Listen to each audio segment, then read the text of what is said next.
Hey everyone, welcome to this video. And in this particular video, we are going to master microservices, wherein we are going to build a full-fledged application along with frontend using microservices architecture. Yes, so this is a complete project-led course wherein we are going to build a full stack application using microservices architecture. The technology that we are going to use mainly is going to be backend is going to be in Spring Boot. And architecture pattern that we are going to follow is going to be microservices, wherein we are going to have different services for different things. We are also going to have front end, and we are going to have AI integration as well. So yes, this is using AI when we are going to integrate AI as well, AI related abilities into the project as well.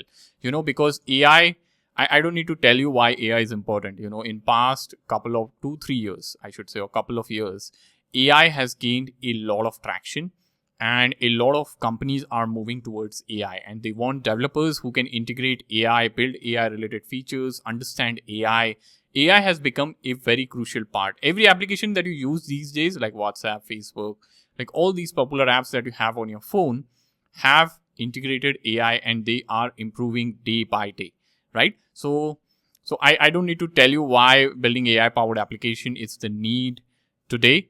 Okay, you will understand if you're watching this video and if you're a developer who is serious to build stuff, right? So this is a course, or this is a project-led course, I should say, for developers who want to master Spring Boot and microservices. Okay, and I'll be teaching you a full stack application. Yes, you heard that right, full stack application.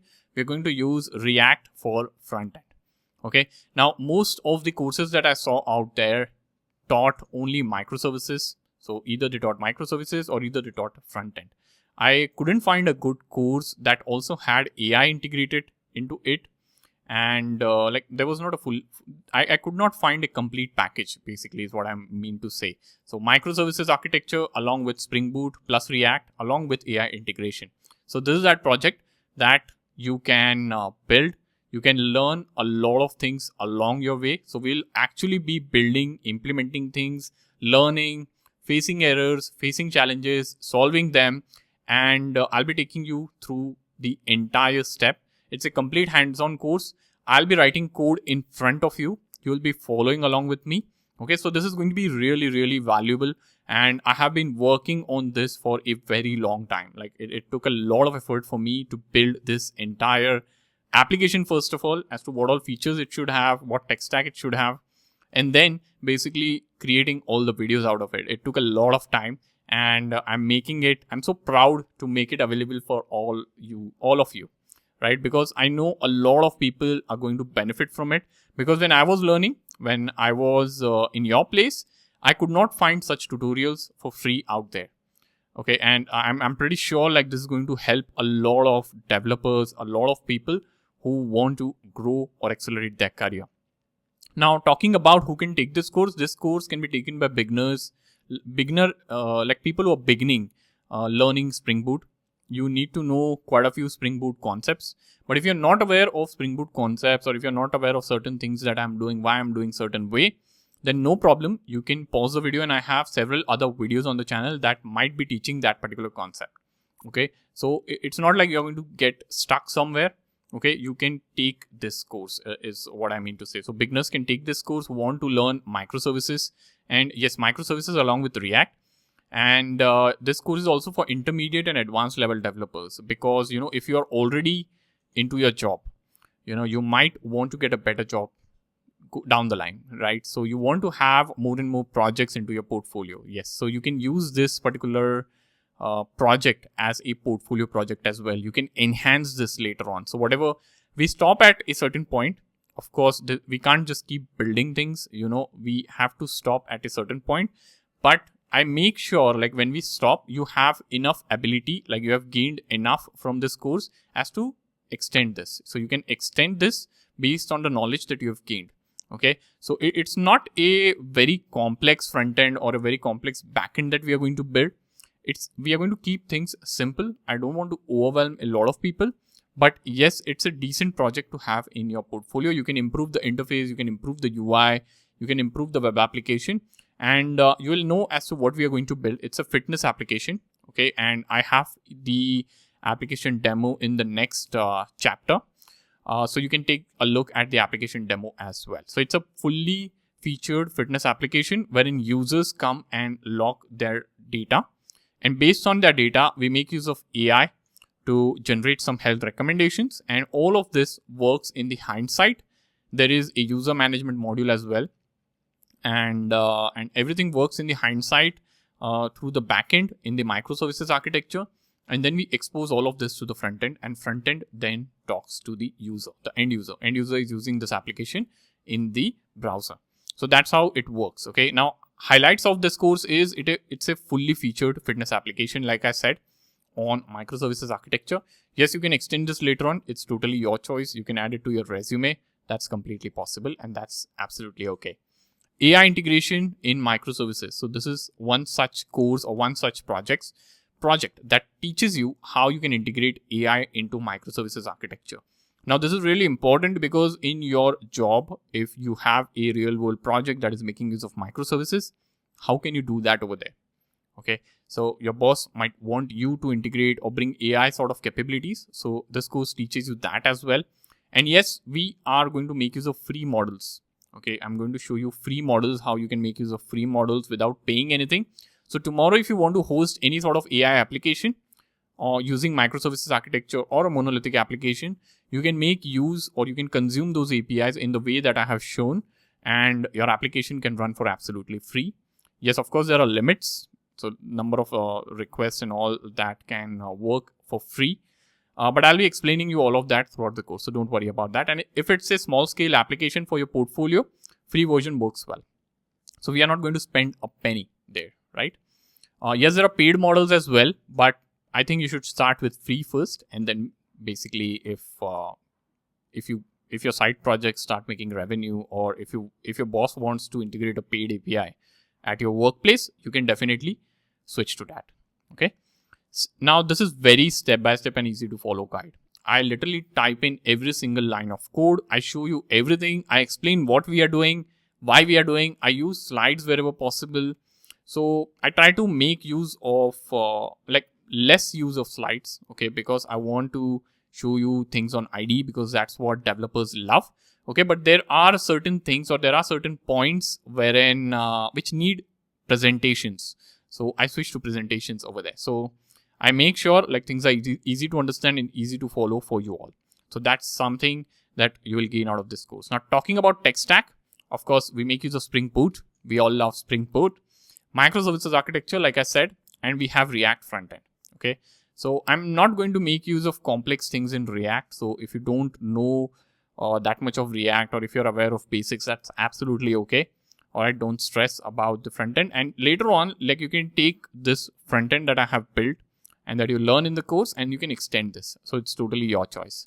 We make use of Eureka, like Spring Cloud, Netflix, Eureka server for service discovery.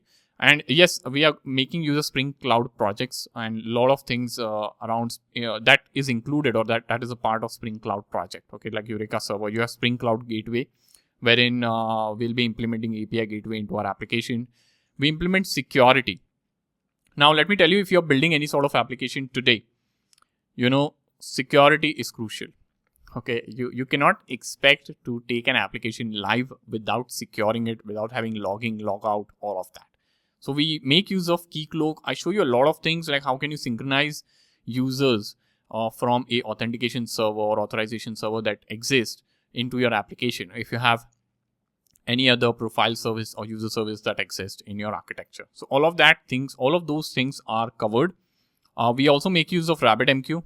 Okay, we make use of PostgreSQL or MySQL. So I show you like how you can configure relational databases. Okay, we also I also make use of MongoDB. Okay, so you will have experience in making use of different databases for different services. So that all is covered. Yes, we make use of Google Gemini API because they have a generous free tier. Like I said, I don't want students to, students should not, it should not happen that students are not able to, or learners are not able to follow this course because they don't have a credit card or because they are not able to make any sort of payment. So I wanted to make use of free services as possible, and Google Gemini has a very generous free tier. So I take you through everything, how you can make use of and how you can consume the APIs. And yes, we make use of centralized Spring Cloud config server, which is much needed these days. Okay, now this is a course that you can follow. Coming up, I have the application demo, which I believe you all should check out. It's a really comprehensive demo. You'll understand the entire scope of the application, and it will help you a lot, basically, is what I mean to say. All right. So yeah, that's about the entire course. Now, one more thing I would like to mention over here. If you have not subscribed to my channel yet, you should definitely do so if you think this type of content is valuable, because I'm working on a lot of stuff that is similar. You'll find a lot of content coming in which will help learners grow and accelerate their career, the development career, and hopefully this will also help you get a better salary in the market. Okay, so if you find this kind of content valuable, support me, like the video, you should subscribe the channel, and also share this with your friends who are looking to build similar sort of application, or who are looking to build similar sort of projects. Feel free to share it. Also, if you are sharing it on LinkedIn or any sort of social platforms, feel free to tag me as well. I will comment and like there for better reach. So yes, that's the support is the only thing that I ask you for. You'll find the link. So if you're interested, if you like this kind of this entire project that we are building over here, okay, and if you want to go comprehensive and next level on microservices architecture, you can check out my Spring Boot microservices course that hosted on Udemy. Okay, this is very comprehensive, even comprehensive than the fitness application that we just spoke about. Okay, and you can take a look at the entire course. It's 55 hours plus course covering all the modern tech in depth. It is very different from the course that exists over here on YouTube, because this one is really in depth and covers a lot of stuff with a comprehensive roadmap, which tells you as to what sort of videos are coming in future. Okay, so this is something there. So yeah, that's about the introduction. We should jump right into the next chapter.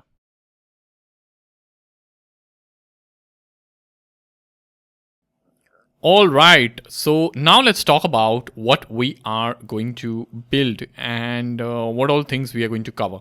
So this is what we are going to build. Okay, so this entire architecture, and I'll take you through step by step. We'll also take a look at the application demo and we'll explore a bit, but first we'll understand this diagram as to what is happening over here, and this will give you some clarity as to how our application is going to function. So first of all, here we have the clients that will be accessing our REST API. Okay, and we are going to build all these microservices. Now here we have three microservices like user, activity, and AI service, and these three microservices are protected over here and they are being only accessed by the API gateway. Okay, so the clients, whether it's a desktop application or a mobile application that is trying to connect and consume your REST APIs, will go via API gateway. Now API gateway will do the job of routing the request based on the kind of request to the appropriate microservice. Okay, now security is one important aspect of having of protecting your secure REST APIs, right? Security should be there, and for that we are going to make use of Keycloak, wherein we are going to implement OAuth 2 authentication, and we are going to make use of and we are going to issue JWT tokens to clients that can present this JWT token as a ticket. Okay, so we are going to make use of Keycloak for the same as our identity provider, and we are going to cover and set up the entire Keycloak in this particular course. Now, then you have the API gateway. So what happens is from here, the request comes in to the API gateway. API gateway takes a look at the request, and it will basically authenticate the request with Keycloak. It will check for user ID and password, username, password, the credentials, and it will issue a token to the front end over here, or the clients. Then in the subsequent request, the clients will present the token as pass over here, and the token will be validated if it's valid or not. Once the token is validated, the request is given a go and it is passed on to the microservices, the other microservices. If the token is not valid, then the request is stopped over here, and 401 unauthorized is returned. Okay. Now the request goes through over here. Then what happens is there are 3 microservices, like I said. So one is the user microservices, which keeps track of the user related things like the profile information, the kind of user that exists. Okay. And this is an extended version of Keycloak that we have. Okay. So user profile and all the information is stored in user microservice. Then we have the activity microservice, which is keeping track of all the activities that user is doing. Okay, like for example, if user is running, if user is jogging, if user is doing jumping jacks, so we are keeping track of that in the activity microservice. And then we have AI service, which is doing the job of generating AI based recommendations on the basis of activity that is being saved against the user.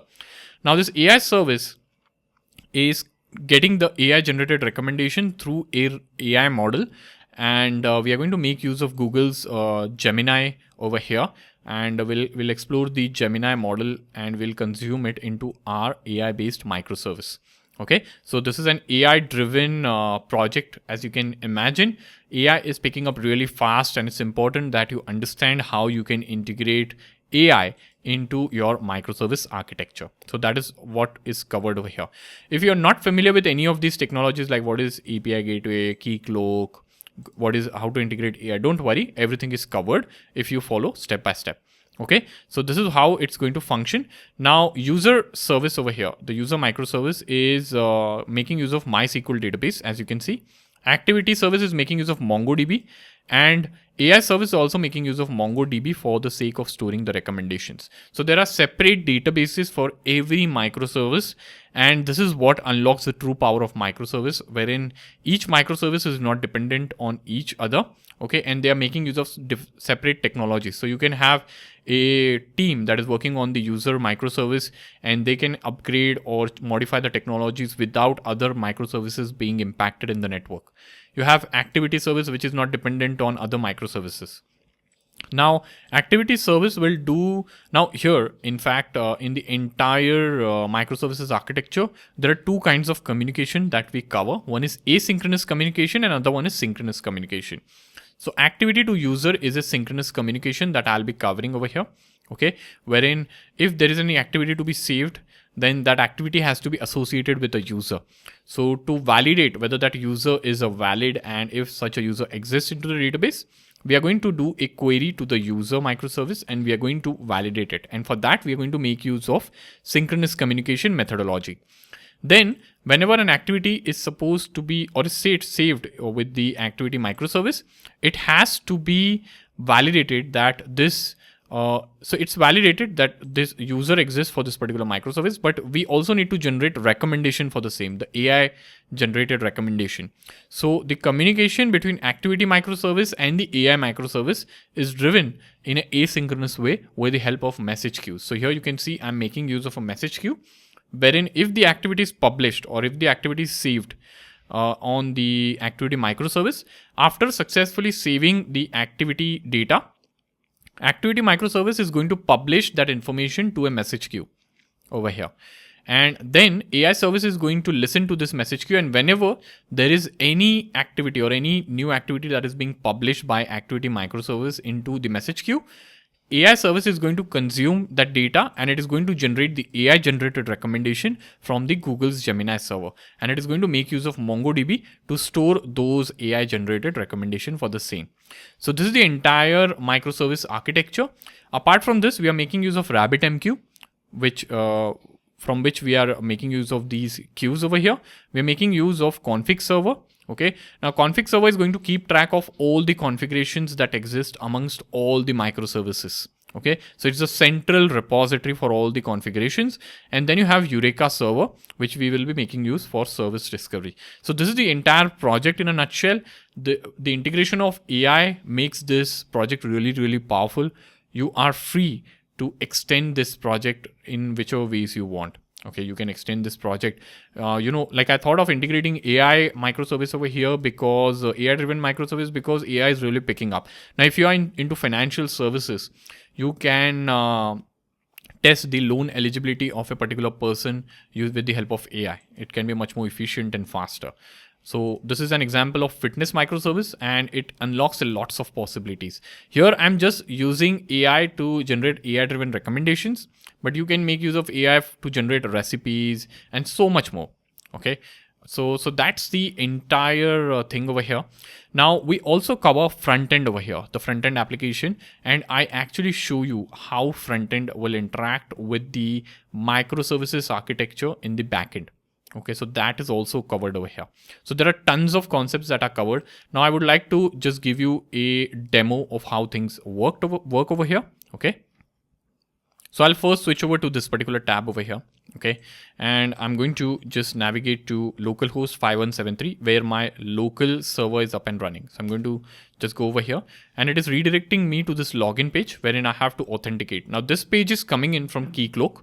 So I'm going to say user 1, this is the user that I have already created, and this is the password of that particular user. Okay. So I'll just say sign in over here. Now, the moment I sign in over here, you can see this kind of an interface. Okay. This is not a super advanced or a complex interface. I have kept things simple. I've kept things simple because, it should be easy for anyone to develop. The crux over here is you learn as to how a front end interacts with a backend that has microservices architecture. That is the most important part. Okay. Like improving this interface and all can be done. The development can be just endless, right? Now here you can see things like cycling over here.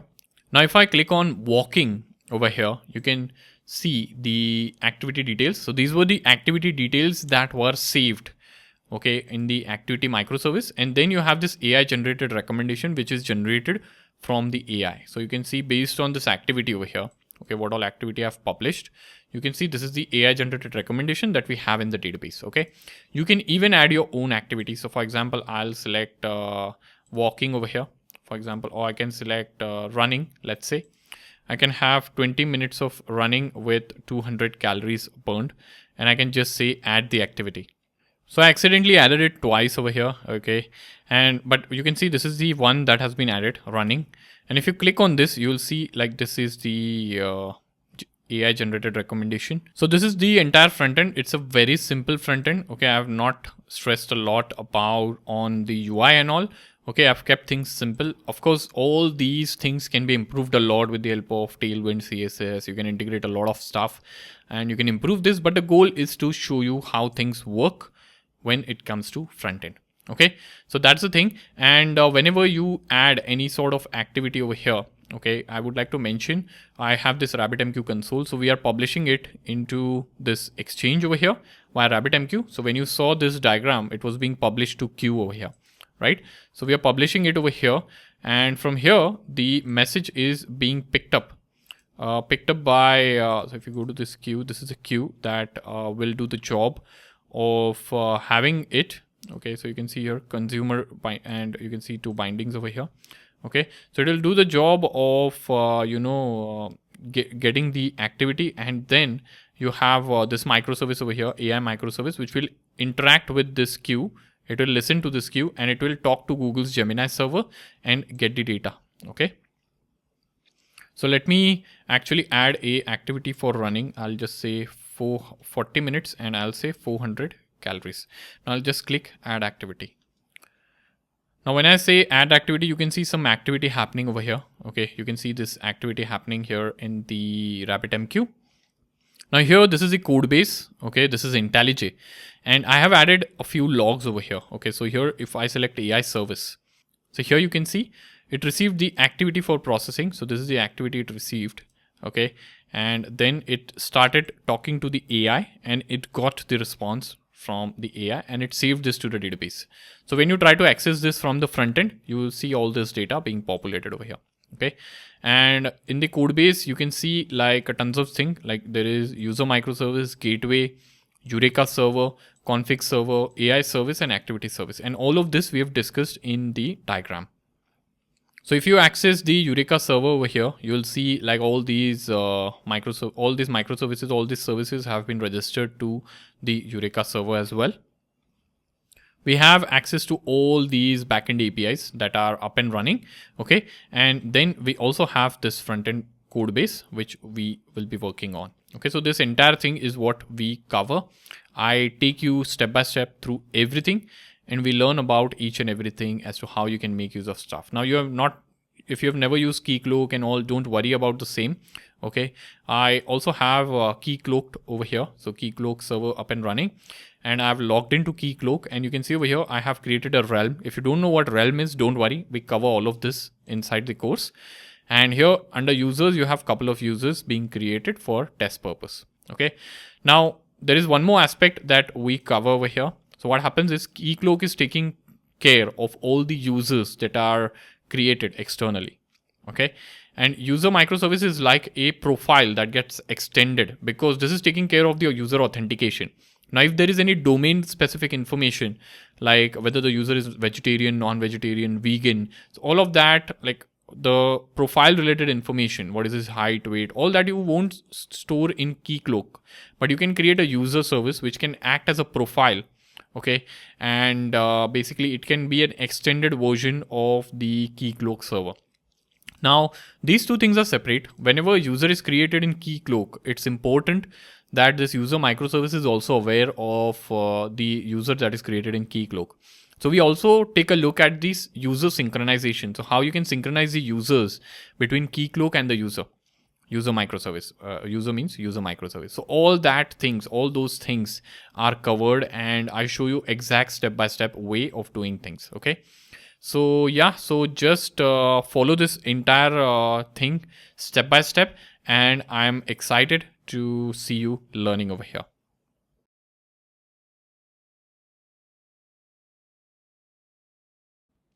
One small thing before we move forward, I want to give you an overview of my course, another course that exists. Okay. And if you're finding this content valuable, you will definitely love to check out this particular course. This is a Spring Boot microservices course wherein we build an e-commerce application using microservices architecture. Okay. And it's a 55-hour course currently as I'm recording this video, and I'll be adding more number of hours into this particular course for sure. So people who have enrolled into my courses or who take my courses regularly, they know that I keep adding content. Okay.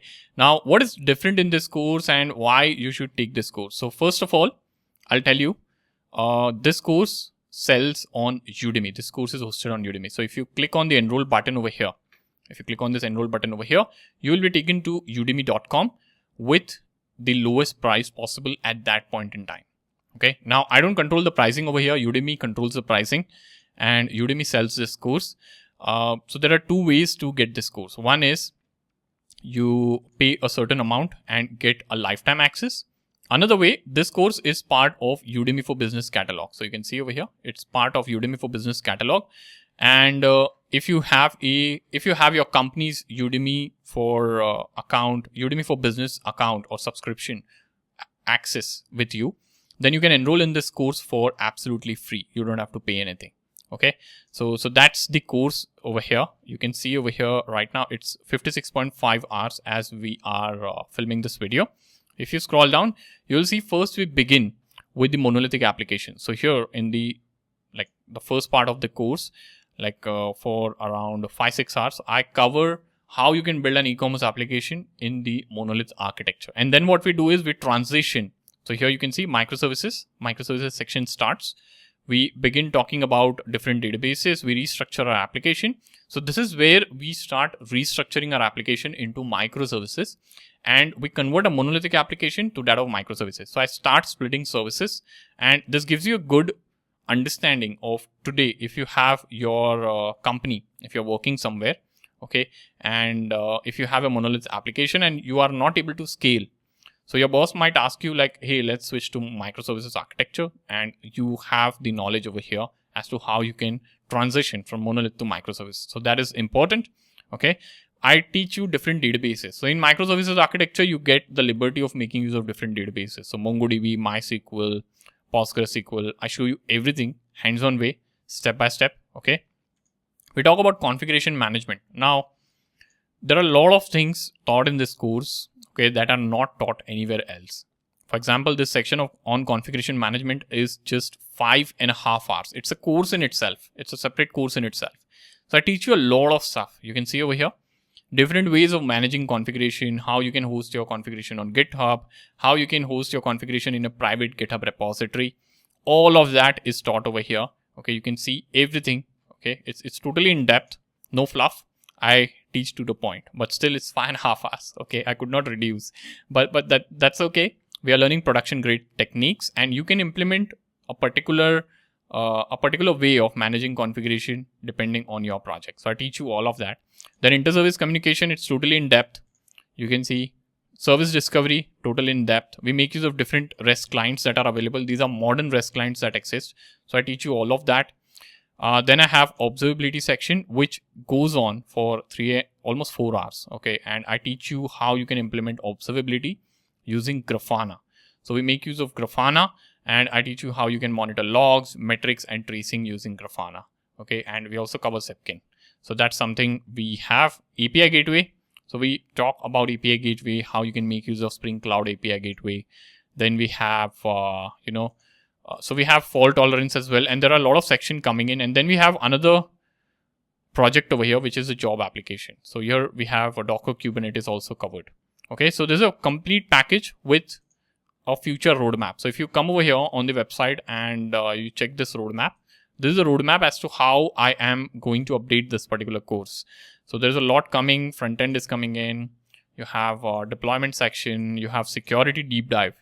Now, security is not like I cover just one thing. I'll show you different scenarios in which security can be implemented. You'll be learning production grade techniques. That's the difference. Okay. So it's very in depth for serious learners, and it sells on Udemy. So I don't need to tell you the price point at which Udemy sells courses. Udemy sells courses which are very affordable.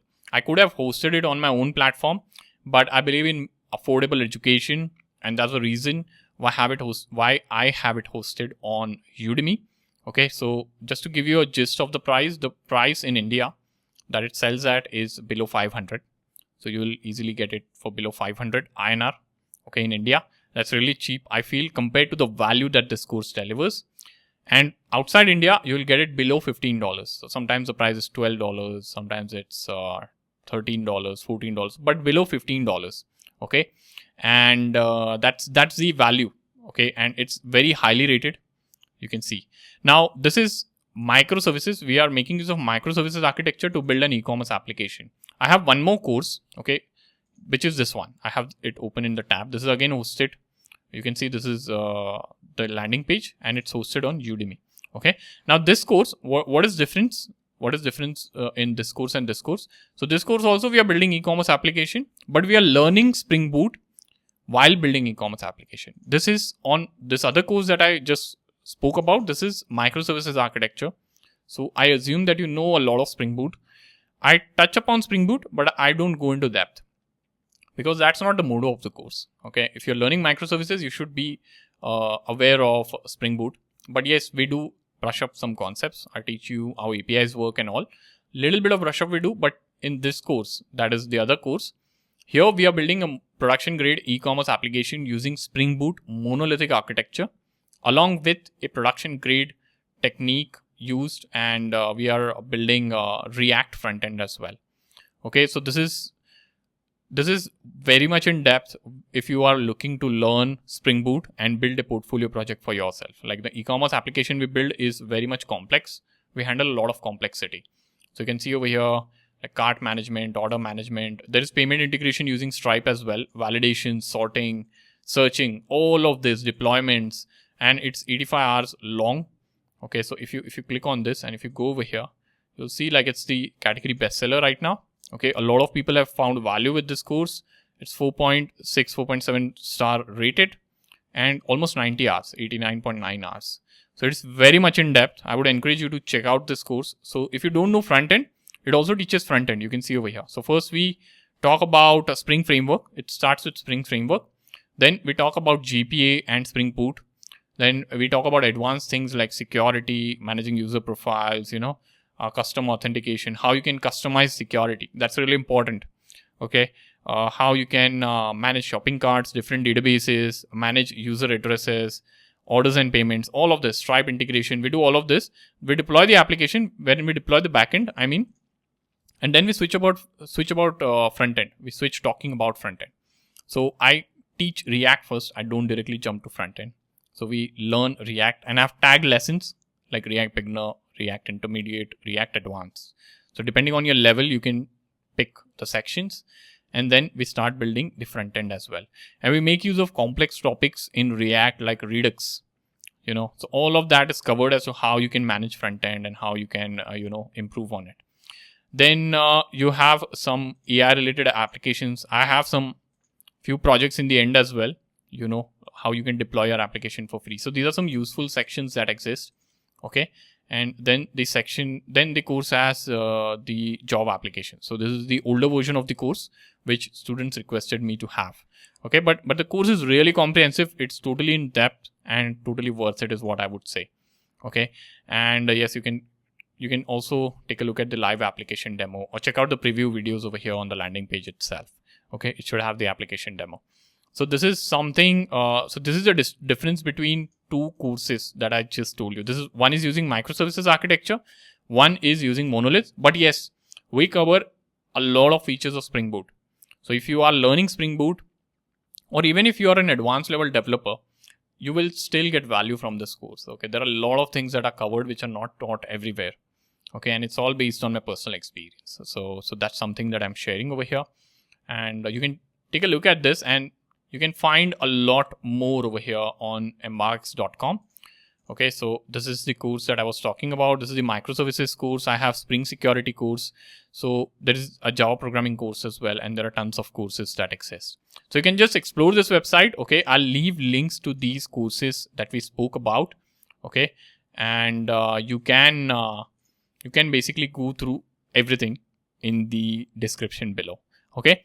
But I would like to tell you, like, these courses are not expensive. Okay. Trust me, if you build something valuable in your portfolio, you get a job. Okay. You might, if you're a fresher, you might land your first job. If you're experienced developer, you might get a better job. So it's not like I'm experienced and I don't need to create my own portfolio of applications. I truly believe if you are a developer, you should have portfolio projects. You should have portfolio up there. And you should showcase that this is what I've built personally. Yes, this is my experience. I built this for the company. But apart from learning and working for the company, I have my own personal projects using Spring Boot.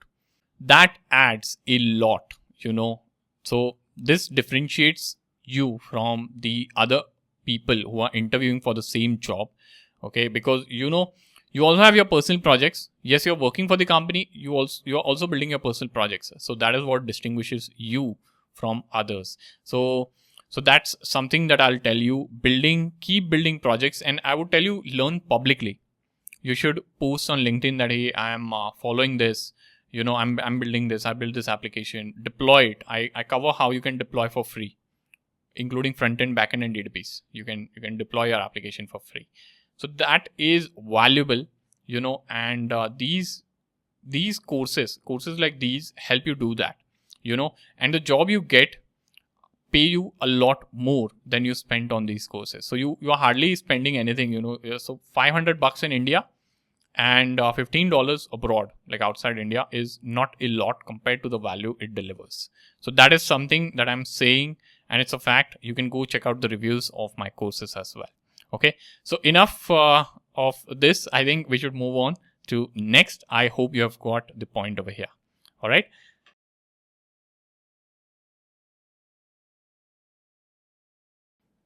So now it's time that we begin setting up the user microservice, and I'm here onto our favorite website, which is Spring Initializer. And here what we are going to do is we are going to select the desired configuration. So I'm going to say Maven. Over here, you can choose Gradle if you wish to. Language is Java. I'll select a version of Spring Boot that I want to use. Now you'll see some different version depending on when you're watching this video, but don't worry, things should work absolutely fine because every now and then there are new versions being released.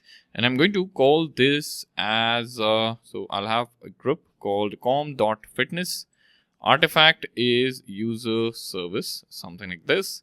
And you'll see this package name being auto-generated. So com.fitness.userservice. I'm happy with this package name. I'll make sure that I select jar over here and jar version to that of 23. You can select the right jar version for yourself. I'll add the dependencies. Now, in case of dependencies, I will first add dependency called as web, because it's a web project and we are going to have APIs over here. So web is important. I'll add one more. I'll say Lombok over here. Now, why Lombok? Because Lombok helps us reduce boilerplate code by so we can generate getters, setters just with the help of annotation. So that these two things I'm going to add, and I am also going to add a dependency for either for the database. So you can either add MySQL or PostgreSQL. So I've chosen PostgreSQL over here. So I'll just select PostgreSQL over here. Okay. So yeah, this is what we need, and I believe we are all set to go ahead. Okay.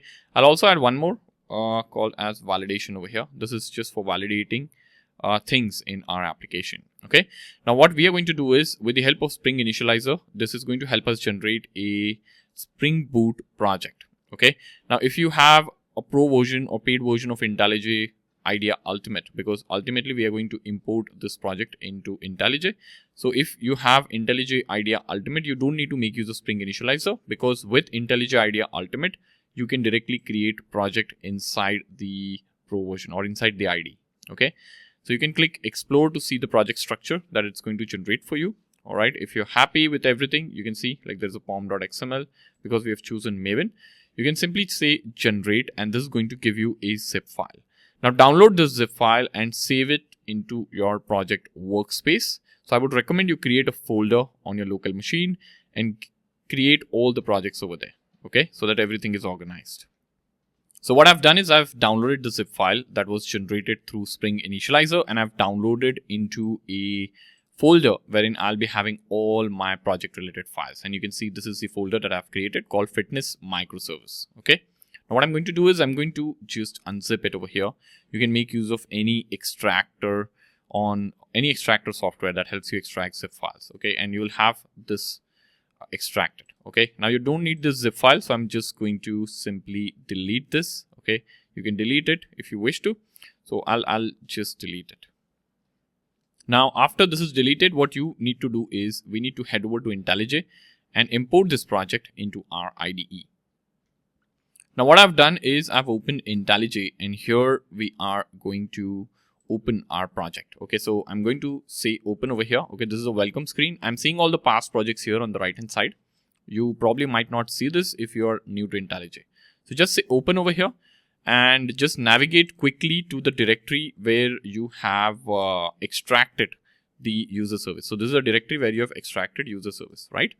Now above this directory, there is Fitness Microservice. So what I'm going to do is I'm not going to select this project, but instead I'm going to open the parent project. Okay. So I'll open this parent project and I'll expand this. Okay. Now, why have I opened this parent project? Because I'm going to have many more microservices inside this parent folder. So I don't want to I don't want to open a new window of IntelliJ for every project that I create. Okay. So I've opened this over here, and you can see user service over here. Okay. Up here. And also, if you see this, it does not have an icon of Maven on this user service because it's not loaded right now as a Maven project. And here you can see this suggestion from IntelliJ that Maven build script found, load this particular project as a Maven project. Okay. So you can simply say load over here. Okay. And what it's going to do is it is going to load the entire project as a Maven project. And you can see over here, the Maven icon, like the square icon, rectangle square of blue color, has appeared now on user service because it is now being identified as a Maven project. And the moment you load this user service, you are going to see some sort of processing like you saw at the bottom, wherein all the dependencies were downloaded. Okay. And you're seeing a Maven icon over here as well. Now I'll tell you something. There might be times wherein Maven might not recognize this as or IntelliJ might not recognize this as a Maven project. Okay, so here if you observe, I saw a pop-up at the bottom like load or Maven project identified. So load the Maven scripts. And the project was automatically identified by IntelliJ as a Maven project. Okay. And that is why I'm seeing this icon over here. And, if you come inside over here, okay, into this Java file, you're seeing like it is identifying all of this. Like this is a annotation, and all of this. It's also identifying the syntax over here. Why? Because this is loaded as a Maven project. So IntelliJ identifies this. But if for some reason you don't see that pop up, then what you can do is you can go to File, New, and you can select Module from existing sources over here. Okay. And when you select this, just head over or scroll over to UserService and select pom.xml over here. Okay. And what this will do is this will bring in, or this will import this, or this is telling IntelliJ that, hey, this is a Maven project and you need to reload this project as a Maven project, or you need to identify this project as a Maven project. So you can see over here, select IntelliJ IDEA module directory with existing sources. So you can, for Eclipse, this is what you need to select. For Eclipse project, for Maven project, you need to select this. For Gradle build, you need to select this. Okay, so if you have chosen Gradle by chance when creating the project, you can select Gradle over here. But I've selected like Maven, so I'll be selecting pom.xml. Okay, and once you do OK, you will see it being identified as the Maven project, and you will also see this Maven icon over here. Okay. Now we are in fitness microservice folder, and within that I have UserService. Right. Now all the other microservices will come in this fitness microservice folder. Okay. And you will have a complete picture of all the microservices in this single window. All right. And yeah, that's the setup we needed for UserService, and I hope you have been able to follow along.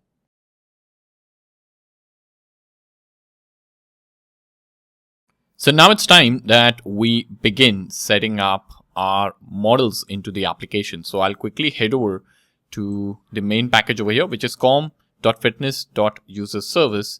And over here, what I'm going to do is I'm going to create a new file. So I'm going to say new Java class, and I'm going to call this class as user, and I'll have this class inside a package called model. Okay. So you can see there is a sub package being created, fitness userservice.model. Within this, I have user class over here. Now we'll annotate over here. We'll call this as entity. Okay. So entity is not coming in because we have not added the dependency for JPA.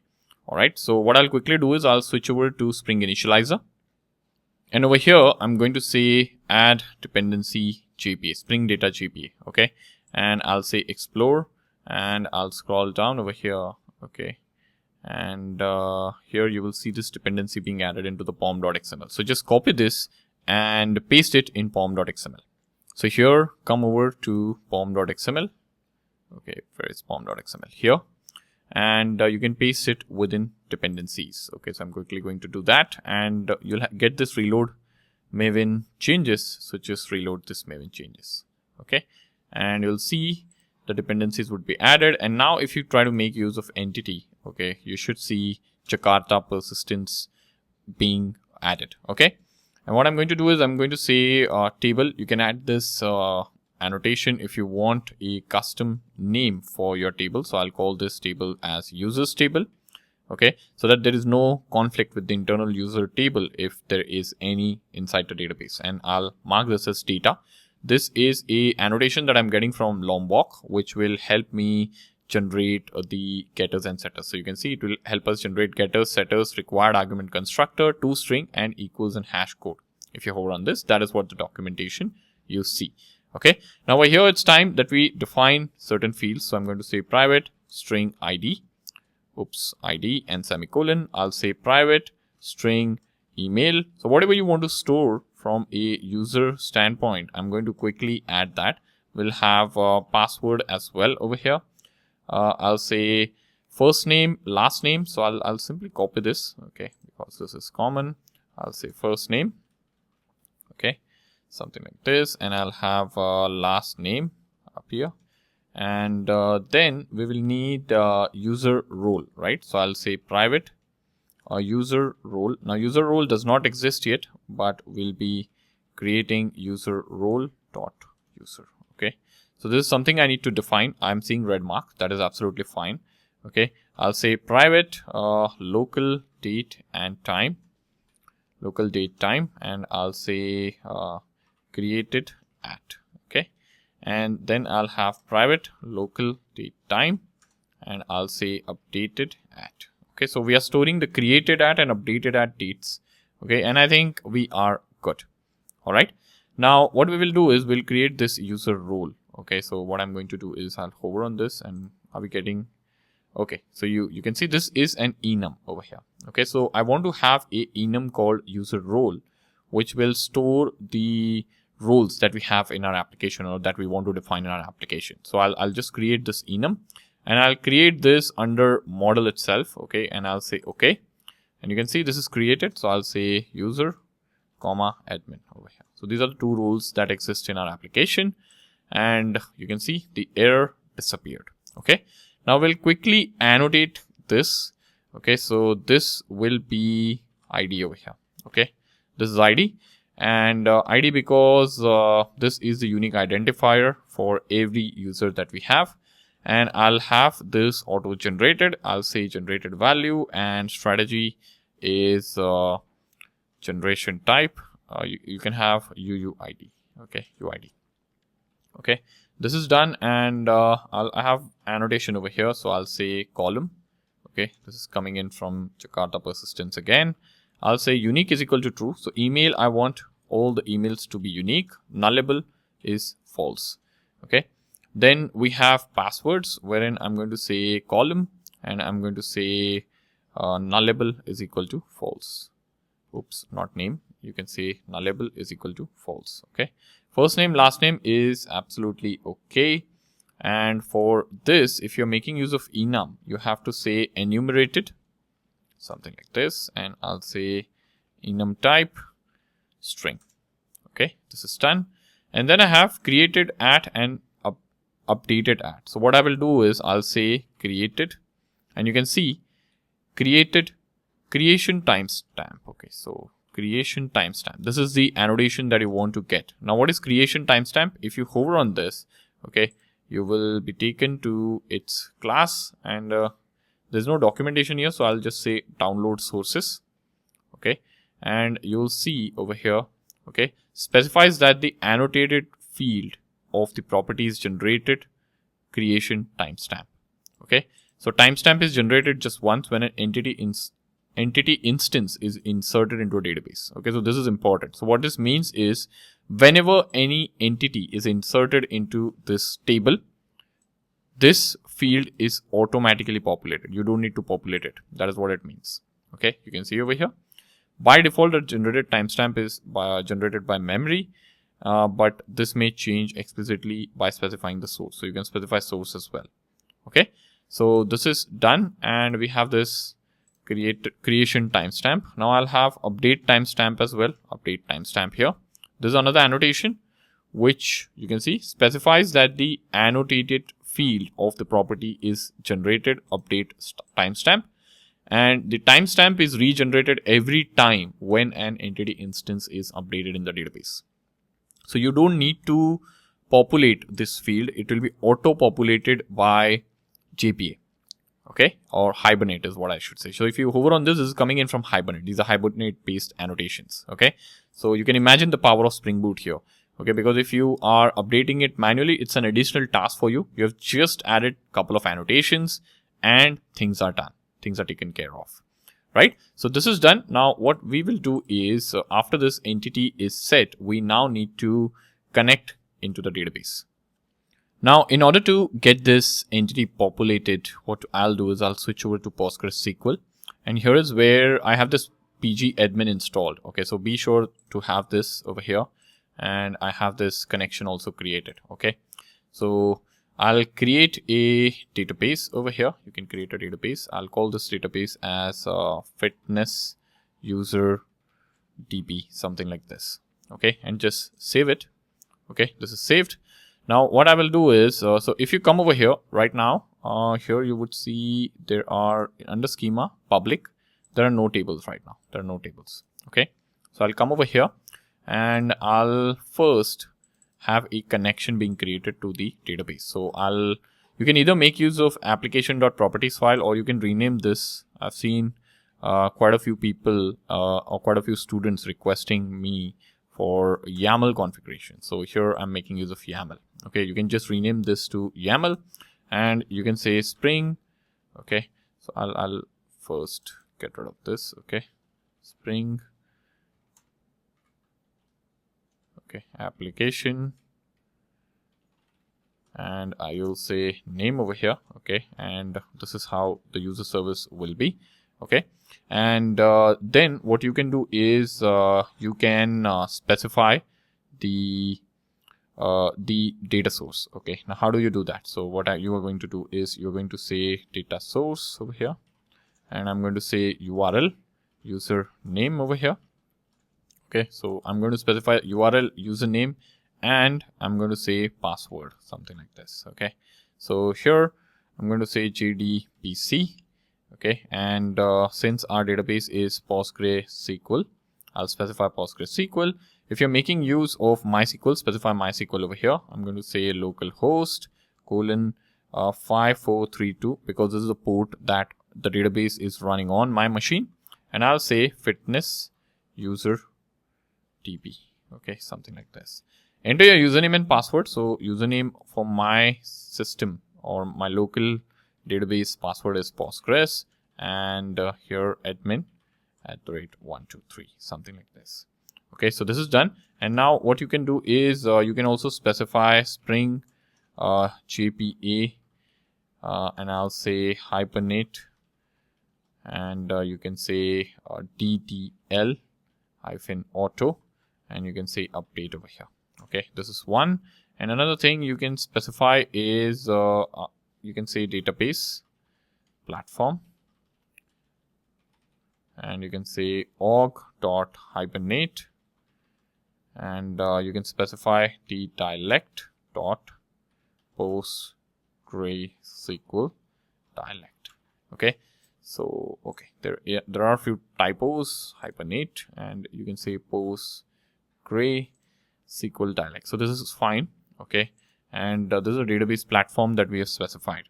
Okay, this is done, and here you can see this is duplicate, so this key has to be only once. So what I will do is I'll get rid of this, and I'll take this up, above. Okay, so there's a typo here as well, hibernate. This can be hibernate. Okay, I'll save this, and what I will do is let us run the application, and let us see if we are able to get the user service table. Okay, so I'm getting this pop-up, enable annotation processing. I'll say enable. Okay, and let us see. So the application is running, there are no issues or errors. And now if I come here to table, you'll see users table being created. So we have successfully established a table over here, or sorry, established a connection over here, and the table is created. So you can see over here, here if you scroll up, you should see some sort of logs which tell you can see of relation users does not exist. So there are no relations. So that is what it's saying. Okay, it's talking about database something over here. So which means it was able to establish the connection with PostgreSQL, and we are now able to get this user entity populated into the database. Okay, so I hope you have been able to follow so far. It's pretty straightforward. You can make use of the application properties as well for this kind of connection. You can make use of PostgreSQL as well. Okay, so yeah, this is done, and I'll just close this main application file.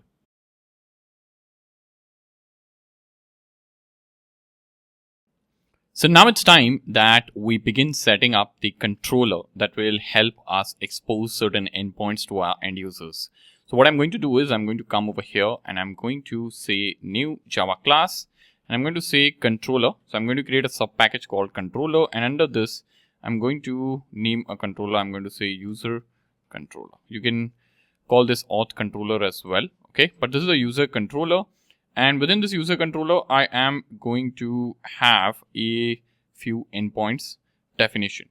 Okay, so first I'm going to say, so let me not start defining the method. So I'll just define get mapping over here, and this first one is to get the user profile. So I can say I'll accept user ID as the path parameter. Okay, And here at the top, I'll mark this as REST controller first of all, and I'll also add request mapping so that this entire controller is mapped to this endpoint. Okay, something like this. So user ID over here, okay, and I'm going to say public response entity, okay, response entity, something like this, and this is going to return something, and I'm going to say get user profile, okay, and this is going to return something. Okay, so I'm going to return null for now, or return empty something. Okay, so this is what we are creating. I'll have some parameters defined here, but in a while.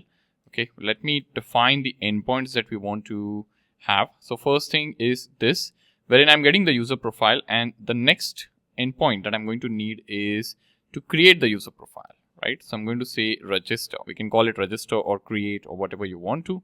And this can be register, something like this. And I'll have a empty string return over here, something like this. Okay, now let us go concrete in this. So here, what are we going to return? We are going to return user response, something like this. So this is a DTO that I'm going to create, which is a data transfer object, which is going to represent the response. Okay, so this is what I'm doing, and get user profile is going to accept the path variable. So this is a path variable which is coming in, which is user ID, and I'm going to say string user ID, something like this. Okay, and here I'm going to say response entity. So response entity dot OK, and inside body I'm going to say user service. So we are going to have a service as well defined, which does not exist, and it is going to have this get user profile user ID function. Okay, so these two things do not exist. We'll be defining them shortly. Don't worry about this. Okay, so here now in register, what are we going to do? In register also, we are going to have a user response, something like this. Okay, and this will be register. And inside register, what you can do is you can accept a request, like the request in a certain format. Okay, so I can say the request body can be of register request type. Okay, register request type. Now register request does not exist, so we'll have to create a DTO again for that. Okay, and here also I'm going to return something similar. So I'll just copy this entire thing and I'll paste it over here, and this will be request dot, and I'll have a method inside this. I'll call this as register, something like this. Okay, and this will be instead of user ID, this will go in request. Okay, so yeah, these are our controllers. Now we need to start defining these, like user response and user service. So what I will do is I'll first create user response. So create a parameter of type user response. I'll go to more actions and I'll say create a class. We don't want a parameter, but it should be a class, and the class will be not in controller, but I'll have a separate package called DTO because this is a DTO object, and I'll say OK. All right, so this is created now. Now here, what we are going to do is here we need to define what all fields we want to be part. Like we want this particular class to be part. Okay, so how will you decide that? So whatever response should be seen by the user is what goes over here. Okay, and we have this user entity. So out of this, what all you want to display? Okay, so what I will do is I'll copy like everything from here, like everything, come over here in user response and just paste this over here. Okay, so I'll get rid of these annotations. These annotations are not needed. This role also I'll get rid of. Okay, we don't need to showcase role, and yeah, something like this. Okay, this is done. I'll just get rid of these Hibernate related imports. Okay, so this is done, and I'll just have one annotation, which is the data annotation for generating the getters and setters here. Okay, now come over here. This is user response. This is defined. We also need user service. Okay, so what I will do is I will create a service class. So I'll say new. I'll come over here. I'll say service package, and I'll say user service, something like this. So this is a new class that exists now, and I'll immediately annotate it with service annotation over here. And here, what I'm going to do is I'm going to say private user service, and I'm going to say user service, something like this. Okay, so this is done, and I will say auto wire over here.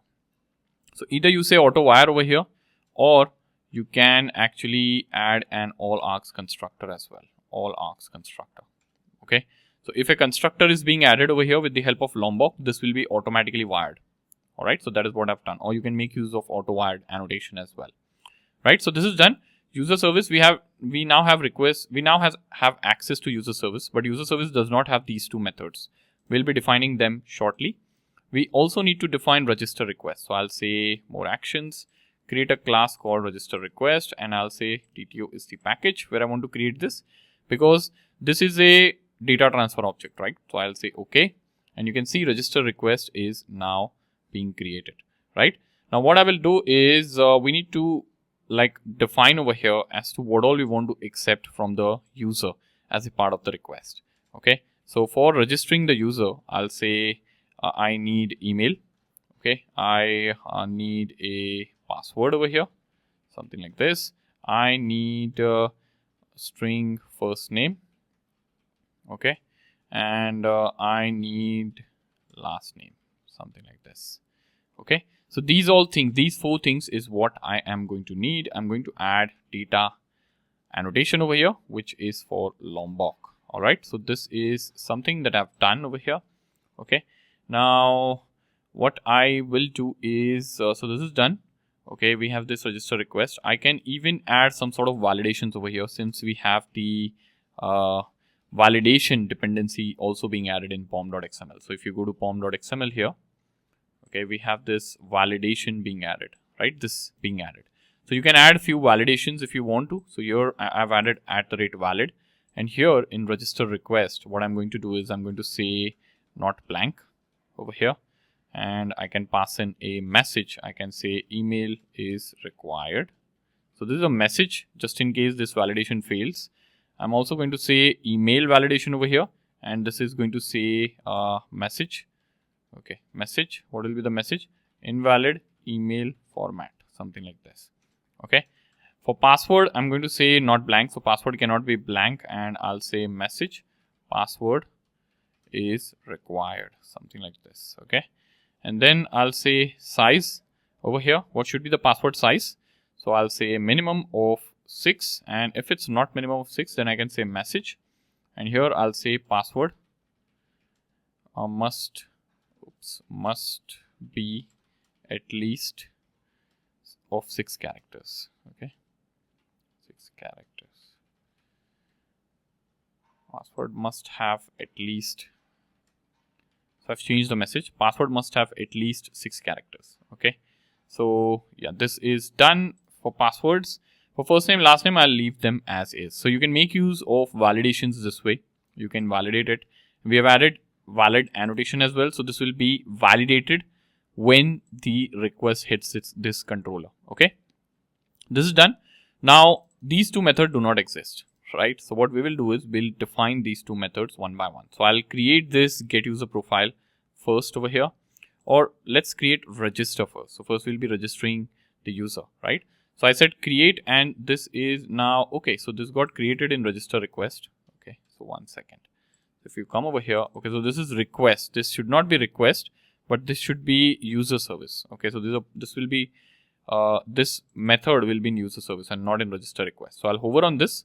I'll say create this method, and this method is now created. Okay, so this is a method wherein we will be registering the user into our application. So what are we going to do first? Okay, so first thing, we are going to say user. We're going to create the user object. Now this user is our user model. Okay, I'm going to say new. Oops, so it will be is equal to new user over here, something like this. And I'm going to say user dot set email over here, and I'll say request dot get email.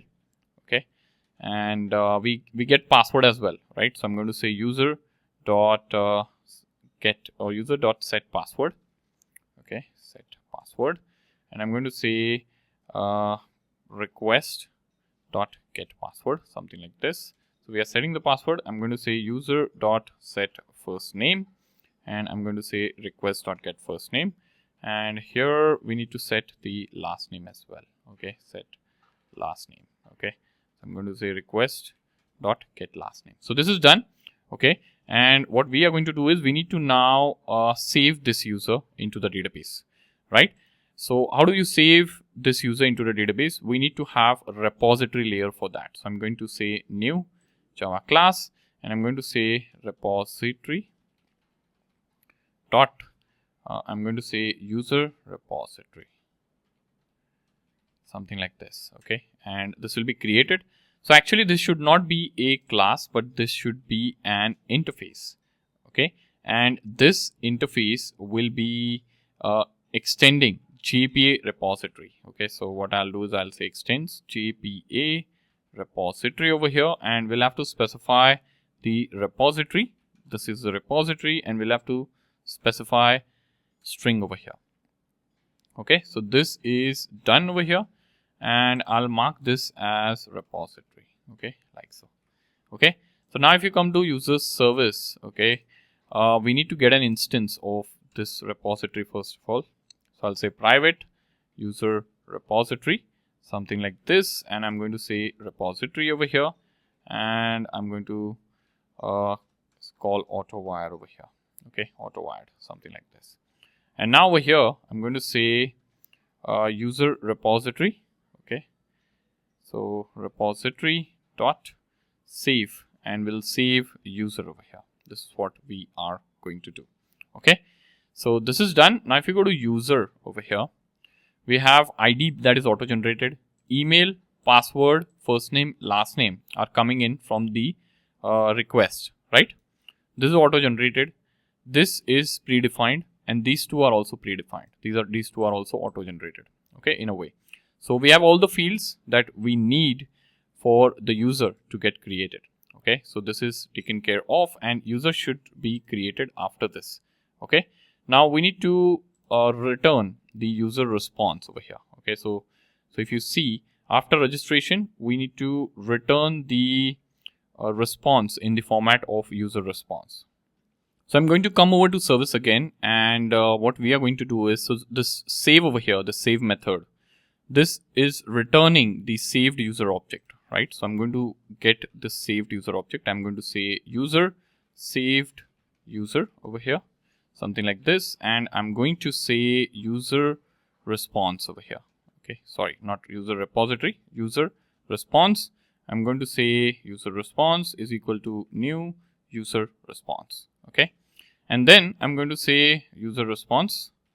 So user response dot set, and I'm going to set everything now. Okay, so I'm going to wait a minute. So let me copy this part. So set the ID first. Okay, and then I'm going to say set the, okay, one second. So I should copy this much. Okay, because this is a bit of repeated lines that I'm going to write in.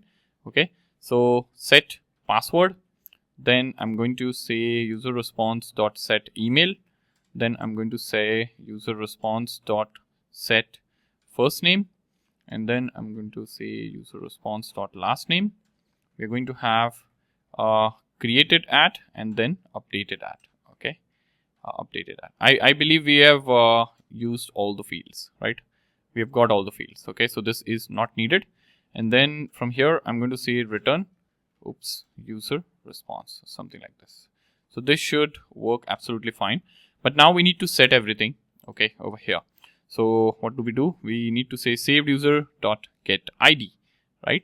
We need to say saved user dot get password, saved user dot get email. I'll say saved user dot get first name. I'm loving the auto suggestions over here. Dot get last name, saved user dot get created at, and then saved user dot get updated at. Okay, so this is done. A little bit of typing over here, but this is now done. Okay, so we have this controller, this register set now. Okay, we can add validations if you need. So you can come over here, user service, and here what we can do is we can say if we can check. So we can say if user repository sorry, not user repository, it is repository dot exists by email. Okay, so this method does not exist, but we'll have to create this method, and I'll say request dot get email. So what we are doing is we are checking if this user exists by email, and if it does exist, I'm going to throw new runtime exception, something like this, and I'm going to say email already exists. So this is a kind of validation that I'm adding. Okay, and you can simply like define this method. So you can hover on this, and I'll say create a method like this, and it will create this method. And here JPA is smart enough to translate this into query. So we are saying exist by email, right? So it is going to return Boolean. Okay, all that is taken care by JPA. So this is done. We have added a small bit of validation as well. Okay, so this register is done. Now we need to get the user profile. So I'll say create this particular method which enables us to get user profile. Okay, now what are we going to do over here? We are accepting the user ID, right? So here I'm first going to add some validation. So I'm going to say user. It's not a validation. We'll first get user. Okay, so we need to get the user profile by this ID, right? So what I'm going to do is I'm going to say repository dot get by ID, or find by ID it should be. Okay, find by ID, something like this, and I'm going to pass in user ID over here, and I'm going to say or else throw over here. Okay, and then I'm going to say something like this, and I'm going to say new runtime exception, and here I'm going to pass in a message like user not found, something like this. Okay, so this is taken care of. We have this user object now. Now what am I going to do? I'm going to create a user response again, right? So user response is something that I'll have to create, and I have user over here, right? And we need to create a user response in a similar way. So what I will do is I'll copy this, okay, and here I'll paste this user response, right? And instead of saved user, this should be user now, right? So what is happening now is we are constructing the user response, and we need to return this user response. So I'm going to say return user response, something like this. Okay, so this is done now, and come over to controller. This is absolutely okay. Now what we can do is let us try running this application. So I'll rerun this application. Let us take a look at the logs. Okay, cannot find symbol, get email, get password, get first name, get last name. This is absolutely okay. So what is happening, if you observe at this error a lot of people get, and I'll show you how you can fix this. So if you see these errors, these are all getters and setters. Okay, so it is not able to find these getters and setters, but we are not getting any sort of error over here. These getters and setters exist, but during runtime it is not able to find. Okay, now think of it this way. These getters and setters are being generated by Lombok, right? So there is a problem in the setting. So what I will do is I'll just go to file. I'll go to settings. Now if you're on Mac, you have to go to preferences, right? So go to settings, and like on Mac also you'll see this kind of a window. So here you need to head over to build, build tools, and I'll select Maven. So not Maven over here. So one second, it has to be under compiler, annotation processing. Okay, annotation processing, right? Over here, annotation processor. Just select this annotation profile for user service, and you will see this processor path. So just change this to obtain processor path, obtain processors from project class path, and say apply, and say okay. And now rerun the application. So this should run now. Oops, I get this error again. So let me see what the problem is again. Is this updated? Yes, it is. So what's the problem? Okay, so it worked for me. I'll tell you what I did. So I went here. I again checked my settings. Here in settings, I again checked my settings. Everything looked fine. So what I did is I went over here in the menu, and here you have an option to build the project. So I built this project, and then I executed it. Like I rerun the project. And that is when this started working fine. Okay, so this is working absolutely fine now. And what we need to do is we need to now call these endpoints, right? Okay, so one mistake we have done over here, one small mistake that I just spotted over here. So this is a get mapping, right? So we are getting the user profile, but register should not be a get mapping. It has to be a post request, right? So I'll change this to post mapping and I'll rerun this, okay? Because we are sending in data over here and we are creating a resource into the database. So I've just re-executed this project, and now let us, okay, I'll keep this open. I'll come over, I'll copy this API/users. I'll come over here to Postman. I'll create a new blank collection. I'll call this as fitness microservices. Okay, something like this. And I'll add a request over here. Okay. Now over here, I'll just paste this API slash, or let me like localhost. Let me say localhost. And here I'll say API/users and I'll pass in register. Okay, register, something like this. So I need to register a user here, and I'll change this to post request and I'll call this as register, something like this. Now, what is the input that is accepted or expected over here? Okay, so your register request needs email, password, first name and last name. So let me come over here. So now come over here in body and just select raw JSON over here. Okay, and what we are going to do is we are going to craft a JSON over here. So I'm going to select email over here, and here in the body, I'll add 2 empty curly braces and I'll say email, and we'll have to add the value of email. So it will be abc@gmail.com, something like this, and this will be also in a pair of double quotes. Okay, then what we have password over here. Password can be abc@123. Okay, and then we have first name. So this key name should be exactly as that of the field name, first name. Okay, so that is how it should be. Otherwise, it won't work perfectly. And the first name is John, and then I can have last name over here, and this can be Doe over here. This is done. Okay. Now, if I send this, let me send this, and you can see 200 OK is the response. You can see this is the ID. Okay. This is the email that we sent. This is the password. This is the first name, last name, created at. So you can see this is the created at timestamp and the updated at timestamp. And this is something that is auto-generated. We did not create or touch it, right? So this is done. Now, if you head over to the database, so if you come over here, okay, here in the database, if you say right click and say all rows, you should see the user being created over here. You can see the user, right? Role is also coming in over here, which is user. Role is something that is not a part of the response, all right? But it is being populated into a database. You can see. So yeah, this API is working absolutely fine. What we can do is I will come over here. Okay, I'll first of all save this. And I'll come over here. I'll just duplicate this request. So I'll say duplicate.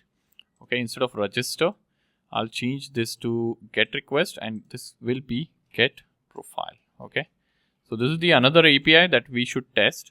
And here API/users, and here we need to pass in the ID, right? So what I'll do is I'll get the ID from here, the user ID, and I'll pass it over here, something like this. Okay, now we don't need body over here, so I'll say none. Okay, and I'll say send. So you can see you're able to get the user as well. So this endpoint is also working absolutely fine, right? So these two endpoints are working fine. You can click on the run button over here, and you can see like there are no issues as such. So if you query this, okay, let me query this.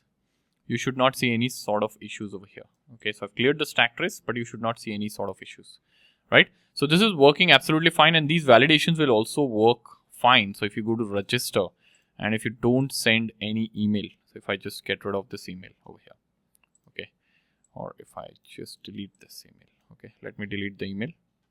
Oops, what's happening? Okay, this is the response. I'm sorry. What am I doing?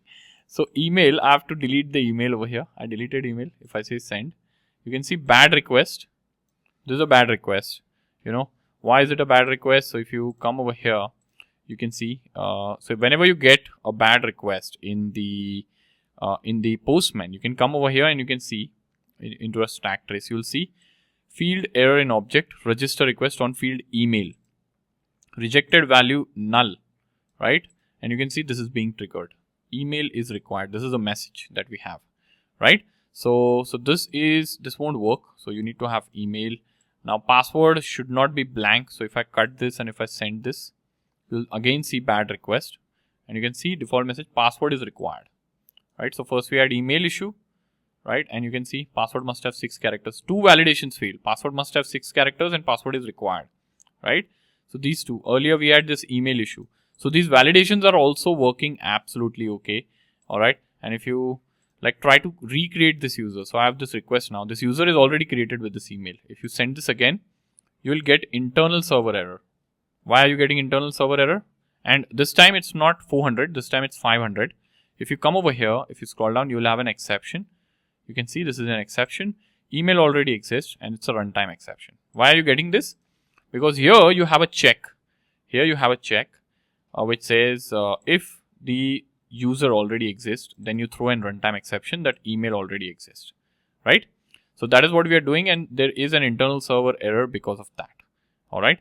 So this service is working absolutely fine, and I hope you are able to follow along as to what is happening, why is it happening, and what all things we did to make this work, right? So I hope this has been useful and insightful.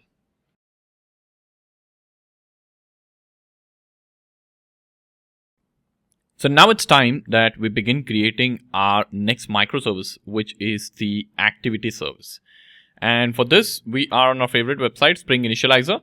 Keep in mind, if you have a paid version of IntelliJ Ultimate, you can make use of ID itself to create Spring projects. But for those who don't have, I'm going to make use of Spring Initializer, which is absolutely free to set up Spring Boot applications. So here we'll select the configuration like Maven, Java, latest Spring Boot version. I already have this selected, and these are all the settings from UserService. So here I'm going to call this as activity service, something like this over here. Okay. And then here I'll have jar version selected like this, jar and Java version. Sorry, not jar version, but this is Java version. Okay. I'll need Spring Web. I'll need Lombok.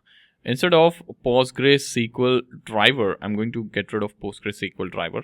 Now the beauty of microservice is you can use any kind of database depending on your architecture, right? So if you want a particular service or a particular module to use a specific database, you can switch over to that. So I'm going to make use of Mongo over here. Okay, Spring Data MongoDB. Okay, and this is what I'm going to use because activity service is going to store its data in MongoDB. So I'll add this over here. Okay, and we have got rid of PostgreSQL. I'll get rid of validation also. I don't think I need anything else. Okay, I don't even need data JPA, so I'll get rid of that as well. Okay, and I'll say explore. You can explore the project structure as to what it's giving you, and once you're done exploring, you can say generate, or you can even directly say generate. So I'll generate this, and the moment you say generate, like always, it is going to give you a zip file.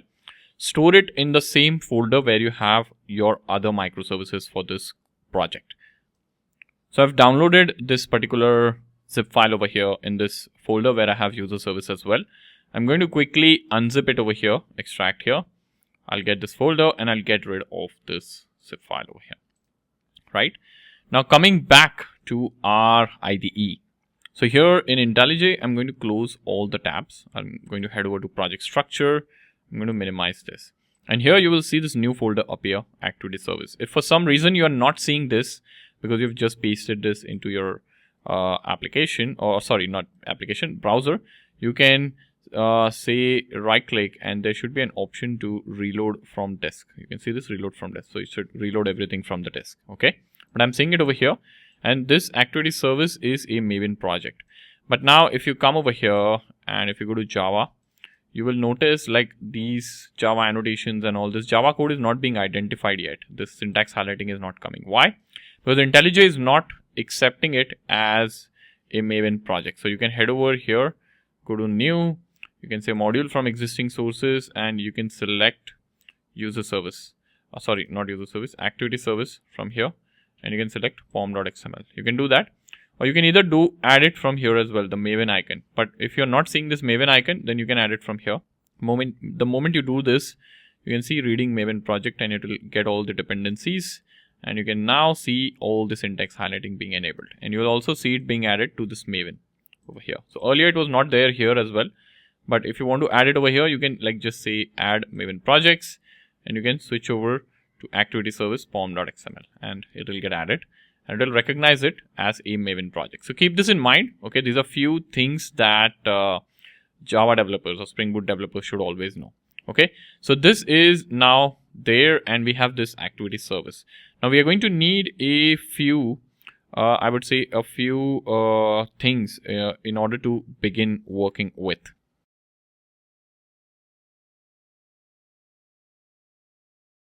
So first thing we are going to need is the model.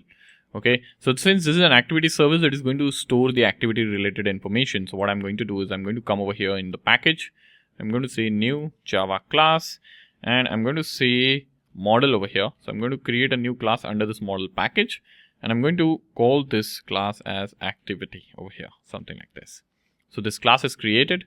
Okay, and now what I will do is I'll have a private string ID. So what all this activity class has? It has ID, it has user ID, so it has user ID, something like this. It has a private activity type. So activity type does not exist, but we will be defining it shortly over here. Okay, but it has type now over here, and then it has private. So it has private integer, and it has duration. So we'll store duration as well for the activity. We need things like calories burnt, right? So I'll say integer calories burnt. Okay, I think we should also store local date time, and we should also store start time, because normally when did this activity start and when did this end is what you normally store, right? I'm also going to have things like additional metrics. Okay, so I'll say private map. I'll create a map over here. So this is anything additional if user wants to store, and I'll call this additional metrics, something like this.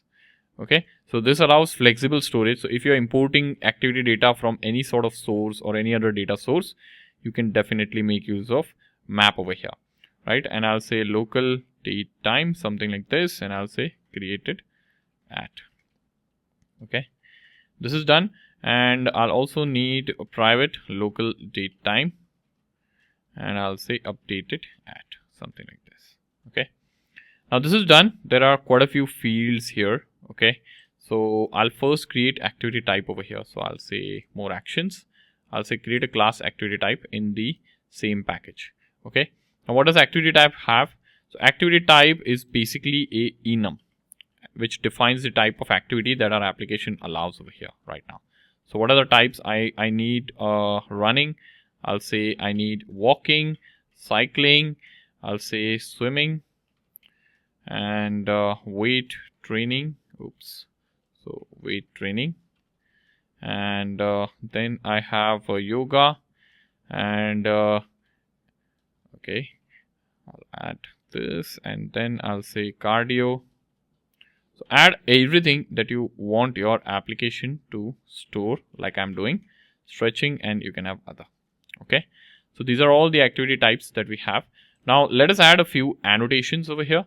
So at the top, first of all, I should mark this particular. So I should mark this with document. So this is coming in from the MongoDB dependency that we have added. Okay, and I'm going to say collection. So this is the collection name that I'm saying over here, activities. Okay, this is something that we are doing. I'm going to make use of data over here. I'm going to make use of builder that is coming in from Lombok. We need a all args constructor.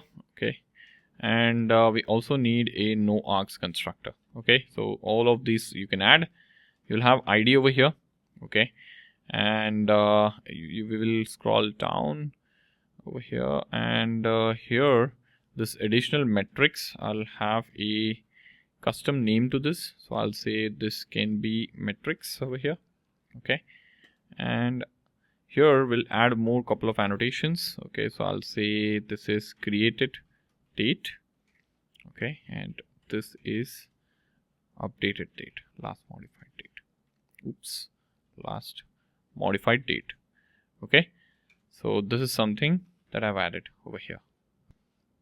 Now here you might be thinking why we are not making use of the annotations like creation timestamp or update timestamp. Now created timestamp is coming in from, you can see over here, it is coming in from Spring Data. Okay, you can see org.spring-framework data.annotation. And if you go over here and if you download the sources, you will see declares a field as the one representing the date entity containing the field that was recently modified. Okay, so it does not say much, but here what it will do is it will auto populate the updated at thing over here. So whenever the document is last updated, this will be auto populated, and for this it will populate the created date, so you don't have to worry about. But creation timestamp and update timestamp, they are Hibernate specific implementations, and they are used in JPA based relational applications. So this here we are not making use of relational database, we are making use of MongoDB, right? And that is why we are making use of these annotations over here.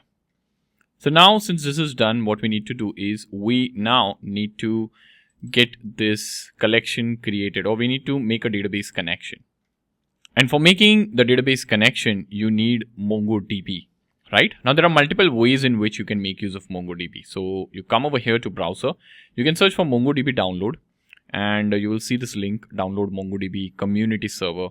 Okay, if you open this link, you're going to be taken to this particular page wherein you will have the option of downloading the community version of this database. Okay, now community version meaning free version, and you can come over here and here you have these different options. Okay, so if you are making use of Mac, you have this brew package manager. You can make use of brew install Mongo Atlas like this. Okay, oh, so this is for Atlas, and if you come over here, you have an option to download as well. So this Atlas setup is different. Okay, I'm sorry about that.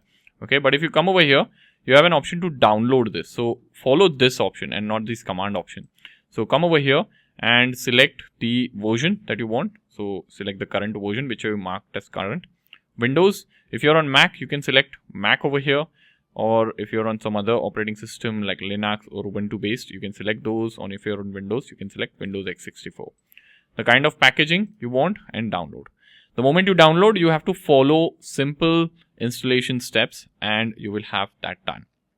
Okay, so this is how you get Mongo installed locally onto your system. You can either do this, or if you don't want to make use of the local version of Mongo, what you can do is you can switch over to Mongo Atlas. Now what is Mongo Atlas? So Mongo Atlas allows you to run MongoDB in cloud. Okay, so if you go to this Atlas database like this, you'll see this is the Atlas database. This is MongoDB in the cloud. You get this kind of dashboard and the database setup in the browser. Okay, so you can make use of this as well. It's free. They have a limited free version. And if you're short of space and all, you can see this free version. Okay, it's for learning and exploring MongoDB in cloud environment. You get this much of RAM and everything is free and it's shared. Okay, so you can make use of this if you want to. Okay, but I'm just going to simply install Mongo onto my local machine. You can explore this. You can like try this for free. You can create an account. You get a connection URL which you can add into our in your configuration. Okay, so we'll be adding localhost if you're installing this local version, and if you're not, you'll be making use of this URL string which is given to you by the cloud provider. Okay, so I'll just get this installed. I'll just download this. Now the installation of MongoDB should be very straightforward. It's just like any other software. So after you have downloaded this, just install it. Okay, now along with this, you're going to need a graphical user interface, and during the installation of MongoDB, you will be shown a window, or in a window you will be shown a checkbox whether you want to download the Compass as well, or whether you want to install the Compass as well. So MongoDB Compass, so if you go under products and if you go to Compass, so it's a graphical user interface that enables you to see what's there in your database. Okay, so you can make use of it for querying, optimizing, analyzing MongoDB data. So since we are working with database, you will need this kind of an interface to work with. right? Or you can simply make use of command line as well if you're comfortable with MongoDB commands, okay? But if you're not comfortable, I would highly recommend Compass because it's a good interface. So there is no mention of Mongoose shell over here, but it will be there in the documentation, okay? I'm not heading over to the documentation. You can explore that, but you can search for Mongoose, and Mongoose is the shell if you don't want to install the Compass, okay? But I would recommend installing Compass, and you don't need to install it separately. Whenever you install MongoDB, you would be shown an option whether you want to add Compass as well to the installation, okay? So if you miss that window, then there's no need to worry. You can download it separately from here and install as well. Now I already have Compass installed here, okay? And you can see I'm a user of MongoDB. I have done a lot of connections over here. Now if I say connect over here, this is my local MongoDB instance. It is saying connection refused. Why is it saying so? Because MongoDB is installed as a service on my system. So if you head over to services, just search for services like this over here, services, okay, in your machine. And here you will see the service for MongoDB as well. So here in M, you should see MongoDB server, okay, and you can see it's not running, okay, it's manual. So I'll say start over here, okay, and MongoDB service is started now, and let us see if we are able to connect now. So you should be able to connect now, right? So it's there, and we are now able to connect to it, okay? Now what you can do is you can see this is the test collection or test compass over here, okay? These are all the databases that exist, okay? So what we are going to do is we are going to create a new database over here. I'm going to call this database as activity, and I can say fitness, something like this, or fitness activity, something like this, okay? Fitness activity, all right? You can call whatever you want to, and I'm going to you can also give a collection name. So the collection name is, if you come over here, it's activities, okay? So sorry, it's activities over here. So we are going to take this and we are going to add it over here, okay? But 1 second, there's a spelling mistake. I've added collation over here, so this should be collection and not collation, okay? So keep that in mind, otherwise you will get errors later on, okay? I accidentally made a typo. You'll create a database over here. You can see fitness activity, okay? To the database, you can copy the connection string, okay? So connection string is copied, and come over here, head over to resources and application.properties, and you can paste the connection of string over here. So this is the connection string to which we will be connecting. Now you can make use of application.properties or YAML. I'll make use of YAML for a while over here, okay? YAML, like so, it's refactored, right? Now what we are going to do is we are going to define everything over here, okay? So we are going to say Spring, okay, and we'll convert this to the YAML format, application :name, and then again :activity service, something like this, okay? So this is done, and then I'm going to have data, and I'm going to say MongoDB, and I'm going to say over here I'm going to add the URI, okay? So I'm going to say there are a couple of properties. One is URI, other is database that we need to add, okay? Something like this, okay? And I'll say what is the URI. So URI is this over here, okay? So I'll cut this and I'll paste it over here. And what is the name of the what is the name of the database? So this is the database name, right? So I'm going to say fitness activity, something like this. So I'm going to say fitness activity, fitness activity, something like this. And then I'll copy this. I'll say database is also fitness activity, okay? So this is done, and I don't think we need anything else. Also, what I observed is here we need to add server port as well. So I'm going to say server and port, and this should be running at 8082, right? Because by default it will run at 8080, and we already have UserService, right? So for UserService, I'll say this can be, so if you go to UserService, this can be at, let me go to the top and I can say server colon port colon 8081, something like this. Okay. So this is being taken care of. Okay, this is 8081, this is 8082. All right. And now what we can do is we can try running this application. So I'll head over here, I'll come over here, I'll say run activity service. Let us see if we are able to successfully run it. Okay, application is running now. Okay, you can see some logs from Mongo. And if you come over here, okay, you won't see any sort of data over here, of course, because there is literally nothing. But when we add the data, or when we add the APIs wherein the data is being populated, you should see everything coming, right? But you can see some sort of logs over here. If you go to logs, you are going to see started over here. The application was started.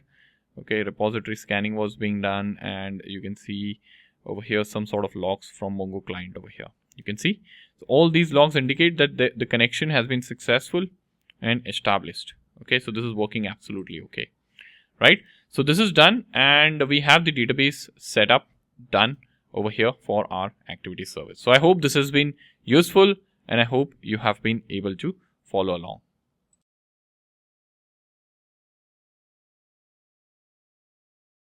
So now let's begin working on the endpoint for this activity service. So what I'm going to do is we are going to add a controller and service along with the repository that will help us work with this particular service. So I'm going to begin by adding a controller. So I'm going to right click on the main package. This is the main package, com.fitness.activity_service. I'm going to say create a new class, and I'm going to say controller dot, I'm going to say activity controller, something like this. Okay, so this is created. Now within this controller, what I'm going to do is I'm going to have all the mappings. Okay, and the first thing I'm going to do is I'm going to mark this as a REST controller. I'm going to also have a request mapping annotation which will map this entire controller to a particular endpoint. So if any of these endpoints is called, it will be routed to this controller. Okay, so any endpoint coming in with hostname /API/activities, it will be routed to this controller. Okay, so that is what we are telling Spring Boot. Now here within this, I'm going to add a few endpoints definition. So first is post mapping over here. First one is going to be post mapping, and of course this is going to allow us to create the activity. So I'm going to say response entity, and this is going to return activity response. Now activity response does not exist yet, but this is a DTO class that is going to return the response, and this class is going to define the response that this activity is going to return. Okay, so I'm going to say track activity. Okay, we are seeing red marks. We'll see a few red marks. That's absolutely okay, so don't worry about that. All right, but the goal is basically to set up the structure of the controller over here, or the API is what you can say. Okay, so this is one mapping which will allow us to basically track the activity. Now here we'll have some code added, okay, which I'll be adding in a bit. Okay, and over here what I'm going to do is I'm going to accept activity request over here. So we have activity response which defines the response that this particular endpoint is going to give, and this defines the request that this endpoint is going to receive. So I'm going to call it request over here. Okay, and this is going to come in request body. So I'm going to say request body over here, something like this. Okay, now here what I'm going to do is I'm going to say return response entity dot okay. And I'm going to add a semicolon. Now in OK, I'm going to call activity service over here. So we are going to actually call service over here, and I'm going to say activity over here, and I'm going to pass in request. Now service does not exist, and neither these two classes. So what we will do is we'll start defining these two. Okay, so I'll say, so here it says it is giving you a suggestion, create class activity response. So what I will do is I'll just click on that suggestion, and you get this kind of a pop-up. And instead of controller, I'll get this created in a DTO. You can create a package called DTO, and I'll say OK. All right, so you can see this package is automatically created over here. You can see over here DTO. All right. And what we are going to do is we are going to have all the definition of the response. Now, the response will be much likely similar to what we have in the database. So I'll just copy this and I'll just paste everything over here. Okay. I'll just remove these annotations, okay, that we have added in the entity. So basically we have ID, user ID, type, duration, calories burned, everything. Okay. Created at, updated at. Okay. I don't think we need anything else, and I'll make use of a data annotation from Lombok, and I'll get rid of these import statements that came here when we copied the fields. Okay. So this activity response is done. All right. And we're done with this. Now what we need is, we also need one more DTO. If you come over here, so it has to be activity request. So I'll come over here, I'll say create class activity request, and instead of this I'll select DTO and I'll say okay. Now this class is also created, and here I'll start defining the fields. So I'll say, what do you need in request? So first thing is I need user ID over here. Okay, you can accept the user ID, or you can accept the user ID in the request header as well. Okay, so you have this user ID, you have private, and you would say activity type. Okay, so you need activity type as well. Now what is activity type? Activity type is basically an enum that you have already defined. Okay, so this is just a reminder for you. We have activity type, so we need user ID against which user this activity is being recorded. We also need the type of activity that is being recorded. We need integer duration is what I would record. I would also record calories burned. So I'll say integer calories burned. Okay. I would also record start time. So I'll say local date time and I'll say start time. This is denoting the activity start time over here. And I'll have additional metrics. So additional metrics can be something like this. Okay. So it's basically these all fields is what we have added, except created at and updated at from the user, because those are auto generated. Right. So this is taken care of, and I'll say data over here. Okay. So data, if you're not aware of, if you go inside, you will see over here, it is equivalent to getter, setter. It will generate require, args, constructor, toString, and equals hash node method for this particular class over here. Okay, so this is taken care of. We have activity request and activity response defined. Now we need activity service. So what I will do is I'll say private activity service over here, and I'll say activity service. Okay, and this does not exist yet. So I'll say more actions. I'll say create a class, and instead of controller, I'll say service over here. Okay, so I have this service defined now. Okay. Now this service will have this particular method, okay, track activity. So I'll get this method created here, okay, and will immediately map this with the service annotation so that it becomes a Spring managed component. And over here, I'll say required, I'll say all args constructor over here. Why? So you can either add an auto-wired annotation over here, either add auto-wired annotation, or you add a all args constructors for Spring to automatically inject this dependency. Otherwise, you're going to get null pointer exception when you try to make use of activity service. Okay, so just make sure you do that. So we have added this, and now over here, what we are going to do is when the user says track activity, we are going to actually save this into the database. Okay, and whenever we are working with the database, what do we need? We need a repository as well, right? So I'm going to come over here and I'm going to create a new Java class. This is actually going to be an interface, and I'm going to call this as activity repository, something like this. Okay, and I'm going to mark this as repository, and this is going to extend Mongo repository. So this is a interface that we already have. So if you hover on this, you can see this is an interface that already exists, and since we are making use of MongoDB, we are adding this over here. Okay, so I'm going to say activity over here because that is a model that it is representing, and I'll add string over here. Okay, now this is taken care of. We have this repository, and we are going to need this repository to save data into the database. So I'm going to say private activity repository, and I'm going to say repository, or you can just say activity repository over here. Okay, so yeah, this is done, and now we have the repository. And in order to get this automatically injected, what I'm going to do is I'm going to say required args constructor. Okay, so this is an annotation that I'm adding. You can see this generates a constructor with the required arguments. Okay, and required arguments are final fields or fields with constraints such as non-null. Okay, so you can call this, you can mark this as final. Okay, now the difference in required args constructor and all args constructor over here is there. Okay, so if you hover on this, it says all args constructor will generate an all args constructor, okay, for every field in the class. So if you have 10 fields over here, it will generate a constructor for all the fields, but required args constructor will generate it only for final, you can see final, and fields with constraints such as non-null.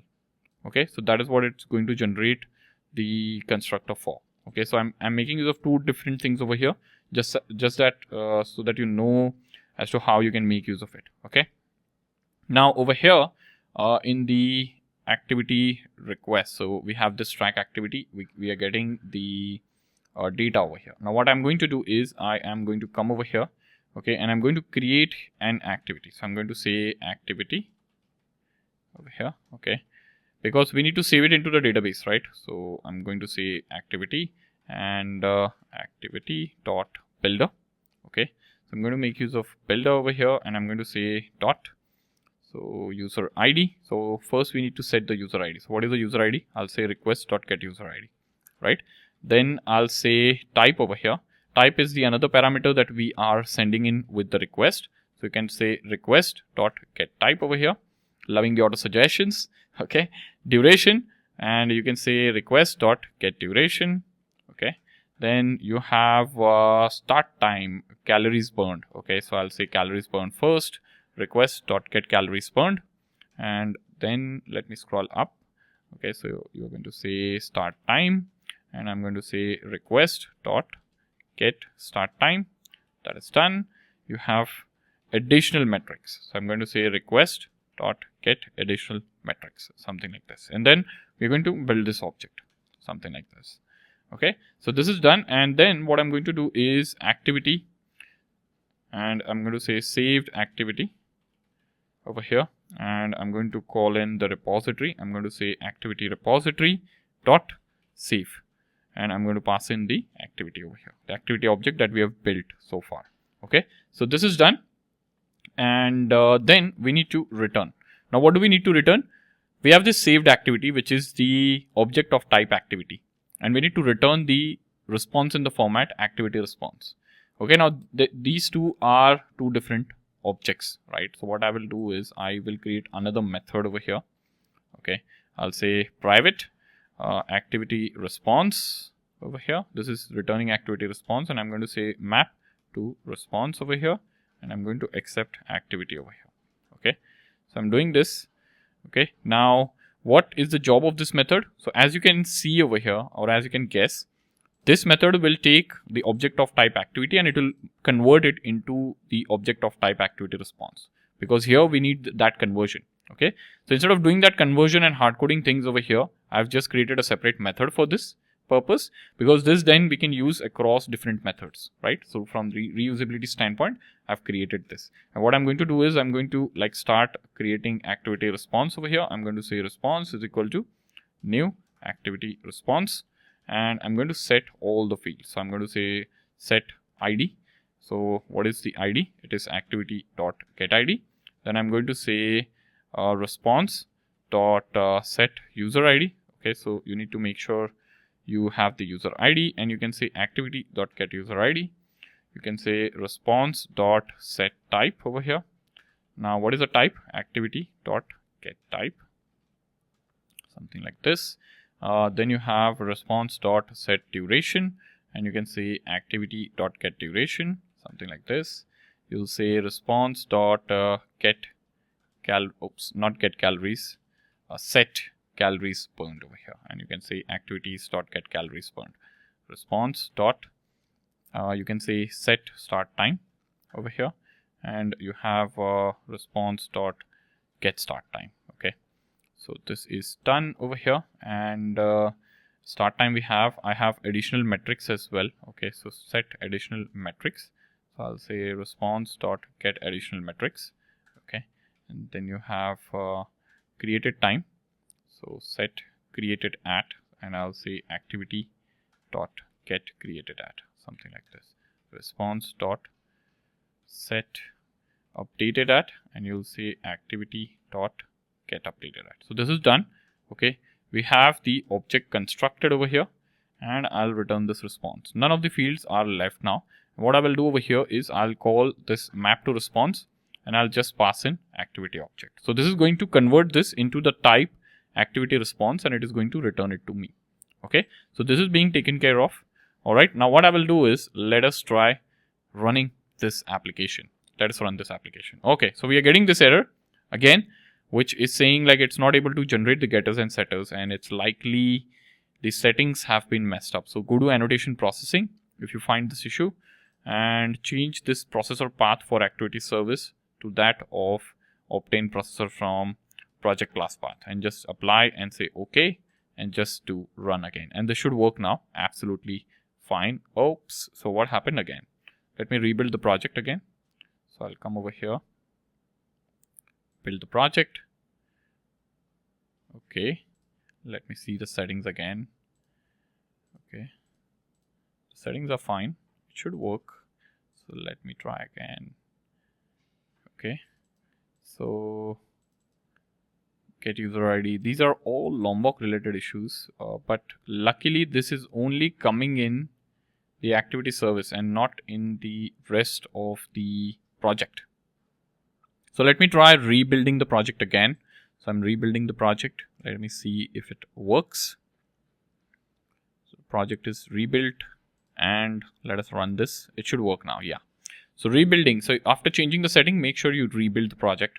Okay, because there was no issue as such, but I don't know, it was just creating a nuisance. Okay, so here you can see now we have this endpoint API/activity. So I'll come over here to my collection, and here you have fitness microservices. So within this, I'll add a folder. Oops, not a collection. So go over here, and I'll say add a folder, and this folder is for user. Okay, so earlier we had the request for user, so I'll move these requests under user. Okay, now we have one more microservice, so I'll organize this. I'll say activity, something like this, and I'll add a request to work with. Okay, now over here I'll say API/, so it has to be activities. Okay, activities, it has to be a post request over here, and within body I'll select raw JSON, and here I need to pass in the data. Okay, and what all data is needed? So here we are accepting the object. The object that we need is in this format. Okay, so this is activity request. So if you go over here, activity request, you need user ID, type, duration, calories burnt, start time, and additional metrics. So I'm just going to create this kind of a request. So I'll come over here, okay, and I'll start creating the JSON. So you can follow this format. I'm going to say user ID over here. Now what is the user ID? I can say user ID is 1 for now. Okay, then you can have type over here. Okay, and type is running. So let me add running over here. Okay, now this type should match the type that you have defined in activity type over here. So activity type. So this is running. Okay, so that is something that I've added over here. Now here I'm going to say duration. So this duration I'll have 30. Okay, then I have calories burned. Okay, now this calories burned will be 300. So remember, activity request. So this calories burned, you can see B is capital. It's camel case convention. So the same should match over here. Okay, if you just make a spelling mistake, this field won't be mapped to calories burned. So that is something that you need to keep in mind when you are sending in the request and designing the JSON. Okay, now over here I'm going to say 2024 12 12, and I'm going to add this in this format. Okay, so this is a format in which it will accept the data. Okay, or you can keep this 2025. Okay, and 01 for example. It's totally up to you as to what is the start time that you want to have. I'm just adding a dummy data. I'll say additional metrics over here. Okay, and for additional metrics we will add a nested object over here, and I'll say distance over here, and I'll say 5.2. Okay, so these are all additional metrics that I'm adding. Okay, I'll say average speed. Okay, and I can say 10.4. Okay, and I'll just come over here and I'll say max heart rate, something like this, and I'll say 165. Now, why are we having additional metrics first of all? So I'll tell you something. Whenever you are building this kind of a fitness tracker wherein you are tracking fitness activities, now this data will be coming in from a source or from a device, right? So for example, your company might have a mobile application, right? And the mobile application is consuming this API. Now that mobile application might be fetching the data from Google Fit or from Apple Health or from any application like Fitbit or any other application, right? So it is fetching the data and it is sending it to the backend API. It is recording it into our application. And every application like Google Fit or whether it's any third-party application that will have any sort of metrics that they are tracking. Okay, the metrics would differ from service to service. So for example, one service might send distance and other service might not send distance. So it's best to have a field wherein a user can add anything, and additional metrics is something like that, wherein if there is any sort of additional metric that the service is sending, then we are not saying that, hey, I'm not accepting these additional metrics.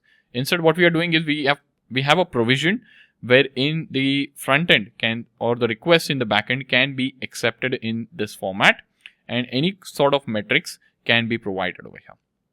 Okay, then there can be a data science team or something like that who takes a look at the data that has been accumulated, and it can do the reporting and it can analyze it. So all that can be done. Okay, so now the request is ready. I'll save this request and I'm calling this register activity. Okay, so I hope you're understanding as to why we have this additional metrics field, because these APIs will be consumed anywhere. Like you might have a mobile app on Android, mobile app on iOS, or a front-end application that user can use it on web, or you might also have a Chrome extension. Okay, APIs can be consumed from anywhere. So if, for example, you have a mobile app and there is an integration with Fitbit, now Fitbit is sending, let's say, 20 metrics, and those 20 metrics are not there in this main JSON over here. So what you can do is you can tell whoever using the API, you can say that, hey, this is the format. I need duration, calories burned, type, and start time over here, because this is something that everyone will send. This is a standard, right? What is the type of activity? That's a standard. Duration, everybody will send. Calories burned, everybody will send. Start time, everybody will send. Okay, but there can be some additional metrics that will be sent from service to service depending on which service is there. So you can have this additional metrics tag under which you can send any sort of metrics that the service is trying to send. Okay, so now what I'm going to do is I am going to shoot this request. Let us see if we get any sort of errors. Okay, what happened? API, so are we calling the right endpoint? I'm calling 8080. Okay, 1 second. So I believe it's not running on 8080. It's running on 8081 or 8082, right? It's running on 8082. I'm sorry about that. So I'll change this and I'll say send this. Now you can see this is the response that we got. Okay, and we are getting created at and updated at as null. Okay, so we will be evaluating this. Start time is also being recorded as null. Okay, why so? And you can see additional metrics is also coming in as null. Okay, that's absolutely fine. We'll take a look at what is happening. But if you come over here in fitness activity, you should see some sort of data accumulated here. Okay, so it's recorded in the database. You can see this data is recorded in the database, but somehow in the response, it's coming in as null. I thought it's not being recorded in the database and there is some issue, but you can see it's being recorded in the database. Calories burned, start time. You can see the metrics object over here, the additional metrics, and you can see everything is coming absolutely fine and it's being saved over here. Okay, now that's the benefit of MongoDB, because it does not have a structure, So when you are storing user information, you have a structure because you know what kind of user information you want to store. So that is why you made use of PostgreSQL or any sort of relational database like MySQL you can use. Okay, but when it comes to activities, like I said, different services might send activities in different format. For example, if you have a watch, if your company launches a hardware watch, wristwatch, a smartwatch, okay, it might send data in a different format than what is being sent in the app, right? So you want to record everything. You don't want to miss the data, right? Because you might have a data science team who might want to analyze the data down the line. So rejecting data is not good. Just save it and then you decide what you want to do with the data, right? So in that case, MongoDB is really helpful because it does not have literally any sort of schema, as you can see, right? There is no schema over here, right? So you can see these all fields have been recorded over here. Okay, and now what we can do is we can see as to why this is coming in as null. So I was checking the code and I realized one small mistake that I did over here is we are returning saved activity. We are supposed to return saved activity, right? But we are here, whatever activity we have created, that is what we are mapping to response. So this is incorrect. We actually need to pass in saved activity over here, okay, which we did not do. So I'll just stop and rerun the application and let us check what happens now. Okay, so it's running now, and let me try sending this request again. Okay, so now also we are getting the same issue over here. So I'm not seeing start time, I'm not seeing this. Okay, let me like refresh over here. Okay, so I'll hit this icon. You can see there is second object also created, but here we are getting null. So here I realized when we are mapping to response, okay, what I did, one mistake I did is I should be taking the data from activity and setting it to response. But here what I've done is, in some places by mistake I have set the data from response to that of response. So response is already null. So of course it is going to give you null only. Okay, so I've done this. Now let me restart this. So this should now at least give start time and additional metrics. Let me see. Okay, if I send this again, if you see, okay, so it's giving additional metrics, it's giving start time, but it's still not giving created at and updated at. So what we would do is we would need to enable Mongo auditing over here for this to work. So I'll come over here, and here we have this activity class. Okay, so I will come over here, I'll add a new class here. Okay, and I'll create a config package over here, config, and I'll say Mongo config. Okay, so in this particular config file, I'll just say this is a configuration and I need to enable Mongo editing. Sorry, not editing, auditing. Okay, so this is Mongo auditing because this is a part of auditing over here. Okay, so I'll just do this and let us rerun this application. And now I'll come over here and I'll try sending this. So now you can see this is working fine, and now we are getting all the things properly. Okay, so some issues, but if you refresh this, you should see everything like created at and updated at also being populated for the latest object over here. Okay, so yeah, this is working fine now, and we have the metrics object as well, you can see. All right, so yeah, this is working absolutely fine, and we have the endpoint up and running. So I hope this has been useful, and I hope you have been able to follow along. And we've just built one endpoint, we'll be building some more.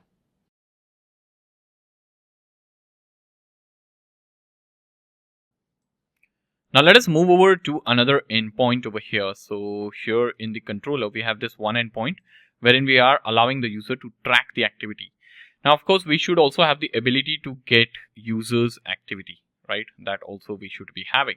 So what I'm going to do is I'm going to just duplicate this entire mapping, and I'll have a get mapping on the same endpoint over here. Okay, and what this is going to do is it is going to return the activity of a specific user.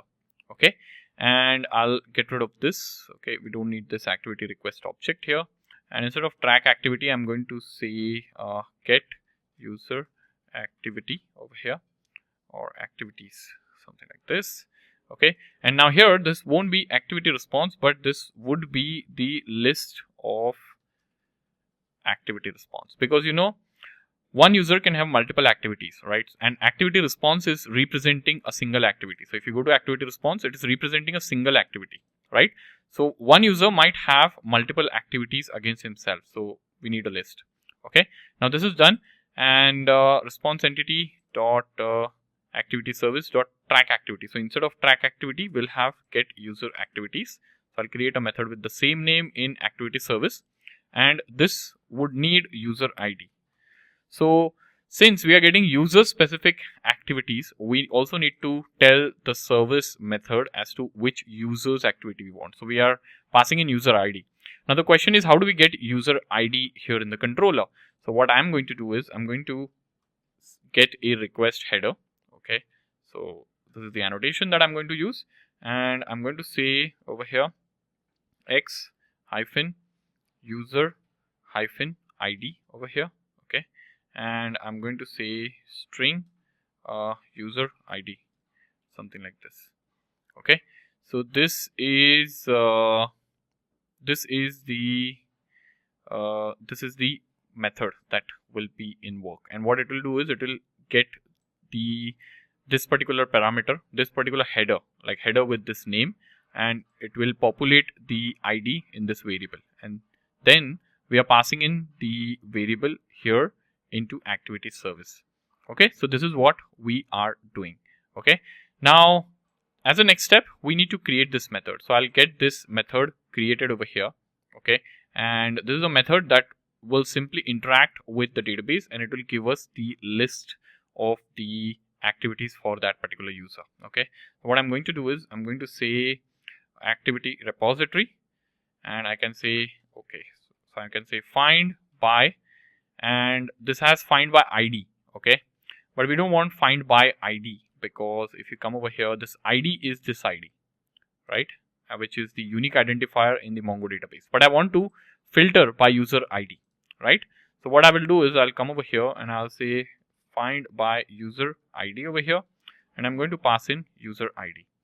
Now this find by user ID does not exist, right? So of course we need to create this. Okay, and this is going to return the list of activity, something like this, and I'm going to call this as activities over here. Okay, and I'll get this method created in the repository. So you can see find by user ID, which will return the list of activity, and I'm passing in the user ID.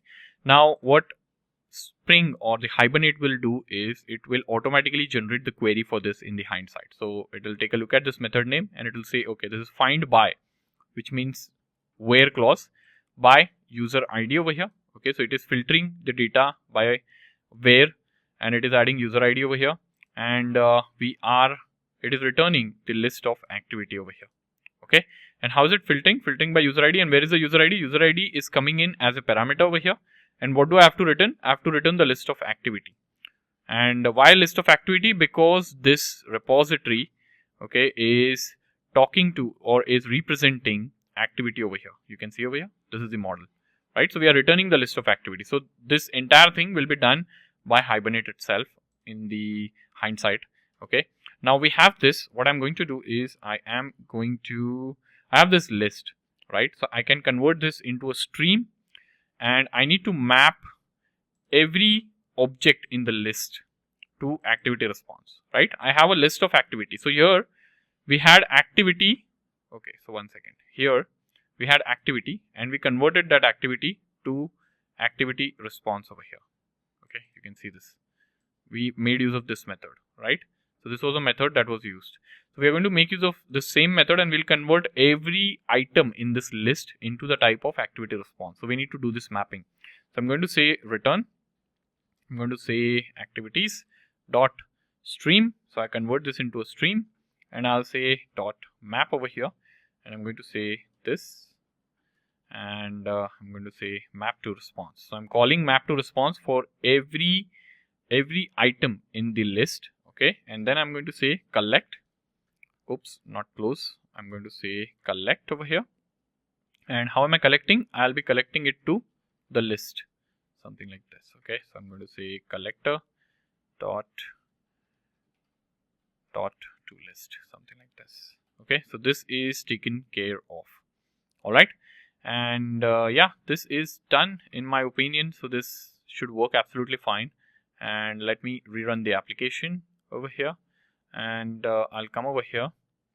I'll copy this header name, okay, this X user ID over here, okay, and I'll go over here.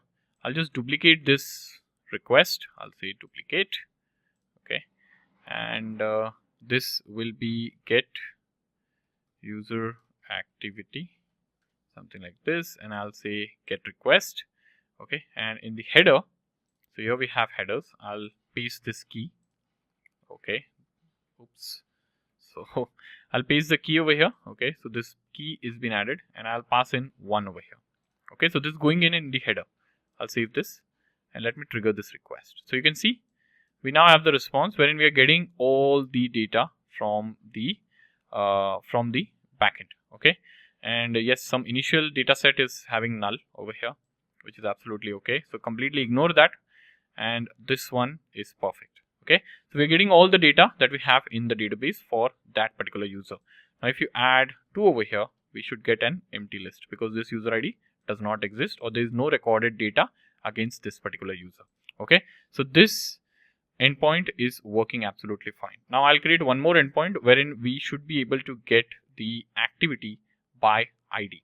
So every activity has an ID. Okay, and whenever user passes that particular ID, we should be able to filter and get that particular activity. So I'll come over here in the controller. This is pretty straightforward. I'll copy this entire get mapping over here.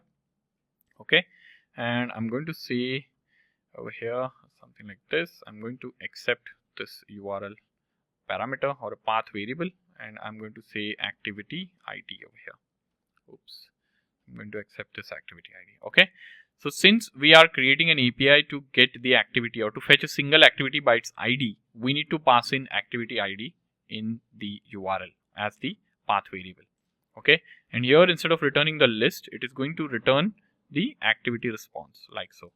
And here I'll say get activity, something like this. This is the method name. Okay, and then I'll come over here, and it's in the request header.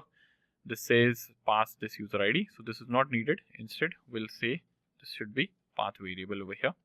Okay, and this will be activity ID like so. Okay, and here I'll pass in activity ID. Okay, and activity service dot, instead of get user activities, I'll say get activity by ID, something like this. Okay, so this is done. This is how the endpoint will be represented. Now I'll quickly go and create this method over here. Okay, and I'll have this definition for this particular method. Okay, now the definition for this should be very straightforward. So I'll simply say return activity repository. Now what is the activity ID? Activity ID is this ID that is being generated by the database, right? This is the ID. So I'll say activity repository dot find by ID.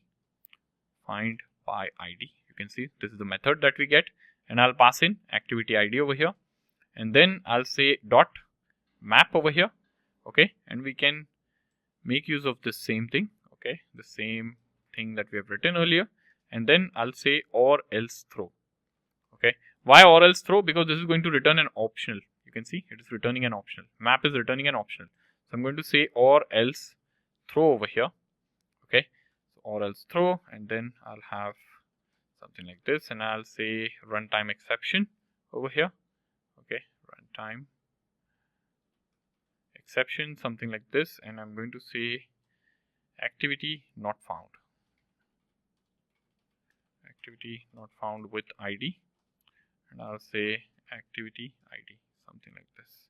Okay, like so, and this will be new. I missed the new keyword. Okay, so I'm creating an object of runtime exception and I'm throwing it. Okay, so this is done. Now let me run this and let us see if we are able to get the data. Okay, so this should run absolutely okay. It's running fine. I'll come over here. I'll just duplicate this.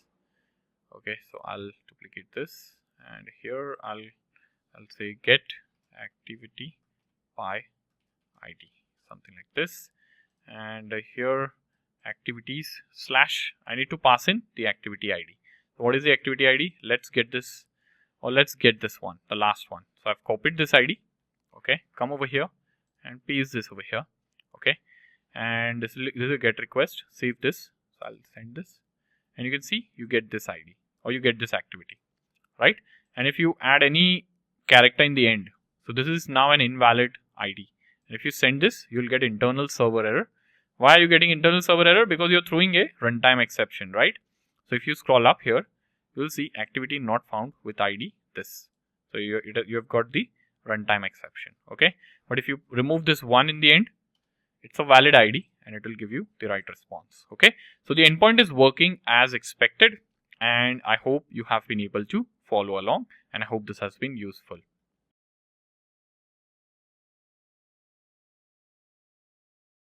Right now in our project, we have more than one microservice.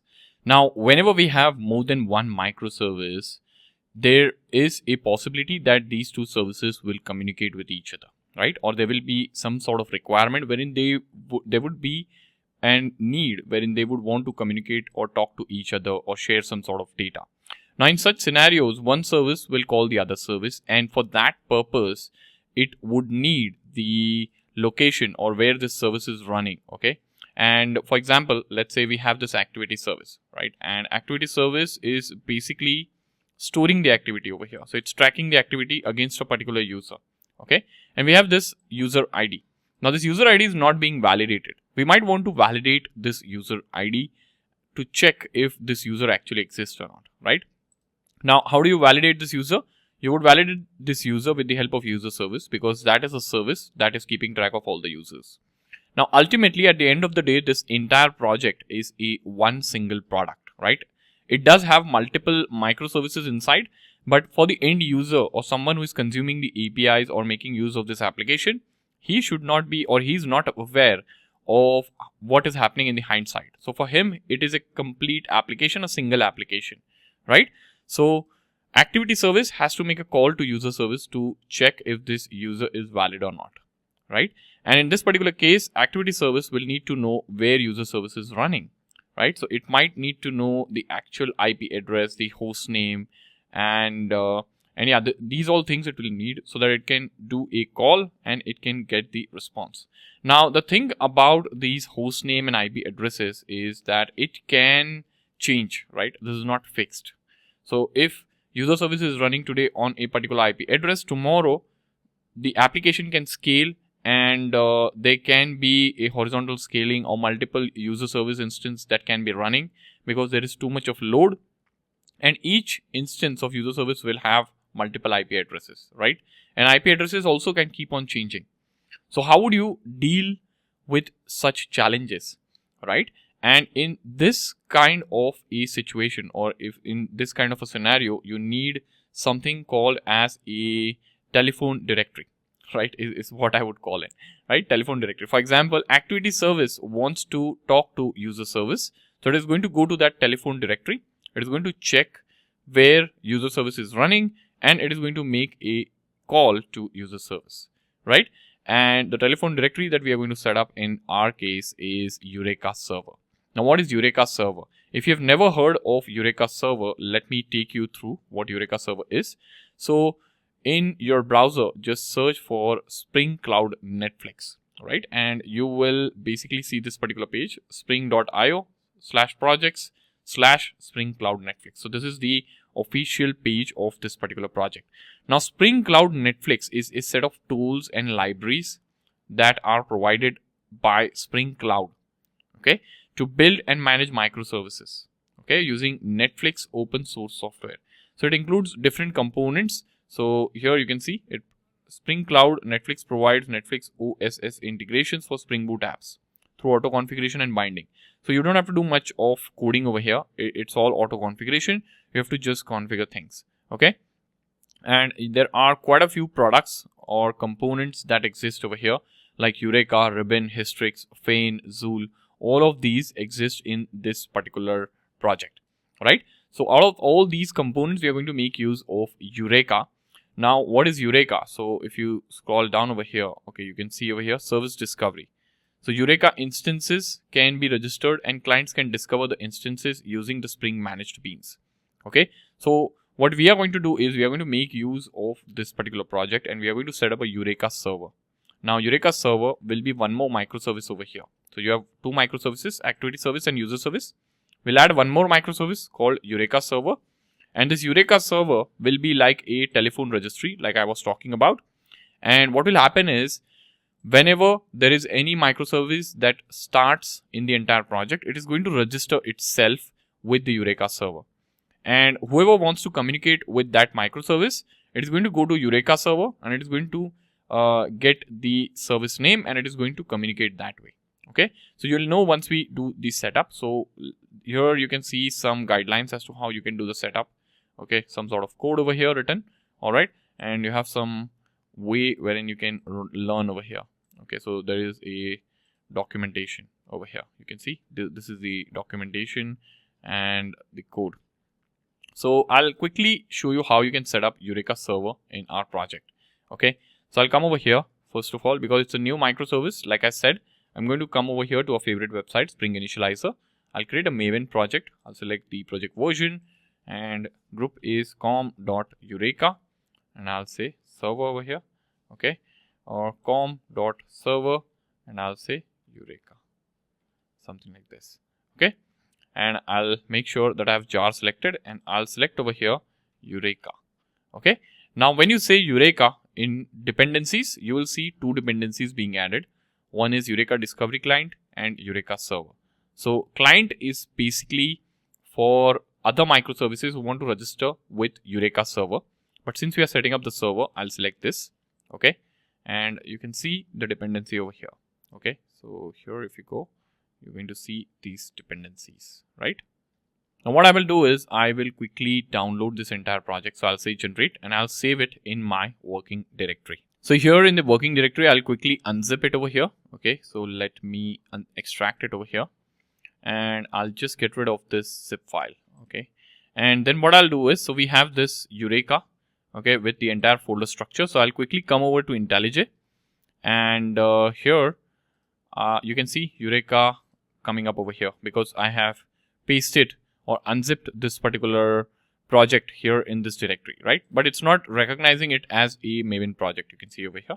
Okay, the other projects have this square rectangle, but this does not. Okay, and if you go inside, it won't even detect the Java code inside, right? So it won't detect this. It won't show syntax highlighting over here. And to change this, what we will do is I'll come over here. I'll click on Maven icon. I'll say add a Maven project, and inside fitness microservice, I'll just go to Eureka and I'll select pom.xml of Eureka and I'll say OK. And suddenly you will see that this is being recognized as the Maven project and you can see all the dependencies are being resolved. You can see resolving Maven dependencies. So there are some red marks and once the dependencies are resolved, they all will go away. So we'll wait for a few seconds. Okay, and we'll wait until these Maven dependencies are resolved. Now the Maven dependencies are resolved. You can see the scanning is complete and indexing is being done and the project is ready. You can see. So we have a Eureka server that has been set up now inside our entire microservice architecture. Now what we need to do is we have this dependency. So I'll just close all the tabs. Okay, and if you go to resources over here, okay, if you come over here to pom.xml, this is the Eureka server. So you have this dependency that we had added, right? Now what I will do is I will come over here to application, okay, and here I'll add an annotation. I'll say enable Eureka server. You can see this is the annotation that we need to add, enable Eureka server, and this is coming in from org Spring Framework Cloud Netflix Eureka server. Okay, so it is being provided to us by that particular dependency that we have added. Okay, now what I will do is I'll also head over to application properties over here. Okay, and I can rename this to YAML if needed. So I'll just make use of YAML files over here. Okay, I'll come over here, .yaml. Okay, and here I'm going to say Spring, okay, application, and I'll say name, and it is Eureka, something like this, and I'll say server colon port. So we'll have a port definition over here. So what should be the port where it's running? So I'll say 8761. Okay, this is a port, and then I'll say Eureka client register with Eureka. So do you want this microservice to register with Eureka? So I'll say false. Why am I saying false? Because this is a Eureka server and I don't want this Eureka server to register with itself, right? So I'll say false over here. Fetch registry. This will also come to false because this server does not fetch other instances. Okay, so I'm setting this to false. Okay, these two properties are good enough for us to keep going. All right, and now what I will do is I'll try running this application. So let me run this application. Let me see what happens if we run it. Okay, so you can see the application is running. We don't get any sort of issues as such, and the application has started. Now if you come over here to the browser and if you go to 8761 port, so if you go to 8761 localhost colon 8761, you're going to see this kind of a dashboard, which is the Spring Eureka dashboard. Okay, and this is coming in from the application that we have run. Okay, and this is the dashboard which can help you keep track of all the instances that are currently registered with Eureka. So whatever instances you are registering with Eureka, you're going to see over here.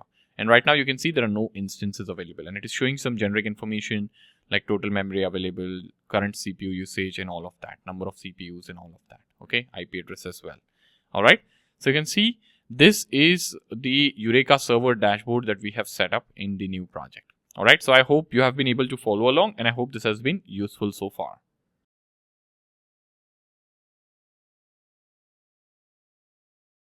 Now it's time that we register the other microservices to Eureka server, so that Eureka server is aware of what are the different microservices running in the entire project. Okay, so what I'm going to do is I am going to come over here to our application, and here in the respective microservices like activity service and the user service, we are going to need to do certain changes wherein we would be adding a dependency and we would be adding certain configuration that will enable these microservices to connect and register themselves with Eureka.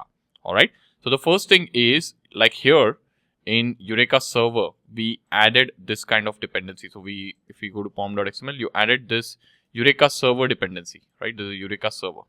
So you need to add Eureka client. So if you come over here into the browser, if you go to Spring Initializer, there is one dependency. So if you search for Eureka, you can see Eureka Discovery Client. So just select this Eureka Discovery Client, just go to Explore, and you have this Eureka Client. This is the one. Just copy this, okay, and come over here and just head over to user service over here. Okay, now in user service, just paste this dependency, all right, and just do a Maven reload. Okay, so after doing Maven reload, all right, so I'm getting something unknown.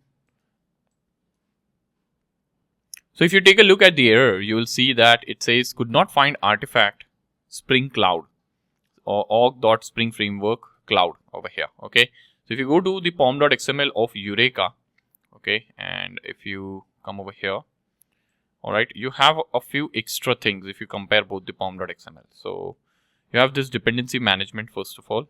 Okay, so what you need to do is I'll copy this dependency management tag under dependencies, and just between dependencies and build, I'll paste this over here. Okay, and then if you scroll up over here, you have the version of Spring Cloud also being mentioned. So if you scroll down, okay, here within properties, you have Spring Cloud version. So I'll copy this and come over here and scroll up, and here also you add this Spring Cloud version, and then you do a Maven reload. Okay, so after doing this, it should work absolutely fine, and you can see all the errors have disappeared. Okay, so since this is coming in, this Eureka client is coming in from Spring Cloud. Okay, it's a part of Spring Cloud project over here. So here also, if you see, you'll see this dependency management, this thing. Okay, this is something that we added, and the Spring Cloud version. So these two things you need to add if you're making use of Netflix or this Eureka server or Eureka client dependency. Okay, because they are part of Spring Cloud, right? So we have added these two things and the errors have gone. Okay, now after this is being done, what we need to do is we need to do certain configuration changes in our application.yaml for user service after we have added the dependency. So I'll come to user service and I'll head over to application YAML over here. Okay, and here I'm going to add certain properties. So first of all, you have to make sure you have a application name set up, because this is the name which will be registered when the service is being registered with the Eureka server. So I'll add a hyphen in between. It's user -service, okay, just so that it looks more readable. And then I'll come over here. I'm going to say Eureka client. I'm going to say service -URL, and I'm going to say default zone over here. Z should be capital, okay. And all of these properties you'll find on the website as well. So if you come over here to the website, they should have this. You can see over here this. So note that, okay, you can see this. You added this Eureka client on the class path, and your application automatically registered with the Eureka server. Configuration is required to locate Eureka server. So why are we adding this configuration in application.yaml? So that the application could locate the Eureka server, because the Eureka server is running over here on this port, right? So you can simply even copy this entire thing over here, okay? And rather than typing, you can simply paste this over here, okay? So this is done, and let us run the application. So now if you run the user service over here, okay? So let me run user service. So I'm getting this issue because of Lombok. So just head over to settings, and within annotation processing, just make sure for all the applications you have selected obtain processor class path. Say apply, okay, and then say run. It should work fine, and it's working fine. And now if I just head over to the logs, okay, you would see over here certain things, okay, which I would want to discuss with you all. So you can see the application started. Now I'll get one more log over here. Okay, so you're seeing this log, okay, it already came. You're seeing discovery client, user service, and you can see 8081 registration status is 204, which means it's successful. So it has successfully registered with the Eureka server. And if you come to Eureka server, earlier we were just seeing no instances available, but if you do a refresh over here, you're going to see user service is available, okay. And you can see here is where it's running. So it's running on local host with the name user service. Port number is 8081. So this is the service that is up and running in our local host, and it's registered with Eureka server. Now we are going to do the same with the activity service as well. So what I will do is I will come over here. I'll first head over to pom.xml. I'll just copy this dependency from user service, and I'll come over here, or let me close all the tabs. Okay, it might get a little bit messy. So I'll head over to activity service, pom.xml. First of all, head over to dependency over here and paste this dependency. Which is this dependency? This is the Eureka client dependency. And then what you need to do is from here or from here, okay, you need to get the Spring Cloud version. So I'll copy this version. I'll come over here, okay, and under properties here, you need to paste this Spring Cloud version, and then scroll down. You need to add this dependency management. Copy this. This is between dependencies and build, right? So dependencies and build, paste this, okay, and then do a quick Maven reload. It should work without any issues. And then come over here, and within this documentation, so wherever you are seeing this documentation, or if you go to overview also, they might have some code snippets over here. Okay, so in overview there is no code snippet. You need to go to learn and just open the reference doc, and you'll see this code over here for application YAML. Copy this, come over here, and then in src application YAML, just paste this, okay, something like this over here, and just run the application activity service, okay. And you're getting this Lombok issue again. So whenever you make changes to pom.xml, you see this issue. I fixed it this way, okay. So this is how it would work well. And now if you run this, you should see the application running, right? Okay, so we are getting an error over here. This error is for MongoDB, okay. The MongoDB, it's not able to connect to MongoDB, okay. And the reason is because probably my MongoDB server is down, okay. So I need to go over here. I need to start the service because I restarted my system, okay. So MongoDB is not running, and then you can see, okay, now it is connected. You can see it's connected now to MongoDB, right? And if you come over here and if you refresh, you should see activity service appear also, but there is no hyphen here. We've missed adding hyphen. So I'll go to application YAML. I'll just add a hyphen from the readability standpoint, and I'll just restart the application. Okay. So we'll wait until this relaunches. You will see similar logs like you saw for user service. Okay, you can see discovery client and registration status is 204, which indicates registration is successful. And now if you refresh, you can see activity service, and this is where it's running. All right. So I hope this has been useful, and I hope you have been able to follow along.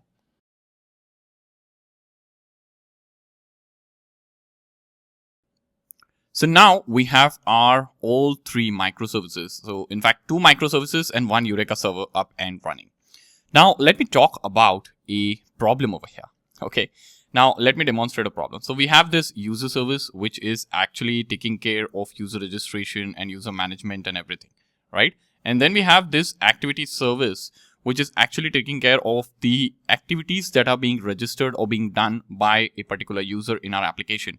And this entire setup is our application, which is providing the service of fitness, right? So it is providing the APIs that are related to a fitness app, right? So in all, this entire setup is a fitness application. All right. Now, if it's a fitness application and if it's a single application, the data should be synchronous, right? The data should make sense, right? When I say synchronous, synchronous might not be the right terminology, but the data should make sense. Now, what I mean by data should make sense is whatever user you have in the user service or that are registered with the user service should have some sort of activity registered in the activity service. So if there is any activity being registered in the activity service, it should be against these users that exist in user service, right?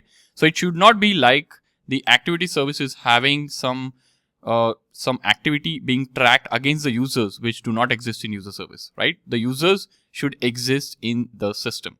Okay.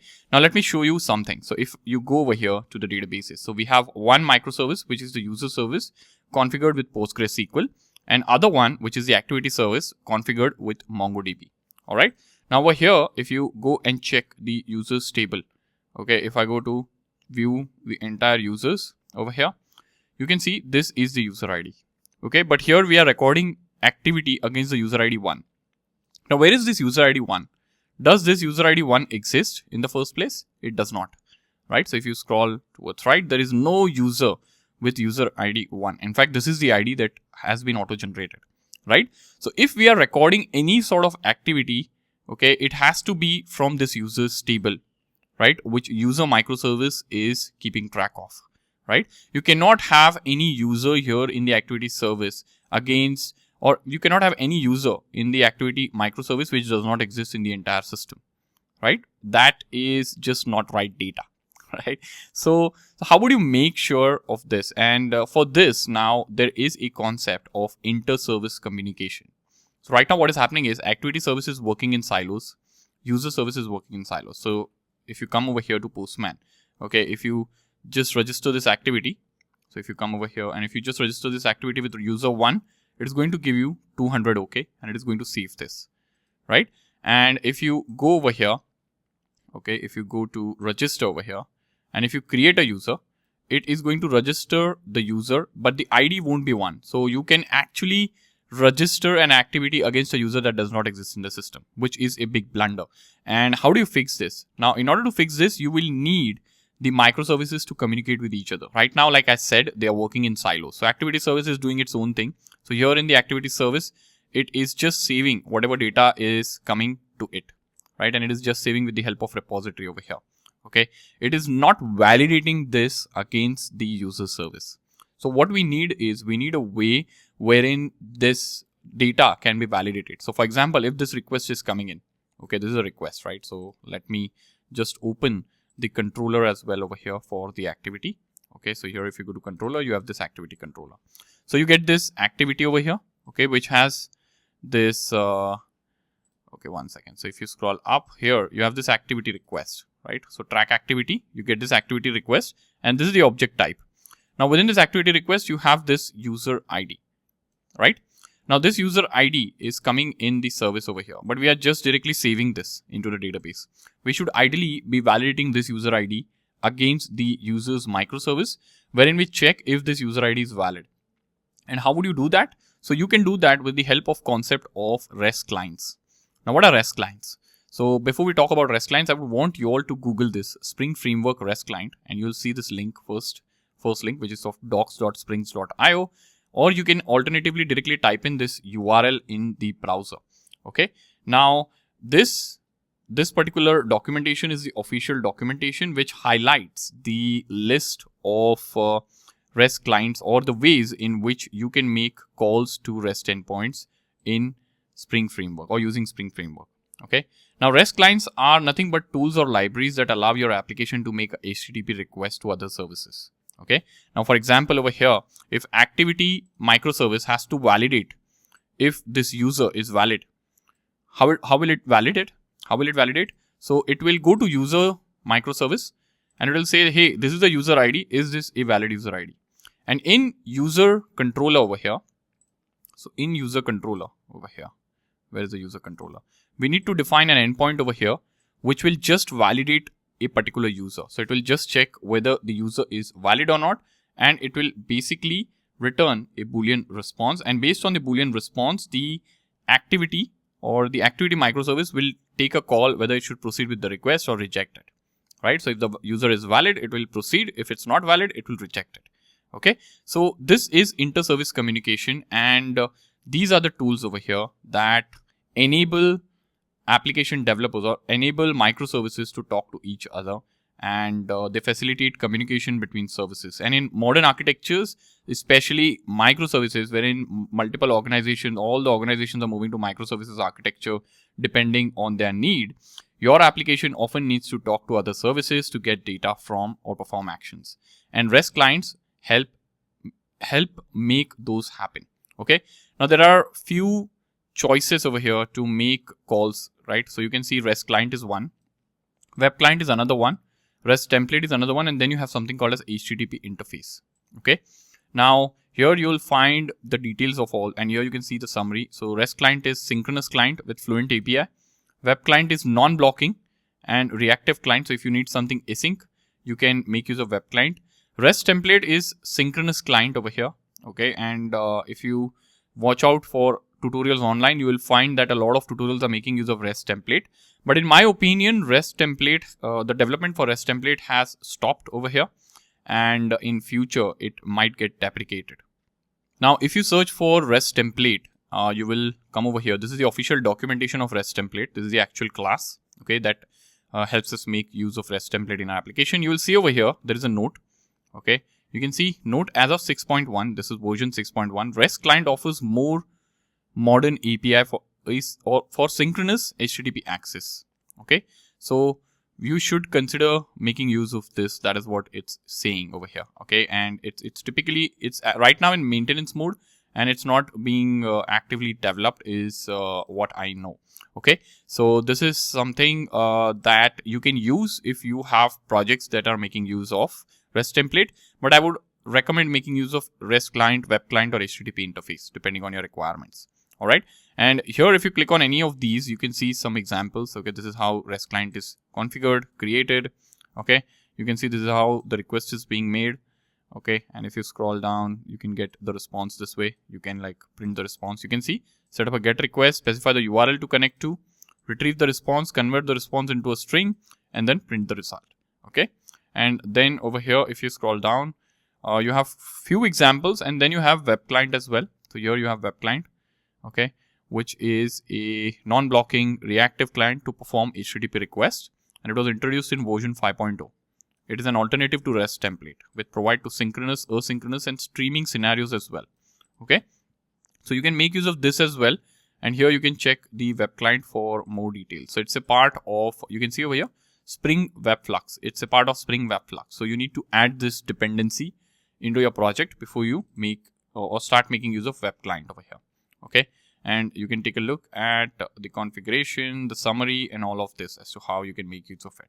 Okay, so these are some of the REST clients that I want to talk about, and you can explore this documentation and just learn more about them. But the crux is there are multiple ways of doing the same things. Okay, there are multiple clients available, and depending on your requirement, you can pick the right one. You can even make use of REST template because it is actively being used, but in future it will get deprecated is what the thing is. All right. Now, coming to our application, what we need is we need to basically set up a way wherein our application will connect to a user microservice. So activity service will connect to user service, and if the user is valid, it is actually going to process or proceed with the request. And if it's not valid, it is going to throw an error that, hey, the user is not valid. All right. And that is what we are going to do. So first thing, what we are going to do is we are going to add the dependencies that we need. So I'm going to come over here to Spring Initializer. I'll close this and I'll say web flux, something like this. Okay, you'll get this reactive web, and come over here and just get this dependency over here, right? This is a dependency. Okay, so I'll copy this, and we are making use of, so if you come over here, we are making use of web client. This is what we'll make use of. Okay, and like I said, it's a part of, if you go back, it's a part of Spring Web Flux. Okay, so that is what I am adding into my application. So I'll come over here and I'll go to the pom.xml of activity service, and here within dependencies, I will add the dependency. So here somewhere I'll add the dependency. Okay, after updating pom.xml, I will go and make sure that annotation processing is set to obtain processor from class path. Otherwise, I'll start getting all sort of errors for getters and setters. Okay, because Lombok won't work. So I'm just setting this for annotation processing so that there are no issues later on. Okay, so I've done this now, and now the first thing is what we need to do is we need to create a configuration class to define a web client builder, which is a specialized web client for the user service. Okay, so what I'm going to do is I am going to come over here. Okay, and this is the activity service. I'll just close all the tabs. All right, and here in the activity service, I'll click on the main package. I'll say new Java class, and here I'm going to say config. So I'm going to create a sub package called config, and I'll say web client config, something like this. Okay, so this is the configuration for web client. Okay, which is going to do the job of creating a web client.builder, which is a specialized web client for the user service. Okay, and using this, we'll be making the calls to the user service. So I'll just add a configuration over here. Okay, I'll come over here and I'll say public web client dot builder, and you can see where these classes are coming from. So this is coming from, you can see reactive. This is coming in from the dependency that we have added, right? So I'll say web client builder, something like this, and I'll add this, and I'll say return web client builder. Okay, web client dot builder, something like this. Okay, this is done, and I'll add a couple of annotations over here. Okay, so I'm getting some sort of error over here. What is this? Okay, method call expected. Okay, so this should be small b and not the capital B. Okay, this should work now, right? Now here I'll add a annotation of bean. Okay, and I'll add load balanced. Okay, now why I'm adding load balanced? So load balanced annotation allows web client to resolve the service name via Eureka. Okay, now what I mean by Eureka? So if you come over here, we have a Eureka server up and running wherein we have the service registered. Okay, now I don't want to manually hard code the URL. So I don't want to say localhost :8081 and this is a user service, but instead I want to have the service name directly, right? So what will happen is wherever, irrespective of wherever on whichever IP this server is running, user service, I have to just refer to it by the service name. Okay, and even if the server IP or the server URL changes, this service name is not going to change, right? So my application code remains the same. So via Eureka server, I'm going to connect to the user service. So that is why I have made use of load balanced, because with the help of this annotation actually allows web client to resolve the service name via Eureka. Okay, now this is done. Now what I'm going to do is I'm going to define one more bean for user service web client that points to the user service endpoint. Okay, so I'm going to say public web client over here, something like this, web client, and I'm going to say user service web client, something like this. Okay, and I'm going to say web client dot builder. Okay, dot builder, and I'm going to say web client builder, like so. Okay, this is done, And here I'll add a bean annotation. And here I'm going to say return web client builder dot base URL. So you can see this base URL. So I'm going to set the base URL. Now what is a base URL? So base URL is of course the URL of the service. Now what is the URL of the service? It is user-service, something like this. Okay, so this is the base URL of the service, and I'm going to say dot build, and I'm going to add a semicolon, and I'll take this to the next line. Okay, so this is set up. We have this bean called user service web client, which is configured to point to user service. Now using this, what we can do is we can validate a particular user and we can actually call this particular service. Okay. Now, before making a call to this particular service, we have to make sure that the user service actually has an endpoint that allows the validation for the same. Okay. And how are we going to do that? So we are going to come over here to user service and I'm going to expose a small little endpoint. Okay. So I'll come over here and I'm going to come over to the controller, and here I'm going to just add a simple endpoint. So here we'll take this. Okay. So get user profile is something that I'm duplicating, and here I'll say user ID / validate. Okay. So in the end, if you pass in validate, it is going to validate that user, and I'm going to say validate user. Okay. And in the response, it is going to return a Boolean response. All right. And it is accepting the user ID, and I'm going to say response entity OK. And I'm going to return something. Now what am I going to return? I'm going to return exist by user ID. So this is the method that we need in user service. Okay. So I'll hover on this and I'll create this method in user service, and it is simply returning a Boolean. You can see over here. Okay. Now it will say return user repository. Okay. Repository dot exist by ID. So there is this inbuilt method that exists in the repository, and I'm going to pass in the user ID. Okay. Now let us test this endpoint over here. So what I will do is I will restart my user service. Okay. Let us restart the user service, and I'll come over here. Okay. And here I'm going to, for user, for get profile, I'm going to duplicate this because it's almost the similar API, similar endpoint that we have. Okay. I'll say validate. Validate user, something like this. And here you can see validate users and / validate in the end we have, right? Something like this. So I'll just save this. I'll just save the other API call as well. Okay. I'll come over here. I'll say send. Okay. So could not send the request. Something is a problem. So 1 second. What is the problem? So it's running, but it's running on a different port. Which port is it running on? So let me check the port. So the user service is running on 8081, and I'm doing an API call to 8080. So I'll do 8081. I'll say send. You can see this user exists. Now if I just change this to something random, if I add a 1 in the end, and if I say send, you will get false. So this endpoint is working fine. Okay. This is working fine, right? It is giving us true and false, right? So what I will do now is I'll come over here to my project, which was web client config, and here in activity service, we have this service. Okay. So here I have this activity service.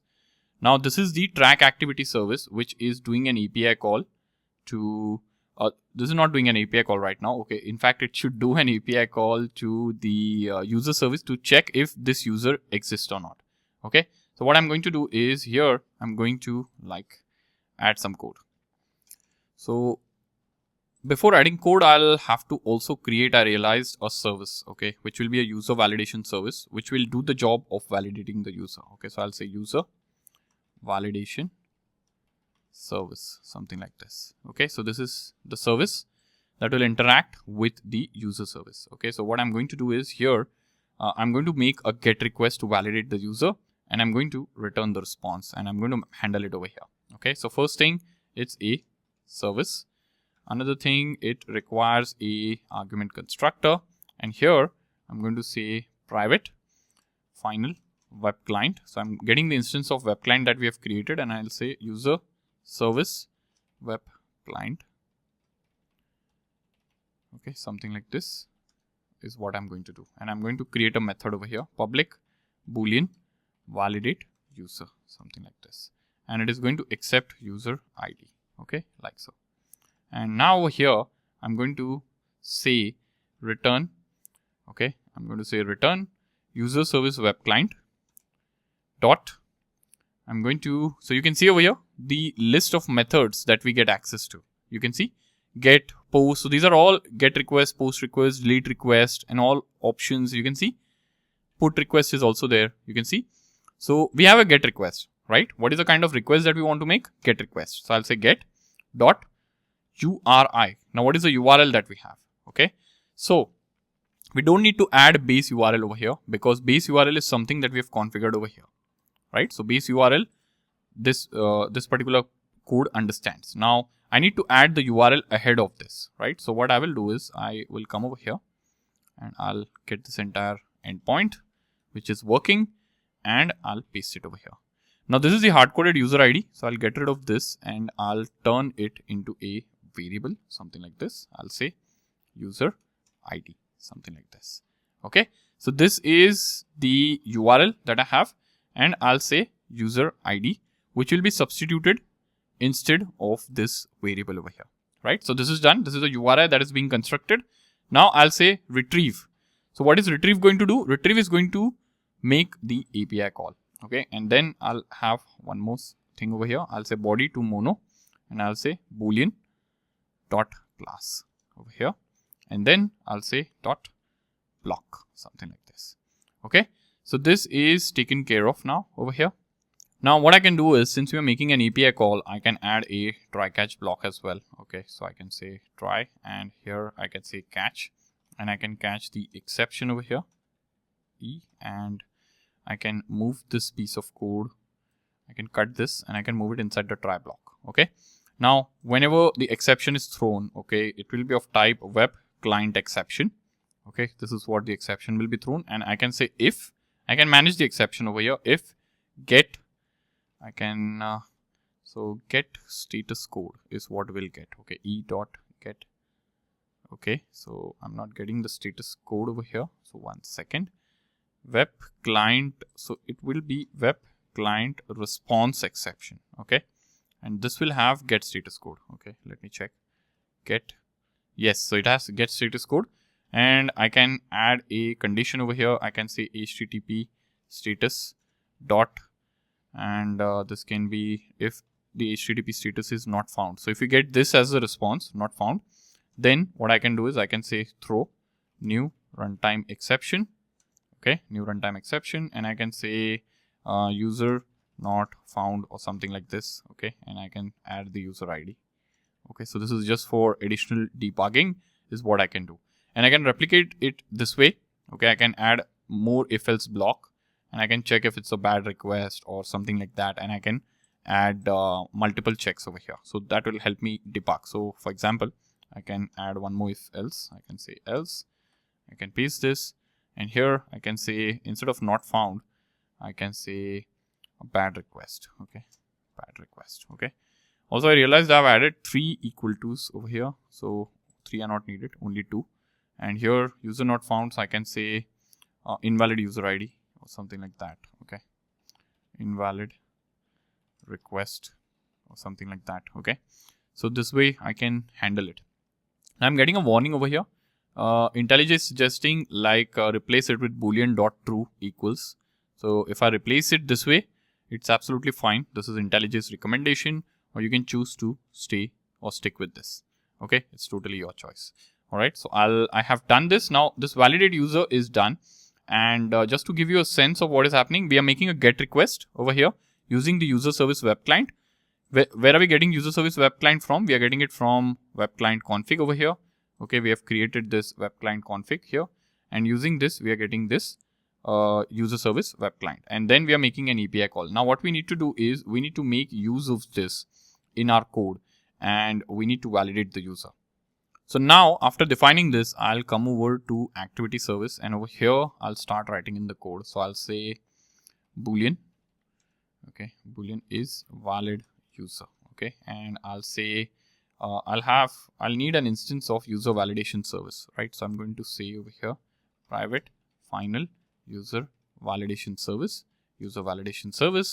and here I'm going to say user validation service dot validate user. And what is the user? So I need to pass in the user ID, right? So this is done. I'll add a semicolon. Now, if it's a valid user, then proceed. If it's not, then throw an exception or stop the program or return from here. So here I'm going to say if not equal to is valid user. Okay, then in that case, what you do is you throw new runtime exception. You can create your own custom exception as well over here. You can say invalid user over here. Okay, and you can pass in the request dot get user ID. All right, this is done and this is taken care of. So if the validation fails over here, the program stops over here and the program won't proceed and the activity won't be saved and the user will see an exception.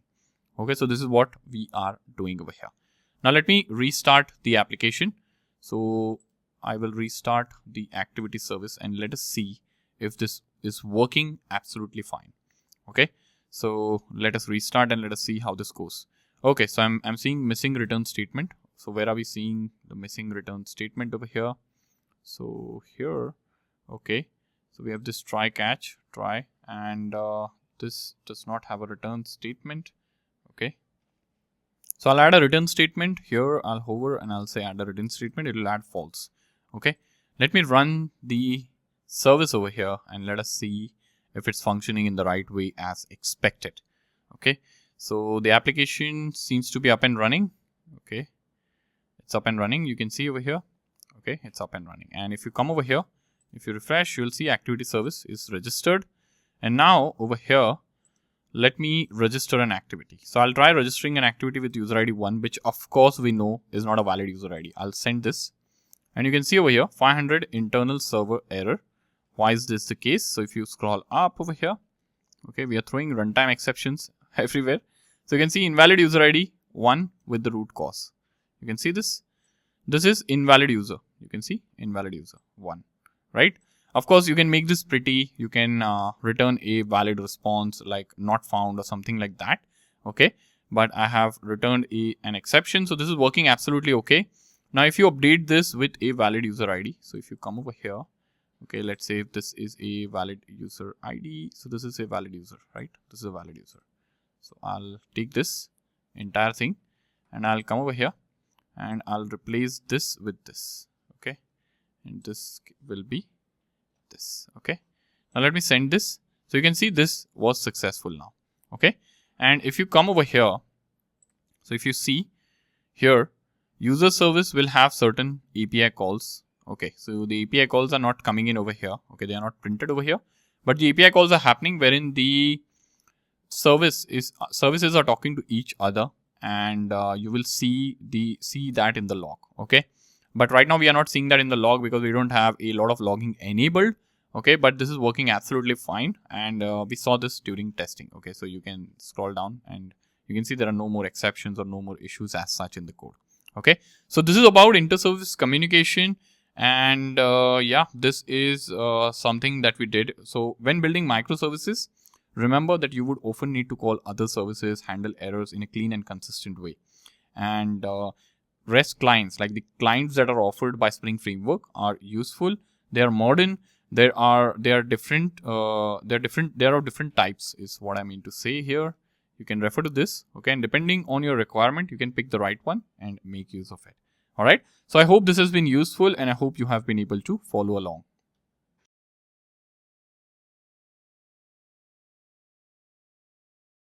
Now, what I would want to do is I would want to showcase the behind the scenes of the API calls that are happening. So what I will do is I'll add a few logs over here in the user validation service over here. So in the user service wherein we are validating the user. Okay. And we are going to analyze these logs, and it will give us a validation that this is actually being called. Okay. So first thing, I'm going to make use of SLF4J over here, and here if you come, if I scroll down here, okay, exist by user ID. So here I'm going to add a log over here. So I'm going to say log.info. Okay, and I'm going to say calling user validation API for user ID. Okay, something like this. And I'm going to add over here user ID. All right, something like this. So this is something that I've added over here. Okay, I'm going to copy this same thing, and you can add some logs here as well in the validate user. Okay, so here in the user validation service, here in the validate user, something like this. Okay, and you need to add this annotation SLF4J. Okay, and I'll restart both the services. So I'm restarting the activity service, and then I'll also restart the user service. Okay, so user service is also being restarted. So both are being restarted. We'll wait for a while. And what I'll do is I'll do a query again. Okay. And both the service should be up and running in no time. So this one is up and running, the user service. The activity service is just starting and it is up and running. Okay. So now what I will do is I will do a API call over here. Okay. So I'll just register this activity against this user. Okay. So I get in internal server 500 error. So what is this error? Let me see. Okay, it says invalid user. Why does it say invalid user? So 1 second, register activity. There is in user ID. Okay, let me send this. Okay, so probably, okay, so this user does not exist is what it says. So let me copy this. And what happened in user service? Okay, so is it calling user service? Okay, so 1 second, I'll do this again. So I immediately triggered the API request after the service was started. Okay, and there is a possibility like this registration with the Eureka server was not propagated. Okay, and that is why it threw an error. Okay, so I'll try it after a few seconds after starting the service, and now it should work. Okay, now it's working. Okay, so this might happen, and you'll have to wait for a while if you're making use of Eureka. And if you scroll down over here, you can see validation API for user, calling validation API for user. This is the user ID, right? And this is the activity service. Now, if you go to user service, here you will see there is a API call that was received. Okay, so confirming that it's working fine, and I can also update this user ID to something like 1 or so. Okay, like 1 or so, and I can send this again, and you'll get internal server error. And here you'll see this was the initial call, and then there was this initial call of for user ID 1. Okay, and this user ID 1 of course does not exist, so we get an exception over here. So if you scroll up, you get an exception, invalid user 1. Okay, but this previous one was successful. Okay, so this was being called, and this previous one over here, this previous one was successful. Okay, so first the API call was being made. You can see calling user validation API for user ID 1, and then the exception was thrown over here. You can see this. Okay, so this is clearly working, and inter-service communication is absolutely working. Okay, and it's happening. All right, I hope this has given you some clarity, and I hope you have been able to follow along.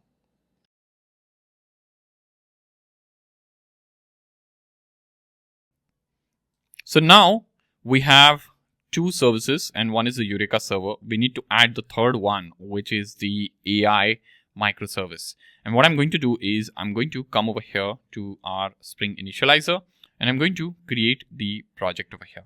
Now, what is this AI microservice going to do? It is going to take the activity that is being registered. So here, if you take a look at the database, we have all the activities coming in, okay, from different users, right? And this database will be populated. So right now I have just running activities, right? So this user did running for this much of time. Now, based on this, I would want to generate recommendations for the user or a personalized health plan or something like that. And for that, we are going to make use of artificial intelligence, AI.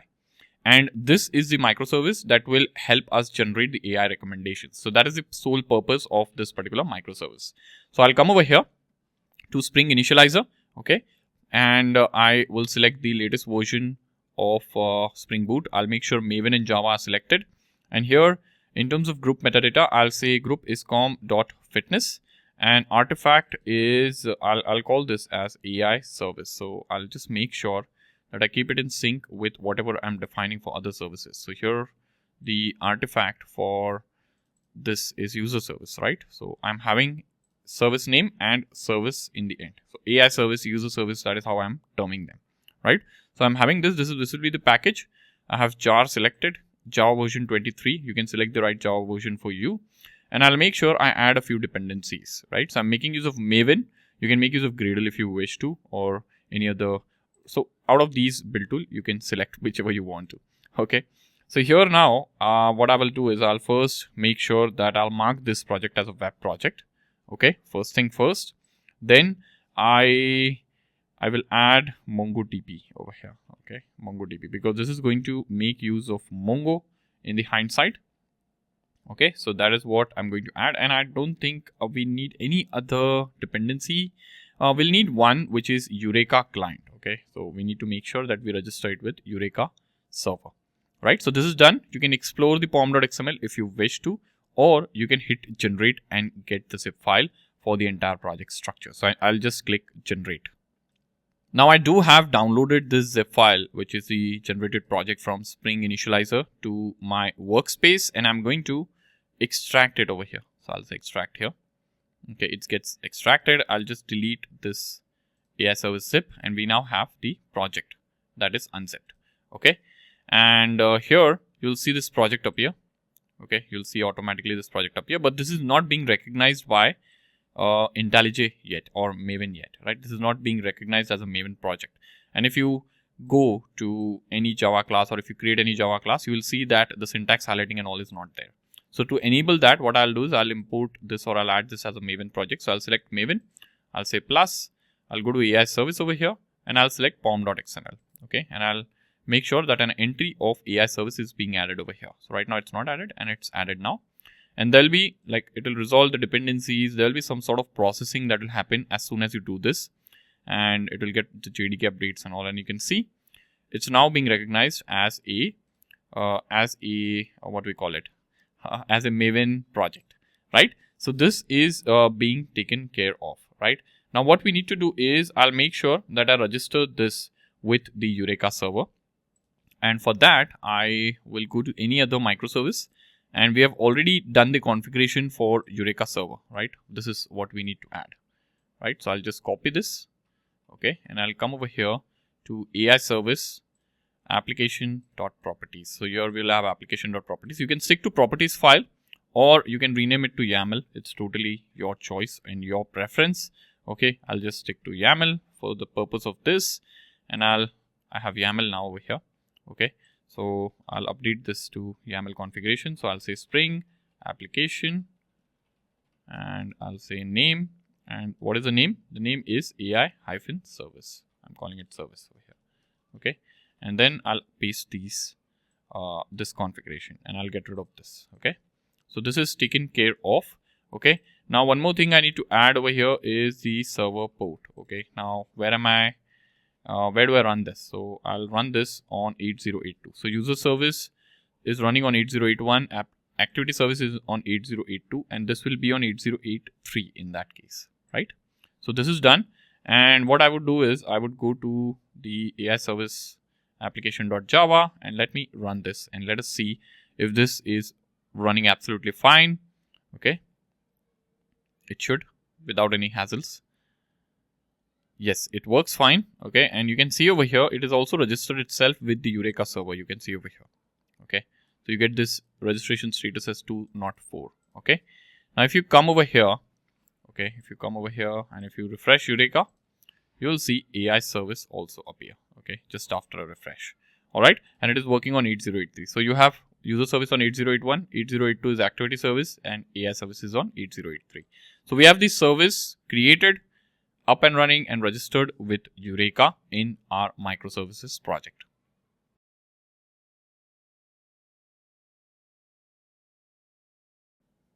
Now, once we have the AI service up and running, what we need to do is we need to configure the database, and we need to get it working with it. So what I'm going to do is I'm going to head over to AI service, and here if you see, we already have added, during the creation of the project, we have added this dependency for Mongo. Right, so we'll be making use of MongoDB over here. All right, and we have this database up and running here. Okay, so if you want, you can create a new database. Okay, so I can add a new database. I can call it recommendation, fitness recommendation. Okay, I can call it something like this, fitness recommendation. Okay, and I can have a collection called you can have a collection called recommendations or something like that. Recommendations. Okay, so this will create the database. Or you can even have a same database used for this microservice as well and just add a new collection. It's totally your choice, but I'm maintaining a separate database. Okay. And you can even host this database on a separate server as well. So it's totally your choice. But right now, since we are working locally and I cannot have multiple instances of MongoDB installed, you can just have one instance of MongoDB installed. So I've made use of this localhost MongoDB instance and I've added two separate databases. Okay. Now we'll come over here, and since we have already configured the activity service to work with that of Mongo, what I can do is we'll take a look at the configurations that we have done over here. So you can see this is the configuration that we have done. So I'll just get these configurations. Okay. And I will come over here in AI service, and here I will open the application YAML. Okay. And here I'll paste it, something like this. Okay. Now, what is the name of the database here? So the name of the database is Fitness Recommendations. So this is the name. Okay. So I'll copy this, or you can, I'll just expand this so that it gets copied properly, like so. Okay. And I'll copy this Fitness Recommendation. Make sure there are no spelling mistakes. Otherwise, like, you will get all sorts of errors. Okay. This is done. And now what we need to do is we will create a model. Okay. So we'll have a model that represents a recommendation in our application. So I'll click on the main package, right click, and I'll say Java class. And here I am going to create this class inside a package called model, and I'll say recommendation, like so. Okay. And this will be a class. Now here I'm going to have like a private string. Okay. And I'll say ID, like so. And I'll copy this part because this is going to be repeated a bit. Okay, so recommendation, there will be recommendations that will be generated with the help of AI, and that is something that we'll be storing in the database, and it will be stored against the activity. Okay, so we have this ID which represents the recommendation ID. Then we have activity ID, okay, which will reference to which activity this recommendation is generated for. And then we'll also have user ID. We are also keeping track of user ID, so that this recommendation is linked to the user as well. And then we will have activity type over here, okay, which will represent the type of activity that we have or that this recommendation is generated for. And then we'll actually have the recommendation over here. Okay, so you can see recommendation, and then we will have the list. So I'll say list of string, okay, and this will be improvements, something like this. Okay, so let me import this. So this is a normal list, okay, and we need to keep a track of improvements that we get from the AI model. I'll also have suggestions that we'll keep track of. So improvements, suggestions, any sort of safety measures that the AI is suggesting to us, okay. And then we can have, safety. And then I can have private local date time, and you can say created at. So this should be auto-populated, okay. And I'll have ID being marked over here. Okay. So if you take a look at the activity service, this will look much more similar. Okay. So if you go over here, we have this model activity, and this will look much more similar to that. Okay. And you can see we have this created date and last modified date that we'll be adding here as well as. Okay. So here we'll say created date. Okay. And for making use of created date, we need to enable the auditing as well. Okay. So we'll be doing that, and we need to add a few annotations over here. So I'll say document, and I'll say collection. What is the name of the collection? Recommendations, something like this. And here I'll say data. Okay. So this data is not coming in because we have not added Lombok. So that's the problem. We've missed Lombok. So here I'll say Lombok. We need Lombok. So I'll come over here. And here I will just scroll down. I'll just get this dependency and I'll paste it in our pom.xml. So here in the pom.xml, I'll just paste this and I'll reload Maven changes. This is done. And then in recommendation, you should ideally get data over here, and you should ideally also get builder. Okay. So this is taken care of. And now what we will do is we will also have Mongo config defined, okay, wherein we will be enabling the auditing. So we have this Mongo config also defined here in what we call we have it in AI service as well. So I can just copy this as well. Okay, and I'll come over here in AI service. Okay, and here I can say a new package, and I can say config over here, and within this config package I'll paste the code. Okay, and then this file will be created, and I'll just get this imported. Okay, so this is taken care of now. And the database, so what we have done is we have actually created a model, okay, which is representing the recommendation that is generated via this AI service. We have told our service as to where it can find the database. So we have given the connection string along with the database name. That is something that we have done. We have the configuration defined for Mongo as well. Okay, and now if you rerun the application, it should work. It should run properly without any errors. Okay, so we'll just restart the application to keep a check on that. All right, and let us see if it works fine. Okay, so you can see it's working fine, no issues as such. All right, and it's registered with Eureka server as well over here. So if you refresh, you'll see the service here. Okay, and here this is also working fine. You won't find any sort of data right now over here. Okay, because you have not sent any sort of data, or you don't have any recommendations right now, right? So when we start generating recommendations, those will be stored over here. All right, so I hope you have been able to follow along so far, and I hope this has been useful.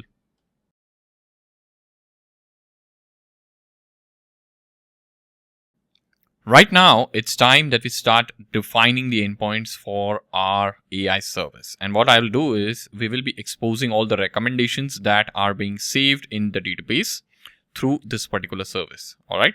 So I'll come over here and I'll create a controller first of all, because that is what we are going to need. So I'm going to create a controller package, and I'm going to say recommendation controller.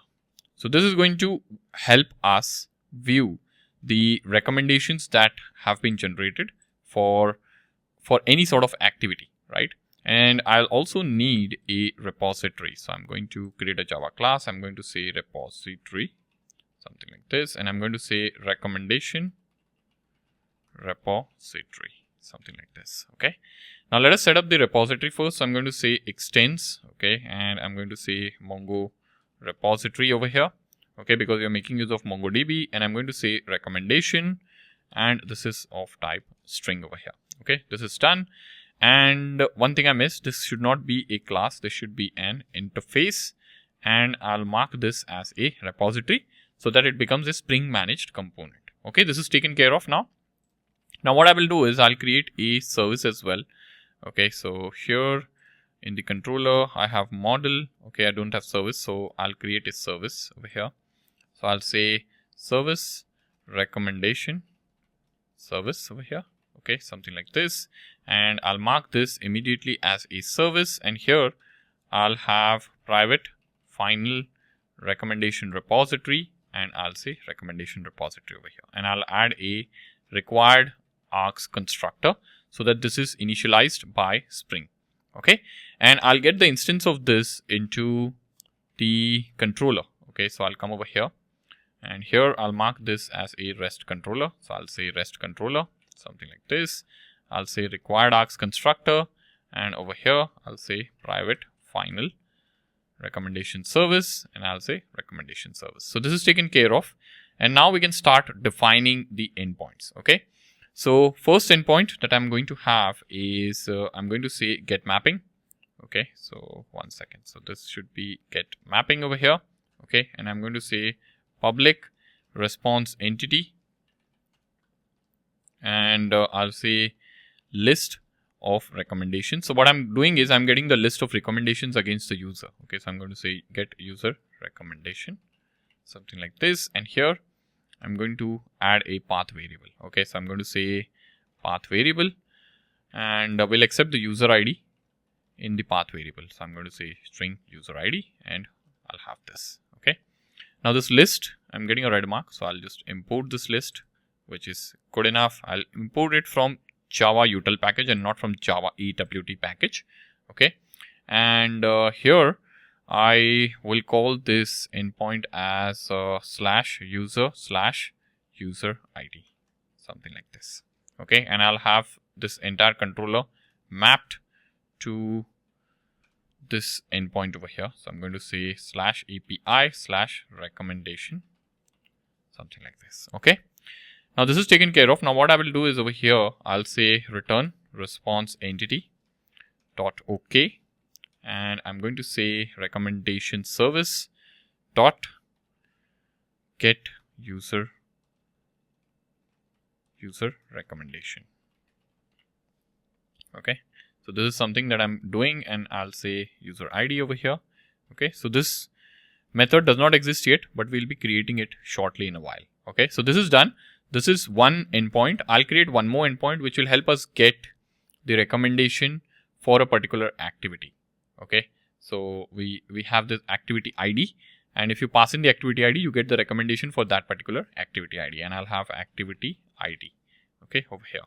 Okay, and here instead of get user recommendation, I'll say get activity recommendation, and I'll also rename this method in the service.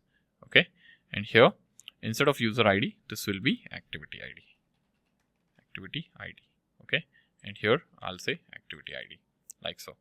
Okay, this is done. Now we'll create these two methods in this service. So I'll create this method over here. Okay, and I'll say here I'll say recommendation repository dot find by ID. Okay, or find by user ID it should be, right? Find by ID won't work, so I'll say find by user ID over here. Okay, and here I'll pass in user ID. Now this method does not exist in the repository. Okay, and whatever this returns, we need to return to the controller. So I'll get this method created. I'll say list of recommendation, and we have find by user ID and string user ID. So this is okay. This does not, this should not create any issues. Okay, this is done. Now let's take a look at the second endpoint over here. So this is get activity recommendation. I'll create this get activity recommendation over here. Okay, and here I am going to say return.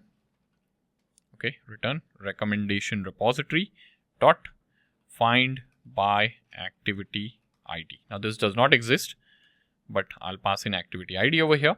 Okay, and I'll get this created in recommendation repository. Okay, so now this is returning a list, but I don't want a list over here.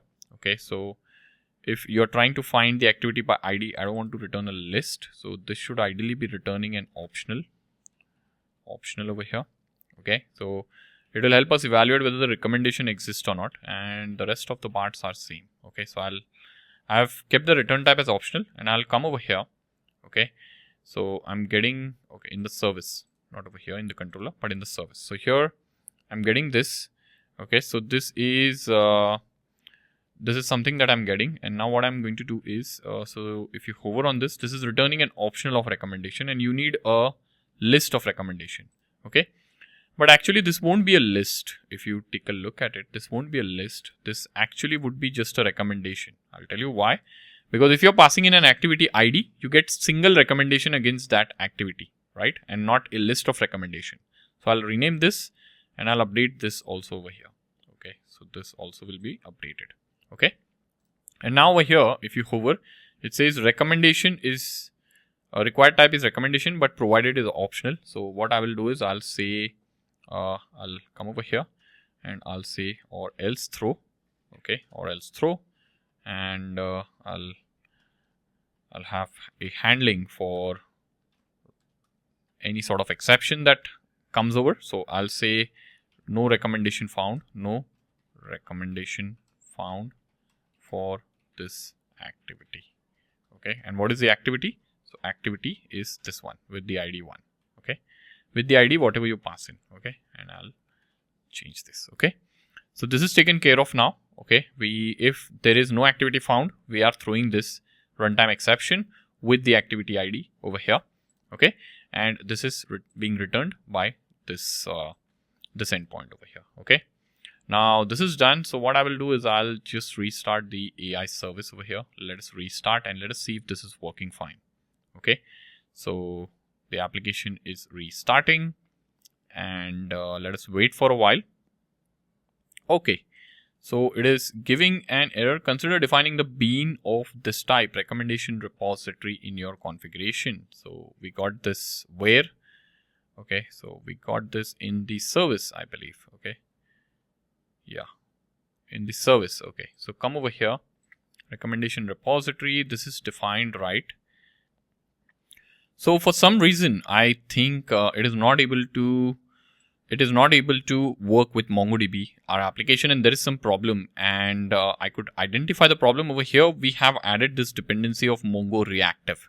Okay, so if you come over here to the browser, we have added this MongoDB reactive. So I'll just get rid of this one and I'll change this to Mongo Spring Data MongoDB and not the reactive one, the normal one. Okay, so if you come over here, this is the dependency that we should be working with, and I'll come over here and I'll paste that over here. Okay, so let me paste this. Let me do a sync and let me run this. Okay, so this should now work fine in my opinion. Yes, it does. Okay, so there was a problem with the dependency. We had accidentally added an incorrect one. Okay, so one more thing I would want to tell you. Okay, here in recommendation, I've added these two annotations as well, all args constructor and no args constructor. Okay, in the recommendation. Okay, so I will close everything else over here. Okay, I don't think we need all of these files open. Okay, but we have this controller now running, working fine. Okay, the application is up and running. What I will do is I will head over to Postman. So here in Postman, where is Postman? So here in Postman, I will create a new folder here. Okay, so I'll say add a folder and I'll say recommendations, something like this. I'll add a request. Okay, and here I'll add this. Okay, now over here, I'll just copy this endpoint recommendations. Okay, so that there are no typos. And over here, I can get the recommendation for any sort of user. Okay, so I'll just copy this. Okay, come here and paste this. Okay, now whatever user ID you have, you can pass in over here. Now, let's say we are passing in for this user. Okay, I'll copy this, come over here and just paste this. So this is a GET request, and of course, you won't get any sort of data over here. So not found. Why is it not found? Because if you come over here, okay, why is it not found? So, okay, was the endpoint not found? So API localhost. Okay, so this is 8082. This should not be 8082. This should be 8083. So make sure you are querying the right port number. Okay, you get an internal server error. Okay, this is expected because the user does not exist, right? The user does not exist because there is no data. So you can see over here. Okay, so we got some other issue over here, it seems like. Okay, so the issue says ambiguous handler mapped. Okay, so I think we have two handlers mapped to the same kind of endpoint. Okay, so these two are ambiguous. So controller is not able to identify. So what I will do is I'll rename one of them. Okay, so here instead of user, this will be activity, something like this, and I'll rerun this. Okay, let me rerun. Okay, so when the request comes, every endpoint should be unique. Okay, and if the endpoint is not unique, you get this kind of ambiguous controller and sort of errors over here. Okay, so it's up and running now. And if you come over here, if you do this query, it should work fine and you get an empty response. Okay, so empty response because there's literally nothing in the database. Okay, we will be populating recommendations. Don't worry about that. But right now I'm just checking if API is working fine. And you can see just to get this 200 okay, we got a few errors. Okay, which could have been a roadblock later on. Okay, so here what are we doing? We are getting get user activities or get user recommendations. Okay, all the recommendations of a particular user, and then I'll duplicate this and I'll duplicate this to get activity recommendation. Activity recommendation. Okay, so this is another one, and so this was not saved, so the endpoint did not get copied. So here instead of this, I'll have activity, something like this, and I'll have activity ID as 1 maybe.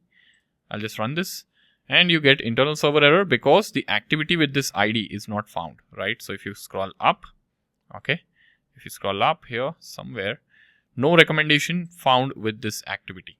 Okay, so this is an error that we are generating by ourselves. Okay, we are generating by ourselves. So if you click over here, recommendation service Java 21, this is where this exception is being generated over here. right? So the moment you get this exception, it means it's working fine, okay, because this is something that you have written. All right. So yeah, the APIs are working fine now for recommendation. Now the thing is we need to populate recommendations, and we'll be doing that. Okay. So I hope you have been able to follow along so far, and I hope this has been useful.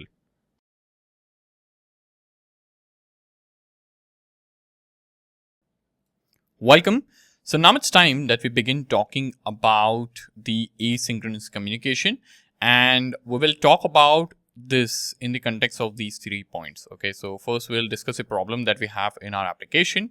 Then we'll talk about what are event-driven microservices and how they can help, and we'll do an introduction to RabbitMQ, and we'll understand what RabbitMQ is and how it works. Okay, so first let's talk about the problem statement over here that we have in front of us.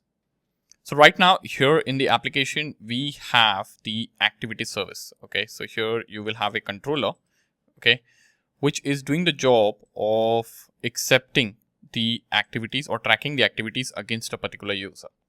Now the thing is, user is logging their activity, and this activity can be running, cycling, weightlifting, and every activity has some parameters related to it. Like for example, if he was running, what sort of running was he doing? What was the intensity? What was the duration? How many calories did he burn? And all of that is coming in this activity request over here. Okay, so if we have any sort of additional metrics, we have this open-ended field over here, which user can send in with their data, right? Now, if it's weightlifting, the user can have data like what sort of weights he did and for how long, what are the calories he burned, all of that. Even for cycling, same thing. There will be some cycling related parameters that will come in. Okay. Now, the thing is, to enhance the user experience, of course, one way is you store this activity and you just show this activity to the user in the application that you're building on the front end. Another way is the app generates a personalized set of recommendations based on the activity data and whatever activity data is being put up in the app.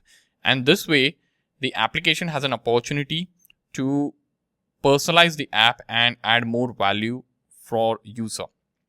Okay.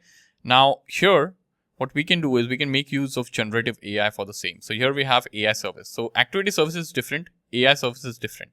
So once the activity is posted in the application, in the activity microservice, and it's saved in the database, AI service can come into picture. It can pick up the activity that has been just posted, and it can process that activity and generate some real-time personalized recommendation based on the data, and it can store the recommendations in the application for future retrieval.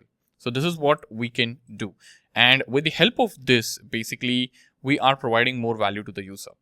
Now, what is the problem over here? So the problem over here is there is one way of doing thing. Okay. Now, one way of doing thing, you can think of it like once the user posts the data here in the controller, okay, or the data goes via controller, what you can do is you can send this data to the AI service as well, right from here.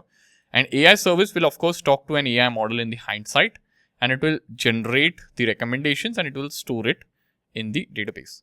Now, the data going to the AI service and then AI service talking to an AI model can take some time, right? If the AI model is slow or if the data is huge, this processing can take some time. And until then, what you are doing is you are basically blocking this, this process over here, okay? So what we will be doing is we will be following a better approach wherein we'll be making use of event-driven architecture with RabbitMQ and Spring Boot microservices.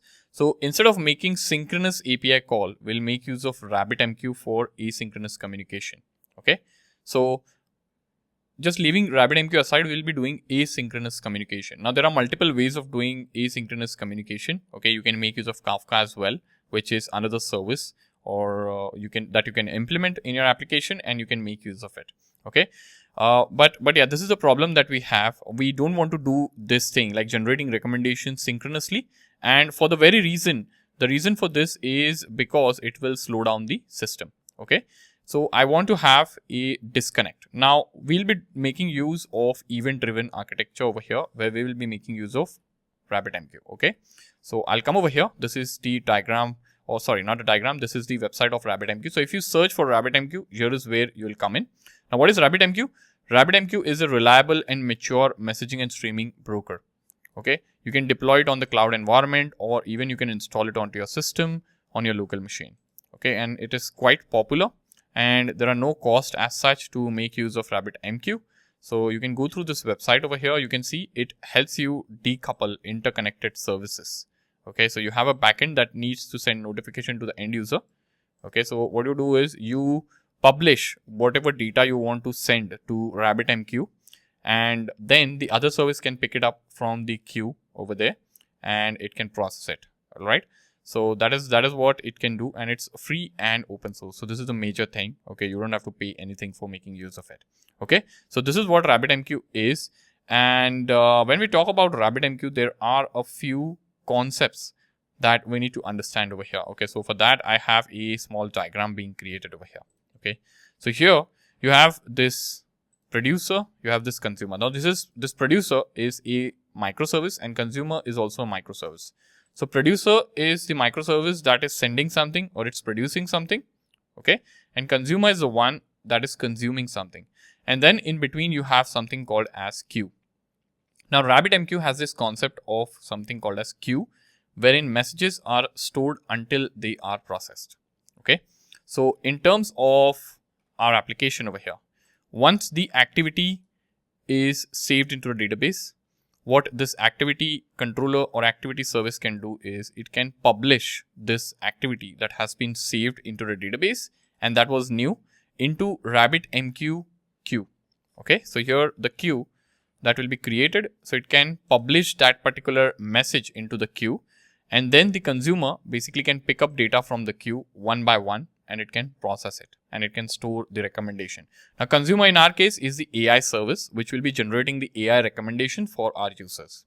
Okay, so whatever data is being stored in the queue, consumer is going to do the job of picking it up and processing it and then storing the generated recommendation in the database or broadcasting it, whatever logic you want to define there after the recommendations are generated. Okay, but this is a queue. Now this queue is first in, first out. So basically the message that enters first is the first one to be picked up on the consumer side. Okay, so it's like a queue, like a normal queue that you will have on metro stations or bus stations. Okay, the first person standing in the queue will be the first one to go out, FIFO. Okay, that is what it is. So it's like a mailbox. Okay, so you publish this, and now the benefit over here, the benefit of doing this over here is that even if the consumer service is down or if the AI model is down, producer just keeps on publishing the message over here. So let's say there are 10 activities that got registered and consumer was not able to process because of some technical issues or some network delays over there. So there will be 10 messages in the queue or 10 activities in the queue that were published, and then consumer can come in and do the job of processing it one by one. Okay, so that is what this particular thing is going to do. Okay, this is what the queue is. Now this queue is something that will be there in RabbitMQ. So when you install RabbitMQ or when you make use of it, you will get access to a dashboard where you will have access to a queue and a producer can publish the data to the queue. Okay, then there is something called as exchange. Okay, now exchange is basically a thing which decides where the message should go. Okay, and it takes the message from producer and routes them to the correct queue. So that is something there. So we also have a concept of routing key. Okay, now there will be a key that will be there which will help RabbitMQ know where to send the message. Okay, so we will be making use of all of this. All right, and I hope you are clear as to how this thing entirely works over here. It's pretty simple. Now if you go to documentation here, if you click on docs over here at the top, you will see queue over here. Okay, so this is what is a queue. Okay, so a queue in RabbitMQ is an ordered collection of messages, and messages are enqueued and dequeued in FIFO manner. So like I said, first in, first out. Okay, and you can define a queue. Okay, it's a sequential data structure with two primary operations, like item can be enqueued and it can be dequeued on the other end. Okay, so that is what the queue is, and you can go through this documentation. Okay, you can take a look at it. Okay, so this is what RabbitMQ is, and we'll be making use of RabbitMQ over here. And yeah, if you come over here to Spring website, so you will find this project Spring AMQP. So this is a project that applies the core Spring concepts to the development of this asynchronous communication. So with the help of this project, you can make use of RabbitMQ into your Spring Boot microservices. Okay, so that this is what we'll be making use of. All right. So I hope you are clear as to what the problem statement is, what RabbitMQ is, why are we going ahead with this architecture. Of course, we have a way wherein you could like do everything synchronously. Like when the activity is saved, you make an API call to the recommendations or to the AI service to generate the recommendations for the user. Okay, but that can be slow because AI service will not be generating the recommendations by itself. Of course, you'll have to make use of an AI model and it might do some sort of thinking. It might take all the user's data into consideration and all of that. So there'll be some processing. So it's best that if it happens asynchronously and not in a synchronous way.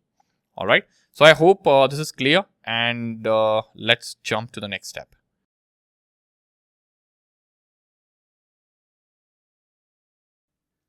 So now it's time that we set up RabbitMQ onto our system. Now there are multiple ways of doing this. So if you are here on RabbitMQ website, just head over to docs and click on getting started. Okay, not on getting started. So just go back and say install and upgrade. Okay. Now here you can see this article that talks about installing RabbitMQ. Now the first thing that you see over here is installing with the help of Docker.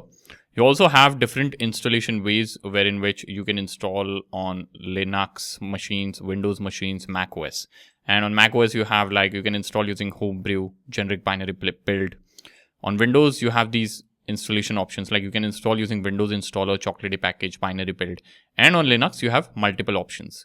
Now, what I'll be doing is I'll be choosing this Docker way of doing things. Okay, so I'll just copy this Docker command.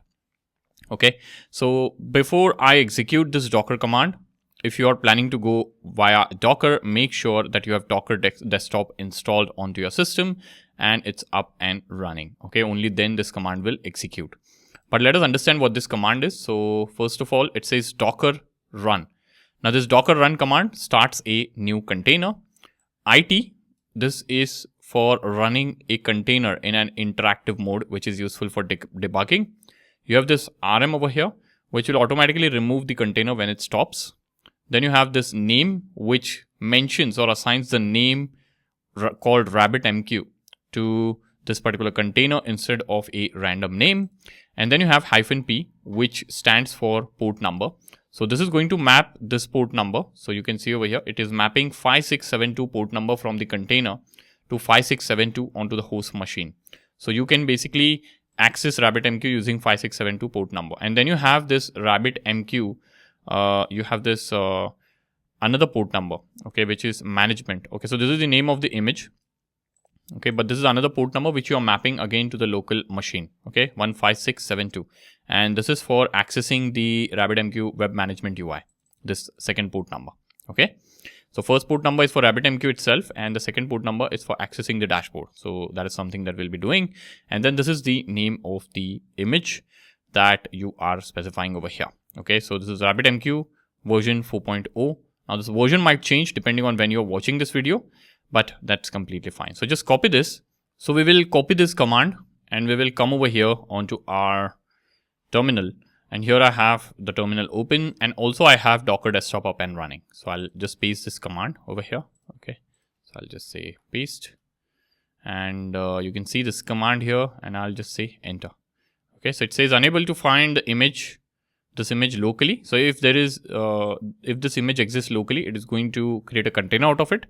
But this image does not exist locally on my machine. So it is downloading this fresh and it will take a while depending on your system and your internet speed. Okay, so you can see it's downloading pretty quick for me and you'll have to wait for some time until it downloads everything and it creates the container. You can see this is up and running now. Okay, so RabbitMQ is up and running and you can see over here, if you go to Docker desktop, you can see here this container is up and running. You can see, okay, this is the container and this is the image. Okay, so you have this up and running. Okay. Now, if you have chosen any other way of installing RabbitMQ, that's absolutely fine. It's totally your call. Okay. But now what we will do is we can access the RabbitMQ management console using this port number. So I'm going to come over here. I'm going to say localhost and I'll paste this. And you can see this RabbitMQ management console, right? And I'm going to type in guest as the username and guest as the password. And the moment you say guest, that is the default username and password. Just you'll be logged in over here. Okay. And you can see over here, this is the interactive dashboard that you get access to with RabbitMQ. And you can see the connections over here, channels, exchanges, queues. And if you go to connections, you will see all the connections that have that exist with RabbitMQ. Okay, there are exchanges. Okay, so there are exchanges. You can see these exchanges. There are queues over here. So whatever queue you create will exist over here. And then you have the admin part over here. Okay, so this is the dashboard that you get access to as soon as you run RabbitMQ onto your local machine. Okay, so I hope you have been able to follow along, and I hope this was useful.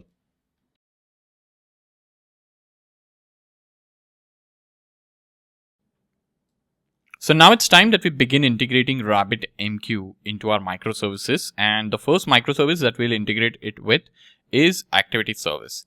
Now Activity Service will do the job of publishing the activity that is being sent to it for saving into RabbitMQ queue. Okay, so here if you go to the controller, okay, we have this controller wherein we are tracking the activity. Now this is calling the service. Okay, now here what we will do is once the activity is received, we will save it into the database. So we are saving it into the database, and we will also publish it to the queue. Okay, the message queue. So what I will do is we will have to first configure this particular microservice to be able to interact with RabbitMQ. And for that, we're going to, of course, need a dependency. So I'm going to come over here, and like I have this link open over here, which is Spring AMQP. Okay, so this will allow us to interact with RabbitMQ. Okay, so what we will do is this is a project, and if you come over here to Spring Initializer, you can make use of AMQP. You can see RabbitMQ. Okay, so here if you see the description gives your application a common platform to send and receive messages. Okay, and if you go to explore, so just be sure like you have selected Maven and latest version of Spring, and see explore, and you're going to see this dependency appear. So just copy this dependency, come over here and head over to the pom.xml of activity service and just paste it over here, something like this. Okay, and just reload Maven changes. So you have this thing added over here, and now what we can do is we can proceed to the next step.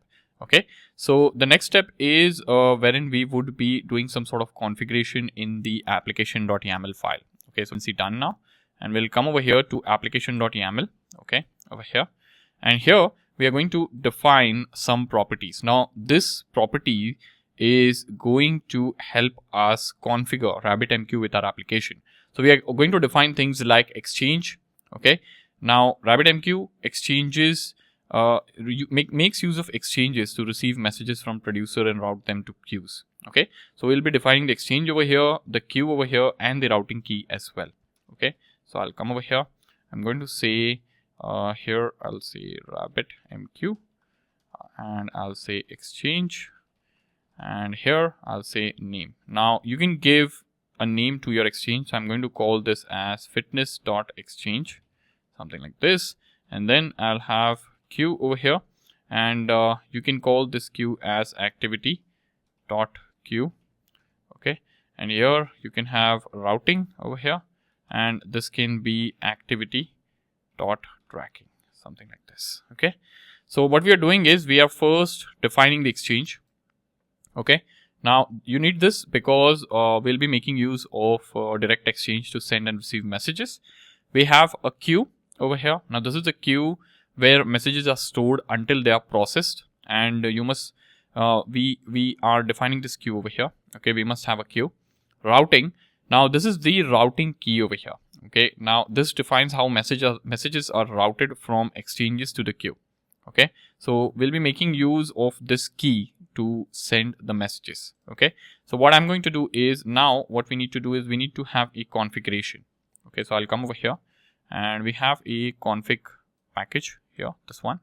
So I'll create one configuration over here, and I'll call this configuration as RabbitMQ config. Okay, so I'll say RabbitMQ config, something like this. Okay, so this is a class, and here I'll mark this as configuration.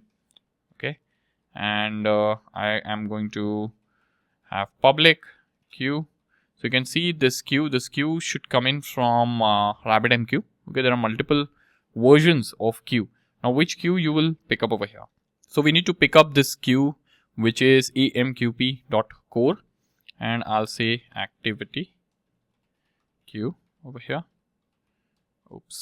Activity queue, and here I'm going to say return new queue, and I'm going to say activity dot queue, something like this. Okay, and I'm going to add a comma, and I'm going to say true over here. Okay, so this is the queue that we are basically adding over here, and I'm going to add a bean over here. Okay, and also what I will do is I need to convert the messages that are being sent into JSON. So I'm going to make use of JSON message converter over here. Okay, so do I see message converter? Okay, yes, we have message converter, JSON message converter, something like this, and here I'm going to say return new JSON to JSON message converter over here. Okay, and this will be again a bean over here. Okay, so I'm getting this error when it's saying like I need to do some casting. Okay, so there's some problem. I need to get the message converter from the right package. So this message converter has to be from this package. Okay, so just remember this. Spring Framework AMQP support converter, and this also JSON to message converter is coming in from the same package. Okay, so be sure to make use of AMQP over here, because we are making use, or we are working with RabbitMQ over here. Okay, so be sure to make use of the right package. Now, what is the purpose of these beans over here? We have created a couple of beans here in the configuration class, right?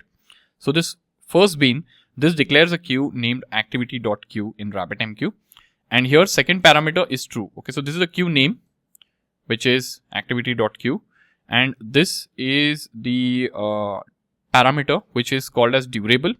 Now what does durable mean? So durable means that even if the RabbitMQ restarts, this queue is going to remain. It won't be lost. Okay.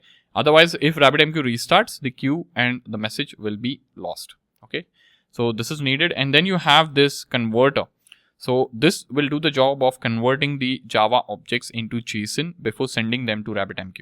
Okay, and by default, what happens is, so if you don't have this, by default, RabbitMQ sends messages as raw byte arrays, and with the help of this JSON to JSON message converter, we ensure that objects are converted into JSON automatically.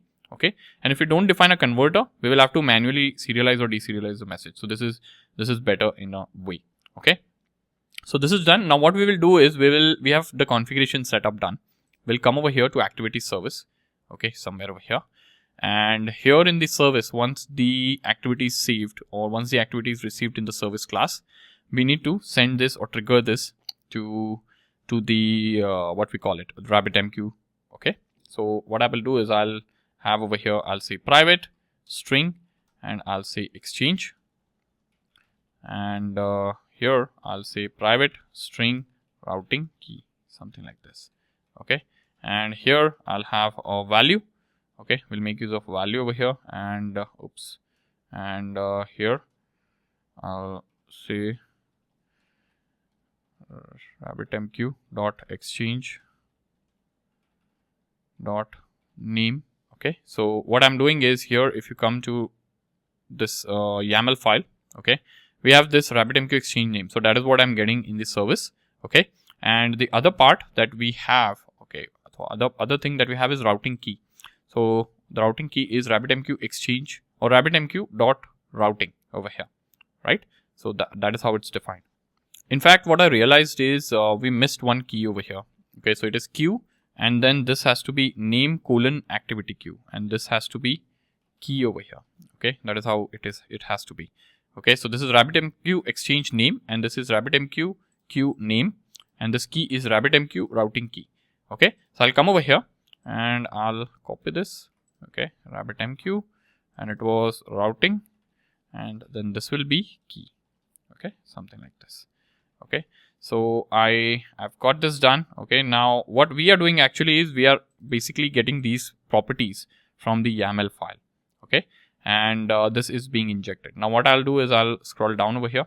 Okay, And once we have the data being saved into the database, I will over here, okay, I will say publish to RabbitMQ for AI processing, something like this. Okay, and over here I'm going to make use of a try catch block. Okay, so I'll say try and catch. Over here I'll say exception E. Okay, something like this. Okay, so I'm adding an exception. Okay, try catch exception, and here I'm going to say so we need something called as Rabbit template. Okay, now what is Rabbit template? Rabbit template is something that we get access to. So if you scroll up, let me add Rabbit template. Okay, so I'll say private final Rabbit template, and I'll say Rabbit template. Okay, now if you go over here, this is actually, let me download the sources. This is actually a class over here. You can see this is a class that helps us synchronize RabbitMQ access. So you can send and receive messages using this. So that is what I have added over here. Now this will get auto-wired because I have this required args constructor, right? So it will get auto-wired and you don't have to worry about it. And you'll make use of this. So I'm going to say Rabbit template dot convert and send. And you have this, you can see you have various versions of convert and send. Now convert and send accepts parameters. So what we are going to do is we are going to make use of this third one, wherein we specify the exchange, routing key, and the object.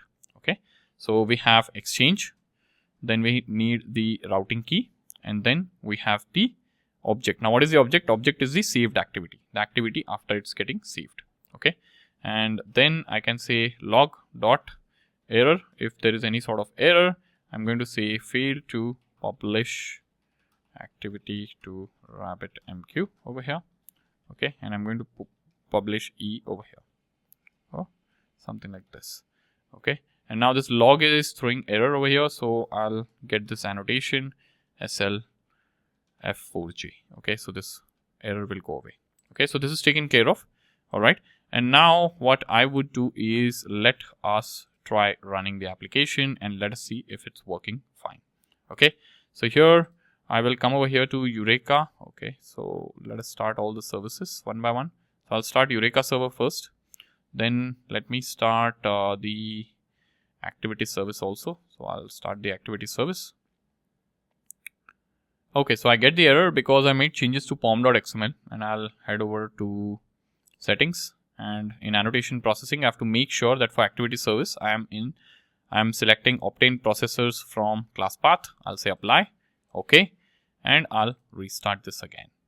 Okay, if even after changing this setting, if it doesn't work, just go to rebuild over here. Just go to build and just rebuild the project, and it should work. All right, and you can see over here, okay, there are no issues as such. Let me see any issues over here. No issues as such. Right, no issues over here. Okay, we have not got any sort of issues, and so we don't see anything over here because we missed something. Okay, and we need to head over to application YAML. We have defined the RabbitMQ exchange names, queue names, and routing key, but we have not mentioned where our RabbitMQ is running. So we need to specify that. Okay, and for that I'll come over here. Okay, just below Mongo. So I'm going to say RabbitMQ. So RabbitMQ, and I'm going to specify host. Okay, and then I'm going to specify port over here. Then we'll have a username and password, and we will, I think this should be it. Okay, so let me come over here and let me say localhost over here. What is the port? So it's running on 5672. Okay, that is where we are running. I'll add a guest, and I'll add guest over here. Okay, and let me now rerun this activity service and let us see if we are able to establish a connection. Okay, so we'll wait for a while. I'm not seeing any sort of connection activity happening with RabbitMQ, and here also I'm not seeing anything in connections. So what we will do is we will try to trigger the API. Okay, let us see if the connection is triggered then. Okay, so here we have the configuration and everything set up, and here we are actually triggering RabbitMQ here in this track activity service. Okay, so I'll just do a call over here to this particular endpoint. So where's the postman? So I have postman over here, right? So this is a Postman, and what I will do is I will trigger this endpoint.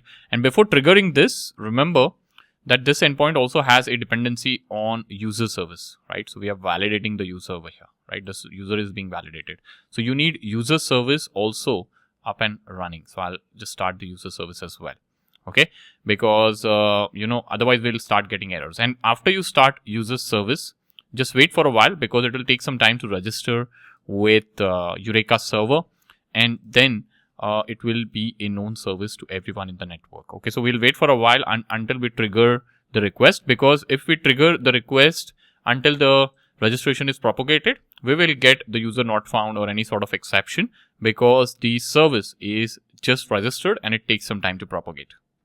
So now I'll come over here to Postman and wait a minute. So I'll just clear all the logs over here, okay, from activity service, and I'll just expand this way. I'll come over here. I'll just send this request. So the request is triggered and you can see I got 200 okay. Now let me come over here. Okay, so I got some logs definitely. Now here, if you see, you have, if you see over here, initializing dispatcher servlet, if you see over here, caching, okay. And here, you can see there is some log for RabbitMQ connection. So you can see the connection was established over here, okay, with the port 5672. You can see this part over here. So the connection was established, but there was an error. So we get an error, and the error says no exchange called fitness.exchange was found. Okay, so the message was not published to RabbitMQ because there was no exchange with this name. So we'll come over here in the dashboard, and now here in the overview, you should see a connection over here. So this is the connection that has happened. Earlier there was no connection. Now we are seeing one connection because our app has connected to RabbitMQ. You can go to exchange and we'll add an exchange over here.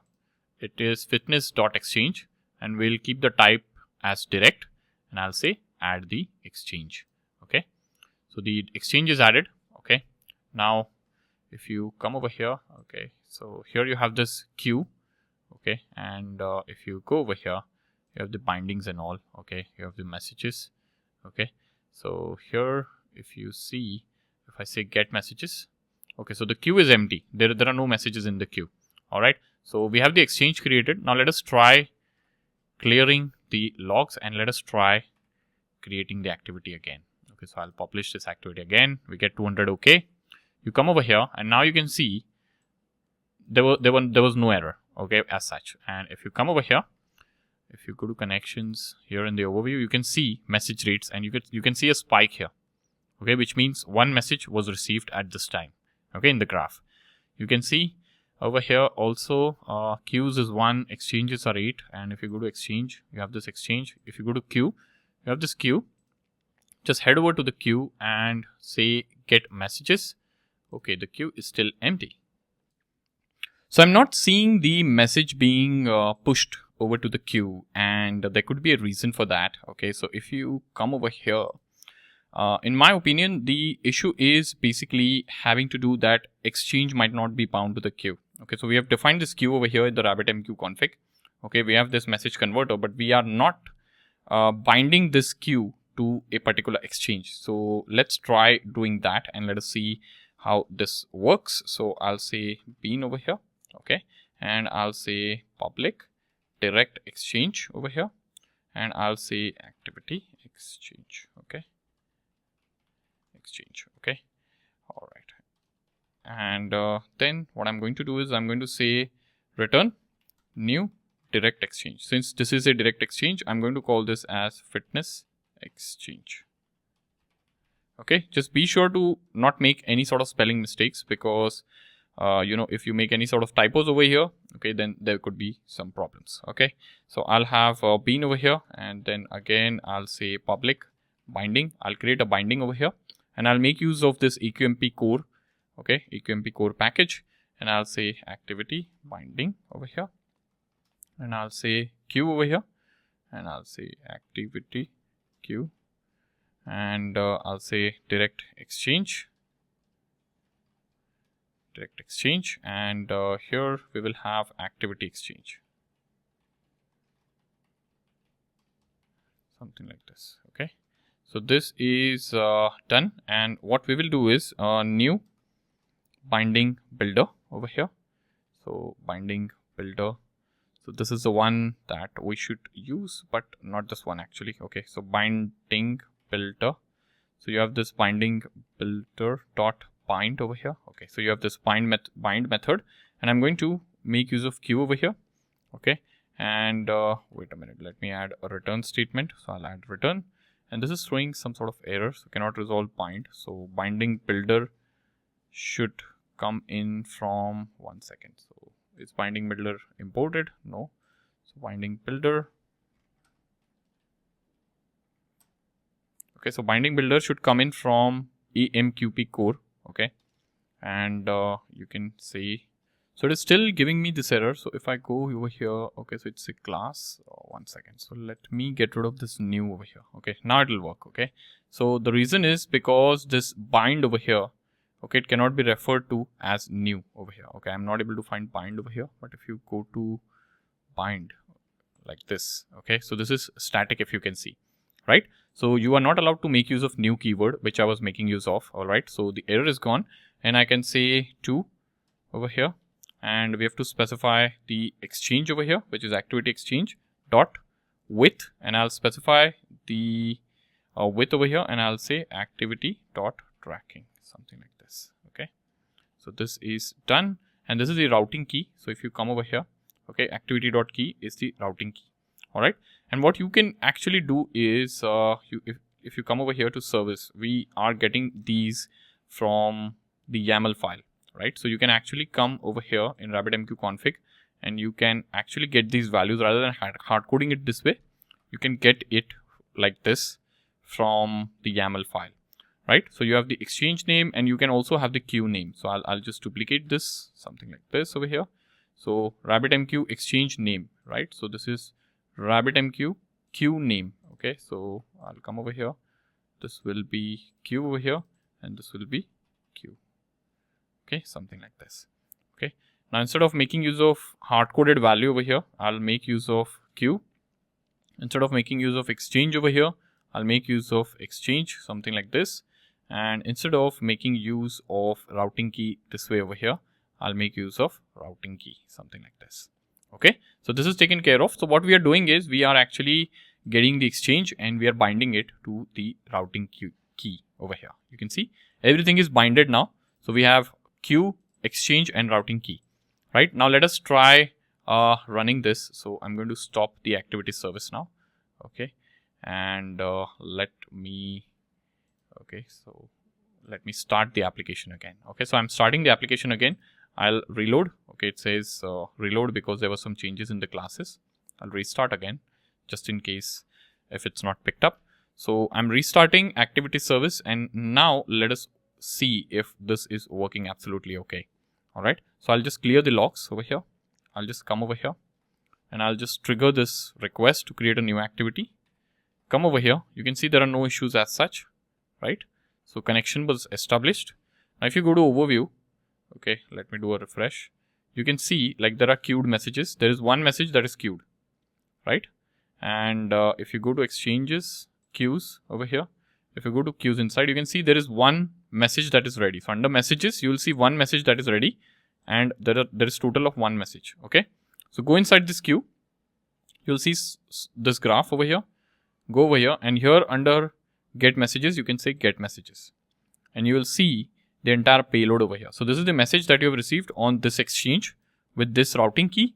Okay, and this is the entire payload, and this is the payload that is coming in. This is actually our activity, right? So if you copy this, and if you go to Google, and if you say JSON lint over here, and if you format this JSON over here like this, validate JSON, and if you zoom in, you will see that this is basically the data that we have sent, right, from the backend, right? So this is the data, and we can make use of this now. Okay, this is there in the exchange residing here, and this is in RabbitMQ.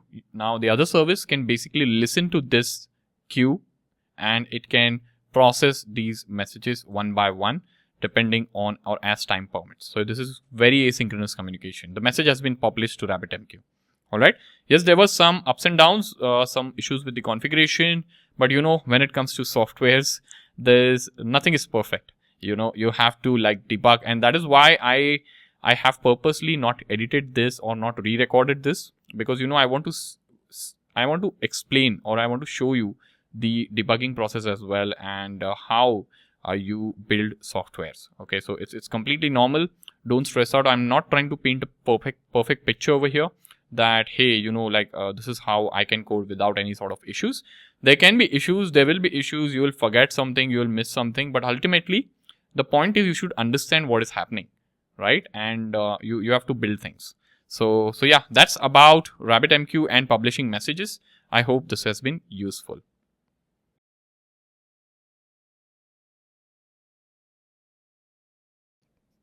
Now, once we have the data on the message queue, what we need to do is we need to consume this message in the AI service. So here we have this AI service. Okay, so this is the activity service. We have AI service as well, which should be consuming the messages that is being posted by activity service. And when I say consuming the message, what we are consuming over here, we are getting this data, which is the activity that has been posted against a specific user. And we have all the details that we need, like user ID, activity ID, the type of activity, and everything that is updated, right? So what we will be doing is we will be making use of this, okay, and we will be writing a listener over here in this particular AI service. Okay, so to write the listener, first thing we need is we need the dependency. So I'll get this dependency, which is the RabbitMQ dependency. So I'll just copy this. Okay, and you can see Spring for RabbitMQ. This is what I've added over here, and I've copied this dependency tag and come over here, go to AI service and simply add this dependency in the pom.xml and just do a Maven reload. Okay, once this is done, you have all the classes that you need. Okay, so you come over here into main, and here you will need to create a configuration in the config package, and also you will have to create a configuration in the YAML file. So come over here in YAML, and here what you can do is here you just copy this RabbitMQ thing. Okay, this entire connection details over here, and also add this the way in which this service can connect to RabbitMQ. Okay, so here I'll come and just below MongoDB, I'll paste this over here. Okay, so this is done. We have the RabbitMQ settings set over here in application.yaml. Okay, so I'll just close this. Now what we need is we need the RabbitMQ config again. Okay, so here in the com.fitness.ai service.config package, this package that we have, we need the RabbitMQ config, right? So we have the RabbitMQ config created for activity service. So I'm just going to copy this and I'm going to paste it over here. Okay, so I have this RabbitMQ config now over here as well. All right, so the configuration part is done.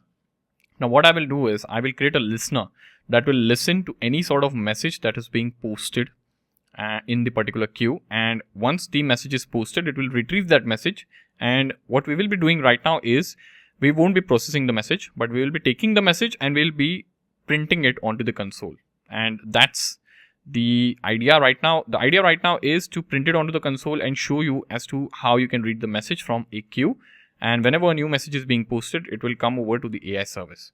And then later on, we can take that message. So once we have the data, you can take it later on and you can forward it basically to any sort of other service and you can process it. Okay, so that is what we are going to do. So here under service package, I will create a new Java class over here. Okay, now what is this class name? This is activity message listener. Okay, so I'm going to call this activity message listener over here. Okay, and this is a listener that will listen to all the messages that are being posted in a particular queue. Okay, so I'll mark this as a service. I'll also have SLF4J and I'll have required args construct over here, something like this.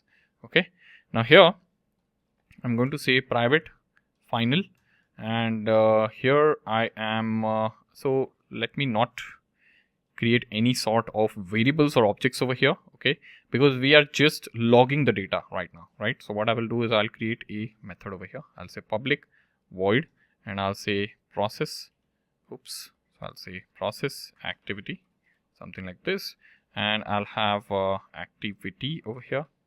Okay, so activity does not exist yet, okay, in this particular project. So what we need to do is we need to have a definition of what the activity looks like. right?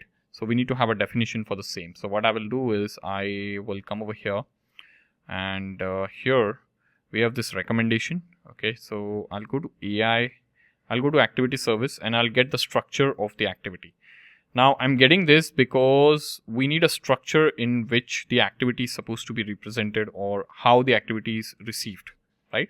So I'll paste it over here in the model. Okay, and I don't need, so I'm not actually persisting it into a database. I just need it for data transfer purpose. So I'll just get rid of all of this. I'll just have this data annotation. I'll just get rid of ID. Okay. Do we need activity type? I don't think we'll get rid of activity type. You can have activity type if you need, but I'm getting rid of it. Okay. I'll have additional metrics as well over here. I'll have local date and time, which is created time and updated time over here. Okay. So all these things I have over here. I'll just get rid of all the unnecessary import statements, and I'll just optimize the imports. So this is done. Now over here, I'll just import this activity. Okay. And yeah, this is how the data is going to be received over here, right? And now what I will do is I'll say log over here, and I'll say info, and I'll post a message over here, received activity for processing. And here you will have this, and you'll add a comma, and you'll say activity dot get ID, something like this. Okay, so I'm simply logging the activity that is received. Okay, now I'll have to add a listener over here. So I'll just add a listener. I'll say rabbit listener. So you can see this rabbit listener over here. So there are two things, okay, two suggestions you're getting. I'll just pick the first one, which is rabbit listener, and I'll set up this listener for a particular queue. Now what is the queue that I'm listening to? So I'll have the queue name over here, and for queue name, what I will do is I will get it injected in this particular file, because the queue name is defined in application.yaml file. Okay, so I'll have queue over here. Okay, or let me call this as queue name, something like this. Okay, and here I'll say queue. Okay, this won't work over here. Okay, so variable is not working over here. So what I will do is I'll get rid of this, in fact, and here let me get rid of this, and here I'll just hard code it for now. I'll say activity dot queue, something like this.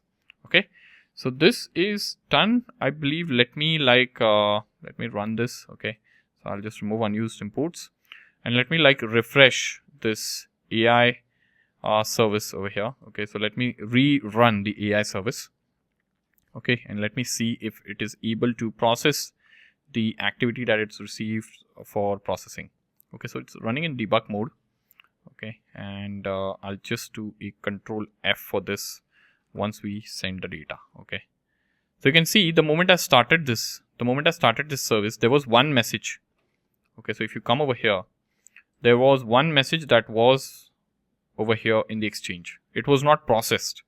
Okay, it was not processed. So the moment I started this activity, or sorry, not activity, the moment I started this service, you can see it read this particular message, and I have this right now on the logs. Okay, so you can see the ID over here was ending with A0F4. So you can see over here A0F4. This is what it read. Okay, so you can see this was a classic scenario that we simulated. Okay, so AI service was down. Okay, and we started AI service. After a while, the message was posted. So the message was posted some time back, and AI service was down at that time. And then I started the AI service, and then what happened is AI service picked up. It went to the exchange. It picked up all the messages that was there, and there was only one message, so it printed this onto the console. Right now, if I post one more message from here, okay, you'll see that message appear over here. You can see this message appears. There is one more message that appears. So this was the older one, and now there is a new one. It is A0F5. Okay, and if you come over here, you will see the spike over here. Right, so the message is being read also. Okay, and if you go over here to queues, and if you go to the queue, if you say get message, you'll see the queue is empty. Why it is empty? Because the message is consumed by the listener over here. Right. Now, once the message is received in the activity service, it's the job of this service to decide what needs to be done. So this is how you can actually have asynchronous communication, wherein a message is being published by one service, which is activity service, and the message is being read by another service, which is the AI service. Okay, and there you have a listener which is listening to the queue over here using this Rabbit listener annotation, right? So I hope this has been useful, and I hope you were able to follow along.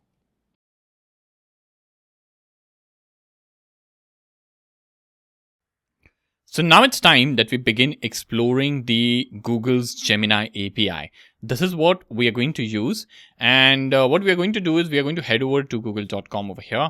And I would request you all to search for Gemini API, or you can even search for Google Gemini API. And when you search, you will find that you will get this URL over here, ai.google.dev, and you can see Gemini Developer API. So I would request you to open this particular URL and head over to this website. Now, this is a landing page that you would see or you would be welcomed with. Now, one disclaimer I would want to add over here, Google updates this website every now and then. You know, like this field of AI is evolving so fast, so they are updating the website every now and then. And now, depending on when you're watching this video, you might see a completely different UI over here. But don't worry, the core concepts of how you can make use of API still remains the same. So there will be few UI tweaks that Google might do or might not do. I don't know. All right. But if you see some UI tweaks, that's absolutely fine and nothing to worry about. You will still be able to follow this video. So if you scroll down, here you have an option to explore models in Google AI Studio. And here you have all these things that are demonstrated. So you can integrate Google AI model with an API key into apps. You can explore Google AI models and so on. You can like go through the entire website over here. Okay. And if you scroll up over here, I'll just click on explore models in Google AI Studio. But before clicking on this, I would want to talk about something. So if you go over here under models, you'll see something called as pricing. So head over to pricing over here. Now, there are different models that exist, like even with ChatGPT, Google Gemini, there are different models with different abilities that exist. So here you can see, as I'm recording this video, Gemini 1.5 Flash is available. And depending on when you're watching the video, you might see some latest model like above Gemini 1.5 Flash that are better than this model exist, right? Because this field of AI is evolving so fast that there is a new model in the market every few months, right? So depending on when you're watching this video, you might see a new model, but don't worry. The details I'm going to show you is also going to apply to any new models that come over. So if you scroll down over here, you are going to see the pricing of this model. You will see over here, it's free of charge. So Google has this good thing wherein they have a free tier, a generous free tier is what I would say. So you can see over here in this free tier, you get this input pricing free of charge, output pricing free of charge. There is a rate limit on how you use this API. And you can try it in Google AI Studio. And so this free tier, first of all, is very helpful if you are trying to like create some sort of POCs or some sort of projects to add to your resume or portfolio to get a better job. Also, this free tier is useful if you're trying to build a product that solves a particular problem and you plan to convert it into paying and if you plan to convert it into a paid subscription later on. So when you start making money from the product and if you have enough traffic, you can switch over to pay as you go model as well. Okay. And you can see over here, the rate limits and all vary as compared to the free plan. So if you have a project in mind that you are that is solving a particular problem and you wish to charge your users for the same, you can start with the free tier and you can later on upgrade to the paid version as your application scales. Okay, but free tier is good for most of the use cases is what I've realized, and they have a pretty generous free tier. All right, and you don't need to spend a dime. Okay, so I'll come over here to homepage and I'll click on explore models in Google AI Studio.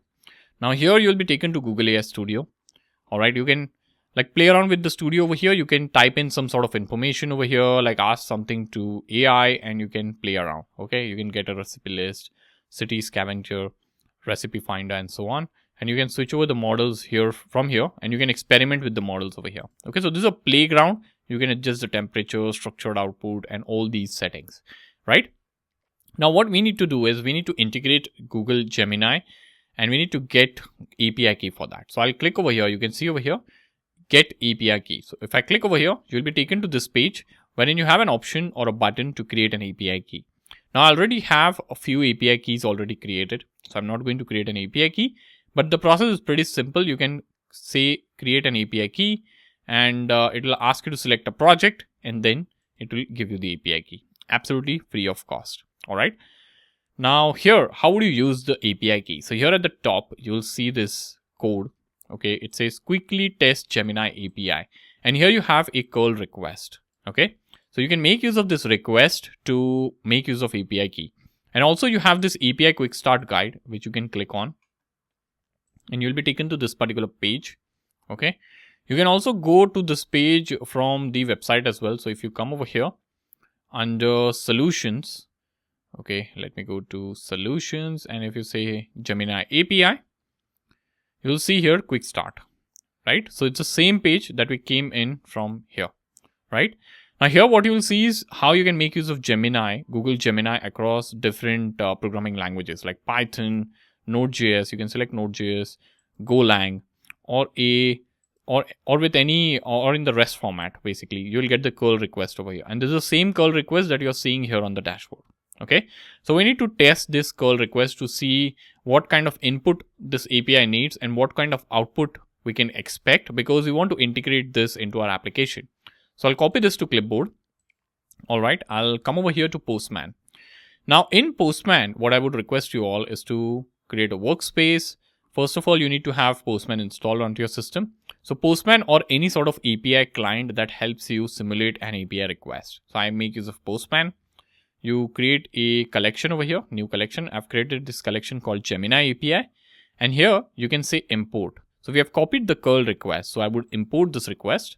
I'll come over here and you'll see this pop-up wherein you can paste the curl request, raw text, or a URL. So I'll paste the curl request, and what it will do is it will identify the request. It will show you the request over here, and it will give you the request name over here. So request name is Gemini API over here, right? I'm giving a custom name. You can give whatever name you wish to, and it's telling me under which collection you want to create this request. So I'll say Gemini API over here, because that's what the name of my collection. And I'll say import into collection. So you can see this has been imported into the collection. I'll collapse this sidebar. And here now you have to add the API key. Okay, if you go to body, here you can add any sort of prompt. So here the default prompt is explain how AI works. So what I will do is I will come over here, and the API key that I have generated in the dashboard, I'll add it over here. So let me do that for you.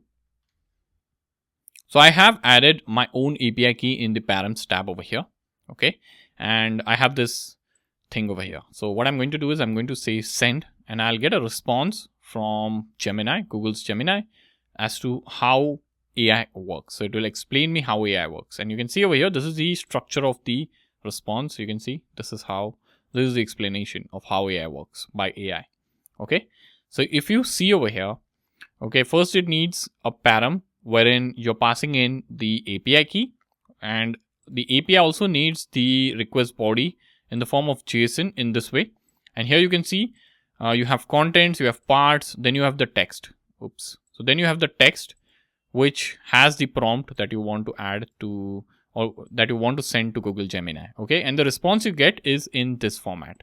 Okay, so there is a format that you need to use to get the data from the API. So if you scroll up over here, you'll see there is candidates, content, parts, and text. Now this is the text that you get as the response, and you can see role is model, finish reason is stop. So it is also giving you usage metadata like prompt token count, candidate token count, and total token count, and also the model version that was used to generate this response. Now, what is token? So when it comes to making use of AI models, the amount of usage that is happening is calculated in the form of tokens, and you are basically priced, or you're basically charged depending on how much token or how many tokens you're using. So if you head over here to basically pricing, let me check the pricing over here. Okay, oops, I opened multiple tabs accidentally. So here, if you go to pricing, okay, we don't have, okay, here you can see these are tokens, right? 1 million tokens per minute, 1,500 requests per day, you can see. So here you can see tokens already. So it's making use of tokens, and that is the information that you get over here as well. So this request generated how many tokens or made use of how many tokens. All right. So I hope you have a good sense of how you can make use of the API.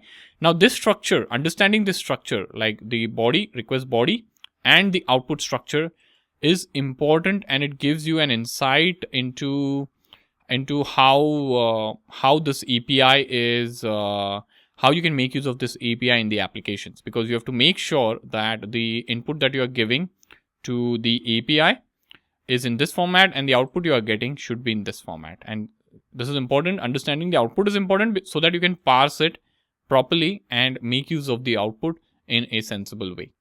All right. So I hope this is clear, and I hope you have been able to follow along.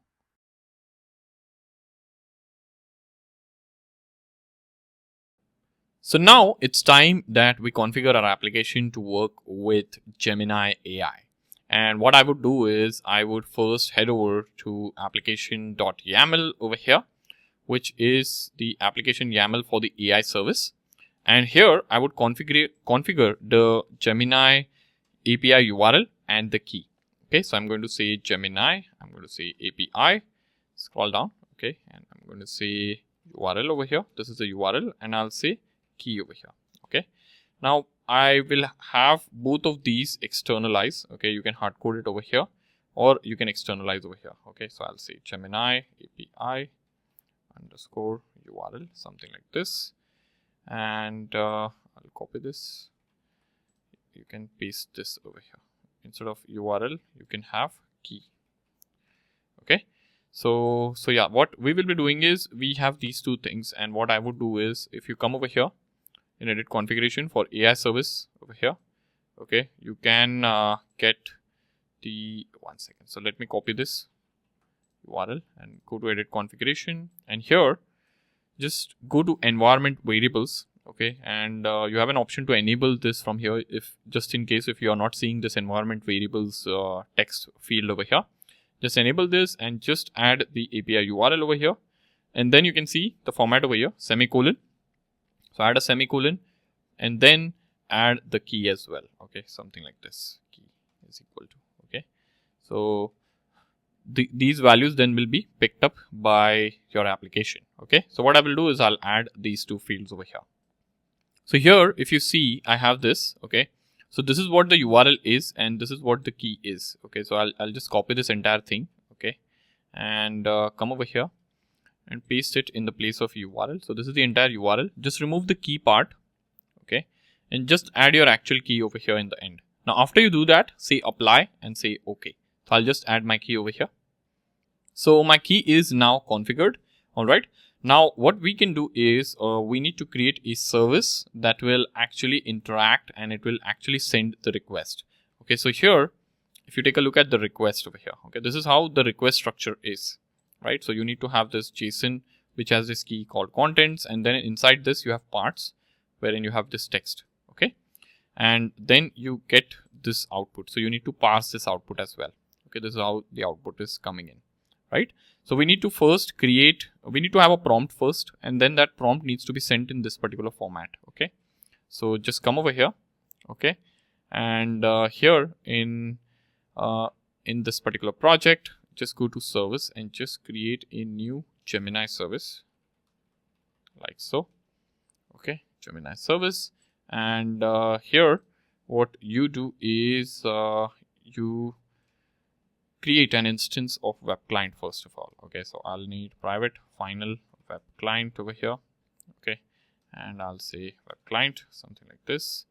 Okay, so this is giving me an error, so we need to add this web flux to class path. Okay, so I'll come over here in the browser, and here just go to Spring Initializer, and we need to add web flux. So I'll say web flux over here, which is reactive web, and here you select this dependency, which is web flux, and just come over here, and inside application, not inside application.yaml, but inside pom.xml, just paste this.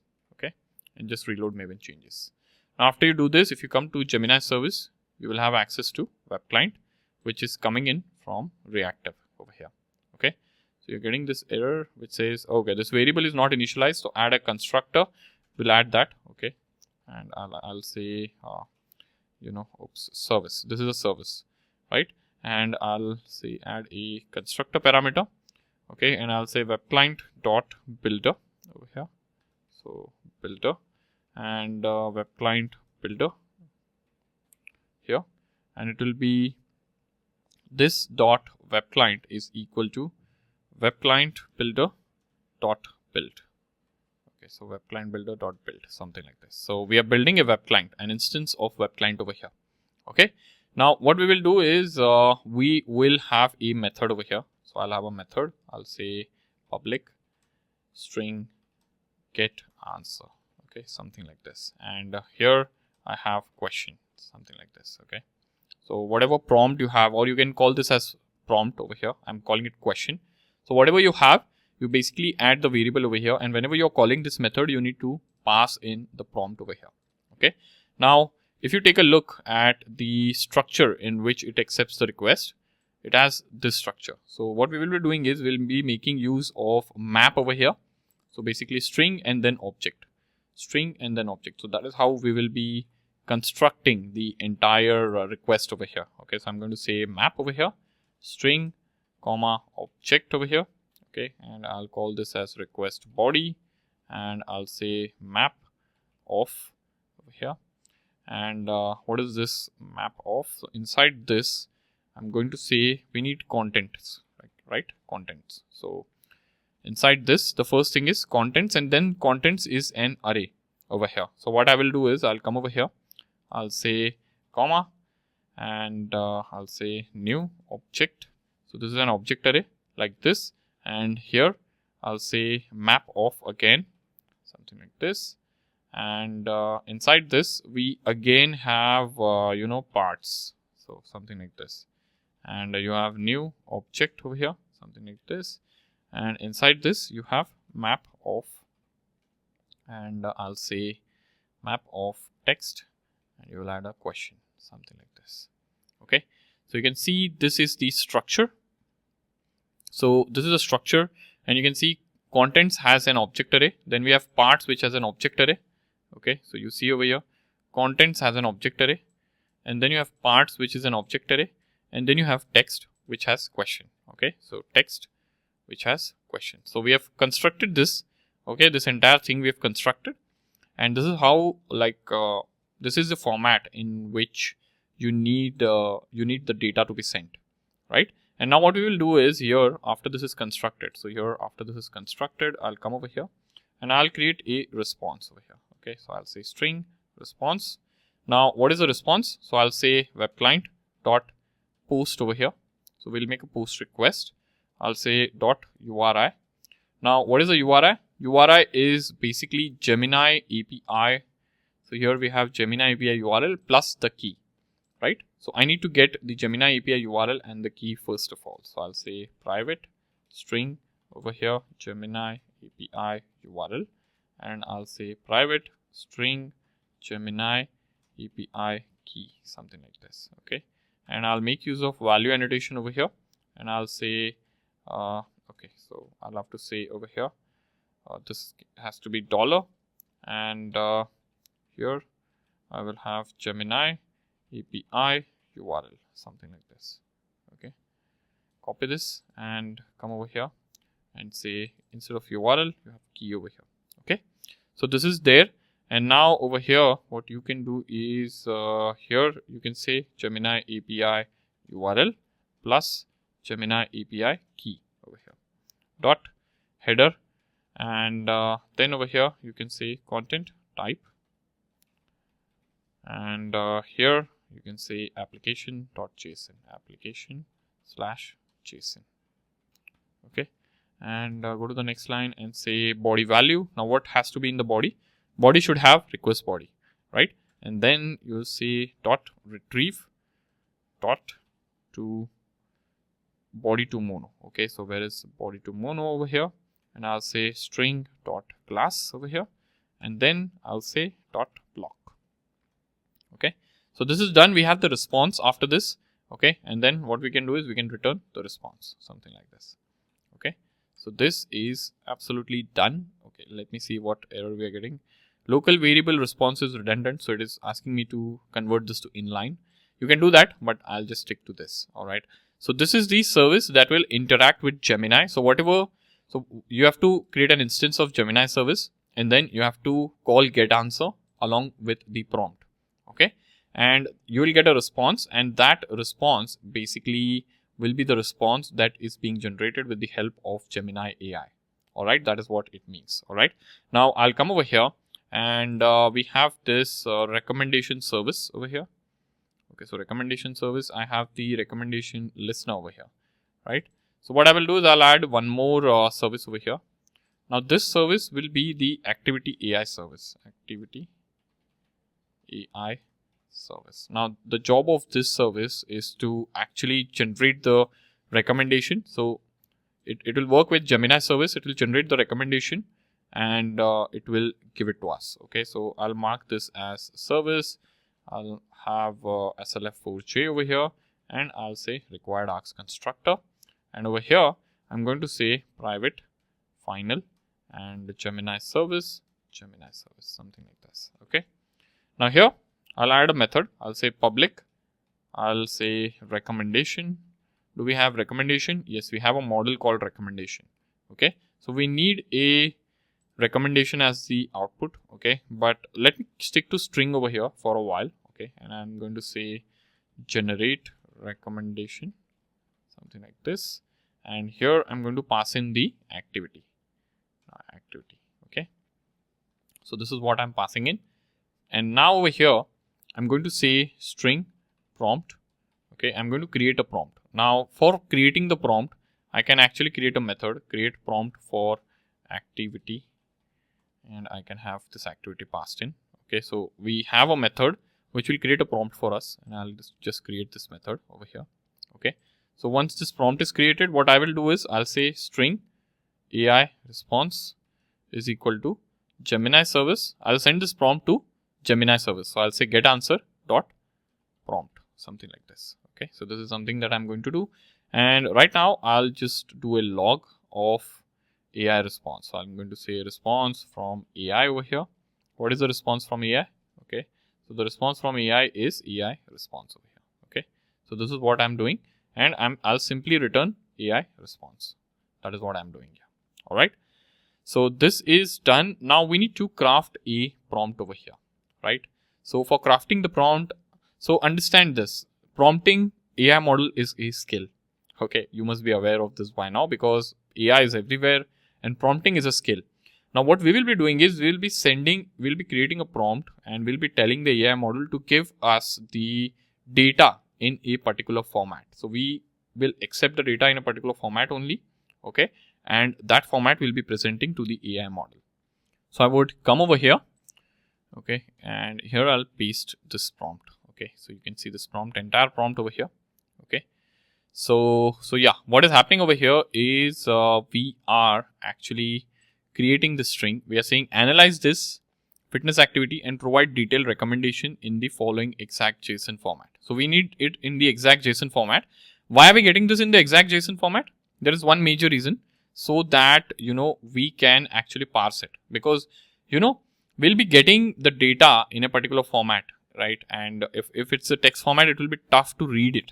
So we are requesting and we are telling the AI model that give me the response in the JSON format. I don't want it in the text format, right? So here we need it in this format, and I've defined a format. You can define your own format. It's totally your choice. So I'm saying analysis overall. So you have the overall analysis here, pace analysis here, heart rate analysis here, calories burned, calories analysis here. Okay. AI will understand this, how it needs to place in improvements, and you can see area, the improvement area and the recommendation. So I'm getting the data in this format. Suggestion. Now this is a suggestion. So workout name. So what all suggestion you are giving? Description, you give the description. And then safety, it is also giving me safety instructions over here. If you need more information from the AI model, you just add the placeholders over here, and AI model will be smart enough to fill in this information. Okay. Now I have added over here, analyze this activity. So this is JSON format that ended over here with this closing curly brace. And then I'm saying analyze this activity. So this is the activity type, duration, burnt, calories burned and additional metrics, and provide a detailed analysis focusing on past performance, improvements and next workout suggestions and safety guidelines. Ensure that the response follows the exact JSON format shown above. So I'm stressing on this fact that I need the response in this format only. Okay. And I have the activity details also being added over here. Now the thing is, I'm getting a red mark over here. So it's likely that I've missed something. Okay. So I'll come over here, go to activity. Okay. So we have the duration. So I have ID, user ID. I have duration, calories burned, start time. I have additional metrics. I need type as well. Okay, so I'll say string. Okay, 1 second. So I'll say private string. I'll say type. Something like this. And with this, I think the issues should be resolved over here. Okay, something like, okay, not here, but here.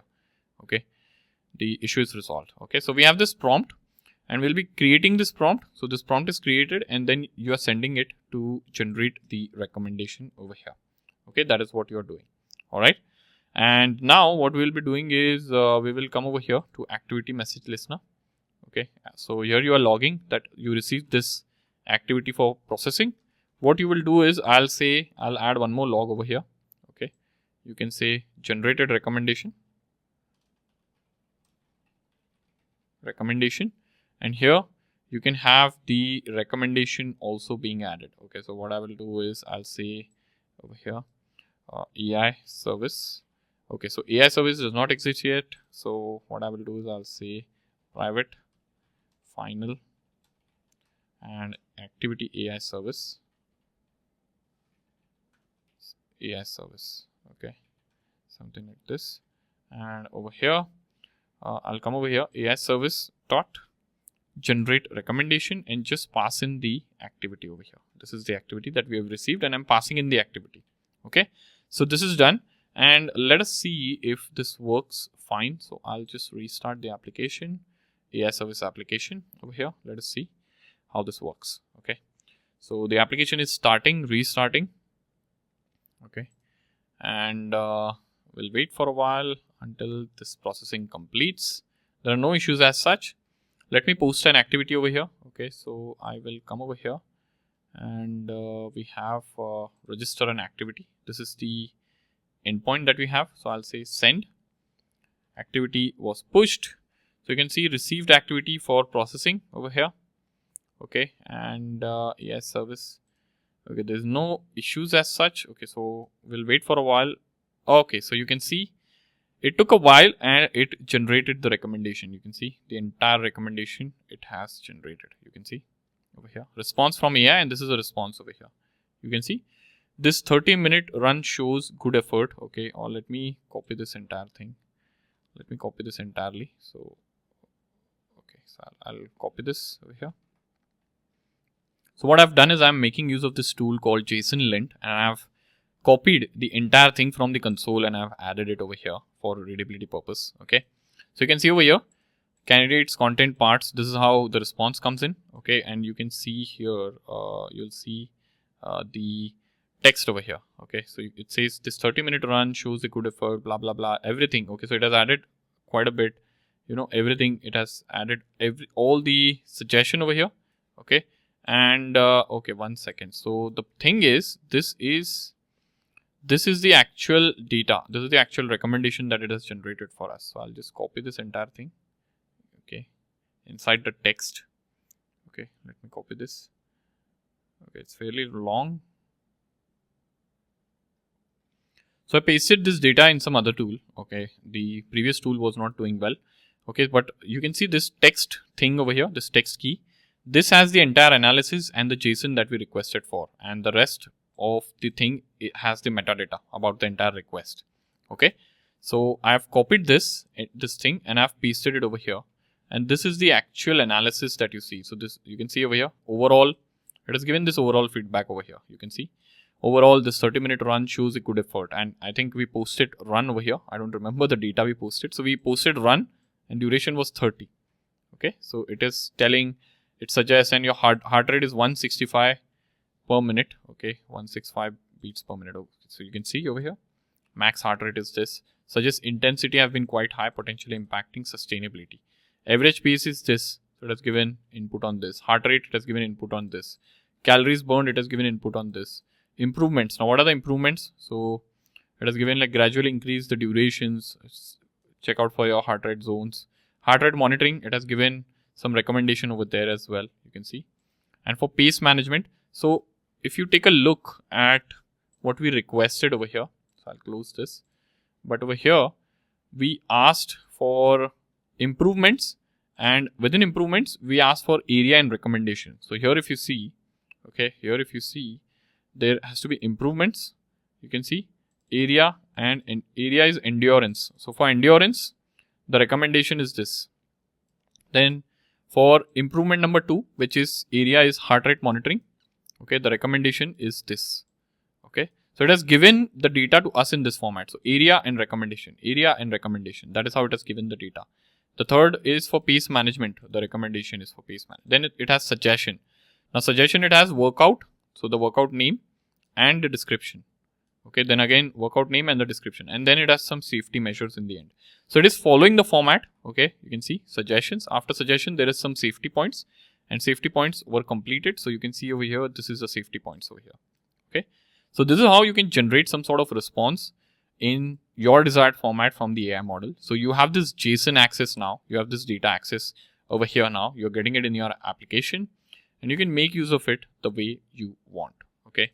So yeah, that's about, if you go to debug mode, okay, so this is what it is. Okay, so that's about how you can interact with AI and how you can generate recommendations and custom recommendations based on the activity for the data that has been fetched from RabbitMQ.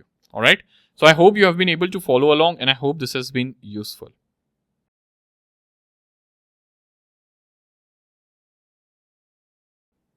So now what we need to do is we need to parse this information, we need to process this information, and we need to convert it into a sensible format so that we can save it into the database. Okay, so we have this JSON now, and we need to work on this a bit so that it's ready for processing. So I'll come over here, okay, not over here, but here. I'll add a method here. Okay, so this is for the prompt, and I'll add a method. I'll say private. And this method will return the recommendation over here. Okay, object of type recommendation, and I'll say process AI response, something like this, response, something like this. Okay, and here it will accept the activity, not active event, but activity, and object of type activity, and string of AI response. Okay, so we need the AI response as well. Okay, so what I will do is, so instead of returning recommendation right now, I'll just return a string, or I'll just keep it void for now. Okay, because I'll then have to create a recommendation object just to avoid errors. Okay, so we will go step by step. Now here, process AI response, what I will do is I will call process AI response over here. Okay, and here I'll say process AI response, and I'll pass in activity and AI response, something like this. Okay, this is done. And here what we need to do is I'll add a try catch first of all, okay, to begin with. So I'll say try, and here I'll say catch exception, I'll say E, and here I'll add a exception E dot print stack trace. Okay, now here I'll create a object mapper. Okay, so object mapper over here, because we are converting JSON data into objects, right? So we'll need object mapper. I'll create this, and if you go into this classes, this is an inbuilt class, and if you download this source, okay, let me see if there is any documentation for here. Okay, you can see over here, object mapper provides functionality for reading and writing JSON either to and from basic POJUs, which is plain old Java objects. Okay, so working with JSON and objects, you can make use of object mapper over here. And I'll create a JSON node over here. I'll say root node, something like this, and I'll say mapper dot read tree, and I'll say AI response over here, something like this. Okay, and then I'll say JSON node over here, and I'll say text node is equal to root node dot, and I'll get the root node. Now you can traverse through the node. Okay, so I'm going to say path over here. I'm going to say candidates, something like this. Okay, so here if you see, this is the actual response. So we have candidates, content, parts, and then inside text we have this everything, right? So what I will do is I'll come over here. So I'll say candidates dot get 0. Okay, now why get 0? Because candidates is an array. You can see this candidates is an array, right? So I'm getting the first element from candidates, then I'll get content, then I'll get parts, and from parts I'll get the first element, and then from there I'll extract the text. That is how we'll have to go. Okay, so I'll say get 0, I'll say path, and I'll get content, and oops, so I'll say path, I'll say parts over here, and then over here I'll say get of 0, something like this, and then I'll say dot path, and you'll say text, like so. Okay, so this is done. I'm getting the text node over here. Okay, so this is the text node that we have access to now. Okay, and what I will do is, it has some markdown added, so I'll just get rid of the markdown. So I'll say string JSON content over here, and I'll say text node dot as text. Okay, and here I'll say replace all. So I'll replace the, I'll say 3 backticks JSON and this over here. Okay, and I'll replace it with empty string. Okay, so I need to get rid of all the placeholders over here. I'll again do replace all, and I'll say /n, and I'll add 3 backticks over here. Okay, so this is done, and I'll say replace it with empty curly brackets, and I'll just say trim over here. Okay, so I have this JSON content, okay, that I can make use of, and I can actually log this JSON content. Okay, so what I will do is I'll say response from AI. So I'll just copy this and I'll add it over here. Okay, and I'll say parsed response from AI, and here you'll say JSON content, something like this. Okay, and let me run this and let us see how this looks like. And I'll copy this parse content from the AI, parse response from the AI. Okay, and we'll wait for the application to start, and then we'll trigger a request, and then we'll see what the output looks like. Okay, so the application is up and running. Now I'll come over here and let me trigger this request. So the request is gone, and we have received the activity, but the response from AI is still pending. We'll wait for a while. Okay, so the response from AI is printed. Let me search for this. Past response from AI. So you can see over here, this is what the response is from AI. You can see this entire analysis, improvements, okay, all of these. This is what we needed. So I'll just copy this. Okay, and if you scroll down, okay, this is the recommendation as well. Okay, so I'll come over here and I'll just duplicate, or I'll come over here and I'll paste it over here, and let me say validate JSON. So JSON is validated, and now if you scroll to the right, you can see the complete JSON. Okay, so this is a JSON we are getting from the AI model. This is a proper parsed JSON. So this was not parsed. It has some like characters like these, which I replaced with empty strings, and you can see this is now what we are getting. Okay, so now this is ready to be parsed, and we can like fetch the data that we need over here. Okay, so first thing is what we need is we'll get the analysis node over here. Okay, and we'll get all the analysis. Okay, and we'll make use of the analysis basically, and we'll save it into the recommendation, right? The question is, how are we going to save this data now? Okay, so what we will do is, if you come over here to the application, okay, and if you go to recommendation, so where is the model called recommendation? Here in the recommendation, you have a recommendation with, so you have this list of suggestions or improvements that the user is supposed to make, right? So what we will be doing is we will be actually adding, so whatever suggestions we have over here, okay, or so compare this. Okay, so improvements, suggestions, Now suggestions, if you take a look over here, these are the suggestions. So there are 2 suggestions that have been given by the AI model. So what we will do is we'll add both of these suggestions as a list over here. For improvements, okay, we will get these and we will add it over here as a list. Okay, so 3 improvements is what AI model has given, so we'll add that. Okay, and then you have the overall analysis that we will be saving over here. Okay, so safety and everything is over here. Now this particular section, that is analysis, can go in the recommendation over here. Okay, so we need to pick these things from JSON and we need to map it to the right field over here, and then this needs to be saved into the database. So that is what we are actually going to do over here, right? So I'll come over here now to AI service. Okay, and yes, we have this past JSON content. If you want, you can have this log, or I'll just get rid of this log. We don't need it. Okay, but now once we have this past JSON content, what I'm going to do is I'm going to come over here. I'm going to say a JSON node. Okay, so I'm going to create a JSON node over here, and I'm going to say analysis JSON. Okay, and I'm going to say mapper dot read tree, and I'm going to say JSON content. Okay, so I'm creating a JSON node from the JSON, the string JSON that I have.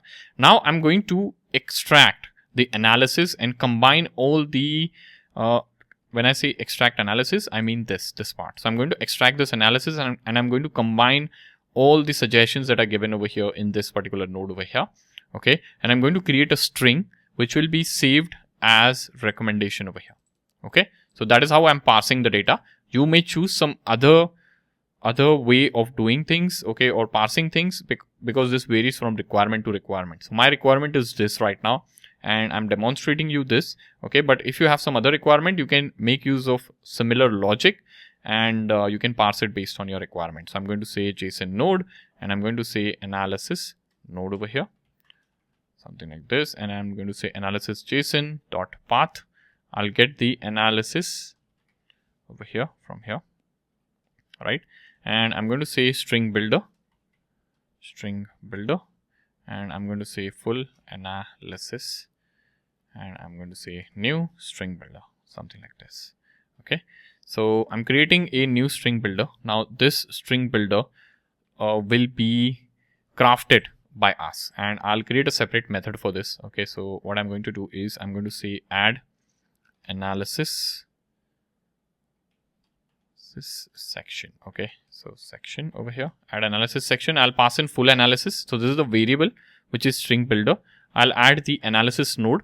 Okay, and I'll add the key as well. Okay, so key can be overall over here. Okay, and then I'll add the prefix that I want to have. Okay, so I'll say overall, something like this. This is the prefix. Okay, so I'm doing this. Now this is the method. What I will do is I'll create this method. I'll add this method over here. And this method does not return anything, but what it will simply do is it will take this particular key and it will get it for us. Okay, so I'll say if not equal to analysis node dot path, and I'll pass in key over here. Okay, so what is the key? 1 second. So okay, so analysis node I have, and this is key, and the string will be prefix. Okay, so the variable names are not right, okay, because it was auto generated. So here it will be key. Okay, if key dot is missing node, so I'll check for this, and then over here I'll say builder. Okay, so I'll say builder. Okay, so here I'll say not builder, but it will be full analysis dot append, and I'll pass in prefix dot append, and I'll say analysis node dot path, and I'll say key over here. Oops, not like this, but key will be like this, and I'll say as text. Okay, this is done, and I'll say append, and I'll add 2/ns over here, something like this. Okay, so what I'm doing over here is I'm creating full analysis string builder. I'm adding the prefix. So what is the prefix? So I'm getting the overall key over here, right? So overall key is what I'm getting, and the prefix for overall key is this over here. Okay, that will be added, and I'm getting the text and I'm appending it over here. That is what I'm doing. Okay, so I did this for overall. I need to do this for pace, heart rate, and calories burned, right? So I'll come over here. I'll repeat this 4 times. So I'll copy this once and I'll repeat this 4 times over here. Okay. And I'll repeat this for, so this is overall. Okay. We need one more for pace over here. Okay. And I'll come over here and I'll call this prefix as pace. And then over here, I'll say heart rate over here. Okay. And here this will be heart rate. Now this should match the key that is there in the JSON. Okay. Calories burned, something like this. And here I'm going to say calories, something like this. Okay. So I'm adding this prefix and this is taken care of. Now this is done. Okay. Now analysis section. For analysis section, we have this string that we have created. Okay. So this now has the entire analysis crafted in the way we want to store in the database. Okay. With this recommendation field. Okay. This is done. Now we need improvements. Now how are we going to get the improvements? So similar logic. Okay. So what I'm going to do is I'm going to say list string of improvements. Okay. And I'll get this over here and I'll say extract improvements. Okay. And I'll say analysis JSON dot path over here. Now what is a path? Path is improvements, something like this. Okay. So what will happen is with this, I'll get this method created first. Okay. So what will happen with this is this thing will get passed. This entire thing will get passed. Okay. And what we need to do is here inside for extract improvements, I am going to traverse or I'm going to create a list of improvements and I'm going to return it. Okay. So let me create a list, which is a string of improvements, and I'll say is equal to new array list. And then I'm going to say if improvement node. Okay. So if improvements, sorry, not improvement node is a array. Okay. Is array. Okay. So JSON node, improvements node. Okay. So I'm not getting is array over here.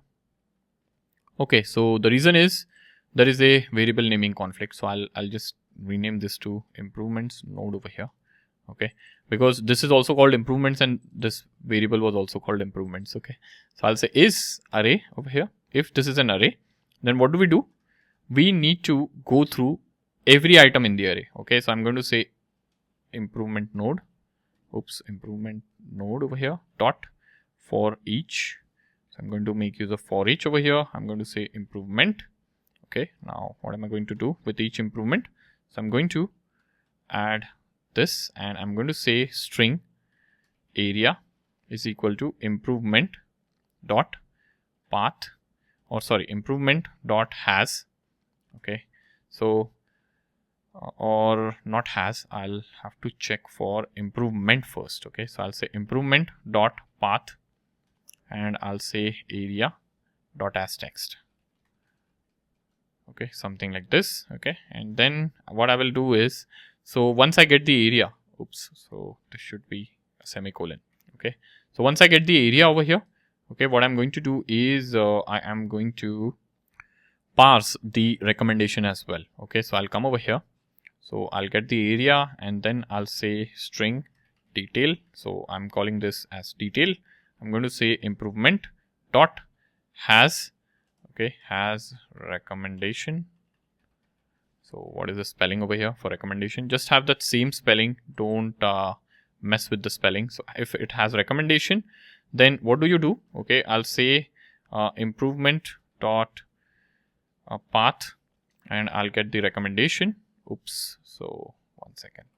So it has to be recommendation and not improvements node. Okay. So it will be recommendation. If this does not exist, okay, as text. So do we need this actually? Do we need this ternary operator? We don't. So I'll get rid of this. Okay. I'll keep it simple. Okay. So we have this now over here and I'll add a semicolon in the end. Okay. And then what I will do is I'll say improvements. 1 second. So I'll say improvements dot add. Okay. So I'm adding this to a list now and I'll say string dot format. Okay.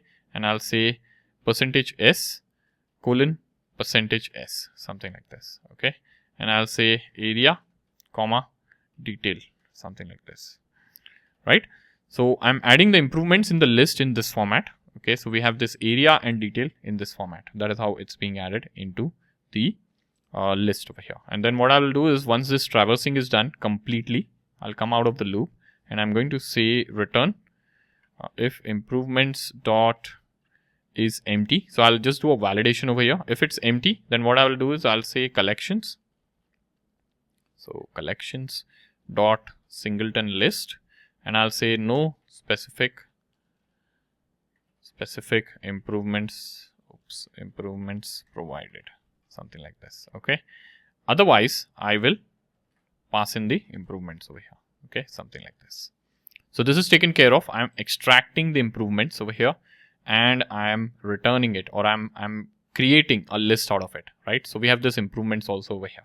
Okay, in a similar way, we will need what we need. I'll copy this, I'll paste this over here. I need suggestions. Okay, and instead of extract improvements, I'll call this as suggestions, something like this. Okay, and here instead of improvements, I will have suggestions over here. Okay, so be sure to have the right keys over here. So we have this extract suggestions.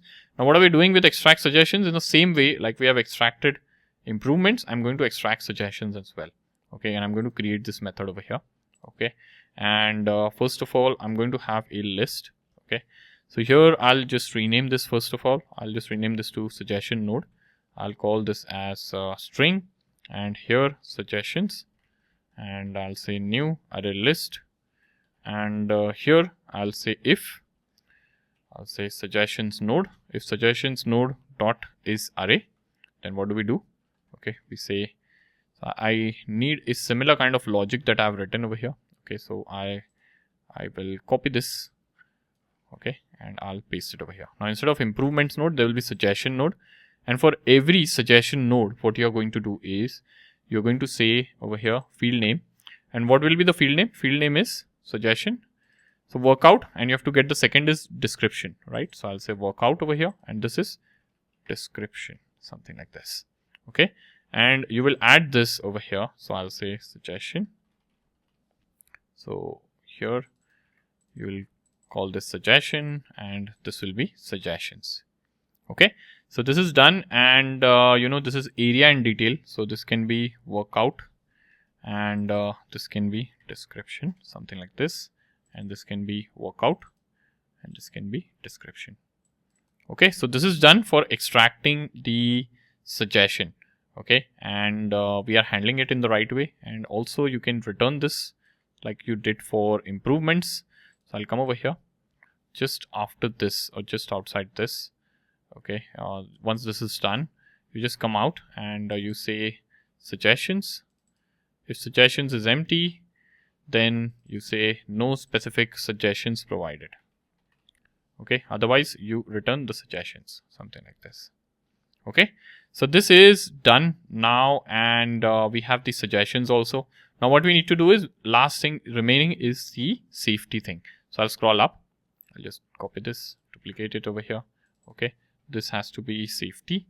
Okay, I'll just get rid of the extra spaces, and over here this will be safety. So let me check the node. Okay, the node is safety, yes, and safety has just two things. It does not have any key inside. Okay, so instead of extract suggestions, I'll say extract safety guidelines, something like this, and we'll just create this method. Now what will happen in extract safety guidelines? Okay, it's pretty straightforward over here. First we need a list, and then we need to iterate through the list. Okay, so I will just copy this entire thing. Okay, I'll just copy this entire thing. Okay, and I'll come over here, paste it, and this will be safety. Okay, and then you'll say safety node. Okay, so this has to be safety node over here. Okay, because this is also called safety, and this will also be called safety, then there will be problem. So I'll say safety node is an array. Then what you do is safety node, for each you will get a safety. Okay, and what you do is we will add the item. So I don't need this entire thing over here. I'll just get rid of this. So for every safety, you will say safety dot add item. So one second, I'll call this as item because there is a naming conflict. I'll say add item. Okay, so okay, it won't be add item, it will be just add, and I'll say item as text, something like this. Okay, so this is done, and what we need to do is we need to return. So I'll say safety. If safety is empty, then you can say no specific, or you can say instead of no specific provided, you can say follow general safety guidelines. So you're just saying follow general safety guidelines. That is it. Okay. Now I realize like there are some red marks because of this return statement being inside this if. So I'll just cut this. I'll just come outside this if and I'll just return it over here. Okay. Same goes for this also. I have added this inside the if statement and I'll add it over here. Same goes for the improvements as well. Okay. And I'll paste it over here. Okay. So this is taken care of now. I have things over here now, right? And we have processed the recommendations now. Now what I will do is I'll scroll up. Okay. I'll scroll up. We have processed the data. Now what we need to do is we need to craft a recommendation object. Okay. So I'm going to say return recommendation dot builder. Okay. And I'm going to say dot activity ID. What is the activity ID? Activity ID is equal to activity dot get ID. Okay. Let me scroll down. Okay. Here I'm going to say dot. I'm going to add a user ID and I'm going to say activity dot user ID over here. Okay. And then over here, I'll say activity type dot activity dot get type. And then I'll say recommendation. Now what is the recommendation? Recommendation will be our full analysis dot toString and we will trim it. Okay. Just in case if there are any spaces left here and there. Okay. Then we need to add the improvements. Now what are the improvements? So improvements, we have the list of improvements. Then we'll have the suggestions. Now what are the suggestions we have? The suggestion list that we have created. We need safety instructions. So we have safety as well. Okay. And then we will have created at. Okay. Created at can be like local date time dot now. Okay. And then we will say build over here. Okay, so this is done and we are returning this object now. Now the thing is we had void over here. So I'll just change this to recommendation and this should be taken care of. Okay, so this is done and yeah, this is created now and yeah, so we have this process AI response, right? Now this method it is returning the object of type recommendation, right? And what we need to do is we'll take this recommendation and we need to actually save it into the database, right? So what I will do is here, if you come, I will just cut this. Okay. And I'll return this over here. Okay. And I'll update the return type of this to recommendation over here. So we are not saving anything over here yet. Okay. We'll be generating the recommendation and then that recommendation will be used to save. Okay. That is how things will be done. Now, where is this method being called? Generate recommendation. This is being called in. So if you come over here, listener. Okay, here is where the recommendation is being generated. Okay, so what I will do is I'll cut this over here for now. Okay, I'll just add, or I can just comment this out. Okay, I'll just copy this and I'll comment this line. We don't need this line anymore because this was just for logging purpose as to how it is working, right? So here, what I will do is I'll call this generate recommendation. And I'll get the recommendation over here. Okay, recommendation. And then I will say over here, recommendation. Okay, we don't have a repository. So we need to save this into the database. We'll create a repository, but hang in there. There are some issues. I can see some red marks. Okay, so double semicolon. Then if you scroll down, what is the problem here? Okay, missing the return statement. All right, so what is the problem with the return statement? We have properly added the return statement, but yes, this is within try catch. Okay, and it should be, okay, it should be if you scroll over here. So I can say, so over here, I'll say return. Okay, and we'll have to return something over here. Okay, and what we can do is we can generate a default recommendation as well. Okay, that is something that you can do as well. Okay, so I'll say new generate, one second, new create default recommendation, something like this, and you can have activity and activity being passed over here. Sorry, not this way, but it will be activity passed this way. Okay, so you'll have this method, and we can actually create this method. Oops, this is not a class, so this will be a method only. Okay, so here if you create this method, okay, now what does this method have? So just in case the processing fails and if we are not able to generate the recommendation and if there is an exception, we'll create this default recommendation and I'll paste this over here. Okay, so it's pretty straightforward as to what I'm doing. I'm making use of builder again, okay, this builder pattern, and I'm like creating these suggestions. Okay, these are very default one. Okay, continue with your current routine, consider consulting a fitness professional, unable to generate detailed analysis and all of that. Okay, and these are like safety instructions that are very generic. So I've created this and this is done. Now we don't have any sort of errors here in the class. Okay, now what we need to do is, we need a repository. So we are going to make use of the repository to save the data, right? So what I will do is I will come over here. We have a recommendation repository. So what we need to do is here, when we are making use of the listener, I will get the repository instance over here. Okay, I'll just duplicate this and here I'll say recommendation repository and I'll say recommendation repository here. Okay, and here I'll say recommendation repository dot save and I'll say recommendation, something like this. Okay, so this is done, and what will happen is this will save the recommendation into the database. Okay, that is what it's going to do. So let me stop this, or let me stop and run this. Okay, let us see if we are actually able to generate the recommendation and get it saved into the database. All right, that is what I'm going to check on. So you can see the application is up and running. Okay, and right now if you go to the database, we don't have any recommendation over here. So here in the recommendations, we don't have any recommendation, right? There is no data. So it will be populated for the first time. Okay, the service is up and running. Let me just trigger the API call. You can see the activity was received for processing. It's being processed with the AI model right now. It's taking a bit of time. We'll wait for a while until the response from AI comes in and we have the parsing being done. Once the parsing is done, we should see some data over here. Okay, so you can see the data here. There are no errors as such from what I can see. But let us go over here and let us check in the database. So let me refresh this. So you can see the recommendation is generated. You can see. Okay, so here let me expand this. Okay, you can see over here, these are the improvements, right? These are the list of improvements, right, that you can do. These are the recommendations. So you can see over here, overall pace, heart rate. We created one single string builder, and with the help of this over here, we have crafted this kind of a message. So this is a recommendation. This is the improvement thing. Okay, these are all the improvement thing for heart rate monitoring and all. You can see. And for suggestions, we have this over here. And for safety, we have this over here. So the data is properly being transformed. It is being saved into the database. And if you make use of API now over here, the recommendations API.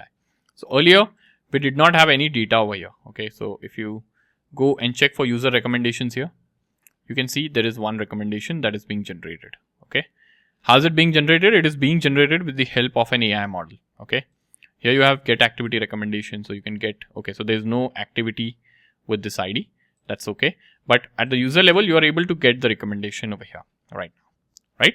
So this is working absolutely fine. And here, the number of activities you post in, you will get the those many recommendations for those many activities. Okay. And I have shown you as to how you can completely make it AI driven. Asynchronous, you're making use of RabbitMQ over here, message queues, you are consuming the data, then you're taking the data, sending it to AI model, and you are processing it. Okay, let me give you a brief overview of what happened. Okay, so first of all, over here, we posted the data. We posted the data where? We posted against the activity, right? We posted this data against the activity and not anywhere else, right? Now this data was posted against activity. So what happened is this activity service came into picture and it communicated with the user service. So where is the activity service? Okay, so activity service is somewhere over here. Okay, I think activity service is it's not open over here. Okay, so I'll come over here. I'll just open activity service. Okay, this is the activity service. So this did the job of talking to the user service, and it validated whether the user was valid or not. Okay, once this validation was successful, it posted this activity. It saved this activity first of all into a database, and then it posted the saved activity to the message queue. So here we had a synchronous communication. Okay, this was synchronous communication, and here this was posted in message queue for asynchronous communication. Now message queue on the other hand received this data over here. This is a message queue that we have in place. Okay, and you'll see all sorts of graph appear over here if you go to overview. Okay, let me refresh. Okay, I'm not seeing any data over here right now, but this is where the data was posted. Okay, if you click on get message, the messages have been consumed, so that is why you're not seeing any sort of graph or data over here, but the message was posted over here. Now what happened is, once the message was posted, we came over here to the AI service, and this connected with the queue, and it was listening to a queue. This is the activity queue. It is the same queue where activity service posted the data. Now this microservice, what it did is it fetched the data from this particular queue and it started processing the data. Okay, so how did it process the data? So here we went to this AI service, it got the response, it took the data, it sent it to the AI model. Okay, so we made use of Gemini service over here, and it sent the data to the Gemini service. Gemini service got back with a response, and it took the response and it started processing the response over here. So you can see here we query the AI model with the help of Gemini service. We get the response from AI, and then we process the AI response, and we start processing the AI response in the format we want it to save. Okay, and we took this data. So we have this entire class written all with a lot of methods over here. We took this entire data, we crafted our own prompt, we took this data, and then we saved it over here in the recommendations document over here. Okay, or with the help of recommendation repository in the recommendation model. Okay, so that is what we did. So this total process had a lot of touch points. Okay, there was a communication with user service. We just posted data to the activity service, but there was a communication with the user service. The data was sent to message queue. Data was consumed from message queue by another microservice, and then that microservice took the data to the AI model. It got the response, it processed the response, and it saved it into the transformed. After transforming, it's saved it into the recommendations. Okay, so I hope this entire process is clear and you are clear as to how this is working in a nutshell. All right, so I hope this was useful.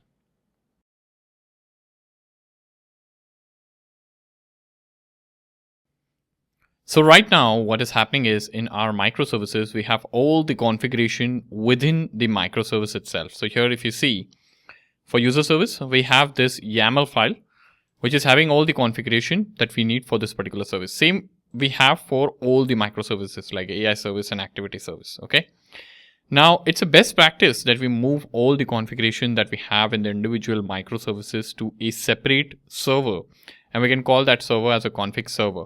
Means instead of each microservice having its own configuration files locally, like application.properties or application.yaml, however you are maintaining it, okay, they all will retrieve their settings from a centralized repository that will be managed by the config server.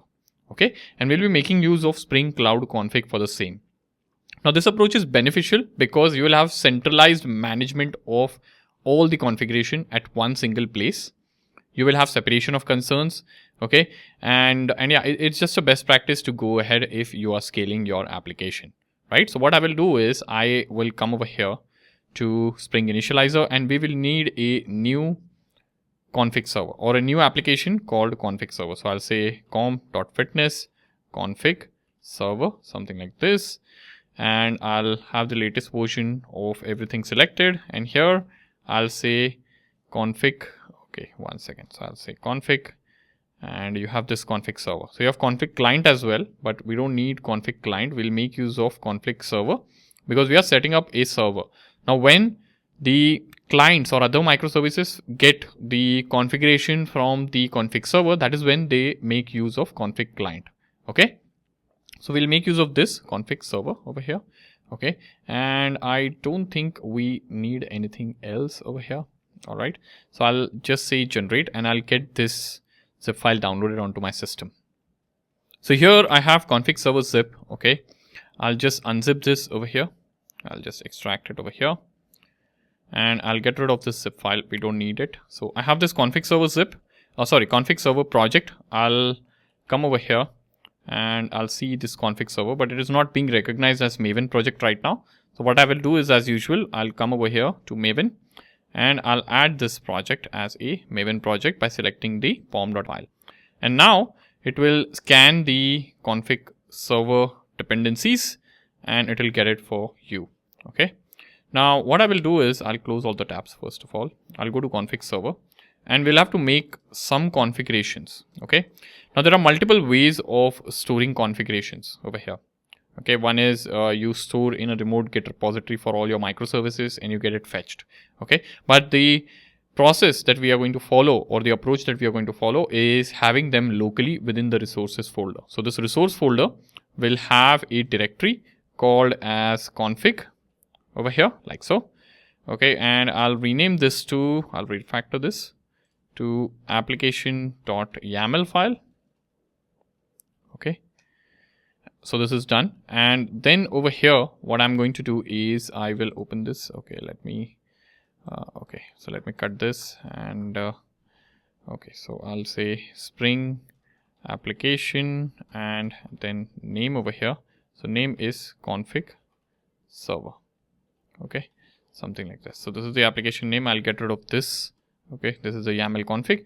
Now what I will do is I will mention over here as to where it can get all the configurations. Okay, so first of all, I'll say profiles and I'll set the active profile to that of native over here.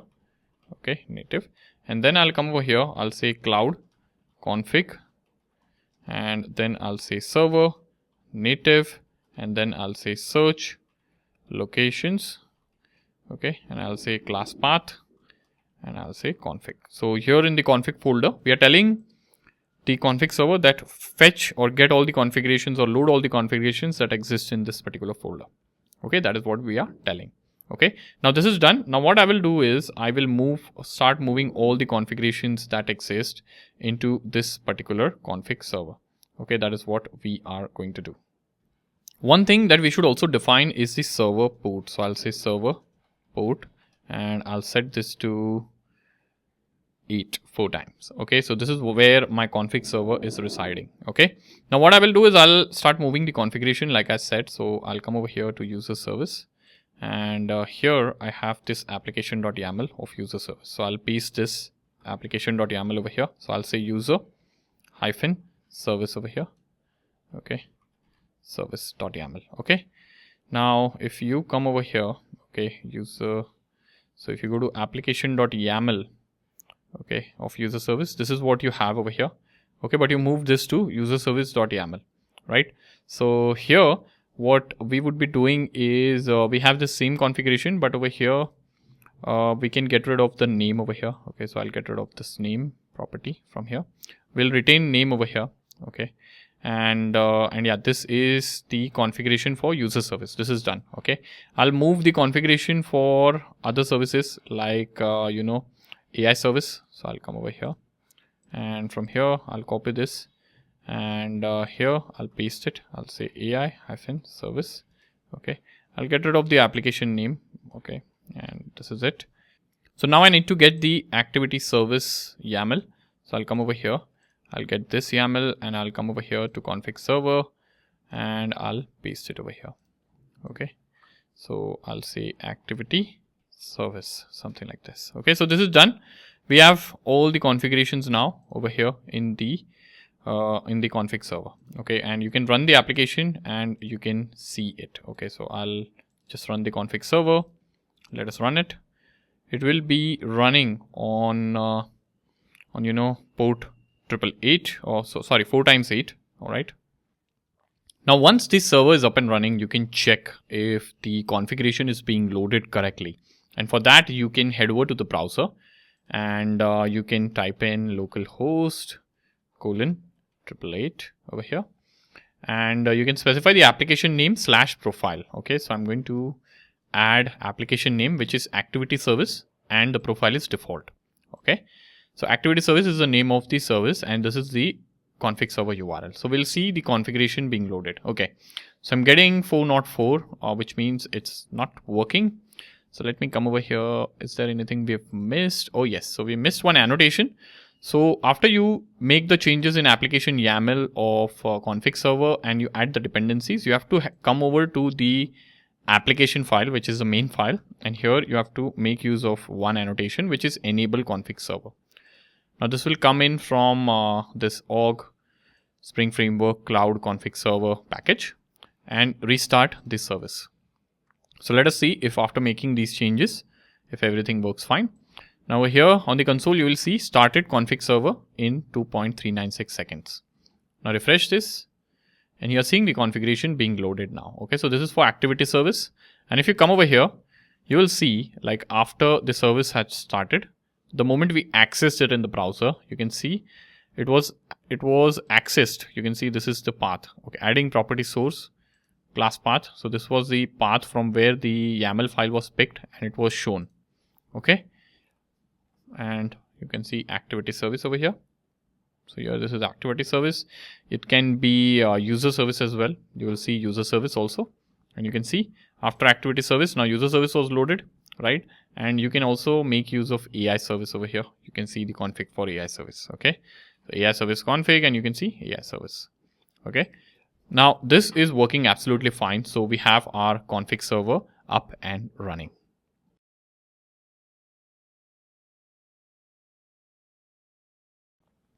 Now, once we have the config server up and running, our responsibility is to make sure that all the other microservices fetch their configuration from the config server and they don't have anything locally in their configuration files. So we'll begin with the user service. Okay. And to make this change, we need to add one dependency, which is of, so here we have config server. I'll add config over here and you have this config client. Okay. So I'll get this dependency over here, which is the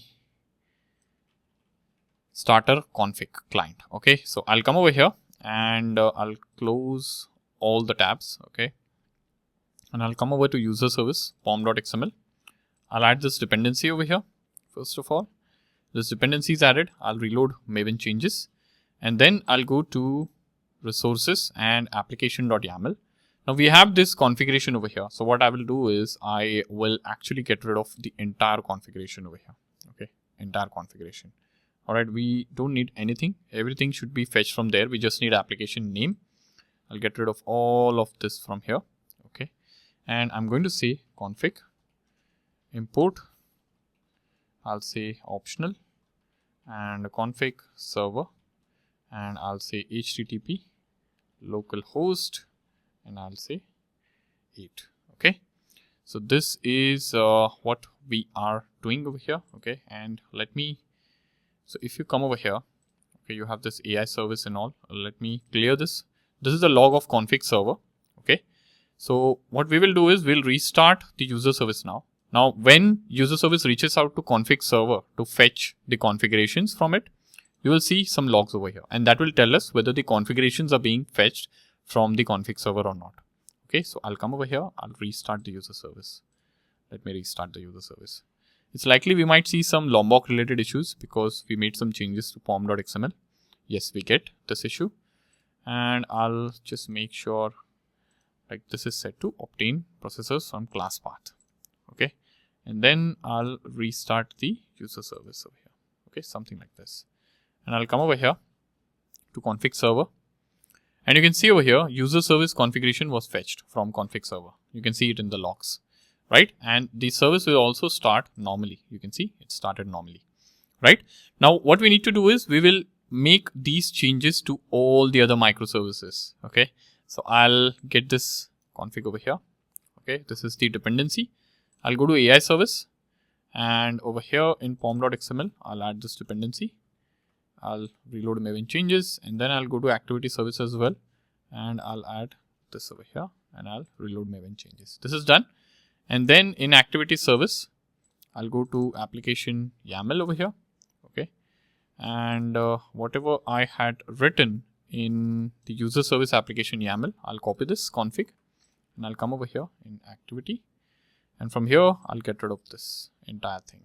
Okay, and I'll save this. Okay, and same thing I'll do for the AI service as well. So I'll come over here and here also. I'll just get rid of all of this and okay, until this. Okay, and I'll paste it and I'll get rid of the port as well. Okay, now what we need to do is we need to restart everything. Okay, so I will restart the activity service. I'll also restart the AI service, and I'll also restart the user service. So all the services I'll restart, and we'll see the logs over here. Okay, we get some errors. Let me see the errors. So the errors is because we are changing pom.xml. Okay, so I don't. Okay, so this should be obtain processor path. Okay, and which service did not start? Activity service did not start. So I'll start activity service also. Okay, and if you come to config server here, you'll see user service, AI service, all are being picked up from config server. Even activity service is now being picked up from config server. So you can see this is for AI service, this is for user service, and this is for activity service. Okay, so yeah, our changes are working absolutely fine, and now we have a centralized config server which is keeping track of all the configurations that we have in the microservices architecture. So I hope this has been useful.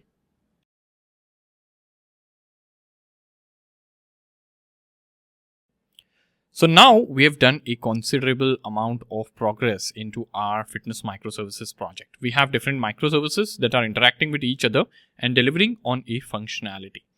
Now the thing is, here every microservice has its own port and has its own IP address, right? So right now we are on localhost, but tomorrow if we deploy it elsewhere, they are going to have individual unique addresses. Now the thing is, for an external application that is making use of this entire fitness microservices, okay, this in a structure wherein you have like individual microservices for different things should not be visible, right? It's not a good practice to show your internal structure to everyone. For the outsiders, this entire fitness microservice should function as a single app, which means we need a single entry point for our microservice so that we can expose that entry point to the entire world. So tomorrow, if you are making use of a front-end application, we build a front-end. Okay, we are not going to call individual addresses of AI service, config server, Eureka server, and all of that to function, to make sure that everything functions correctly, right? Even in Postman, or even if someone is building something and making use of this API, we are exposing these APIs. So we are going to expose a single address, and that is where the concept of API gateway comes into picture. So we will be implementing an API gateway which will act as a single entry point for the entire application of fitness microservice, and it is going to expose a single endpoint to the entire world over here. Okay, so what I'm going to do is I'm going to come over here to our Spring Initializer, and here I'm going to create a new project which will be API gateway. So I'm going to select the relevant configurations. I'll make sure I select Maven over here, latest version of Spring Boot, and here I'm going to say group.fitness, and I'll call this as gateway. Okay, and then I'll select the latest version of Java, and then I'll have to add a few dependencies. Now dependencies I'm going to add is, first of all, Eureka discovery client, because I'm going to make sure that gateway server registers with Eureka. Then I'm going to add gateway over here. So you can see over here, gateway. This is basically a dependency that we need to add into our application. So it provides a simple yet effective way to route to APIs and servlet based applications. So I'm going to add this gateway over here. Okay, and I don't think we need anything else. All right, now what I'm going to do is I am going to say generate the project, and I'll get this project generated on my local system. So here I've downloaded the gateway.zip file, which was given to me by Spring Initializer. I'm going to quickly unzip it over here. Let us extract it over here, and I'm going to delete the zip file. We don't need zip file now. Okay, and then I'll come over here to our IntelliJ IDEA, and here you will see this gateway project, but this is not being recognized as Maven project right now. So I'll add this project as a Maven project manually. Okay, so I'll come over here, gateway, and I'll select pom.xml, And now this project is recognized as a Spring Cloud Gateway project. All right, so this is done. And now what we need to do is we need to configure this particular service as a gateway. So it's still resolving the dependencies, and this will take some time depending on your system speed and your internet speed as well. All right. Now what I'll do is I will collapse or close all of this. Okay, we'll just open the gateway over here, right? And I'll quickly head over to application.properties and I'll quickly rename this. Okay, so I'll refactor. Where is refactor? And I'll rename this to from properties to YAML file. Okay, so I'll say YAML over here. Okay, and I'll get rid of this. I'll say Spring application name and I'll say gateway service, or gateway is what I'll call it. Okay, or you can even call it API gateway. That is another way of doing things. Okay, I'll also have server : port over here, which is I'll make sure that it runs at 8080. Okay, provided we don't have any other service running at 8080. All right, so let me check where user service is running. So I'll just quickly go to config server, because that is where our configurations are residing for all the microservices. And here you'll see this is running at 8081. So this is absolutely fine. Okay, now this is done. Now what I will do is here I will add some properties which will define the routing over here. Okay, so I'll define the routing. So what will happen is every request will come and hit the API gateway and it will go via API gateway. So if the request comes for user service, which means if the user sends in a request, something like this. So he says localhost : 8080. Okay, this is the API gateway URL, and he says API / users, something like this. So this we know looking at this URL that he's referring to users endpoint or users microservice. What I will do is I'll route this request to users microservice. Okay, because here in users microservice, if you go, we have a controller that is being or that is handling these endpoints over here. So you can see over here API / users. Okay, and likewise we have the controllers for every service. So I'll get rid of this quickly and I'll say over here cloud gateway and I'll say routes. So we are defining routes over here. Okay, the first route I'll define is ID : I'll say user - service, and then I'll say URI over here. I'll say load balancer. So I'm making use of load balancer so that I can make use of service names, and I'll say user. Now what is the service name of this? Okay, so here you have to go to Eureka server. The name of this particular service is user service. So I'll add that over here. Okay, user service. And then I'll add predicates. Now predicates will define the routing logic over here. Now what is the routing logic?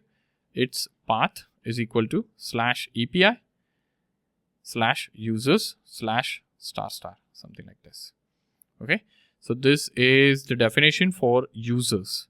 Okay, and the predicates we have path, and I don't think we need anything else. Okay, so this is taken care of, and I will also have something for Eureka server. So I'll get this registered with Eureka. So I'll head over to config server and I'll see how we are registering other services. So here we are registering other services this way. I'll just copy this property and I'll add it over here, something like this. Okay. Now let us try testing if we send the request to localhost 8080 /API / users, is it redirected to user service? Let us test that.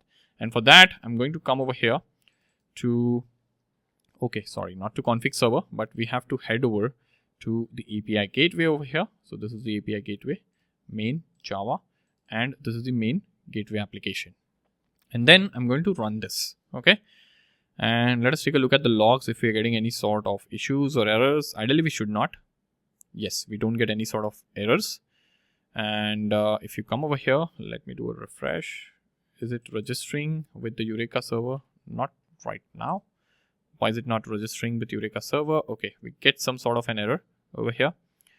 It says cannot execute request. Okay, so Netflix, it is showing this error for Netflix over here. Let me check. So I realized we are getting an error because of some small issue. Okay, so here we have added this dependency of gateway MVC. Okay, this is not the ideal one that we are supposed to add. Okay, so here if you come, this is coming in. This is the one.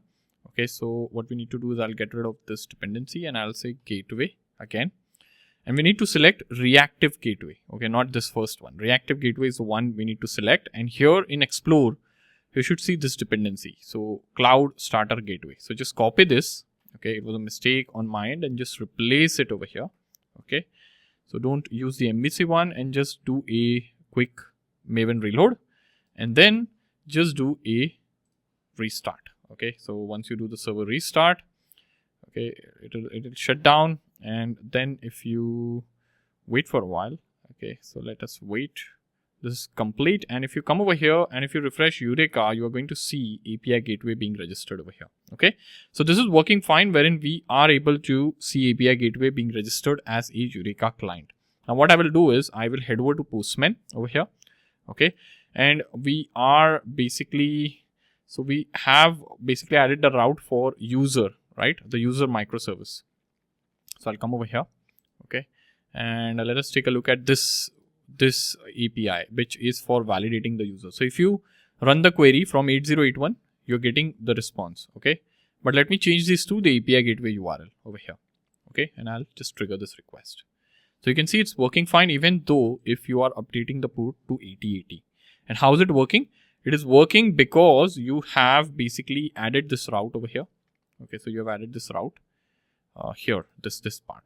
So this is doing the job. So it's checking if the path is having this. If the path is having this over here, it is redirecting this to user service. And then the request becomes user service / API / users. And then it gets executed on user service. That is how it works. Okay. So what I'm now going to do is I would want to now add the routes for all the other microservices. So right now we have added it just for user service, right? Like I said. So I'm going to update it for activity service as well as the AI service. So I'll just minimize this over here. Okay. And for routes, okay. So I won't be copying this entire thing. I'll be just copying until ID over here, and let us come over here, paste it. Okay. And here, okay. So just come over here and say instead of user service, say activity service, and here say activity service.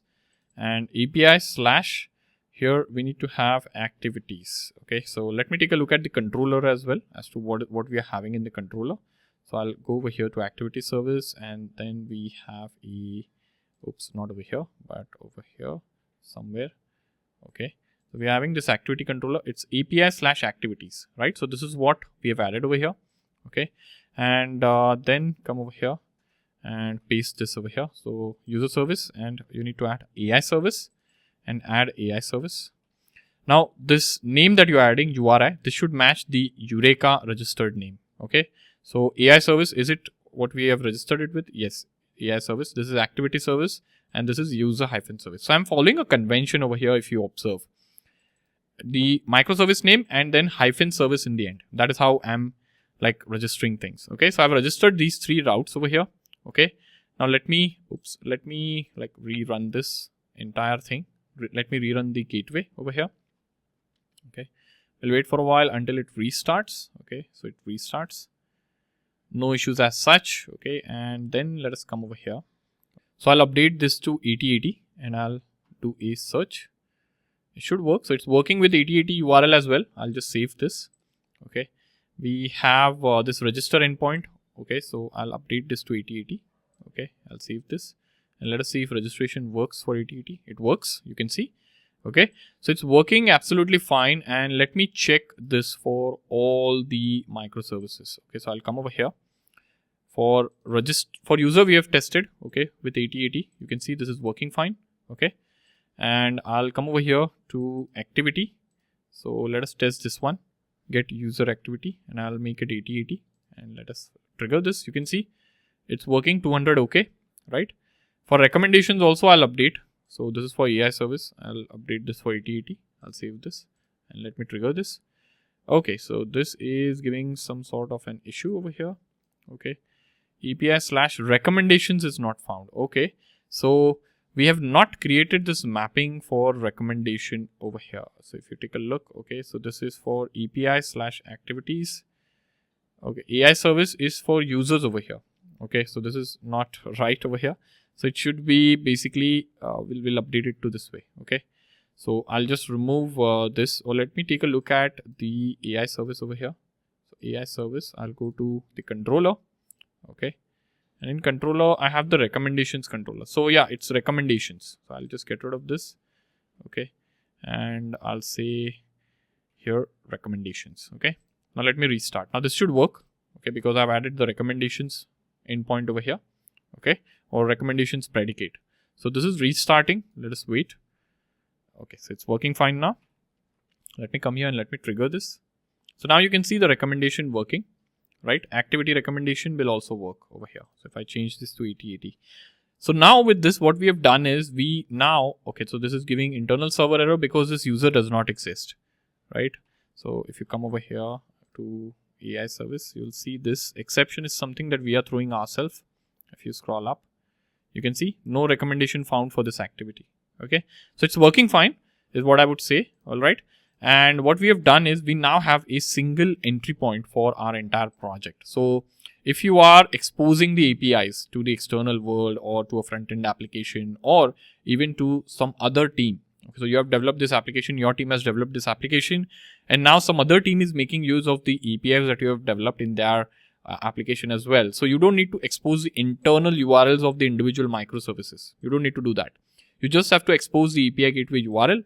An API gateway acts as a gatekeeper, is what you can say, gatekeeper, which will keep track of every request and it will route the request at the right place depending on the routing rules that you have defined over here.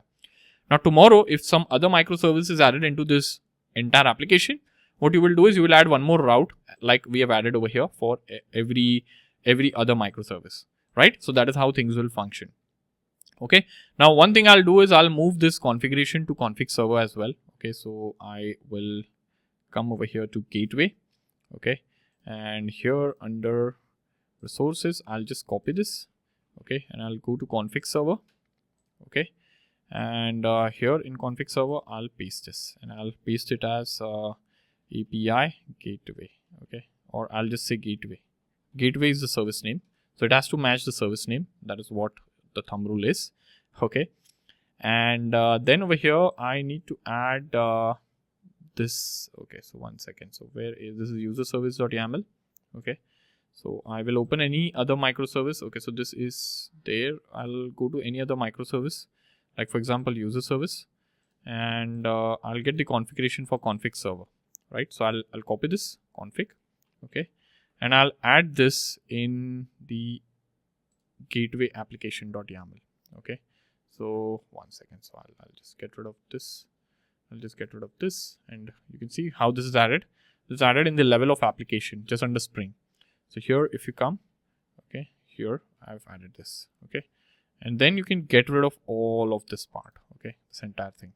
Okay, we don't need this because we are fetching the configuration from config server. Okay, so this is done, but we also need to add the dependency of config client. So if you go to user service, we have added the dependency of config client over here somewhere. Okay, so let me take a look. Okay, this is there. Eureka is there. So this is config. Okay, so this is the one, right? So this is the one. We need to copy this, and I'll come to gateway pom.xml and I'll paste this, and I'll reload this. This is done, and then I'll restart the gateway.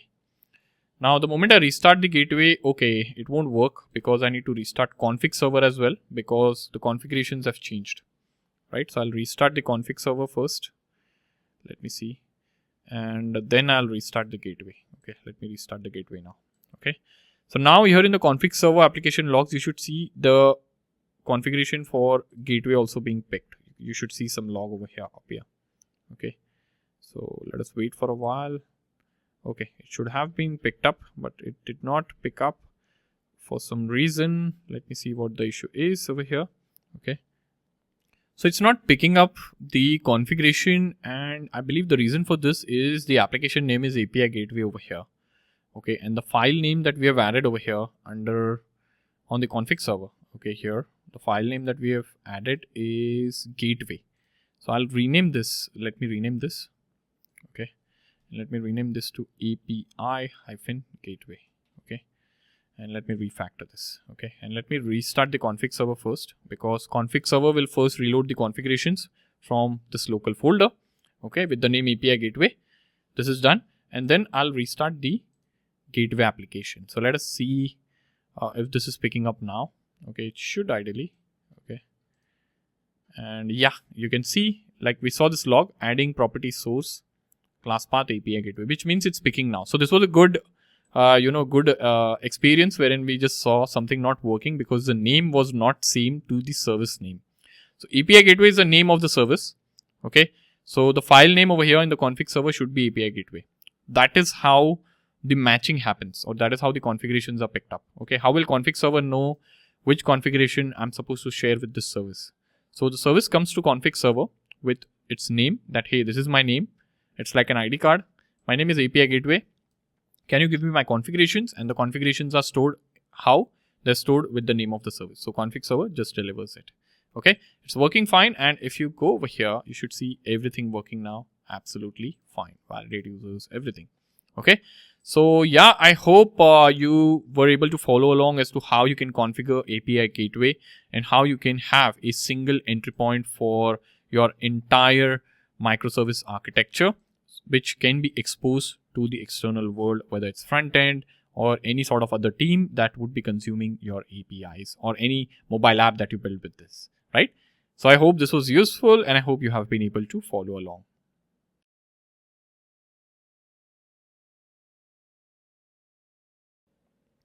So right now we do have microservices up and running, and in our microservices architecture right now, anyone can call from the outside world the APIs and consume them, right?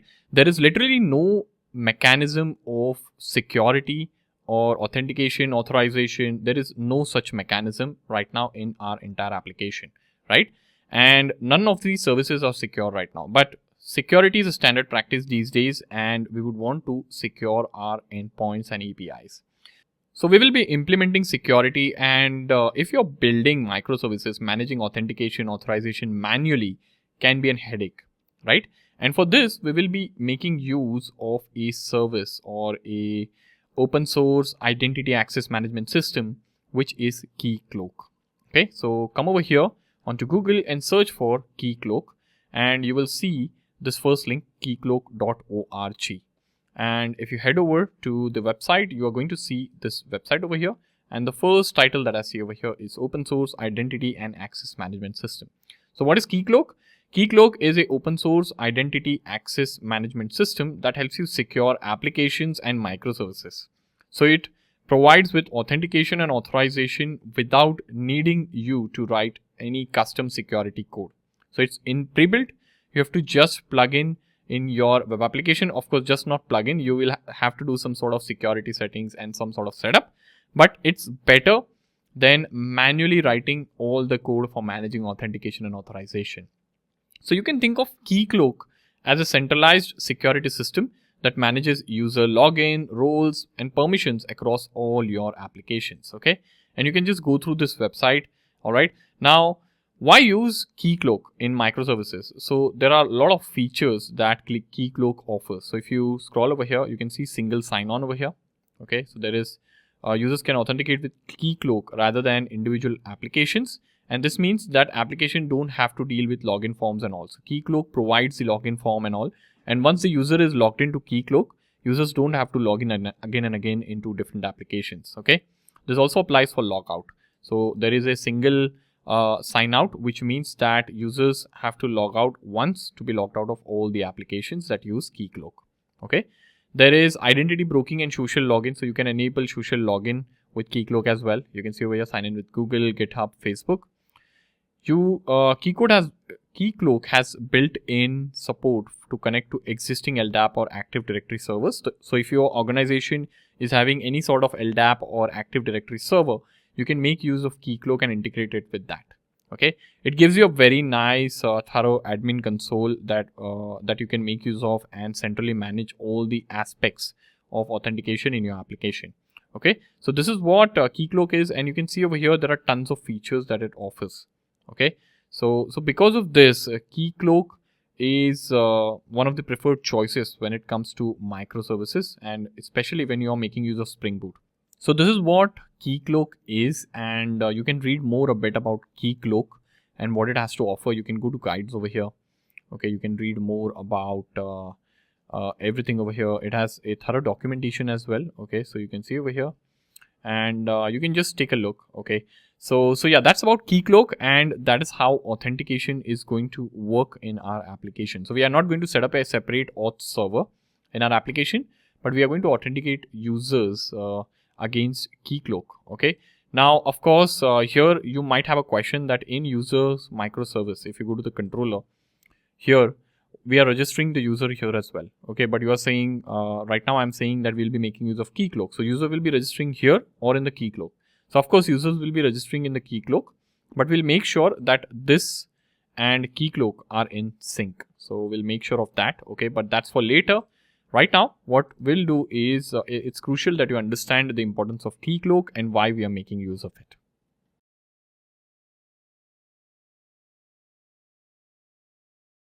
So now it's time that we begin talking about what is OAuth 2 and why do we need them. Alright, now before getting into the details of OAuth 2, I want you to take a step back. So we'll take a step back and we'll first understand how things worked before OAuth. And this will help us understand what problems the world had before OAuth was brought in. And then we will talk about how OAuth fills the gaps and the problems that occurred earlier before this thing was even implemented or invented. So first, how things worked is before OAuth, if a third-party application needed to access your data from another service, okay. Now what I mean by this is, for example, like you are trying to access Gmail contacts, let's say, to send invitations from a third-party application. Okay, so you will have to connect your Gmail today, right? But early on, you had to provide your login credentials, like your username and password, to that third-party application. So for example, if I am trying to access Gmail contacts to send invitations from a third-party application, how would I allow that third-party application to access my contacts? Because they are in my Gmail account, the Google account. So I have to share my credentials with them and they would allow me to access the contacts, right? Now, this approach had several problems. Now, what were the problems? Let's talk about one by one. Of course, the first problem that is pretty obvious and even you can imagine is security risk. So you are directly sharing your password with a third-party application, and this means that you are trusting them to keep it secure. And this might not always be the case. You don't know how they are storing the password. You don't know whether they'll misuse your password or not, right? It's just like a promise or it's just like a trust that you're putting in them, and you are giving your credentials. And if the third-party application was compromised or hacked, your password could be exposed as well. And this is one of the major security risk or a problem that I should say with this method. Limited control. Now, once you have shared the password with the third-party service or the third-party application, the application had full access to your account, right? So you have given your password. It has access to your emails. It has access to your calendar, all of that, right? There is no limitation on what it can access and what it cannot. So whatever you were able to access with those credentials, the third-party application is also able to access. And you don't know what they are accessing, right? And there is no ability to restrict what data the application could access. And you didn't have control as to how long they'll be able to access, right? So the control is very limited. This is a problem number 2. Third problem is inconvenience. So if you had to change your password and if you wanted to, so for example, if you want to revoke the access, how would you do so? You had to change your password, right? And if you change your password, the access would be revoked. So that's how things worked. And how things would happen is, let's say if you have shared your password with 3 of the applications, the third-party applications, right? And let's say if you want to revoke access of one of the application from them. So how would you revoke the access? You would change the password. Now changing the password would revoke the access from all the application and not just the one that you had to, right? And this was a little bit inconvenient out there. And let's say if you don't want to revoke the access from any of the application, but you just want to change the password, then too the access would be revoked because the password is now changed. So this was a little bit inconvenient is what I mean to say over here. So these were the three major problems: security risk, limited control, and inconvenience that we had before OAuth. Now, what is OAuth? So OAuth stands for Open Authorization, and it is a standard protocol.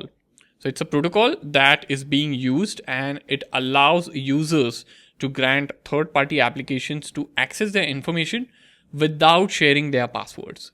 So earlier what we did is we shared the credentials. This was not right? The world realized this is not right. And there has to be a better way, and that is when this protocol was brought in.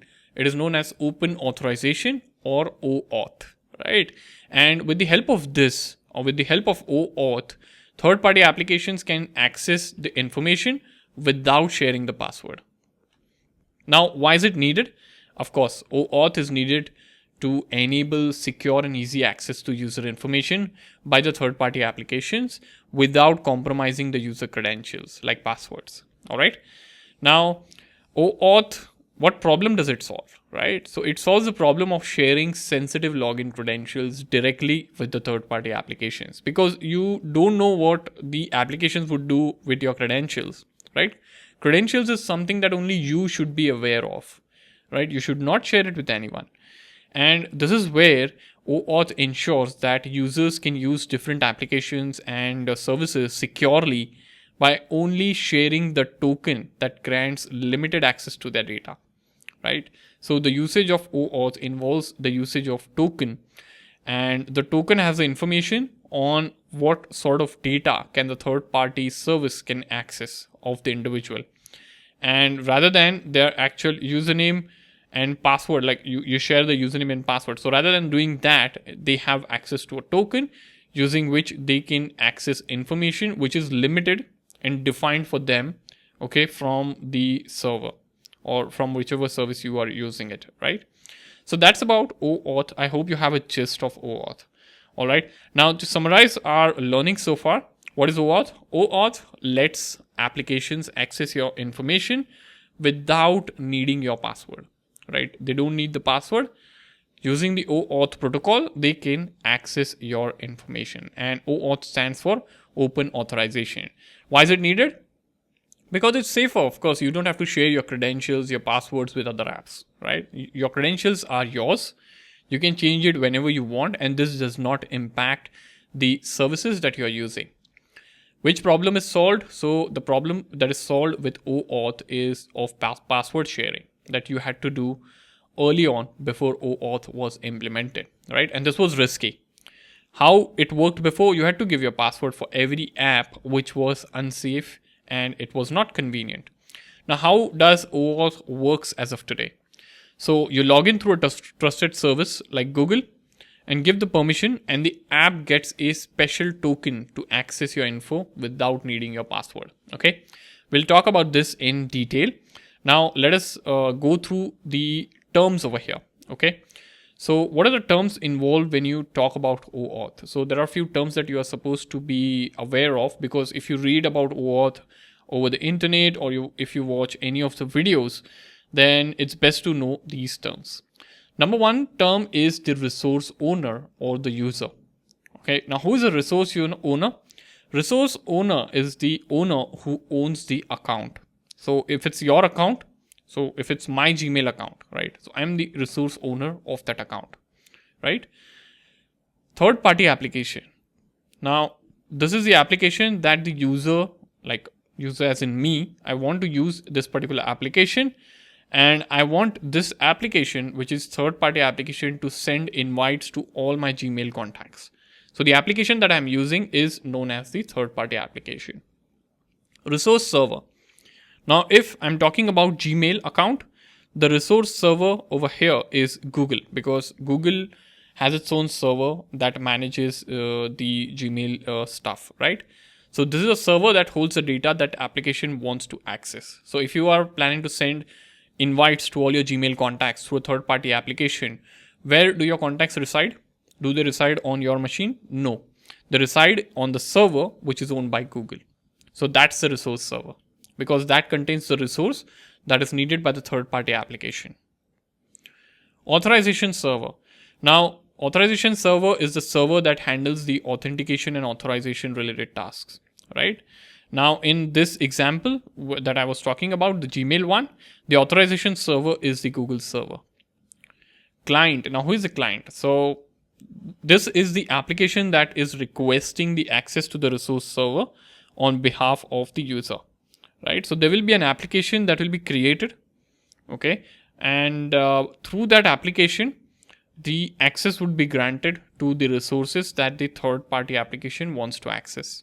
Okay, so that's the client over here. For example, if you want your third-party application to access GitHub or your GitHub account information, then you will be creating a client, an application that will be helping the third-party application with the authorization and authentication, right? So that's the client. So these are the key terms that you need to remember. Now let us take a look at an example. So let's say you want to give access to a application called Print My Photos, right? Now Print My Photos is a service that allows you to print your photos that reside in the Google account. So how would you do so? Okay, you would give Print My Photos the access with the help of OAuth.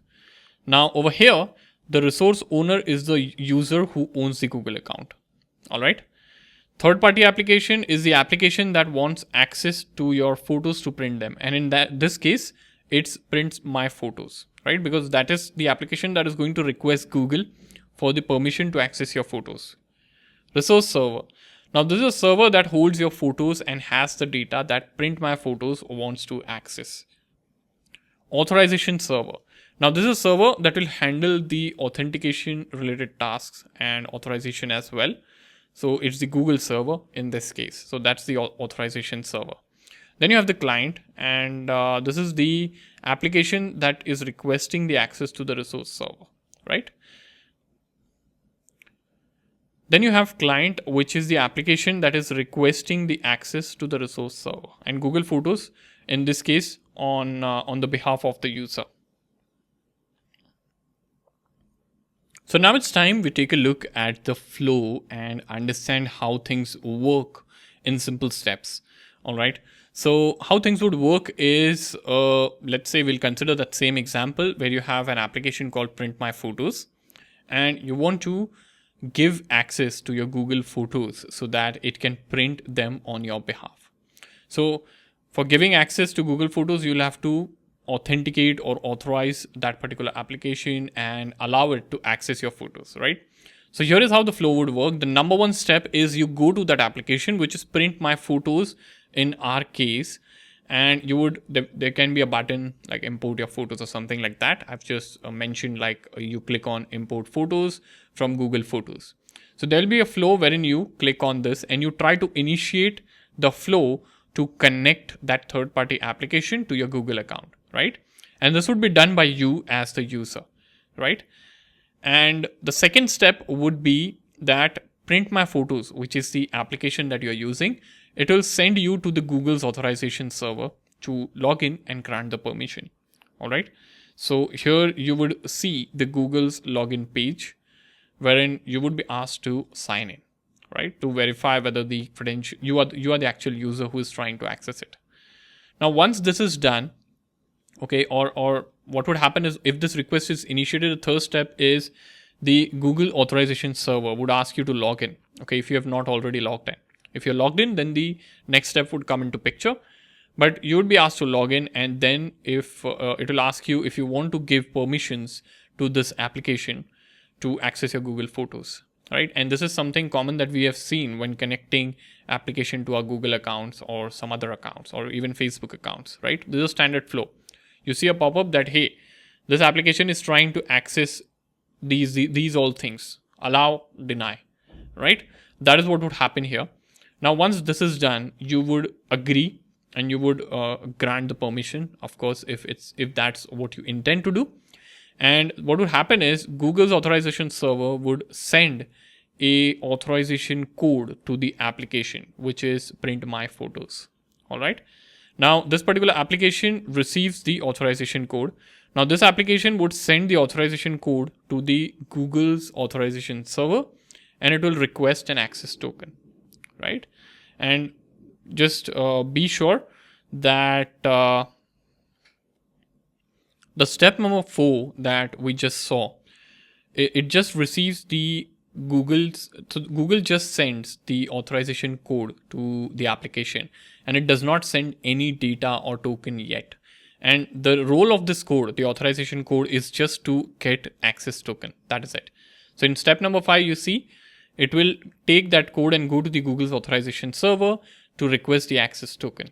And as a last step, the access token that print my photos, or the application that gets the access token, they'll make use of that access token to request the photos from the Google Photos resource server, right? So this is how the entire flow works, okay? And this access token that the application has access to, that is like a ticket, whenever it needs any sort of photo from the Google account of the user, it is going to show that token, which will act as a ticket, and it will be given access to that photo. That is how the entire thing would work. So this is step-by-step flow as to how the process works. And as you can see, there are 3 entities involved. One is the Google server, the user, and the application that you are trying to use. All right. And the application in our case is print my photos. So this is just an example, but it can be any application. And this is the step as to how the entire flow works step by step, right? So I hope you have been able to follow along, and I hope you are clear on the flow for OAuth 2 along with its need and what problem does it solve for you.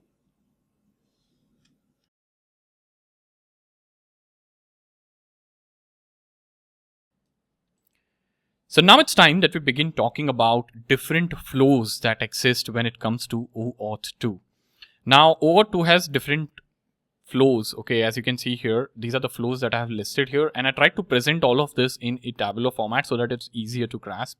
Now, first flow we have is authorization code, and we'll be talking about each flow in terms of the description, typical use cases, and then how it works. Okay, so I won't be sharing diagrams for all of these flows, but this is just to give you an idea as to how every flow works in a nutshell and which flow we are going to go ahead with in our application. First is authorization code flow.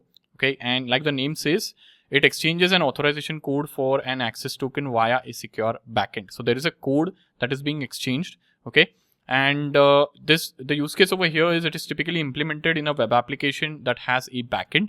Okay, and how the flows work in a nutshell: when a user logs in, the authorization server will return a code to the app, which then exchanges it on the server for the access token. So there is a code involved, and that is why this is known as authorization code flow. Then there is another type, which is a enhanced version of this authorization code flow. It is authorization code flow with PKCE, or it's called as PKCE. Okay, so this flow is basically for additional or enhanced security when you are making use of any sort of public client. Now, what I mean by public client over here is public client is a client which is like a mobile app or a browser-based application or a Chrome extension. Okay, so let's say you have a backend and it is exposing certain APIs, and these APIs are being consumed by mobile browser and or any sort of a front-end application. Then in that case, you would want to implement PKCE flow. Okay, and here there is no client secret that is involved. So what this flow, the benefit that this flow provides is that there is no public client secret, okay, that needs to be shared with the client, because if there is a front-end application that is storing the client secret, anyone can get it, because it's a public client. So there is no need of making use of client secret. And there are a couple of extra steps over here involved, which includes like generating the code challenge and code verifier to prevent interception attacks. Okay, so that the code is not modified or intercepted by any third party or any hacker. Okay, then you have implicit flow, which will return the access token without any code involved, and it is less secure, and it is used in single page browser based applications. And once the user logs in, a token is returned, and it bypasses the server-side exchange step. So here server-side exchange is there when in a secure backend is there and it exchanges the code over here, but here there is no such thing involved. And then there is resource owner password credentials flow, wherein the user provides the credential directly to the app for obtaining the access token. And this is not recommended at all because you are sharing credentials, and this is not recommended. But then you have one more flow called as client credentials flow, wherein the user owns or user's app owns the credential to obtain the access token. Okay, and typically this client credential flow is being used in server to server or machine to machine communication, right? And here you can see the application authenticates with its own credential to obtain to directly obtain an access token for accessing protected resources. Okay, so these are the different flows. Now, which flow are we going ahead with, or which flow we should go ahead with? So we should go ahead with PKCE flow, this authorization code flow with PKCE. And the reason for this is because this flow is specifically designed for public clients like single page or mobile applications that can't securely store a client secret. Okay, and the added steps in this particular flow, wherein the code challenge and code verifier are involved, it ensures that there is enough security, and even if the authorization code is intercepted, it can't be misused, keeping your app much more secure and holistic. Now, if you want to learn more about different flows, I would recommend a resource over here. So this is a website which is Auth by Okta. Okay, so if you search for authorization code flows or OAuth 2 flows over here, so you will come over to this website which will talk about the different authorization flows over here. Okay, and it explains with the help of diagram over here. So you can see authorization code flow, and if you go over here, you have the entire description and how it works along with the flow diagram over here. Okay, so you can see this. You can go through this. It is really helpful, and I basically keep referring to this one. Okay, so you can keep a reference to this one just in case you want to learn more about different kinds of flow. So here you have client credentials flow. This is for machine to machine applications, you can see. And here you can see this is how it works. Okay, this is the entire process as to how it works along with the explanation. So just keep a tab of this website, and it should be really helpful for you to learn more about this.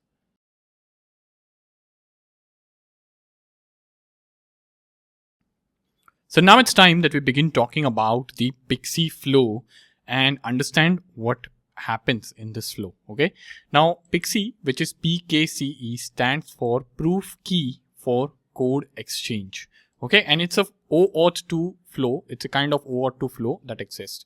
All right, now why do we use PKCE? We use PKCE because public clients like front-end applications or mobile application, they would request tokens, and there are some security concerns when you're making use of any sort of public client because they might not be able to store the secret key in the right way. And in this kind of a flow, there is no secret key involved or that needs to be stored onto the front end. Okay, so that risk is mitigated. All right. So you can see over here, native apps cannot securely store a client secret. Okay, and decompiling the app will reveal the client secret, which is bound to the app, and it is same for all users and the devices. So this is a security issue, and that is why this PKCE flow exists, wherein you don't have to store client secret, but without client secret, things work. Okay. Now, if you go over here down, if you just scroll down, you will see this diagram which demonstrates as to how this kind of flow works. Okay. Now let us talk about this flow and how this flow works. So here you can see there are these actors over here. So there is user, app, auth tenant, and API. Now what is a user? A user is a person who wants to log into an application. What is an app? An app is a client or the front-end application that the user interacts with. Okay, so basically it's a front-end application. So we have a microservices or any kind of application that needs a front-end for users to interact with. So basically this is that app. Okay, OAuth, no, not OAuth, it's Auth0 tenant or a authorization server. So this is the documentation for Auth0. Okay, Auth0. So that is why this is Auth0 tenant over here. Okay, but this will be the identity provider. Any sort of identity provider that you use, for example, Keycloak is one of the identity providers that you might use. Okay, or Google might be the identity providers you might use. So any sort of identity provider will be this over here. Okay, and then you have your API. Now your API meaning your resource server, which is your backend server like your API gateway or your microservices, whatever you're building in the hindsight.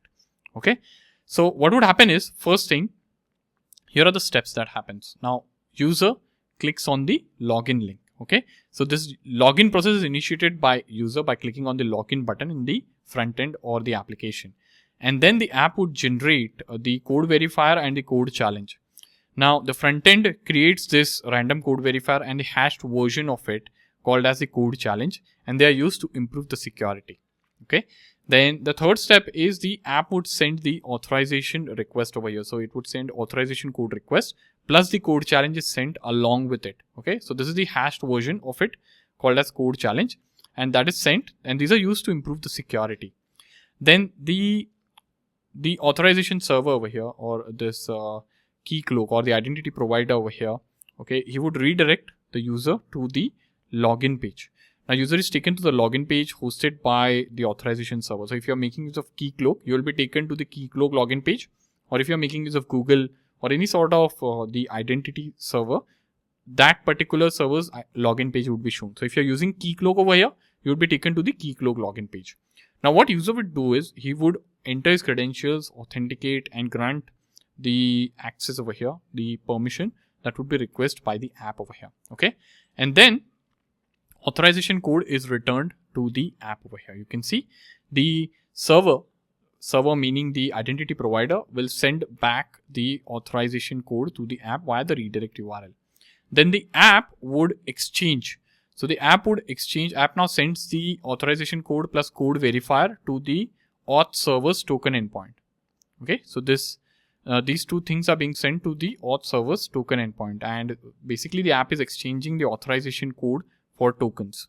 Okay, so you're sending the authorization code plus code verifier for token. Now why code verifier is being sent over here? So that you can verify. So here you can see the next step.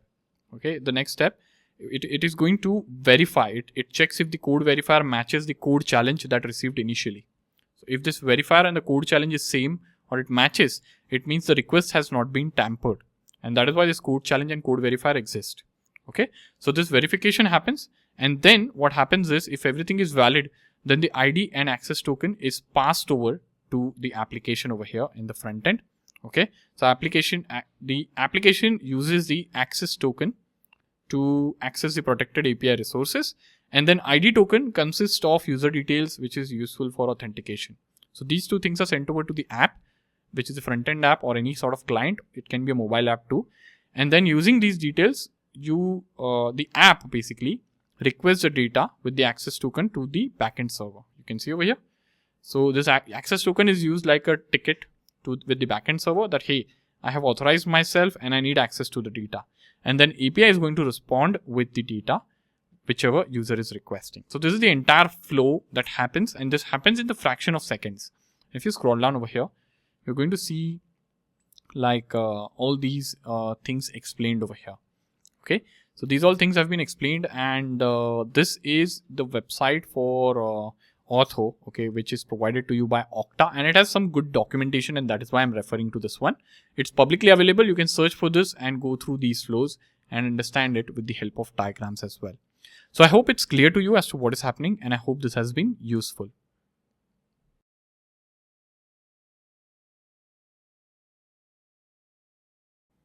So now it's time that we set up Keycloak onto our local machine. So what I'm going to do is I'm going to head over to Get Started over here.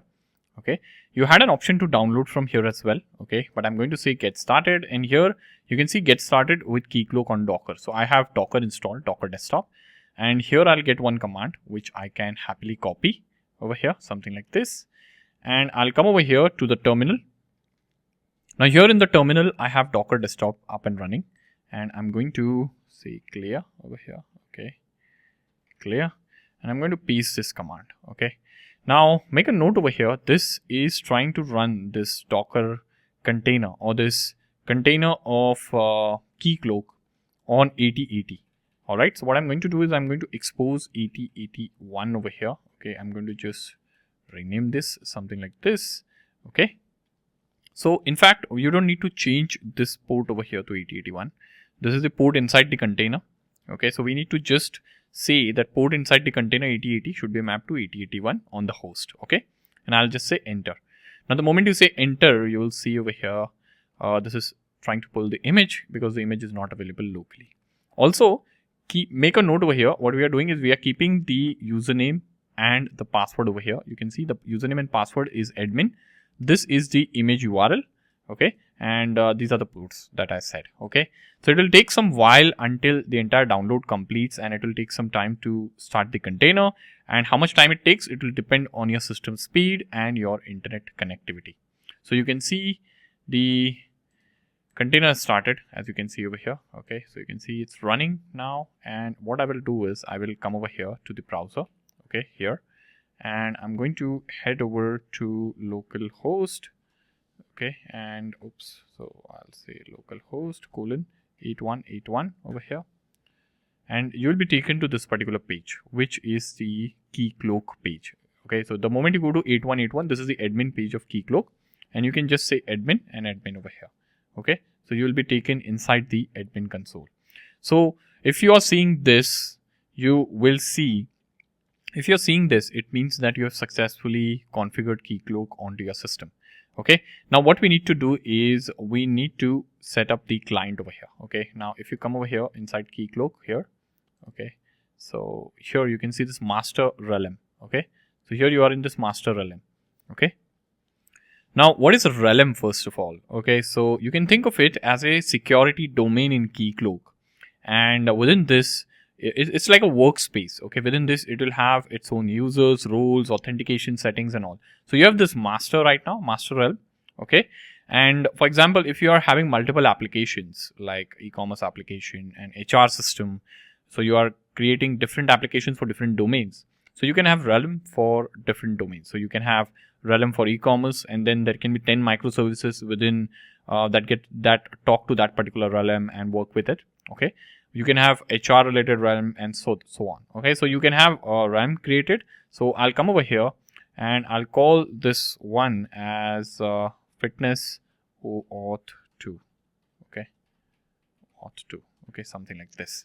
Okay, and it is enabled. I'll just say create over here. Okay, so this is created. Now inside this, you'll see some options like clients, client scope, roles, users, groups. So users is where your users will reside.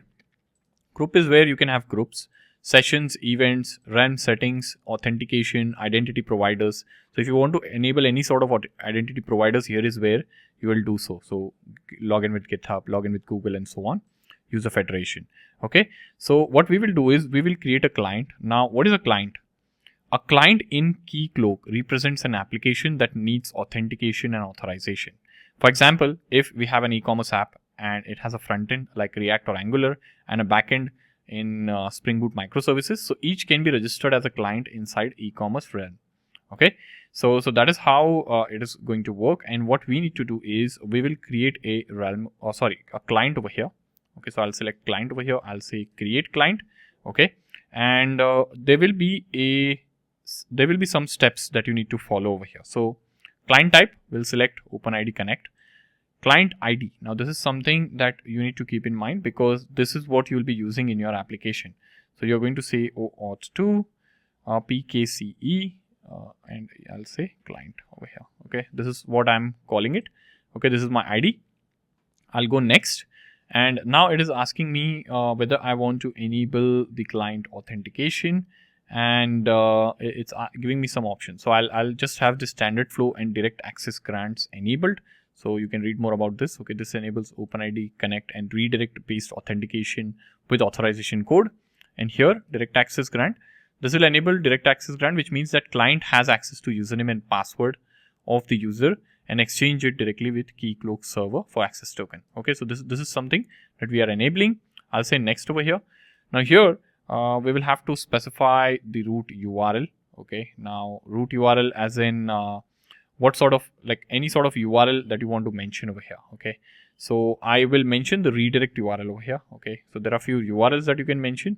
So I'll say redirect URL is HTTP localhost, and if we build a front end, we can mention the front end URL. So I'll just have this front end URL over here, 5173. Okay, and you can have web origins. I'll add the same URL over here. Okay, and yeah, I think there isn't anything else needed on this particular page. So what I will do is I'll say save over here. Okay, now just go and review your application over here. okay, whether it's looking like this over here, okay, and you should be fine if these are the settings that it looks like, okay. So yeah, this is done over here, and now what we need to do is I will come over here, okay, and I will go to advanced over here, and if you scroll down here somewhere, okay, so here we have to select from the drop down, okay, so proof of key for code exchange, so PKCE code challenge method. So I'll select S256 over here, okay, this is the method that I want to select, and if you see over here, choose which code challenge method for PKCE is used, okay, and if not specified, Keycloak does not applies PKCE to a client unless the client sends authorization request with the code challenge and code exchange method. So I'll explicitly select this to S256 over here, okay, and be sure to say save over here, okay. So this is done, and what we have now is we have this realm created, which is fitness OAuth 2, and we have this client OAuth 2 PKCE client. All right. Now there are certain URLs that this realm or Keycloak exposes. So for that you can go to realm settings, and here you are going to see this endpoint. So open ID endpoint configuration. Okay, so here, so this is looking a bit messy because it's JSON. So you can copy this and you can go to JSON lint, and you can paste this, and you can say validate JSON, and you are going to see these URLs over here. So you can see the issuer URL.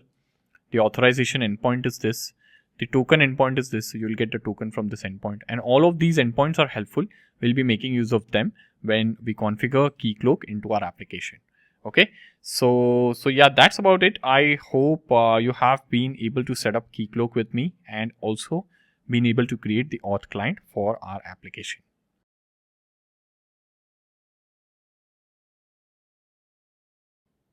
It's time that we begin securing our API gateway and we start implementing the authentication over here.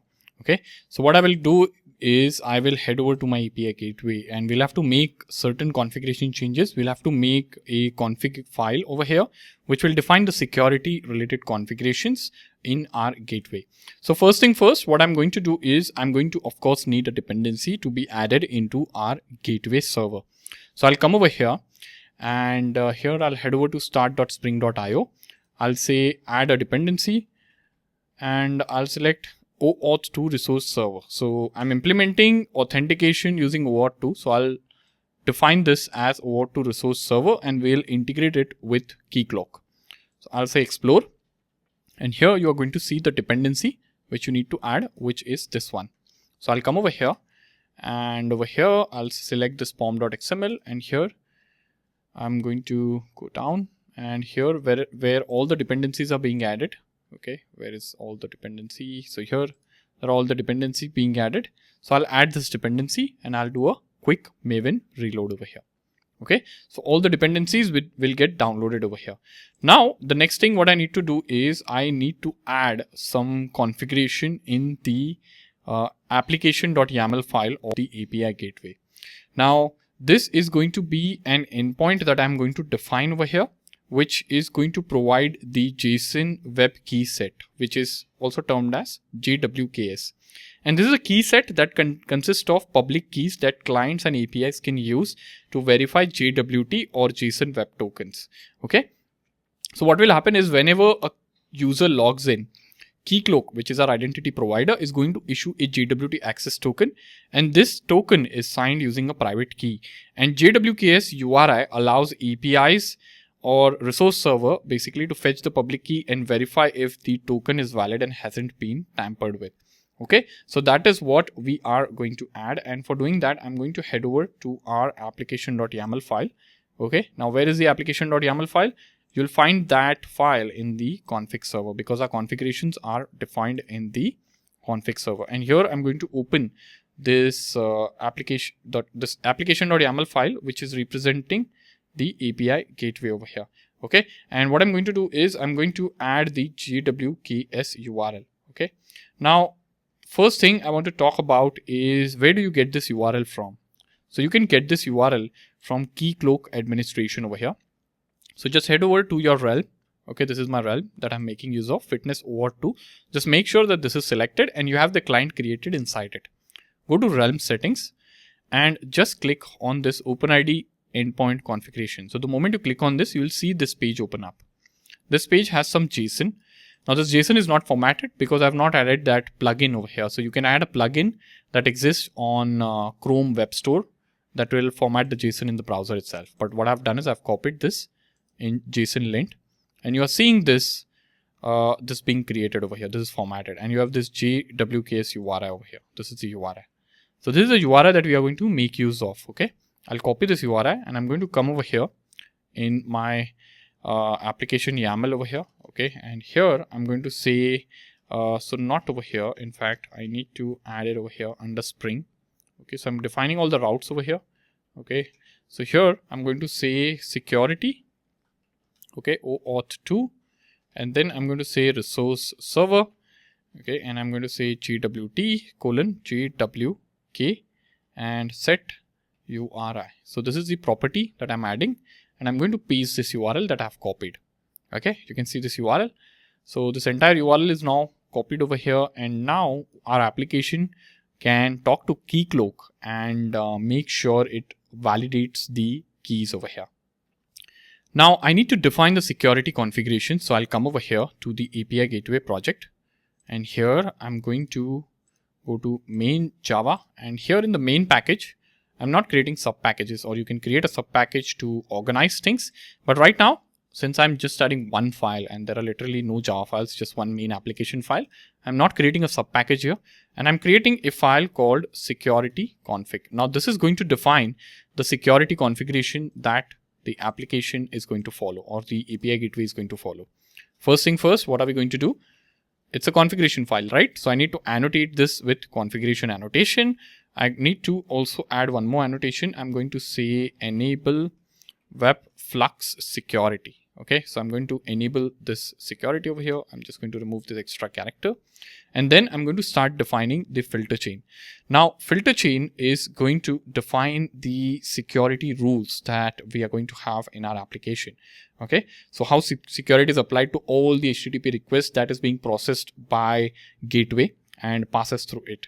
So that is what we are going to define over here. And first thing, I'm going to say public security filter chain over here, and you can say Spring security filter chain is the method name over here, and I'm going to say server HTTP security, and I'm going to say HTTP over here. Okay, this is the object of server HTTP security, and over here I'm going to mark this as a bean over here. Okay, now this is returning a bean of security filter chain type, right? And I'm going to have some rules over here. So I'm going to say return HTTP, and I'm going to say dot over here, and I'm going to start with CORS over here. Okay, so let's define the CORS configuration. So I'm going to say, or we don't need to define CORS right now because we don't have the front end, but I'm going to disable the CSRF protection. So I'm going to say over here dot CSRF. Okay, so there is a problem. I added a dot over here. This should not be the case. So CSRF, okay. And here I'm going to say CSRF, and I'm going to say CSRF dot disable over here. Okay. And then I'm going to say dot authorize exchange over here. So authorize exchange, and I'm going to say exchange, something like this. Let me scroll down so that you can see visually.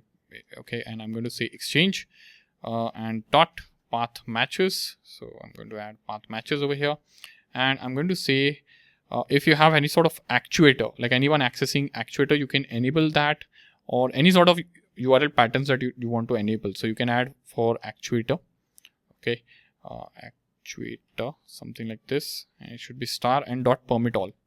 Okay, something like this over here. So here, come over here. Okay, and dot permit all, something like this, and I can say dot any exchange dot authenticated. So you can define it this way. Okay, if you don't want to enable actuator over here, you can just skip this part. Okay, just skip this part if you don't want to do that. So I'll just comment this, but I'm leaving this code here so that you know this is how it's defined. Okay, there's a typo in Exchange. So I'm going to rename this to Exchange over here. Okay, and that is done. And once this is done, what I'm going to do is I'm going to also say OAuth to resource server. So since we are making use of OAuth 2, I'm going to say OAuth to resource server and OAuth 2. And then I'm going to say OAuth 2.jwt. And I'm going to say customizer with defaults. Okay, so this is done now, and I'm going to say dot build over here, and I'm going to end this with a semicolon. Okay, so this is taken care of. We are getting an error over here. Okay, so it says cast this expression to the type of security filter chain. So we should change this return type to security web filter chain instead of security filter chain. So I will say security. You can see the security web filter chain. So that is what I'll cast this to. And then the error will go away. Just remove this other import statement that you have for security filter chain. And now you're getting this warning over here. Like you can replace this with Lambda. So you can do so if you want to. Okay. But yeah, this is taken care of. And we have this security configuration defined now. Okay. This is the security configuration for OAuth 2 JWT authentication with defaults over here. All right. So this is done. And what I would do is I would restart my config server first so that the updated configuration is picked up by the config server, because we have updated the configuration for API gateway, right? So that will be taken into effect once the server is restarted. And then what I will do is I will come over here and I will restart the gateway application over here. And let us wait for it to be restarted. Okay, so it's restarting, you can see. Okay, so it's restarting now, and you'll see that the gateway application is started. Now come over to Postman over here, right?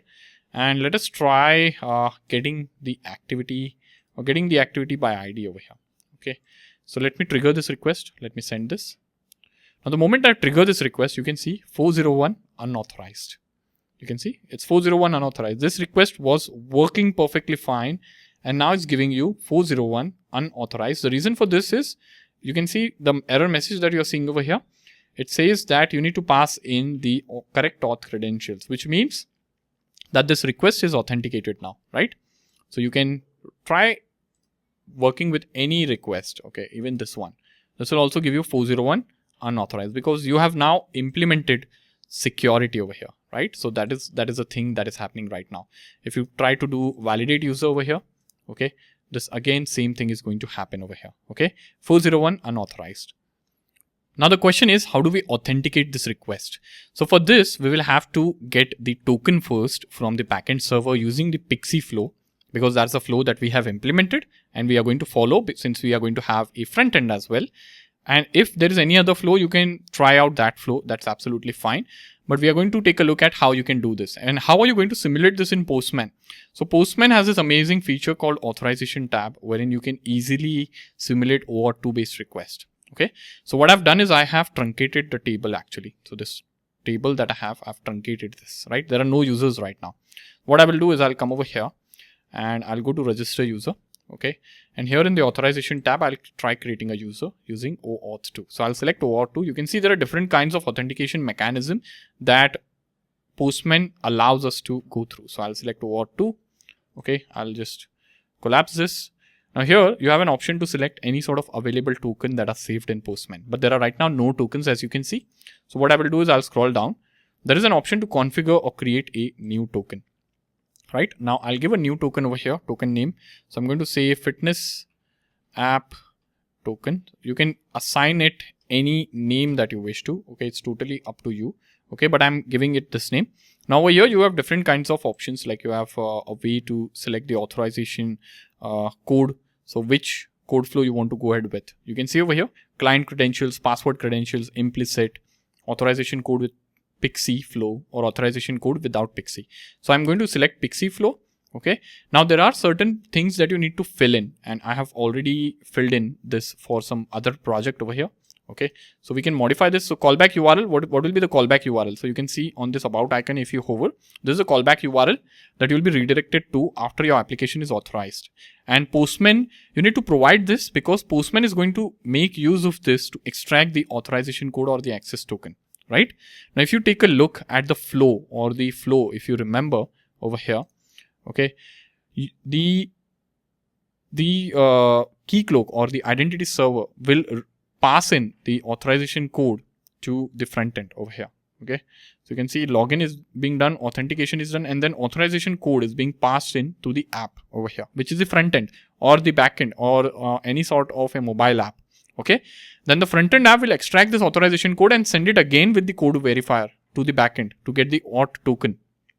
Okay, so what will happen over here is when you mention this callback URL over here, Postman is going to receive the request over here and it is going to extract the authorization code over here and it is going to send it back.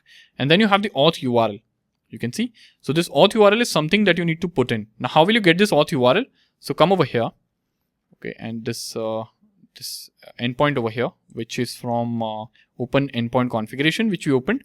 And here you have all the endpoints and just paste it in JSON friendly manner over here. Okay, and here you are going to see all the details over here that you need. Okay, so here you have this auth URL. Now, what is this auth URL? Auth URL is the one that ends with auth. You can see this authorization endpoint. This is the URL. So we need to take this URL for our realm. I'll copy this. Okay, and this is right now populated for some other realm that I have or some other project. So I'll paste this over here. Okay, make sure there are no special characters like inverted commas and all. Okay, so this is removed. And then I have like access token URL. So what is the access token URL? So if you come over here, you have this access token URL over here, token endpoint. So you can see this token endpoint that ends with /token. So get this and come over here. Okay, and you can see this token endpoint, just paste it over here. And then you have the client ID. So OAuth demo PKCE. So what is the client ID over here that we are talking to? So here, if you go to clients, this is the client ID. This is the client name. Okay, OAuth PKCE client. So if you come over here, OAuth PKCE client. Okay, and there is no client secret. And what is the code challenge method? So you remember we had selected when configuring the client in the dashboard. If you go to advanced, we had selected this SH256 over here from the drop down. You can see this. Okay, 256. So that is what we are going to select over here, SHA-256. And we have to leave everything else empty. And I'll just click over here on get a new access token. So we'll get a new access token and it will ask you for your credentials over here. Okay. Now the credentials, what credentials you will enter? So you need a user for this first of all. So come over here. Okay. Go to users. Do you have a user created in this realm? No. So you will create a user. So I'll say username. What is the username? User1. Okay. Oops. I entered user2 by mistake. user1@gmail.com. So say user1 and say last name 1. Okay. So these are dummy details that I'm entering, user1, and these are the emails. You can say create. Okay. Now this is created. Go to credentials. You have an option to set password. So I'll say password 1. I'm keeping it simple. Password 1. Okay. So this is my password that I'm setting in. Is it temporary? So if you set this to temporary, then user must change the password on the next login. So I'm just testing. So I'm just going to disable this. But for security standpoint, this is recommended. And I'll say save over here. Now save the password. Yes, the password is saved. Now what I will do is I'll come over here and I'll enter these same credentials. So I'm going to say user1 and password 1. And I'm going to say sign in. Now you can see the authentication is complete and dialog will close in 3, 2, and 1. Okay. So the moment the dialog closes, you get a token over here. You can see you have access token. Okay. Then you have token type, which is bearer. It expires in this much time. Refresh expires in this much time. And then you have the refresh token. Okay. And this is done. So after token expires, you have a refresh token in place for getting a new access token. Or even if the refresh token expires after 1800 milliseconds, then what you can do is you have to re-authenticate the session. Okay, so this is done and you can see all the details over here that you have filled in and you have access to token. You can say use token now. The moment you say use token, what happens is this token is being used now. You can see this token is being used, current token. You have selected it from the drop down. It got auto selected, and you can see header prefix is bearer, which is the default. And now if you come to header, you don't have anything here, but under authorization tab, this will be triggered. And now earlier you were getting 401 unauthorized. If you trigger this request now, it will go through and it will create this user for you. Okay. And this request is now 100% authenticated, and our gateway server is authenticated using this PKCE flow. You can see it's created now, right? So using security, we have implemented OAuth 2 based authentication, and this is working absolutely fine, as you can see over here. Okay. So this is working fine, and you have now what you can do is, if you want to validate a user, okay, so get this user ID first of all. What is the user ID of this user? So this is the ID. So I'll copy this. This is a new user, right? And I'll paste this over here, and you paste it over here, save it, and under current tokens, you have this token available. So select this fitness token and send this. So you can see this is now working fine. Earlier you are getting 401 unauthorized, right? So you're getting this now. And then you have an option to refresh over here. So if this token expires, you can see this token expires at 1:08 p.m. today. And what is the time? It's 1:05. So it will expire in 3-4 minutes, 5 minutes. Okay. If it expires, I have an option to click refresh. Now Postman is such an amazing tool. If you say refresh, it is going to make use of the refresh token that you had. So if you go to manage tokens, fitness app token, there is a refresh token, right? So the moment you click refresh, it is going to make use of this refresh token, and it is going to generate a new access token for you without authenticating, just with the help of refresh token. Okay, that is what it's going to do. Now, if for some reason you have a different header prefix that you need for your authentication needs, you have an option to edit this. But when it comes to OAuth 2 and default implementation, bearer is the default one that is being used. So we'll stick to this one. Okay, I hope you are clear on the mechanism of how things work with the help of PKCE flow. And you can go to manage token and you can manage all the tokens. You can delete any sort of token you want to, and you can generate multiple tokens over here. Okay. So yeah, that's about the OAuth 2 flow. And right now what we have done is we have just authenticated API gateway, because API gateway is the service that will be exposed to the entire world, and rest of the microservices won't be exposed to the entire world, because, you know, they will be deployed behind a firewall or a internal network or a private network, and they will only be accessible to API gateway. So if you have to access user service, config server, or AI service, or activity service, or Eureka server, you have to go through API gateway always, and not directly like the external world. For external world, gateway is the entry point, right?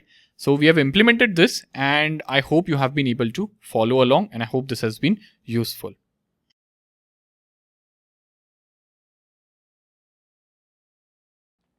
So right now what is happening is we have a user service from where you can register users. So if you come over here, we have this user controller wherein you are registering user, validating user, and allowing users to do different kind of stuff. But this is the user service that is managing and keeping track of all the users, right? But right now what we have done is we have introduced Keycloak, which is a identity provider. And here inside Keycloak, what we have is we have users that are being created or that will be created for using our application. Okay. Now there are two different systems that are managing users, and since we have moved to Keycloak now, we should have a way to synchronize the users in our application as well. So here, the user service should be aware of the users that are being created in the Keycloak over here. So like we have here user 1. So our application should be aware of this particular user, and not only he should be aware of this particular user, but also he should be having access to this ID, okay, which is a unique identifier in Keycloak for that particular user. Okay. So here, if you go to the model and if you take a look at user over here, you have this ID. So this is the ID that is unique to this particular user in this table, but we will have to add one more ID, which is the Keycloak user ID. Okay. And we'll keep track of that Keycloak ID here in this particular microservice as well, because only that way both these systems will be in sync. Also, let me tell you, like after doing this, after introducing Keycloak user ID, we will also have to change the way we validate users. So right now, how are we validating user? We are validating user with the help of this user ID. Which is this user ID? This user ID is this ID that is being created over here. But ideally going forward, we should be validating this against the Keycloak user ID and not the user ID over here that is being generated, right? Because Keycloak is the one that is keeping track of all the users now, because Keycloak is our identity provider, right? So that is what we are making use of, and that is why everything should transition over here. Now there is one more reason why we are doing this, because see, tomorrow if you introduce a front end, okay, that front end user will log into the application. And how will he log in? He will log in using this Keycloak authentication, right? He'll log in with the help of Keycloak, and the validation or the authentication will be done against the users that are created in the Keycloak, right? And there will be an access token that will be generated. So let me show you, okay, over here. So right now, here I have this access token. So if I scroll down over here, okay, this token is expired because I took some time, but I'll copy this particular access token. I'll come over here. Okay, this is an JWT access token. I'll come over here. I'll search for JWT access token over here, something like this. And here you will go to jwt.io. Okay, here. And let me go to, okay, so there it has to be, okay, so this is the decoder, okay, jwt.io. Just come to this website and just paste in the JWT token that you have access to. Now, the moment you paste the JWT token over here, you will see the token has all this of information, right? So you can see this is the JSON and algo is RS256, the type is JWT, and you can see everything. And here you have the decoded payload, right? Now take a look over here. Okay, so this is, it has expiration over here. You can see this expiration time, and if you hover on this, this will be converted to the actual time. You have issued at, you have authentication time, you have JWT ID, issuer, a lot of things, okay, over here. So this is the issuer, this is the realm, okay. And then if you go over here, this is the allowed origins. So we are allowing requests from these origins, right? Now if you go down, there are some roles over here, okay. And if you scroll, now you can add your own custom rules as well, okay. But if you scroll down, you will find name over here, which is username, the family name, email. All of this is coming in from Keycloak, and all this information is embedded in the JWT token that you have access to, okay. Now I want to take a look at one thing here, the subfield. So can you see this subfield? This is a field. Now what is this subfield? So this subfield is the Keycloak ID that you have access to. So here you can see this 2BA683, right? So if you come over here and if you go against this user, you can see 2B8683. So this is what the ID field is. It is being added or embedded in the JWT token as a subfield. So what I mean to tell you over here is, what is my purpose of showing you this? Okay, there is a purpose. So the reason I'm showing you this is because when you are making use of JWT token and when the user is being authenticated from the front end, okay, he is going to have access to this particular token, which if you are decoding, you will have access to the user ID against whom this token was issued. So like here in Postman, when we clicked on generate new token or get new access token, we entered this user credentials, like user 1 and password 1 is what we entered. Now when we entered that credential, a JWT token was issued against that particular user, and that JWT token has his ID. Okay, so this becomes the user ID that will be propagated across the request, because token will be everywhere, right? So you will be making use of this user ID and you'll be talking about this user ID always. Now where is this user ID coming from? This user ID is coming from Keycloak's unique user ID, right? And hence it's really important that you store this Keycloak unique user ID in your user over here, in your user model over here, because then you can have a linking between these two systems. Okay. Another thing is, since we are making use of Keycloak as the identity provider, okay, you don't need to make use of UserService over here as the authentication or the authentication service over here. Okay, so this UserService will actually act as an extended version of the users that are being represented in Keycloak. So it will act like a user profile or user account service, right? So basically over here in Keycloak, you are storing information like username, email, first name, and last name. Now tomorrow, if you say that, hey, these many fields for a particular user profile or a user is not okay, and I want to store more. Like for example, if you're building a fitness application or a banking application. So in banking application, you will have like a total number of loans against this particular user, the city, whether he's living in a metro or not, or what is his credit score. All of this you would want to store against the user profile. right? So what you can do is you can like store all of this over here in this user service under the user model, and you will have a Keycloak user ID also over here. Okay, and you will have things like user credit score, number of loans that he has taken, all of that, which city he's living in, is he living in metro or not. All this like extended profile information is what will come over here. Okay, so our user service becomes like an extended user profile, right? So since we are making a fitness application, so user service will store information like what is his weight, what is his age, what is his waist circumference, what is his biological age. Okay, all of that, any sort of disease, pre-existing disease or a chronic condition he has. So all of that you can store in this user service, because now this is not dealing with authentication, but in fact this is dealing with the extended user information that you want to store. All right, so we'll go ahead with making the changes. I hope the concept of why we are storing the Keycloak ID is pretty much clear to you all, right? So I'll come over here, and here I'm going to say private string Keycloak ID. Okay, this is what I'm going to add in. All right, and I'll copy this over here because this is now going to go at multiple places.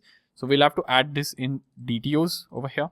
Okay, so I'll add this in response DTO just after the ID over here.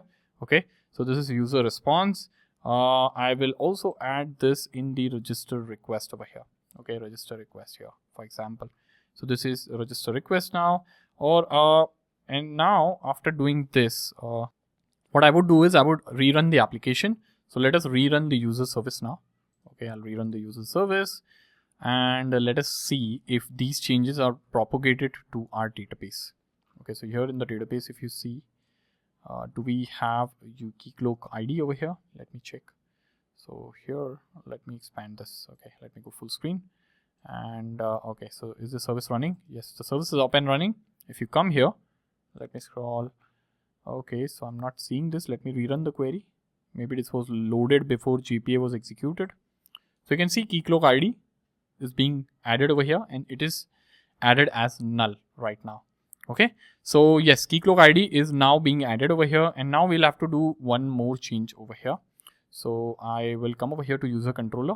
Here we are validating against the user ID. We are checking if the user exists or not with the user ID. What I will do is I'll change this. I'll say exists by Keycloak ID. Okay. Now, of course, this method does not exist. So I'll hover on this and I'll say create a method. So this method will be added here in user repository. So we have tweaked our API and a little bit of logic over here. Okay. To take Keycloak ID as the center of everything. Okay. Also, I'll go to user service over here. And here, what I will do is here in register, if the email already exists, I'm throwing an exception. So I won't throw an exception, but what we can do is over here, if the user already exists, I can actually return the already existing user. Now this will be helpful for us in the later stages when we synchronize the user. Okay, but let me like update this logic over here. Okay, so what I'm going to do is I am going to say, I'm going to copy this entire thing. Okay, first of all, and I'm going to paste it inside over here. Okay, like this. Now this is not a saved user. This is an existing user over here. And I'm saying repository dot find by email over here. I'm searching the user by email. And then I'm going to say over here request dot get email. So I'm searching for the user by email. Now, of course, this does not exist. So I'll just like create this method here in repository. Okay. And now I'll just update this with the help of existing user. Okay. So this now becomes the existing user. And of course, I also need to return the Keycloak ID over here. So I'll say user response dot set Keycloak ID is user response dot get Keycloak ID, right? And the same thing will also come over here. Okay. So this will be user response dot set Keycloak ID and user response dot get Keycloak ID. Okay, not user response. This should be saved user. Okay, and here this won't be user response, but this would be existing user, something like this. Okay, now this is done, and from here I'm going to return user response. Okay, so yeah, this is done over here. Okay, it is possible to extract a method returning user response from a long surrounding method. We can do this if you want to, but I am not keen on doing this, so I'll just do Control Z. Okay, IntelliJ suggesting us smart things to do, but that's absolutely fine over here. All right. So we'll stick to this. Now I'll tell you one reason why we are doing this. Now let me tell you this. So whenever there is a front-end request that is authenticated, or any sort of request that is authenticated, it is going to have JWT token. What does JWT token have? It is going to have, like I showed you, it is going to have this user ID, right? And this user ID will be passed in every request. What we can in fact do is we can extract this user ID and we can send it as a header manually with every request as well. That is something that we can do. Now, if this is coming over here, okay, now there will be a situation, understand this, there will be a situation wherein I added 3 new users over here in Keycloak system. So there are 3 new users added, like user 1 we have user 2, user 3 also over here, right? Now, our database or our system that we are working on is not aware of those 2 other users. So how do we make them aware and how do we sync the data? So what will happen is whenever any request is coming with the new users as being authenticated. So for example, if I added user 2 over here, okay, and if the user 2 is sending in any sort of request, of course, there will be a new token that will be added. Right? There will be a new token that will be added. There will be a new ID, right?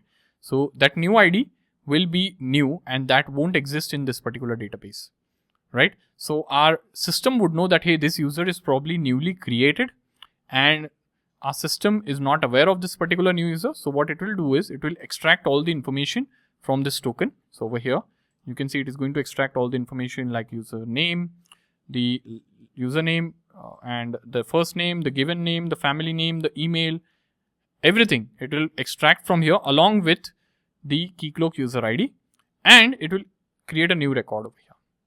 It will create a new record over here. Okay. And our system will check for every request that comes in, whether the user exists. Okay. And if the user exists, it is going to create a new user. Sorry, if the user exists, it is not going to create a new user. It is going to just return the existing user without throwing an exception.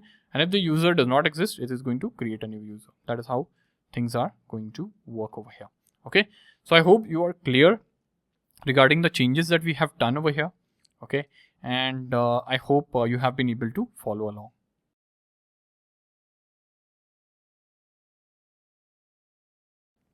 Now, as a next step, what we need to do is we need to make sure that for every request, we synchronize the users between Keycloak and our backend system, which is the user microservice. Okay. And our backend microservice, which is user, should be aware of the users that have been created in Keycloak. Now, when will we do this? So there are multiple approaches of doing this. Now, the approach that we are going to follow is syncing or creating the user in our backend whenever a request is triggered with that particular user. Okay. So understand this. I have this user 1. Let's say I create user 2. Okay.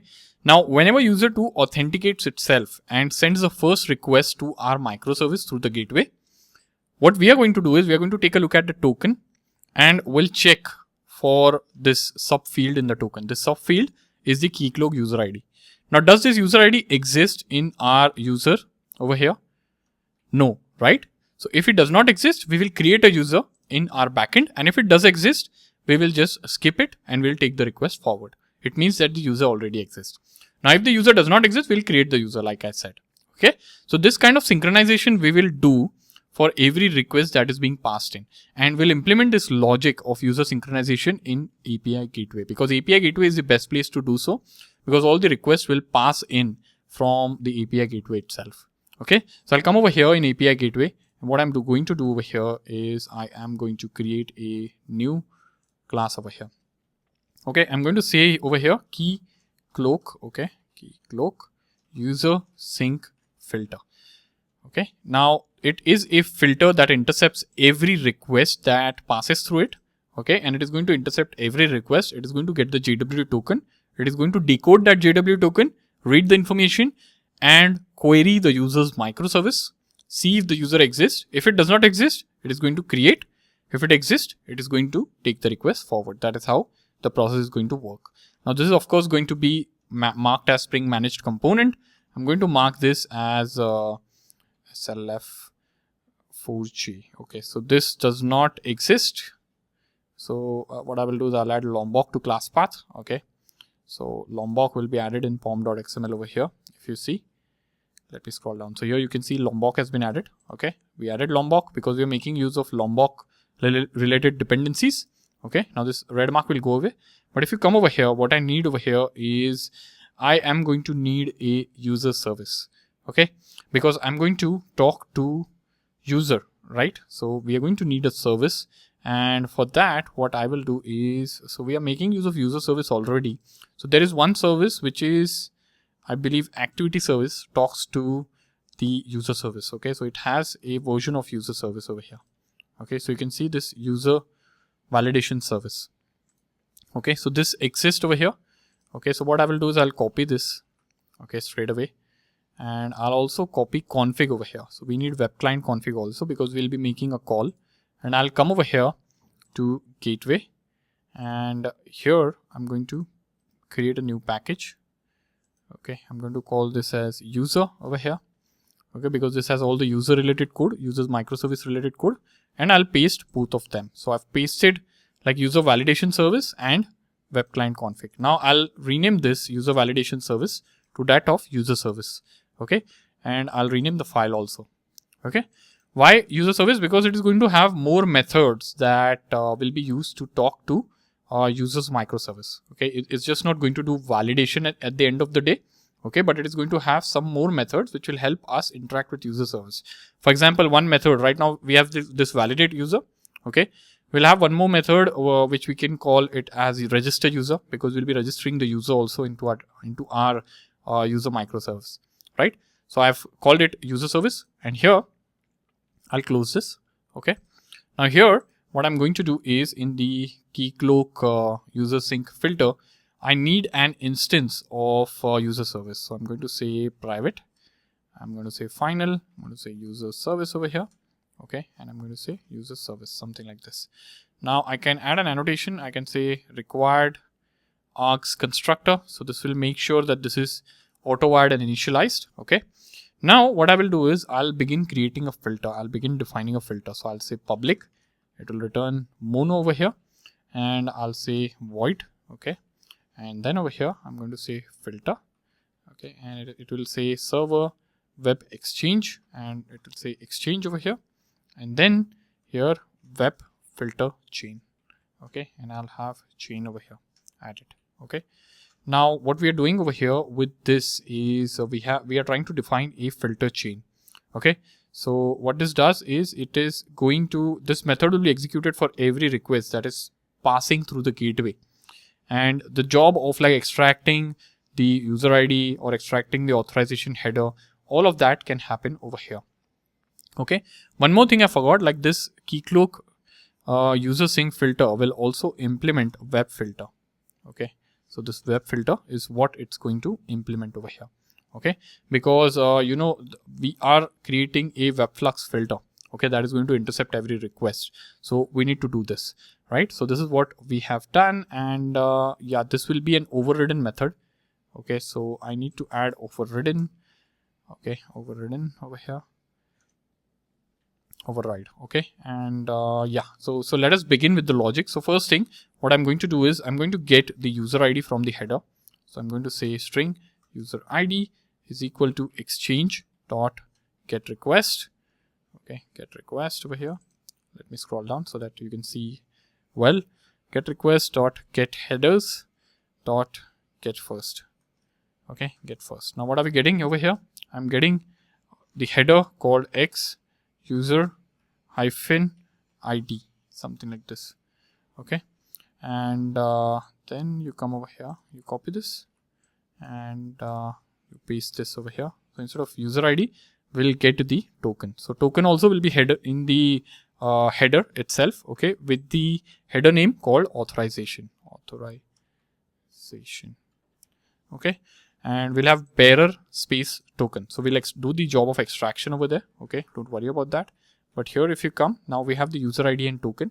What are we going to do is we are going to check for user ID. So we are going to say if user ID not equal to null and if token not equal to null, then in that case, what you do is you are going to like return. Okay. So we'll validate the user. We are going to say user service dot validate user. Okay, so we are validating the user, and I'll say pass in user ID over here, and I'm going to make use of flat map over here. Okay, and 1 second. So what is happening over here? Okay, I'll say flat map. I'll say exist over here, and I'll add something like this. Now it is giving me this error that you cannot call this method because it is returning a primitive boolean type. So I'll come over here in UserService, and I'll return over here. Okay, let us return over here mono, and I'll say boolean, something like this. Okay, now the moment you are returning this, we will have to say mono body dot mono, and here I'll have to add a little bit of logic here. Okay, so this will be, so let me get rid of this entire thing. Okay, this entire thing, and I'm going to say on error resume. Okay, on error resume. Okay, something like this, and I'm going to say over here web client response exception dot class. So if this is the exception, then what we do is we say e. Okay, and over here I'm going to like close this, something like this. Okay, so this is the fallback that I'm adding over here. So I'll get rid of this round bracket over here, and then here I'll add certain conditions like this.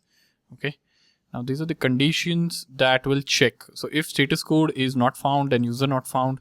If status code is bad request, then invalid request, or I'm just raising this unexpected error. Okay, so I'm just checking for status codes and I'm just returning the errors, and we need to get rid of this try block over here. This is not needed in that case. Okay, so I've modified this to return mono of boolean.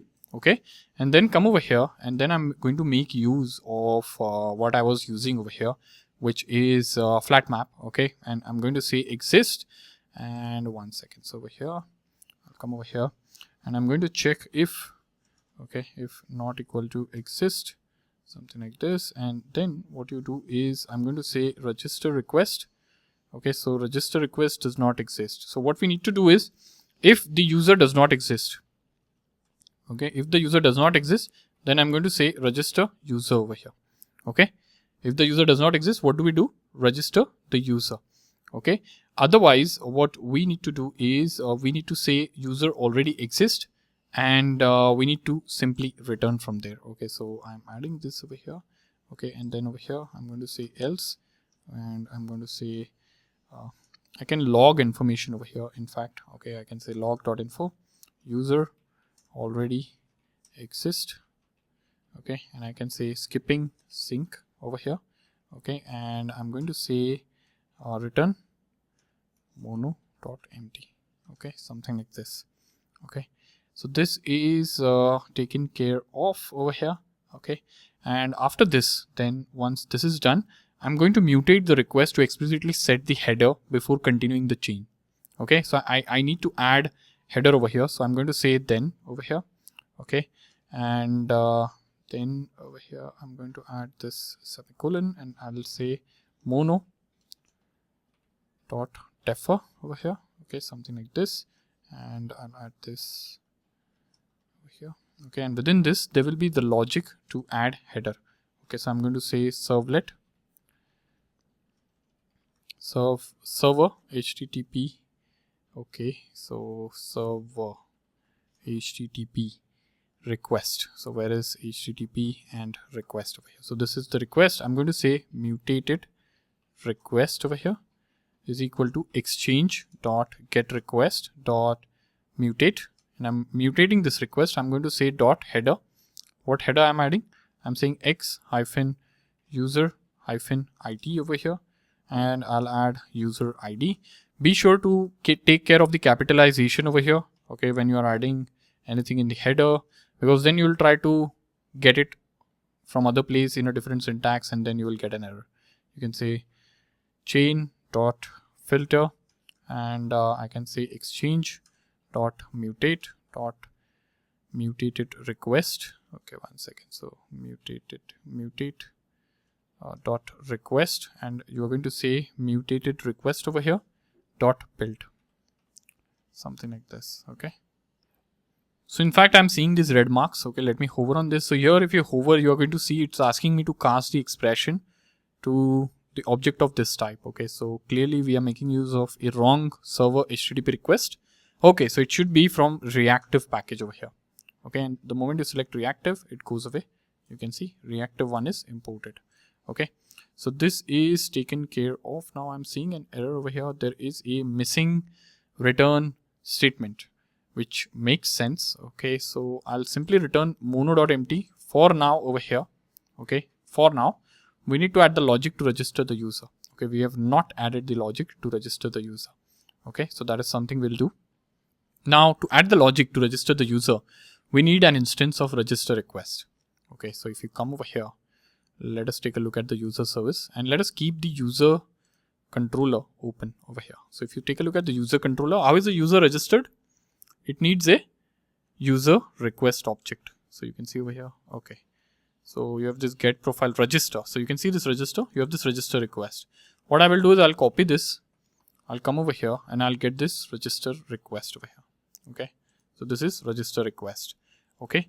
Everything that exists is added over here. And what I will do is this is done. So here now I'll come over here to the Keycloak sync filter here. Okay. And here we'll begin registering the user. Now to register the user, what I need to do is I need register request. I need to create the object of this register request before making an API call. Okay. And I'll create this object from token over here. So I'm creating a method called get user details and I'll pass in the token over here. We have the token, right? Now what does register request need? Take a look at register request. So register request needs things like email, password, Keycloak ID, first name and last name, right? Do we have this information? Yes. Do we have this information? Yes, we do, right? So if you take a look at the token, we have access to token. So token has things like email over here. It has a last name. It has given name, preferred username, name. Okay. And it also has the Keycloak user ID over here marked as sub. So we need to get this information, extract this information from the token and then cast it or convert that information into the object of register request type, right? So I'll create this temporary method for the same, which will help me get this information and work on it. Okay. So what I'm going to do is first, I'm going to add a try catch block over here. Okay. First thing first, we need try catch. I'll say E over here, exception, and I'll just say E dot print stack trace. And then I'm going to say return, oops, not new, it will be null. Okay. Then over here, I'm going to say a string. Okay. String token without bearer. Okay. Now why token without bearer? Because here token has bearer also, bearer prefix. So I need to extract that, right? I need to remove bearer prefix. So I'm going to say token dot replace over here. Oops, not replace all. I'll say replace. So we'll replace bearer and then space. We'll replace this bearer and space with nothing. Okay. And you can just say trim over here. Okay. So we are extracting the token over here. So we have the token without bearer now. Now I'm going to say signed GWT. Okay. Signed GWT object over here. Signed GWT is equal to signed GWT. Okay. Signed GWT dot parse over here. Okay. So I'll say parse and I'll say token without bearer, something like this. And then I'll have GWT claim set over here. I'll say claims and then I'll say signed GWT dot and I'll say get GWT claim set. Okay. So this is something that I'm getting once I have the claim set. Okay. I'm going to create the register request object. So I'm going to say register request or register request over here is equal to new register request. Now this register request does not have anything and we need to fill in the information over here, right? So I'm going to say register request dot set email. So one is email we need to set. I'll say register request dot set Keycloak ID. Then we need register request dot set password over here. Then we need register request dot set first name over here. Then we need register request dot set last name. Okay, so all this information we are going to set in manually. So we'll have to get all the details from the claims. So I'm going to say claims dot So we need to say get string claim. Okay, we'll get the claim in the string form, and I'm going to get email over here. Okay, how is email being stored? Email is being stored as email. Now we need Keycloak user ID. So how are we getting that? We're getting that using sub over here. This is what we are getting it using, right? So here set Keycloak user ID, right? So I'm going to say get string claim. Okay, and I'm going to say sub over here. This is what it is. Now be sure to type in this name over here, key name, in the right way. If you just make a spelling mistake over here, you won't be fetching the right information. Set password. I'm going to set a dummy password. So you can say dummy @123 Okay, this is just a password because the password is defined as not null field, right? So I'm setting a dummy password for all the users. All right.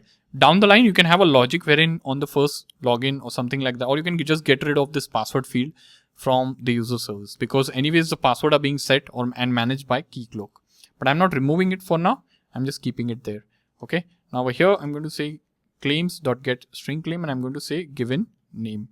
So this is the first name, okay, that we are having, and then copy this and paste it over here. Instead of given name, I'm going to have family _ name over here, something like this. Okay, so this is done, and what we need to do is we need to return the request, register request. I'm going to say return register request, something like this. Okay, so register request is created now, and the register request will come in over here, right?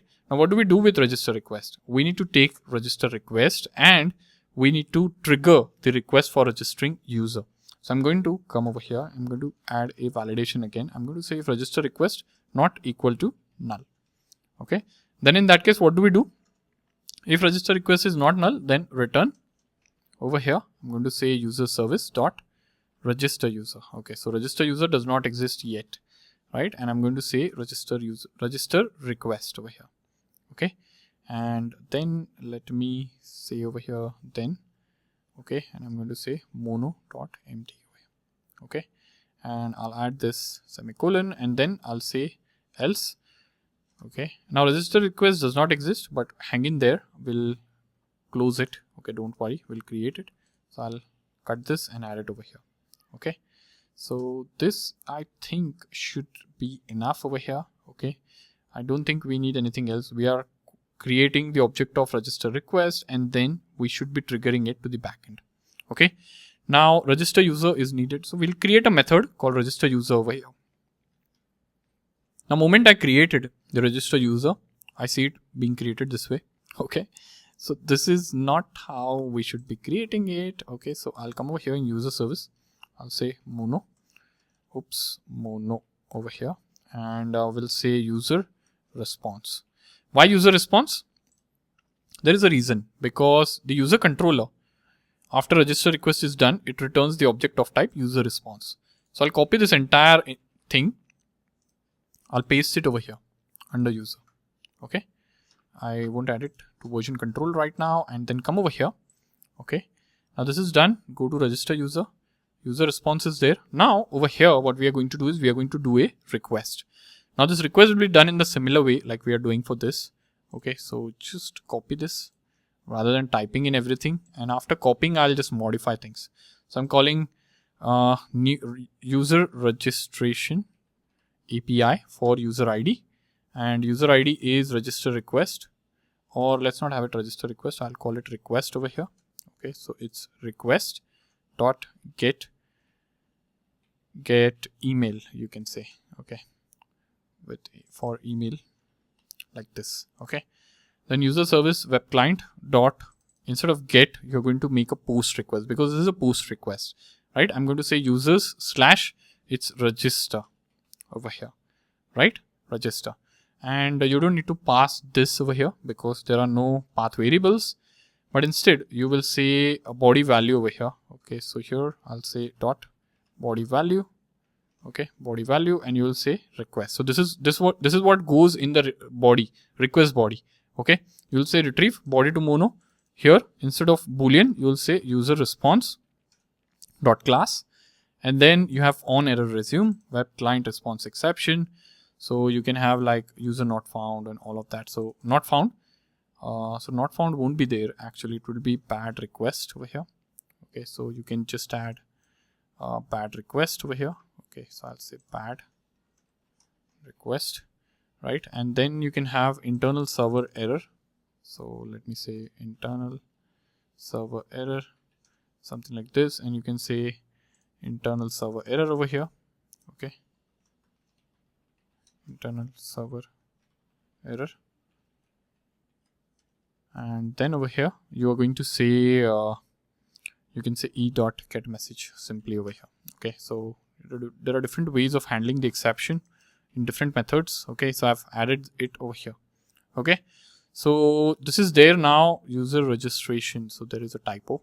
Okay, so this is taken care of. And now come over here in user sync filter. So this is done. Okay, we are getting red marks at 2 places.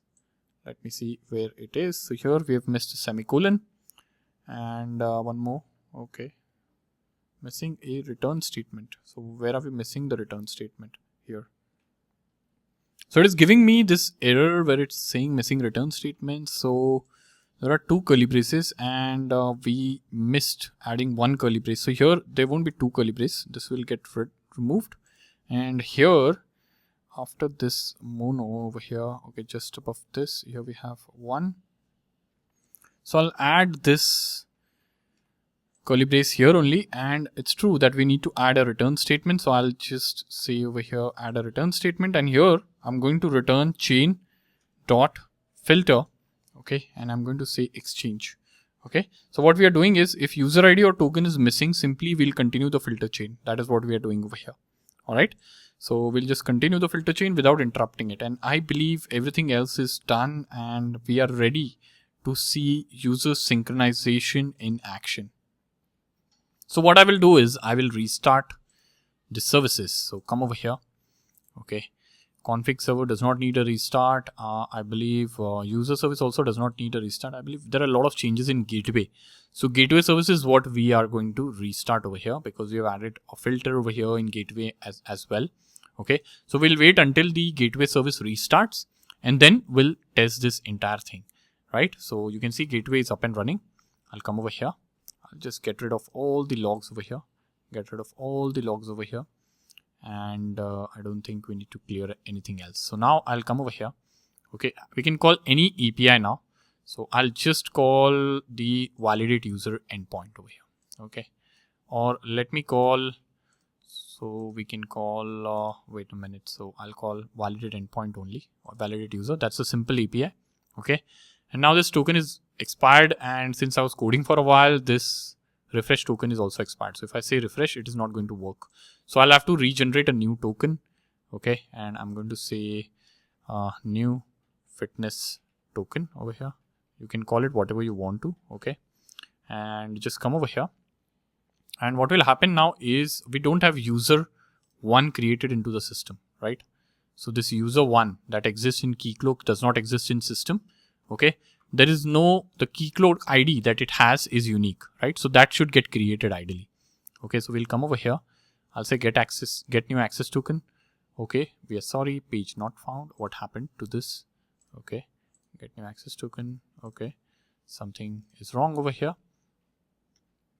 Okay, so I realized like these things have not changed. Okay, so we need to update the realm name over here. So realm name is fitness -OAuth 2, right? So I'm going to say fitness -OAuth 2 over here. And I'll copy this and I'll paste it over here as well. Okay, and then I'll come over here. This is OAuth 2 PKCE client. The client name is this. So since this information was incorrect, that is why it was not taking in the request. Okay, but rest all is fine. Rest all seems good to go. And I'll say get access token. Okay, now it is saying user. So I'll say user 1 and I'll enter the password also over here. Password 1. Okay, you can see password 1. Let me sign in. I got the token. I'll make use of this token and let us send this token. Now, irrespective of whether the request is successful or not, we should have the user being created if it went through without any issues. So I'll say run this. And now you can see over here, okay, the user is not created. So it's likely that we have an issue or an error over here. Okay, now what is the error? So let me come to gateway application. Okay, we don't have any error as well. So it's likely like this filter was not executed that we just designed it. Okay, it should be executed. Let me see what the issue is. So understand what the problem is. Okay, we are extracting user ID from the request header and we are checking if the user ID exists or not. Okay, but here in the request, we are not passing in user ID over here. Are we passing in any user ID header over here? No.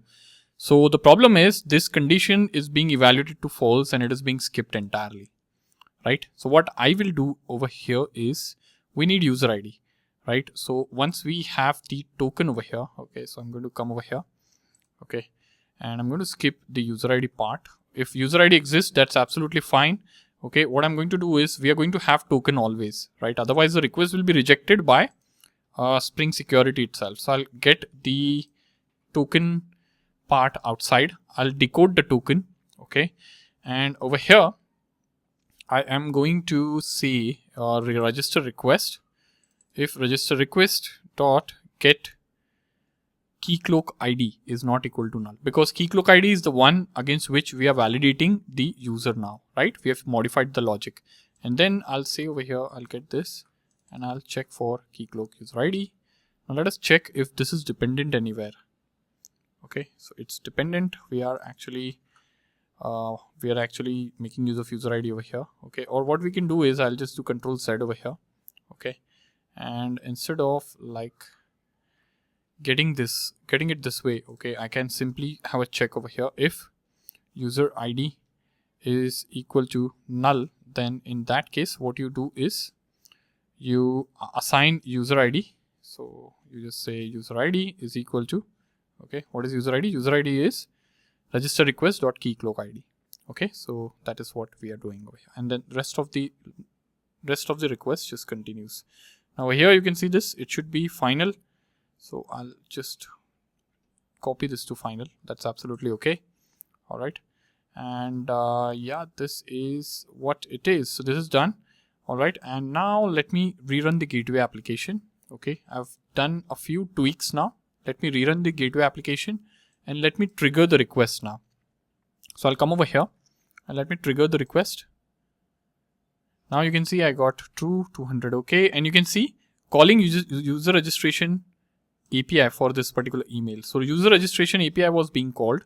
If you come over here, you can see like it was called, but we don't have any logs here. So if you come over here and if you run this, if you have one more user, means it got executed. So you have one more user now, and you can see this user is coming in from Keycloak. So take a look. Okay, so here we don't have the Keycloak ID.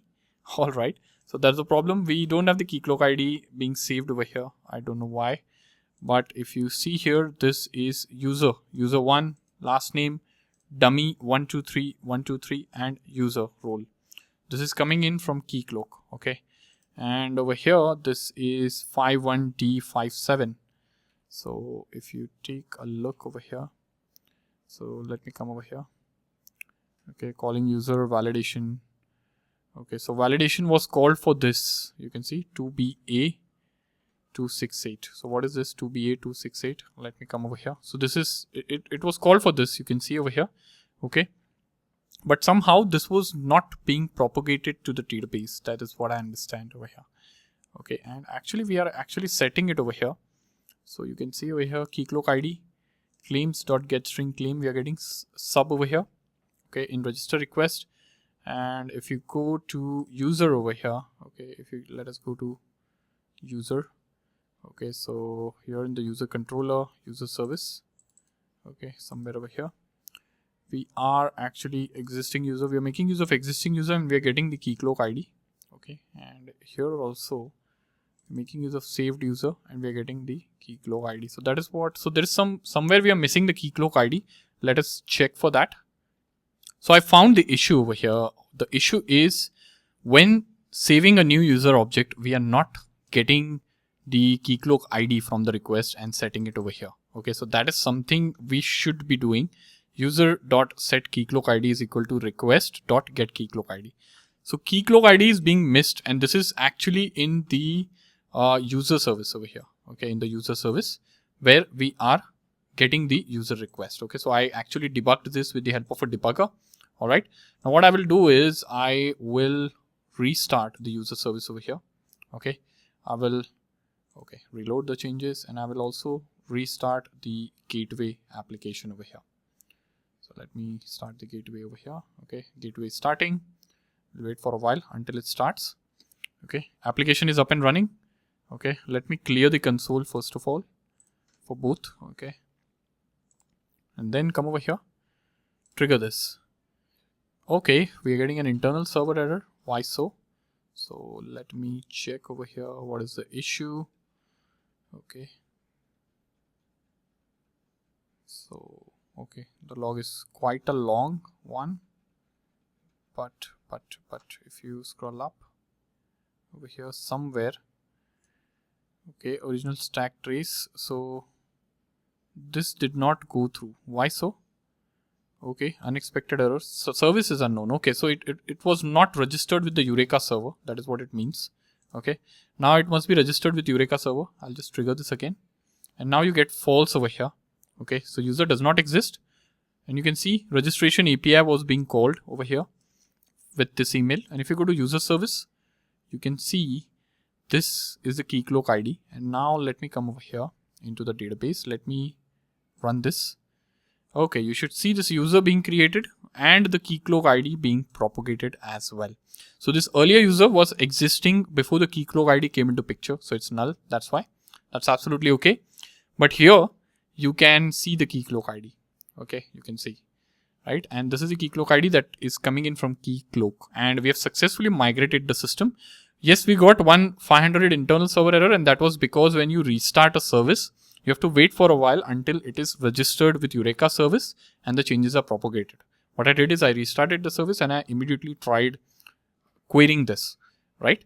So it is going through gateway, and that is why gateway through this 503 service not available thing over here. Okay. So we are now able to successfully synchronize our users in our application with the help of API gateway. And I hope you have been able to follow along, and I hope you have understood the crux of this.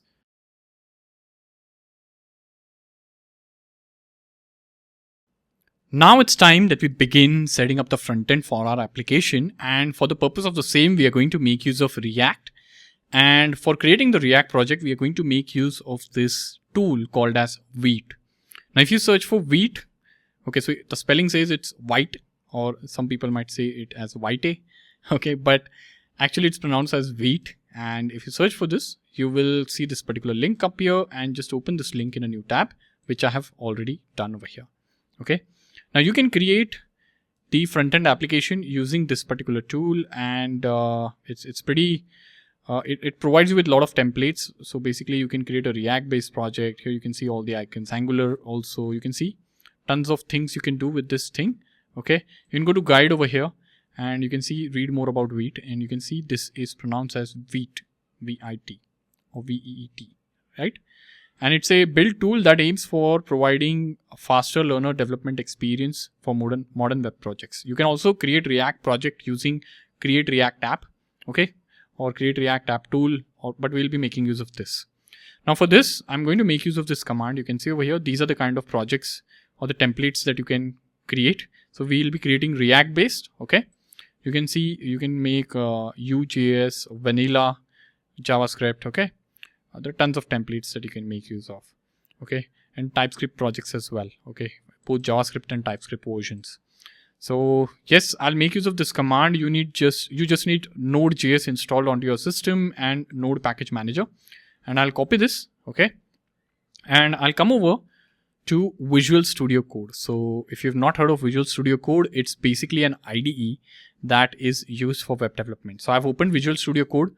I'll head over to terminal, and I'll just navigate to the directory. So you can even use your inbuilt terminal on your system, okay, but I'll make use of this. So I'll just navigate to the project.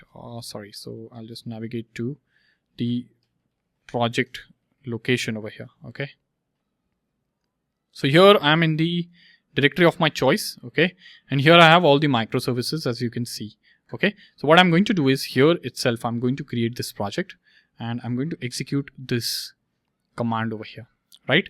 So it's asking me that whether you want to install this package. Okay, so this is the create wheat package version 6.3.1. There might be some different version depending on when you're watching this video, but I'm just going to say yes. All right. And you can see the project name. It's asking me for project name. So I'm going to say fitness app frontend, something like this. I'll say enter. Select the framework. So which framework do you prefer? You can make use of arrow keys to navigate here. I'll be making use of React, like I said, and I'll be making use of JavaScript over here.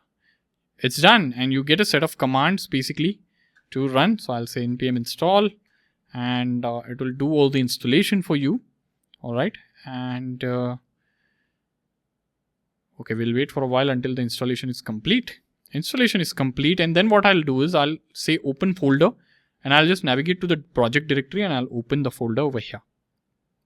So here I've navigated to this fitness microservice directory. Here is where everything is there, and you can see this. All the other folders are my microservices that exist, and this is the front-end app. So I'll select this and it opens up over here. Okay, I'll close this. So you have the project set up now. Okay, so we have the project created, and now let's take this forward.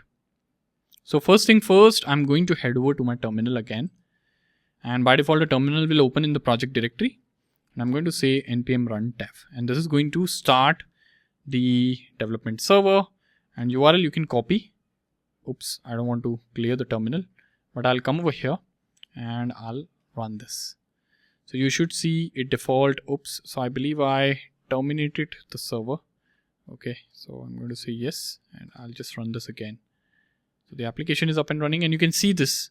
Okay, this is the default page that you will see with a counter example over here, and you can see this is how you edit this interface. So I'll come over here. Okay, and I will open src, and here app.jsx, and we'll get rid of everything that is present over here.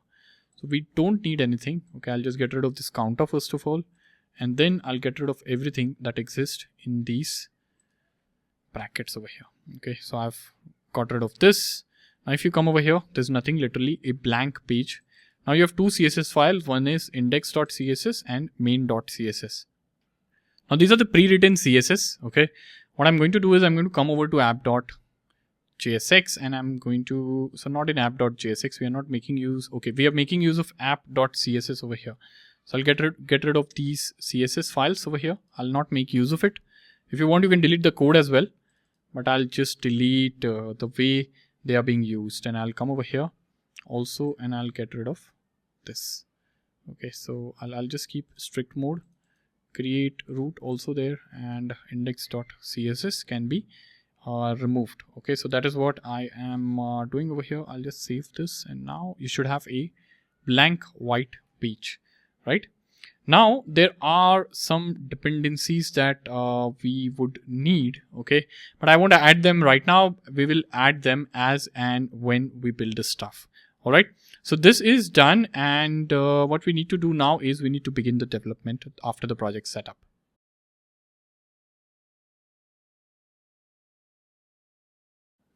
So now it's time that we configure Redux into our application, because we will be storing some information about the user, authentication, the token and all locally inside the application. Okay, so it's for this local state management, and we will have to create a Redux store for the same purpose. So what I'm going to do is I'm going to head over to my browser and search for React-Redux, and I will be shown this URL which I can open in the browser, and this is the official website for Redux. So I'll come over here, and here you have like different examples, and here you have an option to, or a command basically, which will help you install Redux onto your system. So I'll take this command and I'll come over here in the terminal. I'll open a new version of terminal over here from here, because on one terminal the application is running, and I'll simply say enter over here. So this installs Redux, and if you go to package.json over here, you're going to see React Redux appear over here. Okay, this is done. Now come over here. You're going to see how you can configure the React Redux store. So what we need to do is we need to configure the store something like this. Okay, you can see here, right? So what I'm going to do is let me copy this. Okay, or let me come over here And let me check my main.jsx. Okay, so it's having create root document by get element ID. Okay, so this is what it's happening. So what I will do is I'll copy this entire thing and I'll paste the entire thing over here. Now, of course, we are going to get some sort of errors. Yes, why error? Because the store does not exist. This does not exist yet, right? So if you scroll up somewhere, you'll see the store does not exist. This is the issue. So we need to create store here. Okay, so what I'm going to do is I am going to come over here. I'll create a new folder, store, right? And I'm going to add in a new file over here. This will be store.js over here. Okay, and inside store.js, I'm going to define or initialize the Redux store. Okay, so I'm going to say export const store over here, and I'm going to say is equal to configure store. Okay, something like this, and there are no suggestions. Okay, so this is not coming in because we also need Redux.js toolkit, okay, which we have not added. Okay, so what I will do is I will scroll up. Do we have the Redux.js toolkit command here? So for Redux.js or Redux toolkit, search for Redux toolkit and you will come over to this website. Just head over to this website. Okay, this is a website, and just go to get started. And now here you will see this Redux.js toolkit command, and you will also see the React Redux command as well. Okay, so I'll just copy this Redux.js toolkit command. Okay, and I'll also add this because we'll need this to configure or initialize the store. Okay, so I'm going to make use of this. You can see now this suggestion is something that we were looking for configuring the store. And now over here, I'm going to say reducer. Okay, and I'm going to say over here auth, or I'm going to add the reducer over here. So I'm going to have one reducer, which is auth reducer, something like this. Now this auth reducer does not exist. So what we will have to do is we'll have to create a new file, and I'm going to say auth slice over here .js. Okay, and within this we need to create a slice over here. Now if you don't know how to create slice, just come over here to Redux toolkit documentation here. Just go to getting started, scroll down, and somewhere over here under API reference, reducers and actions, you are going to see this create slice. And this is a TypeScript version and the JavaScript version. Now what is a slice? So it's a function that accepts an initial state or an object of reducer functions. Okay, and it automatically will generate action creators and action types that correspond to the reducers and state. So I'm going to copy this over here. Okay, just copy this and we'll come over here, and inside auth slice I'm going to add this or paste this. Okay, now I'll scroll up. Okay, just zoom out a bit and just collapse everything. So come over here. Okay, so here we will now configure this slice. So we don't need this, so I'll get rid of this. Okay, we need this create slice, so that is what I've got. I don't need to define this interface. Okay, now here I have this initial state. This also I don't need over here. So I'm going to say, instead of counter slice, I'm going to say auth slice over here. Create slice, name is auth over here. What is the initial state? So I'm adding in, so for initial state, so let me add initial state over here. Okay, now for initial state, I'll say we need few things. One is user. Okay, now we'll be storing user information in the local browser, right? So I'm going to say JSON parse, and over here I'm going to say local storage dot get item, and I'm going to pass in user over here. Okay, user information, and I'll say null over here. Okay, so this is null. And for token, okay, for token I'm going to say token.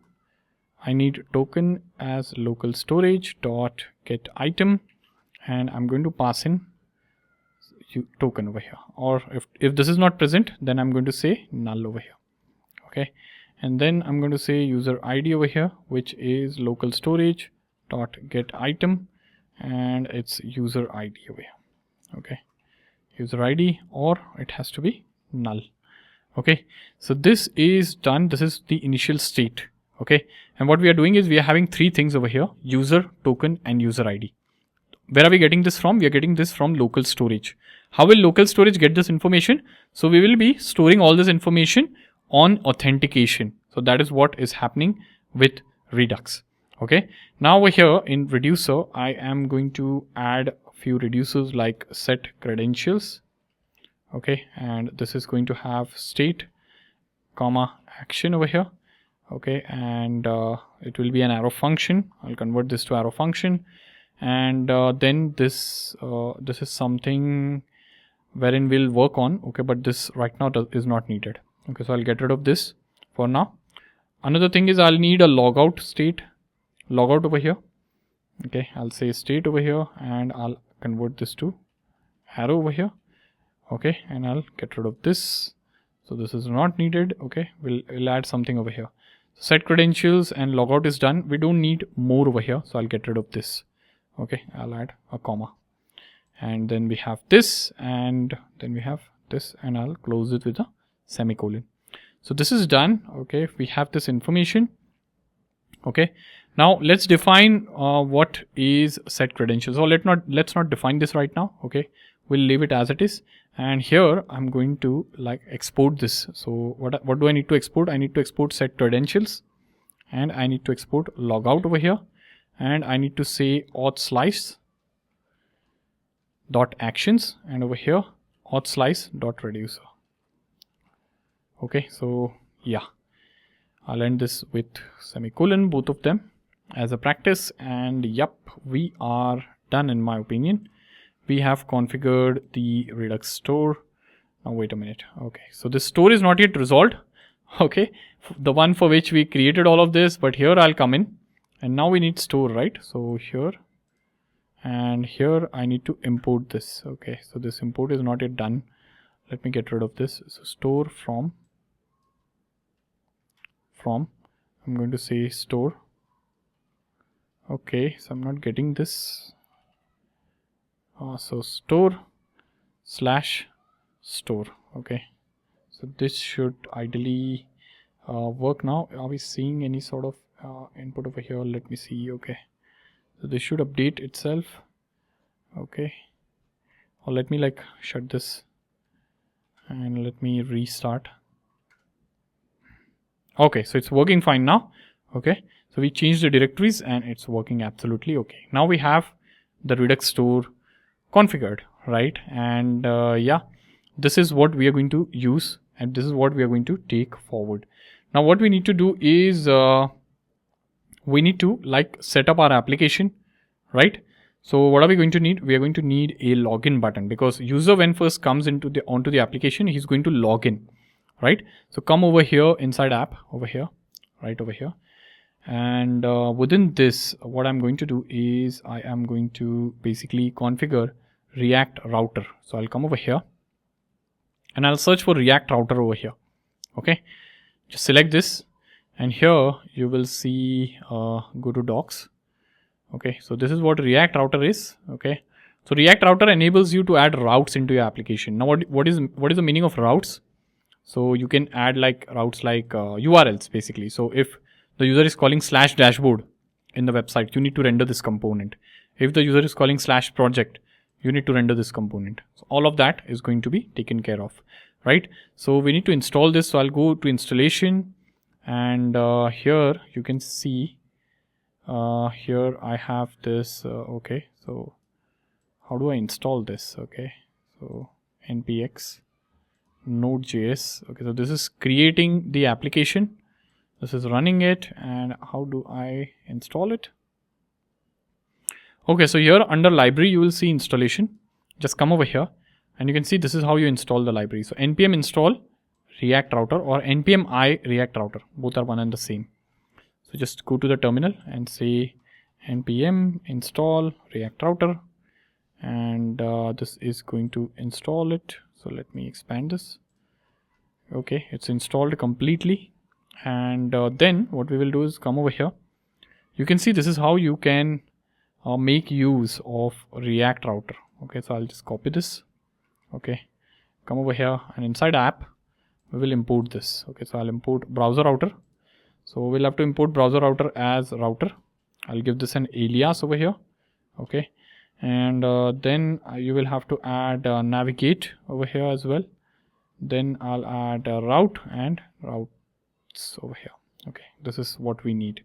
Okay, we'll be also making use of use location at a point, but so I'm adding that as well.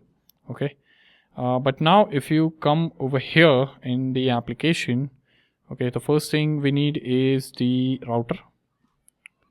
Oh, okay, so this is the router over here, and then over here what we need is we need to add a button. Okay, so I'm going to add a button. Now for button what we can do is we can make use of an external library.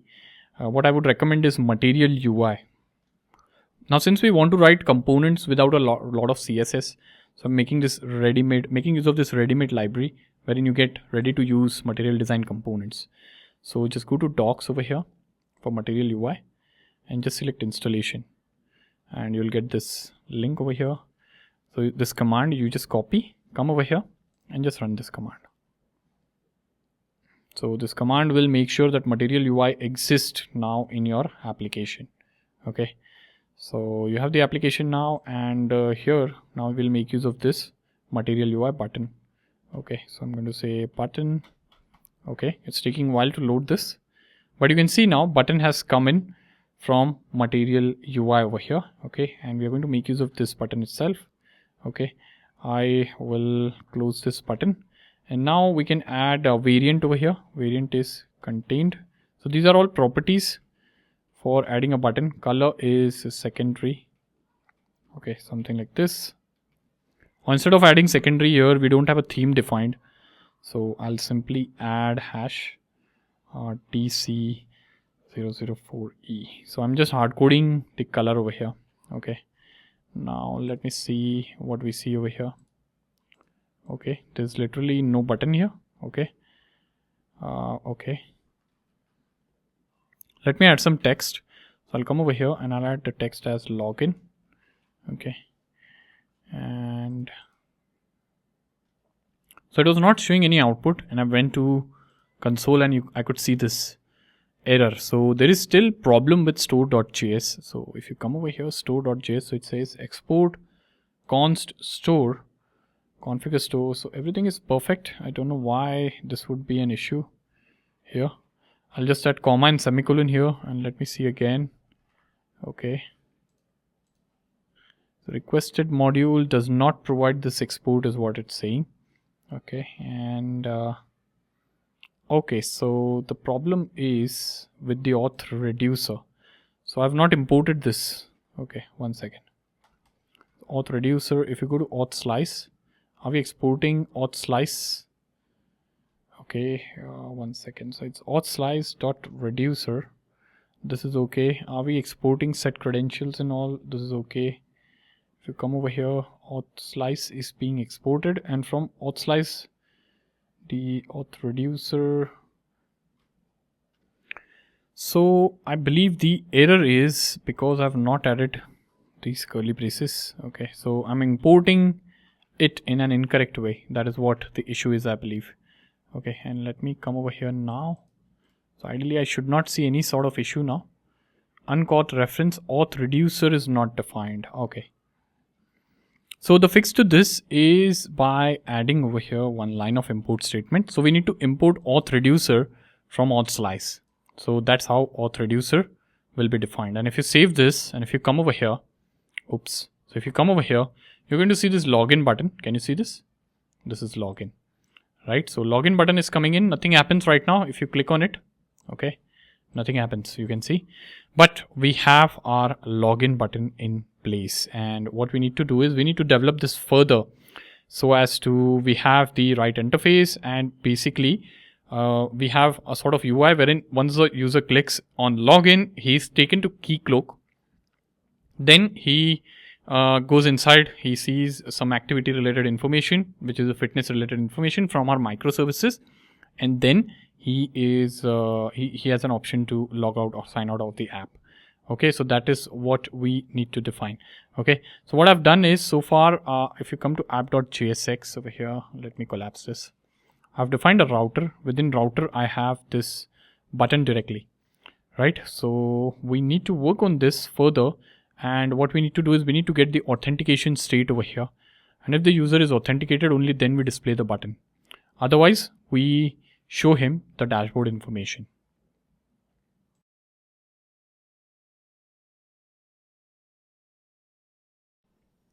So now it's time that we begin working on the authorization flow. And for authorization, we are making use of Keycloak. And the flow that we have chosen with OAuth 2 is the PKCE flow, right?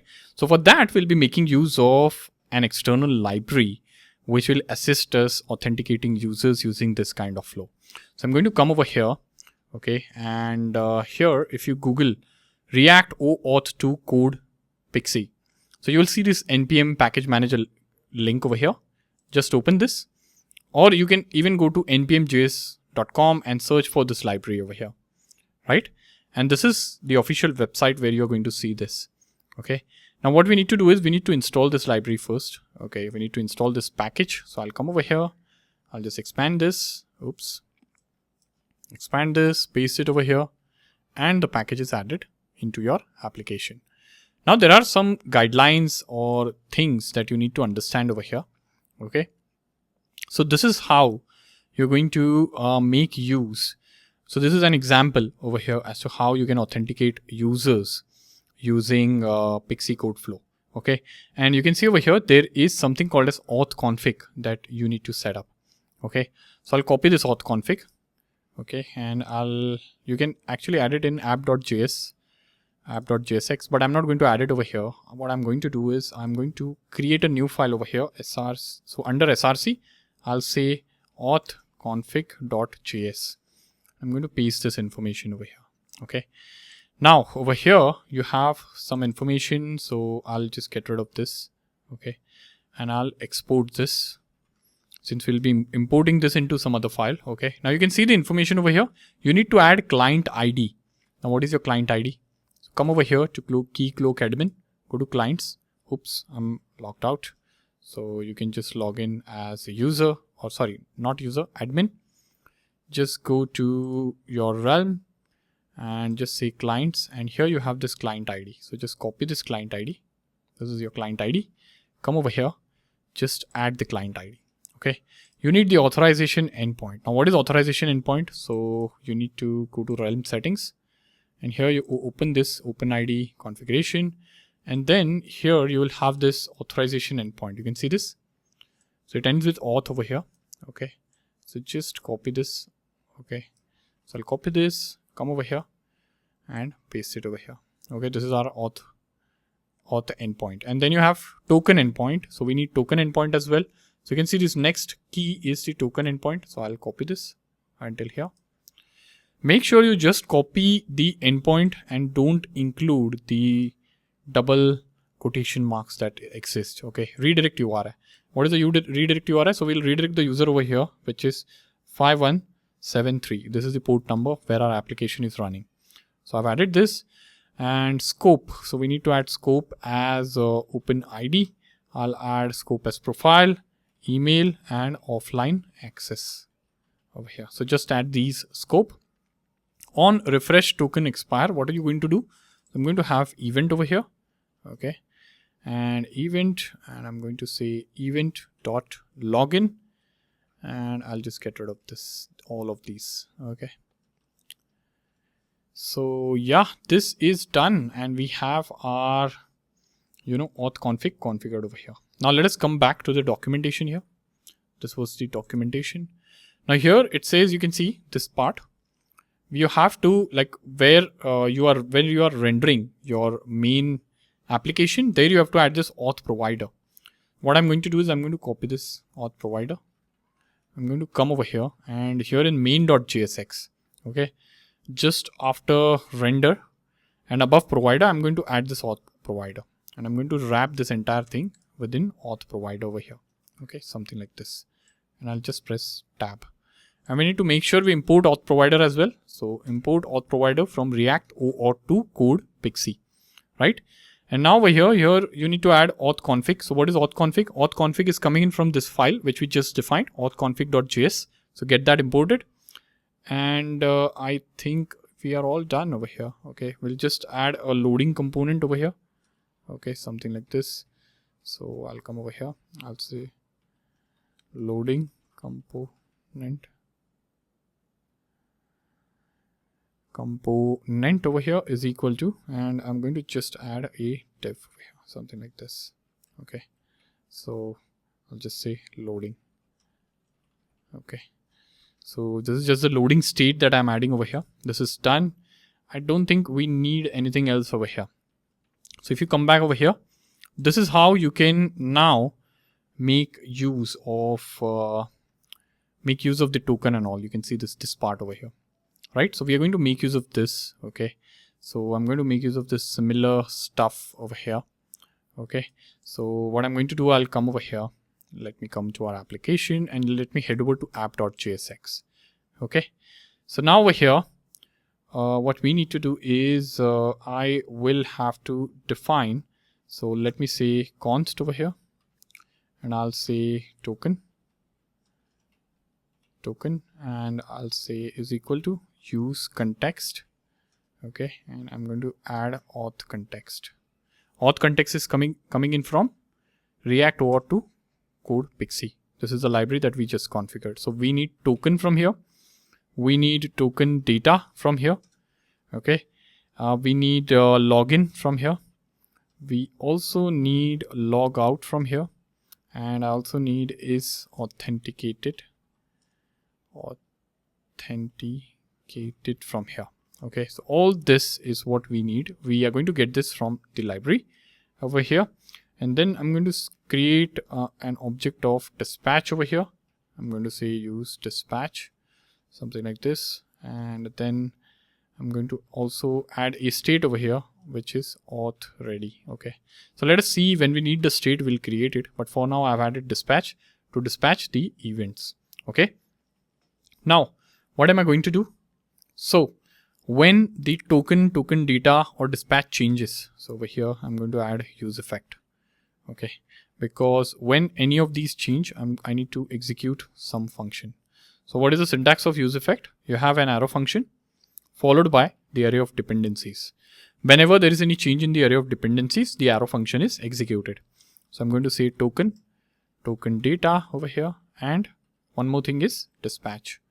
Okay, so dispatch will make sure that it runs on the first loading. Okay, now here you are going to say if. Okay, if over here, if statement token, if there is token, then you can say dispatch, and I'm going to call in set credentials from auth slice over here, because if there is any token, we need to set the credentials and we need to update it into the Redux store. And I'm going to pass in token, and user, I'm going to say token data, something like this. Okay, this is done. And then I'm going to say set auth ready. So we need this state over here. I'm going to say const, and here I'm going to say use state, something like this, and I'm going to add false over here. Okay, and here I'm going to say auth ready, and here set auth ready. Okay, and here I'm going to say set auth ready. I'm going to set it to true, something like this. Okay, so this is done over here. So once we have the token, once we have access to the token from this context over here, what we need to do is we need to basically update the state, and then we are ready for authentication. Now, since we are dispatching events over here to set credentials, I'll go to set credentials, and set credentials is actually not complete in a way. So if you come over here, we have not completed it. So what I will do is I'll update the Redux state and local storage when the credentials are set. Okay, so if you see over here, we are sending in token and user information, okay, to the set credentials. So here I'll come in auth slice, and I'll make sure that both the things are updated in the Redux state. So I'm going to say state.user is equal to action.payload.user. Okay, because user is being sent with the payload. So here you can see user and token both are being sent. So I'm accessing user first from the payload. Okay, because they both are being sent as the payload, right? And then I'm going to say state.token over here, and I'm going to say action dot payload dot token over here. So this is token is also updated, and then I'm going to say state dot user ID. So I want to update user ID also locally, and I'm going to say action dot payload dot user dot sub. So basically the token will have this user ID of the Keycloak under sub field within user. So that is what I'm accessing over here. Okay, this is done. And then what I'm going to do is I'm going to do local storage dot set item, and then I'm going to say token, and I'm going to say over here action dot payload dot, I'm going to say token over here. Okay, so this is done. Okay, so I'm setting the token over here, and then over here I'm going to say for this I'm going to say user over here, and I'll update user over here. Okay, now user information is basically the token decoded, right? So we have to do JSON dot stringify, and I will have to wrap this up inside stringify over here. Okay, and I'll say local storage dot set item over here. I need to add user ID, right? So I'll say user ID over here, and I'll say action dot payload dot user dot sub, something like this. Okay, so this is taken care of now. Okay, and we have this, and on logout what I will do is I'll say state dot user is equal to null over here. I'll say state dot token, so I'll set everything to null over here. That is what the crux is. Okay, state dot user ID over here is also null over here. Then I'll say local storage dot remove item, which is token over here. Okay, and I'll copy this over here, and then I'll replicate this thrice, and then I'll update it for user and also for user ID over here. Okay, so all the things that we are setting over here with set credentials are being set or reset to null or empty or removed, okay, when the user logs out. So this is what we have done so far. Okay, so now after this is done, what we will be doing is let us complete the authorization part, okay, or authentication. Let us come over here first of all, and let us see what is happening in the application first of all. So I will, where is our application here? Okay, so here I'll say localhost 5173. Okay, and I'll click on login. Okay, so right now nothing is happening because no on-click event has been added. Okay, so come over here. No on-click event has been added over here, right? So ideally we would want the user to log in, right? So what I will do is here I will say here somewhere. Okay, here I'll say on click over here, and I'm going to say something like this. Okay, and here I'm going to say login like so. Okay, so this is the login function that I'm calling in. Now let us see if login works. You can see, so the moment I clicked on login, you're being taken to the Keycloak login page over here. Okay, so you can see that, oops, so it is localhost 5173, and now if I click on login, you're taken to this login page. Okay, now what we will do is once the user logs in, what I'm going to do is I'm going to display the token information. That is what we can do. So once the user logs in, okay, so once the user logs in over here, we can actually check for token information. So here I'll add a condition. Okay, so a small condition. Okay, this will be if not equal to token. So if token does not exist, okay, if token does not exist, then in that case you add this, and then if it exists, you render this. Okay, so if token does not exist, what will you do? You will of course show login. This is what you will show over here, right? This entire login thing will go inside this, right? And if token exists, then what we will do? We will display the token data. Okay, so I'll say div over here, and then I'll say pre over here, and then I will add some JavaScript over here, something like this, and I'll say JSON dot stringify, and I'll say token data. Okay, so get token data and render it, right? That is what I'm doing over here. Stringify, comma, null, and then I'll add 2 over here. Okay, so I'm adding this, and let me come over here. Okay, let me go back. So this is login button. I click on login and I'll log in with the user. So I'll say user1 and password 1. Let me say enter. You can see the token information, right? How are we getting this? How are we getting this? We are getting this from this library that we made use of, React OAuth 2 code PKCE. This is doing the magic. It is giving us the token from the context, token and token data. And token data is what we are rendering. So you can see this is what token data will have. And now everything will be clear as to what we did over here. We got this token data, right? Then we are checking for token data over here, and then we are dispatching this event. So if there is any change in token data, we are dispatching this event and we are setting the credentials. Okay. Now when we set credentials over here, we are updating the local state with the user. So what is user over here? This user is this entire token information. That is what user is. What is token? Token is the token that we get. So you can display the token as well if you want to. So I'll come over here and I'll display the token as well. So I'll say over here, instead of token data, I'll just say token. And now you can see at the bottom, you have token information. This entire token is being displayed.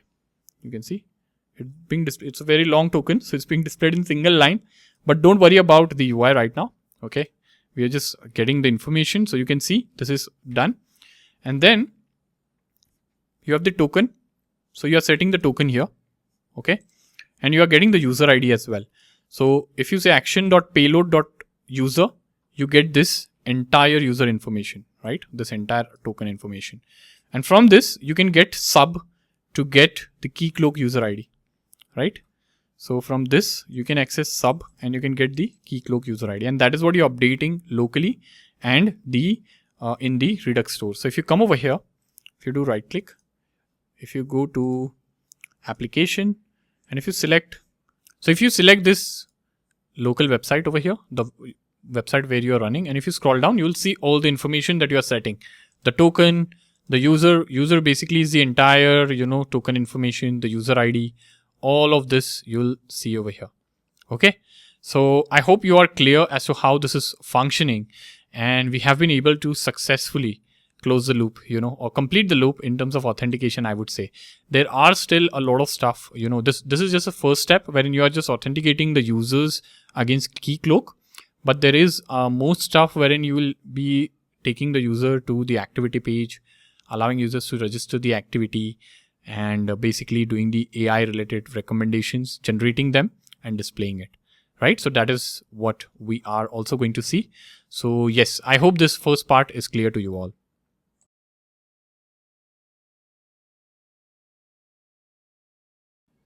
So now it's the time that we take our application a step forward. So here you can see, like if you log in to our application from the Keycloak authentication, you can see the token information and everything that you are getting, right?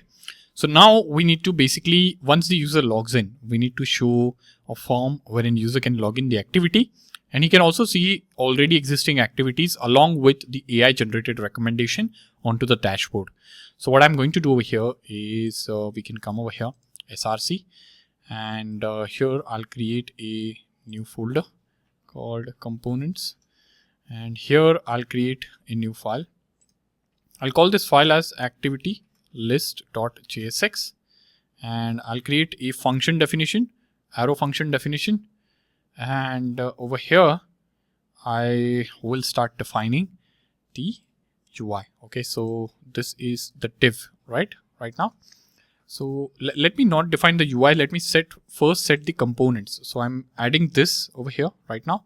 Okay, I need the activity form as well.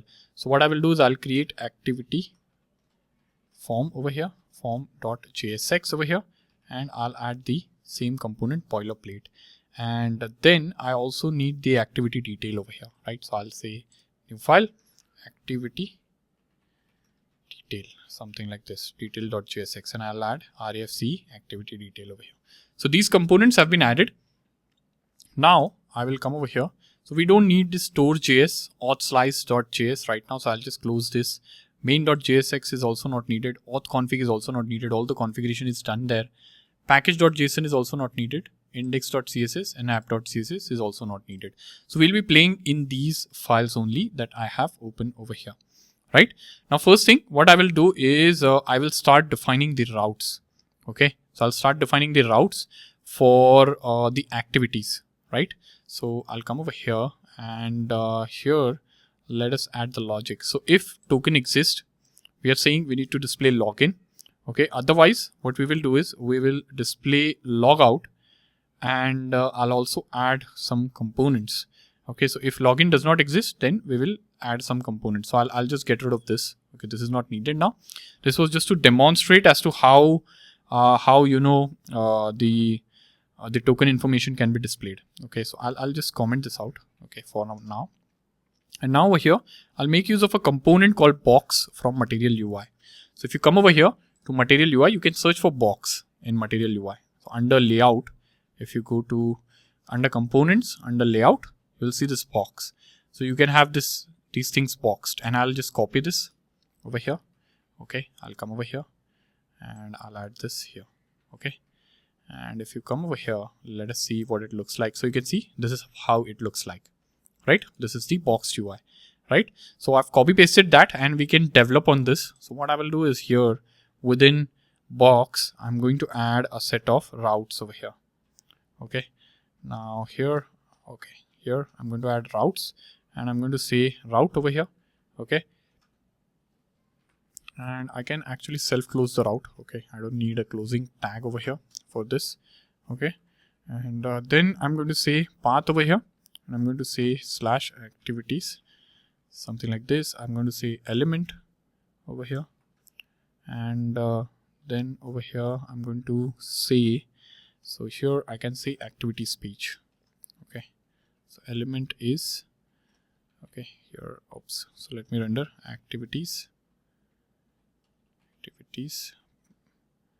or let me add activities. So ideally, it should be a combination of activity list and activity form. So I need to combine these two components into one. Okay, so what I will do is, let me scroll up somewhere over here.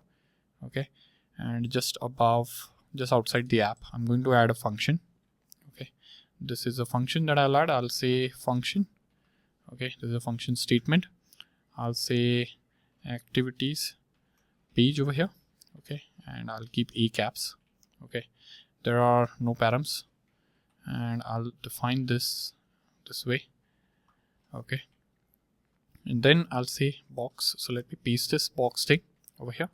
Okay, and within the box, okay, I'll add a couple of things. Now what I will add, I'll combine the activity form, this is the form, and I'll add the activity list, and I'll add it like this. Okay, and yeah, this is what we need. And I'll also pass a prop. Okay, on activities added. So once the activity is added, I will say over here window dot location dot reload, something like this. Okay, now this we are not handling inside activity form. Okay, but we will be handling this later on, so I'll just leave it like this for now. Okay, but this is taken care of, and I'll add a tab over here. Okay, so this is done. And now if I scroll down over here, so I'll display the activity page over here. Okay, activity page. Okay, it's not coming in. What is the reason for this? Okay, activities page. Okay, it's not coming in. Let me scroll up. Function activities page. Okay, so there is an error somewhere in the syntax. I have this equal to, oops, it should not be function, it should be const. I'm sorry about that. And come over here, and now it should come in activities. Okay, activities page over here. Okay, so it has finally come in. Okay, and now if you come, okay, let me log in. So the session gets expired. Okay, and now, oops, so you have something missing over here. Okay, So what does this mean? It says it's telling me activities page. Okay, so I'm not closing it. So I need to close activities page like so. And now you should see it's rendering. Okay, so here you will see the activities information. Still you are not seeing what's the issue here. Let me take a look at console. No routes matching this location. Okay, so let me add a route as well. Okay, so you have this activity / activities here. Okay, and what we need to do now is I will also add one more path over here, activities / ID. So a user can navigate to a particular activity over here, and this will be activity detail, something like this over here. Okay, like so. And then I'll add one more route over here. Okay, so let me come over here and I'll say route, and I'll say path over here, and I'll say /. So for root path, I'll say element. Now which element will you render on the root path? You will say token. Okay, so if token exists, then in that case what you do is you navigate the user. So if token exists, where will you navigate the user? I'll navigate him to activities. So I'll say activities. So I'll say to / activities. Okay, and I'll add all of this inside the double quotes. Okay, so this is done. And then I'll say over here, I'll say okay, so this is not needed actually, if I think so. It's redundant. Okay, so this is done. To activities, and you'll say replace, something like this. Okay, and I'll add this. Now let me see. Okay, now this is incomplete in a way, so this should be closing over here. This should not be closing over here, so this should be closing outside over here. Okay, so if token exists, navigate the user to the activities page. Otherwise, we need to complete this. Otherwise, you need to display a div. Okay, something like this. Display a div, something like this, and just say welcome, please log in. Okay, something like this, and come over here. Okay, we get an error. What is the error? It says unexpected token. So what is unexpected token? Let me check. So you have element, and until element over here, this is being displayed. Okay, so it's working fine. Okay, so what is happening over here? This should be closing. This is closing. Okay, so I understood the issue. I'm not closing this, something like this. Okay, now it will work, right? So right now we are logged in, so we are being redirected to activities URL. You can see over here, right? Now inside activities, what we need to do is we need to define the form for allowing the user to add the activity. Okay, so what I'm going to do is I'm going to come to activity form over here, like over here. Okay, and I'm going to add box component here again. So I'll copy this box component, come over here, just add this box. Okay, and I'll get this imported. I'm going to say box component. Component cannot be section. I'll assign this form over here. Okay, and I will say SX MB of 4. So I'll get rid of this. I'll say margin bottom of 4 over here. Okay, this is done, and I'll say on submit over here. You can say handle submit over here. Okay, handle submit. So you're saying handle submit. What is handle submit? Handle submit is not yet defined, so you need to say const. Okay, handle submit, and this is asynchronous function wherein you will be taking E over here and you will be defining something. Now I'm going to say prevent default. Okay, I'll prevent the default thing first, and then I'm going to say over here try. Okay, try catch is what we will add. Okay, I'm getting an error over here. Oops, so because of this.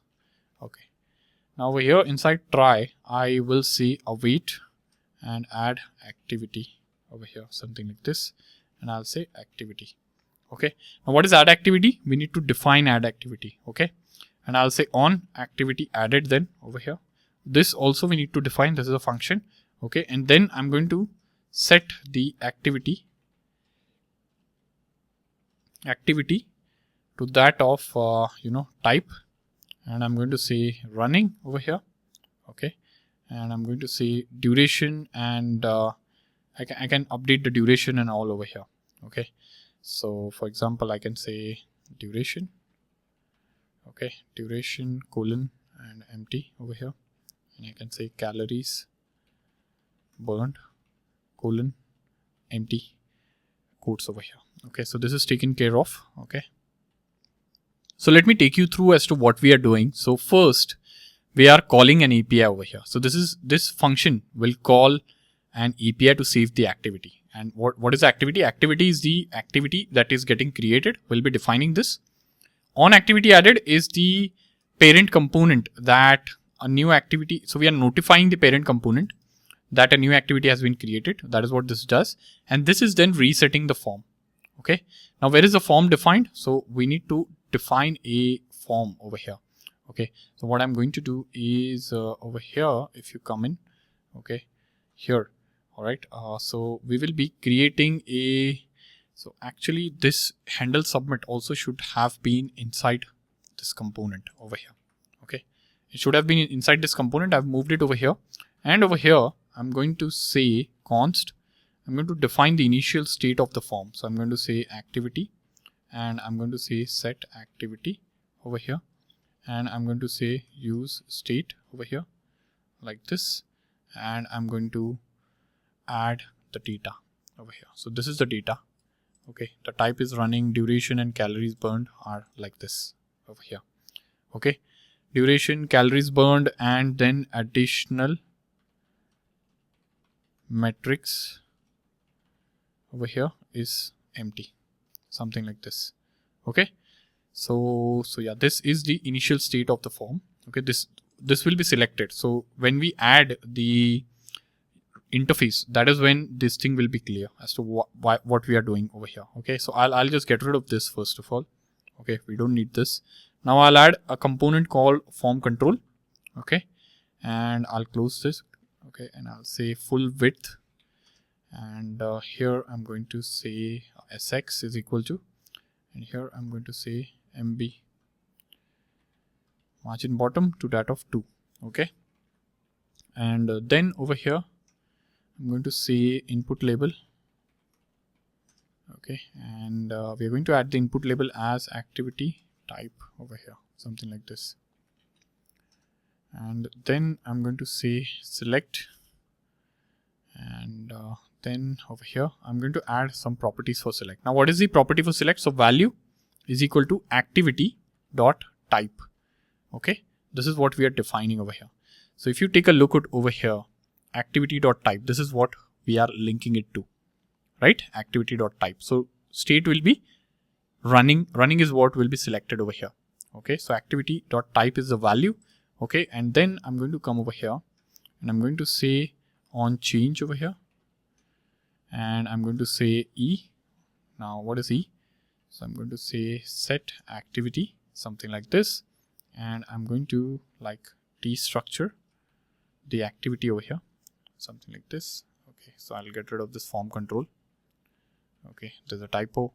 So I'll destructure the activity, and then okay, so this is tree structured, and then I'll also say type. I'll add my own type. What is type? Type dot e dot type is e dot target dot value. So whatever is selected, that will go in over here on change, right? That is what it will be setting to. And here I'll add a menu item. So menu item, what is the menu item here? So menu item is running, and what is the value for this? So value is running, something like this. This is done. Okay, and then these three things will be added. Now walking over here, walking, and then over here I'll add walking. Now you can add as many activities that you want users to track. Okay, cycling, I'm adding just 3 over here. Okay, this is done. Select is closed and form control is closed over here. Okay, and then you come outside. Here we'll have text field over here. Okay, now what do we do in the text field? So in text field we will add some properties. So I'll say full width, then I'll come over here, label, and I'll set this to duration in minutes. Okay, this is done. And then I'll set this to type of number, and then I'll set this to SX, and I'll set this to we can say margin bottom of 2. Okay, let me add one more. Okay, something like this. And then I'll say value is activity dot duration over here, and then you can say on change. Now what is on change? On change you will basically call something like this same thing you can call in. So I'll just copy this until here. Okay, and we can basically paste it over here. Okay, so this is done. All right, so this text field is set. Now what we will do is we will add one more text field. Okay, something like this. Okay, and here you will add this one more, and here instead of duration you can say calories burnt. Okay, so here you can add a burned. Okay, and here you can add number. Rest all remains same, and this can be calories burned, something like this. And here you can say activity, and here you can say instead of type you can say calories burned. Okay, in fact this should not be type, this should be duration. Okay, so you have duration calories burned being set over here. Okay, and then in the end you will add a button. Okay, so you will say button over here, and here you can say type as submit, and you will have variant as content over here, and here you will say add activity. Okay, so this is set, but the UI won't render because we have certain things not yet defined. So this add activity is not yet defined. What is add activity and where is it coming from? So this we will be defining. On activity added is not yet defined, but this is a prop actually. Okay, over here on activity added. Okay, this is a prop, and if you take a look over here in app.jsx, okay, if you scroll up somewhere over here, so on activity added, this is what we are defining. So this is the function that is coming in. So this is taken care of, right, on activity added, and then only this is remaining. Okay, so if I comment this out, okay, and if I come over here and if I say user1 and password 1, if I log in, okay, I'm not seeing the UI yet. So why is that so? Let me go to the console. Okay, so for some reason this is not being rendered yet, activity form. So 1 second. So let me come over here, activity form, and are we displaying the activity form correctly? So if token exists, then basically navigate to /activities, and what is there on /activities? Activities page. And what is activities page? Activities page is a combination of this plus this. Okay, so let me also add p over here. Or wait a minute, let me add p tag over here. Okay, and I'll say p hello. Okay, so this is not being rendered is what I can feel over here. Okay, this is not being rendered. So I got the reason why this is not working. The reason is we are missing a return over here. So we are not returning anything, right? So I'll just add return, and I'll just wrap this entire thing into this over here. This should actually return. You can see now you're also seeing hello over here. Okay, so I'll just go over here. I'll just get rid of this hello. Okay, and here you are seeing these this form and the activity list, and you're seeing this activity list thing over here. Where is this coming in from? So after this activity list, okay, so this is the list that will be rendered. Right now the list is not rendered because there's nothing to render there, but this is working absolutely fine. You can see this form working. Okay, absolutely fine. Right Now you need to work on getting the information added to the backend. So this is coming in after you are authenticated, right? So this information should be added into the backend. And how would you make sure that the information is added onto the backend?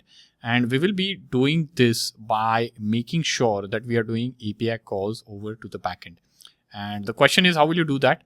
So the answer to this is you will be actually making use of something called as Axios. It's an external library that we use to make API calls. But for now, this is enough. And I hope you have been able to follow along so far.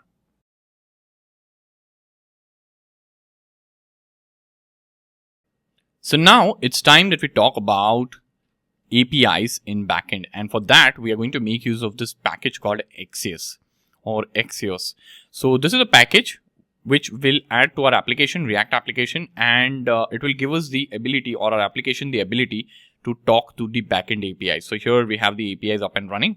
Okay, these are all the APIs, and we need a way basically to make API calls. You can make use of inbuilt JavaScript fetch APIs as well, or making use of the fetch over here. But I'm not making use of that because Axios has a lot of other features like interceptors. You can intercept all the other requests going through your application and basically change all the headers or customize the headers the way you want, right? So I'm going to come over here. If you search for Axios, you'll see this link. Just open this in a tab over here and just scroll down. So you will see these are all the features, okay? And if you scroll down over here, you're going to see this command over here, npm install Axios. So just come over here to the application and just run this command and it will get added into your project. Okay, so this is done. This is taken care of. And now what we need to do is we will come over here. Okay, and I am going to create a new folder here under src. So I'll say services, and here I'll say api.js, something like this over here. Okay, and then I'm going to say const api URL over here, and I'm going to say http. Okay, so I need to add the URL for the backend. So where are our APIs hosted? So it's hosted on localhost 8080/API. This is the main URL or the root URL of our API. So I'll add this. Okay, this, and the part after this endpoint keeps on changing depending on which URL you are calling or which service you are calling, right? Now what I'm going to do is I'm going to say const API is equal to Axios. So I'm importing Axios over here, and I'm going to say dot create over here, and I'm going to create a custom Axios instance which will have the base URL, something like this. Okay. Once this is done, I will add an interceptor over here. So I'm going to say API dot, you can see interceptors over here, dot request dot, you can make use of use over here. Okay. And the reason we'll be making use of interceptor is basically to add a header with every request. So I'll add config over here. Okay, so this will be something like this over here. Okay, and then I have, so let me close this entirely and let me add a semicolon here. Okay, now what I will do is I will convert this to arrow function. So it takes arrow function as the parameter over here, and over here I can define the entire logic. Okay, so I'll leave this part like this only for now. Okay, but here I'll define the APIs. So endpoints over here. So I'm going to say export const login. Okay, so this is the login endpoint. So we don't have login right now. We have login moved to Keycloak, right? So I'm going to say get activities over here. Okay, and here I'm going to say this is an function, arrow function. And then over here, I'm going to say API.get over here. And over here, I'm going to say activities. Something like this. Okay. So this is done. And let me collapse this. So we have this, which is get activities over here. Okay. So I'll add a / also. Okay. So yeah, this is the endpoint, get activities. And then I need to have add activity, right? So I'm going to say add activity. And this will be a post over here, and then this is going to come in as /activity, and we'll have an activity object passed in, right? So I'm going to add it like this. Okay, I'll add again over here. So get activity, add activity, and get activity detail. So I'm going to remove this activity, detail over here, and I'm going to say it's a get request, and I'm going to say it should be, what is the endpoint? Let me check that over here. So to get all the recommendations, so we have this get activity recommendations. So I'm going to say, okay, so slash recommendation slash activity ID. So I'm going to come over here. So it will be something like this over here. And I'm going to say ID over here. Okay. And this will be $. Okay. So yeah, I think we have defined the endpoints that we need. Now what we will do is we will add, or we'll define the interceptor over here, the logic for interceptor. So the logic I'm going to define is, I'm going to say if, so I'm going to first get, or let me get const user ID over here, and I'm going to say local storage dot get item, and I'm going to add user ID. So we are storing user ID in the local storage. Okay, so let me check over here. Okay, so here in the app.jsx, okay, here if you see, we are doing a call to set credentials, and here if you go to slice over here, okay, so you have this user ID over here, right? So this is how we are storing user ID, right? So just get the user ID from here. Okay, this is the key, and then what you will do is we are going to say config over here. So I'm going to say conf. Okay, so I'm going to first add a if clause. So I'll check for user ID. If user ID exists, then you can say config over here. Config dot headers. You can see headers is the property. I'm going to say config dot headers, and I'm going to say x hyphen user hyphen. Oops. So this should not be equal to f hyphen user hyphen ID over here. Okay, and then I'm going to say this will be user ID, something like this. Okay, so this is done, and yeah, I think this is it. We have added the header over here, and we have this endpoint also defined. I'll save this. Now we'll come over here to activity list, or activity form it was, right? So activity form.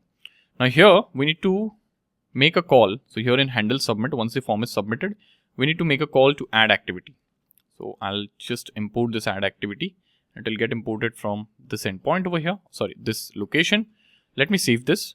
Now I'll come over here, and here I'm going to sign in first. So I'm going to say user1 and password 1. Okay. So I've logged in. Now let me open this. Let me see if we are able to make an API call over here. So I'm going to just add the duration of 20 and calories of 300. Let me say add activity. Okay, so no API call is being made right now. Let me see over here what is happening. Okay. So here in handle submit inside activity form, I have this try catch, and it's likely it's failing over here. There's no output that we are printing over here. So what I'm going to do is I'm going to say console.error over here, and just add the error over here. Okay, so I'm going to add this error, and let us come over here. Okay, and let us try sending this. Okay, so we are getting an error which says activity is not defined. Okay, so this is not defined. So that is why API call is not happening. Okay, but it is defined in a way, right? So we have this activity, we have this defined, and it's actually, we have created a state out of it. Okay, and it should work in a way. So the issue seems to be, so here I don't see any issue. Okay, it's defined in the right way, but here if you see, here we have this activity, and we are not accepting this activity as a parameter. So we need to accept this as a parameter over here as well.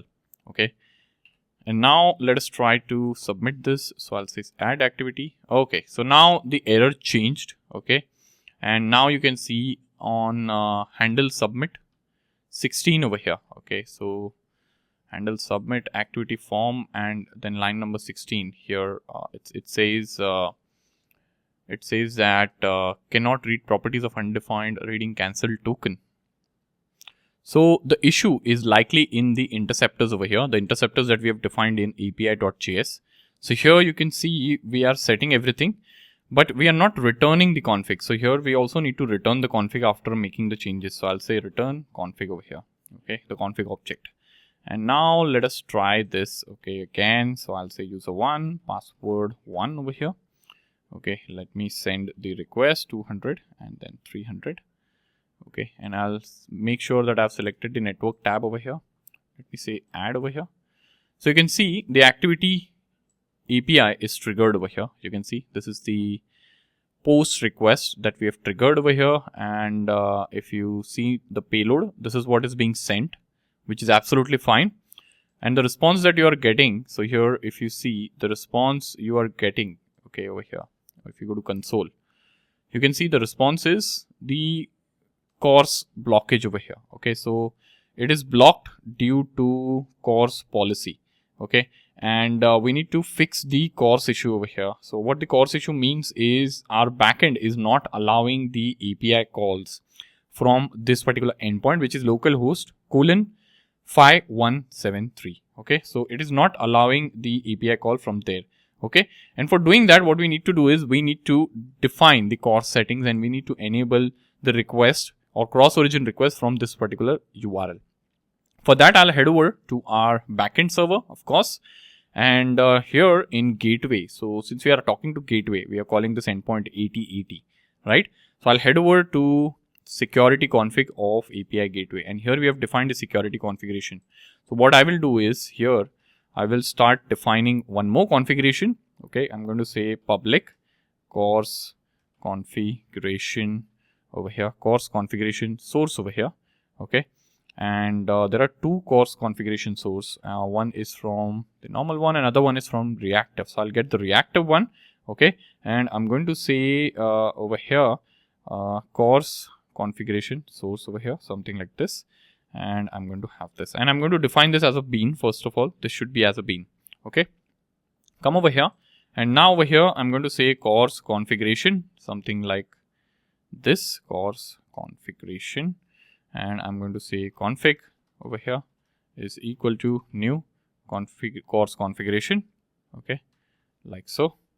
And then I'm going to define all the settings. So I'm going to say config dot set all set allowed origins. So you have origins over here, and this accepts the list of the origins. So I'm going to say list of over here, and here I'm going to say HTTP localhost. Oops, sorry. So it should be // localhost over here, and 5173 over here. Okay, this is done. I'm going to say config dot set allowed methods over here, and then you're going to pass in arrays dot list of arrays dot as list. Okay, and you're going to pass in all the methods. So I'm going to say get is allowed, post is allowed. Oops, so get is allowed. I'm going to say post is allowed, and then put is allowed. Okay, and then delete is allowed. Then delete is allowed. Okay, delete, and then options. And yeah, this is done. Then I'm going to say config dot set allowed headers. Now what all headers you want to allow in the request. So you can see the amount of or the granularity of control that we are getting over here. You can also define the kind of headers you want to allow. Okay, authorization header is one you want to allow. So header with the name content type is what you want to allow. Okay, content type. Now if you're passing any other headers in the request apart from these, the request is going to be rejected. Okay, so you can imagine the kind of control we have on what is happening in our application. So these three things, X user ID is also I'm allowing because I'm setting that in the interceptor. I'm going to say config dot set allowed credentials, and I'm going to set this to true. It accepts a Boolean value. Then I'm going to say URL based CORS configuration source. Source is equal to new URL based CORS configuration source. And over here, I'm going to say source dot registered CORS configuration. I'm going to say /API. So this is being applied to /API over here. Okay. And then I'm going to say config over here, something like this. Okay. And then I'm going to return source. Okay. So this is done. And okay. So this is throwing an error. So what's the problem over here? Okay. So it says CORS configuration source is reactive, but this is URL based course configuration source. So it's asking me to cast this.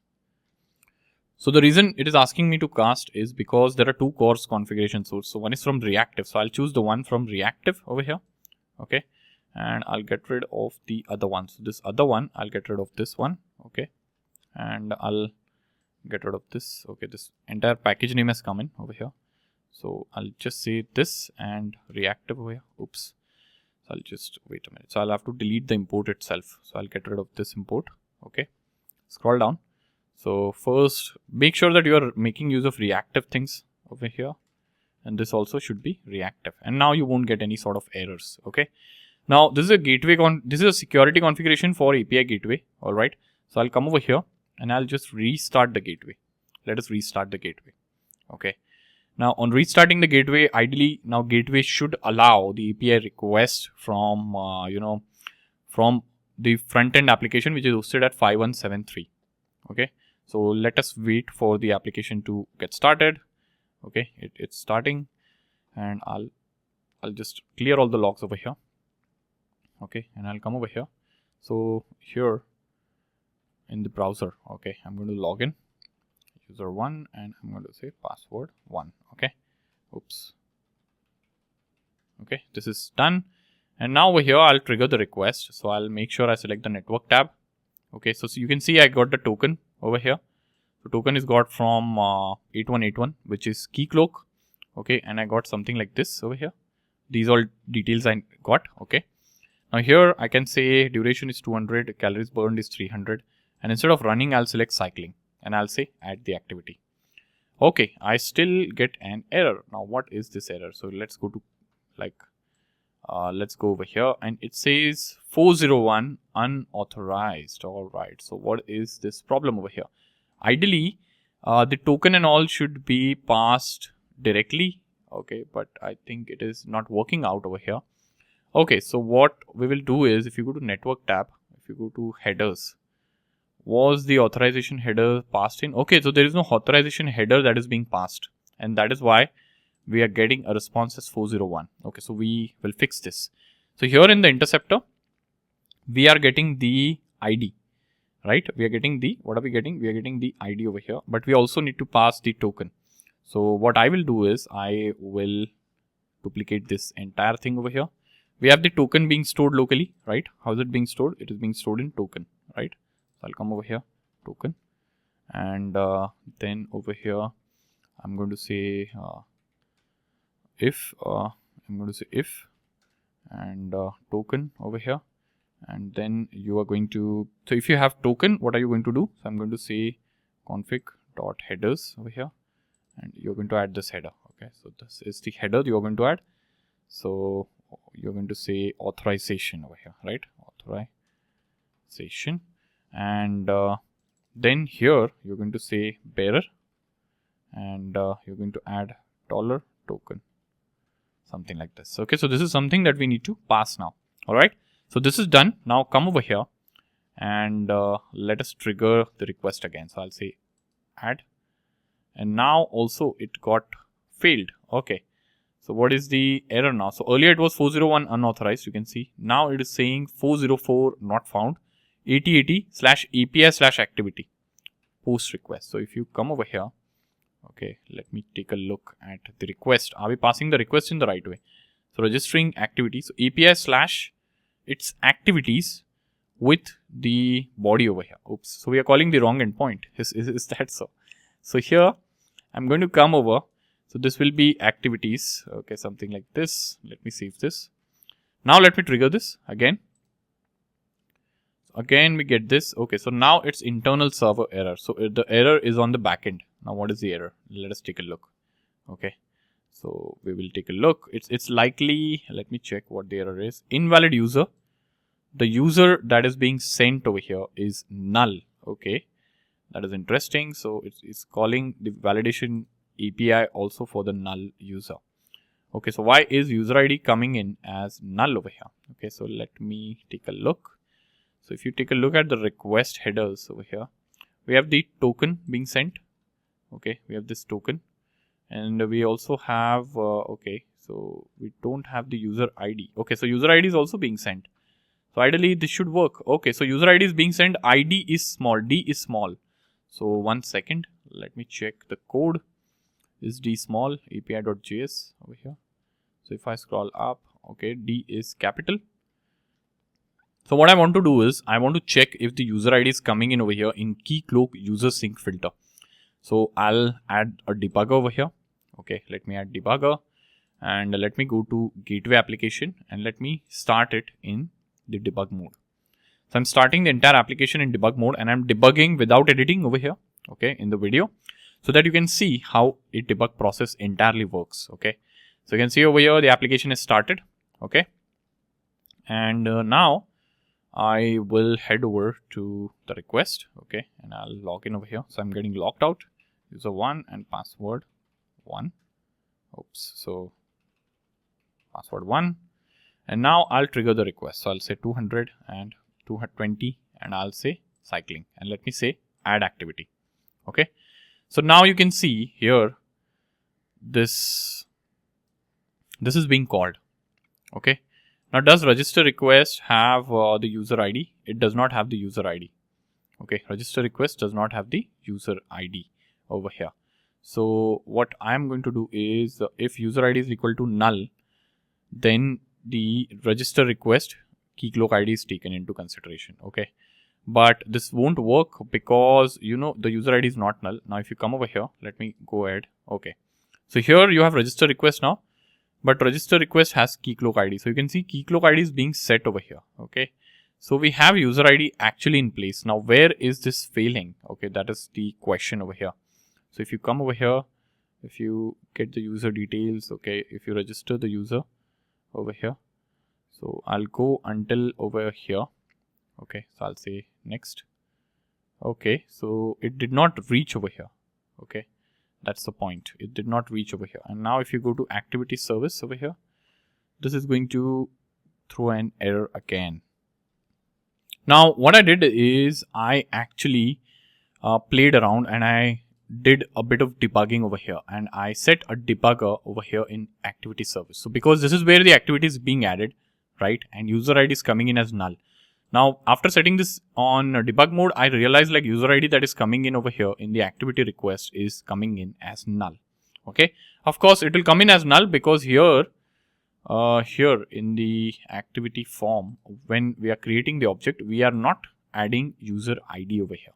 Okay, so that is why it is coming in as null over here.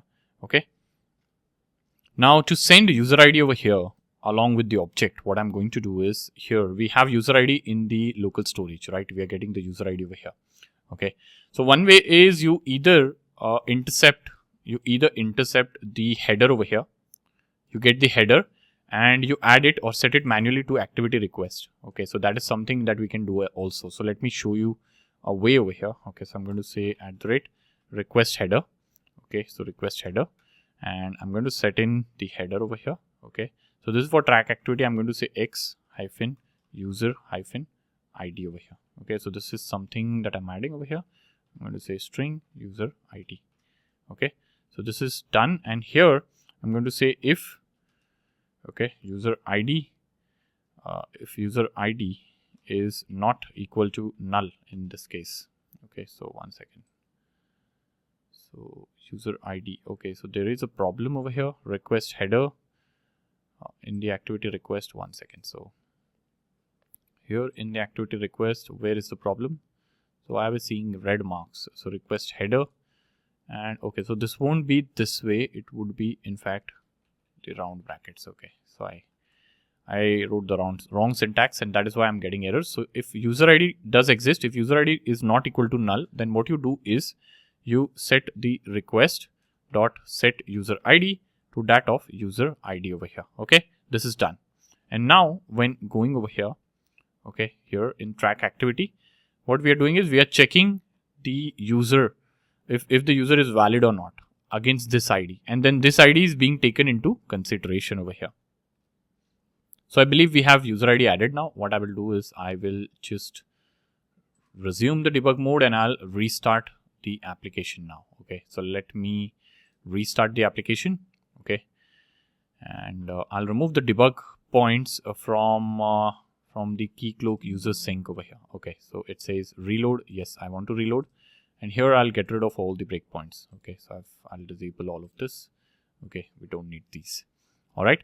So this is now taken care of, and we have things working now. All right. And now let us check if things are working fine. So I'll say user1 and I'll say password 1 over here. Okay.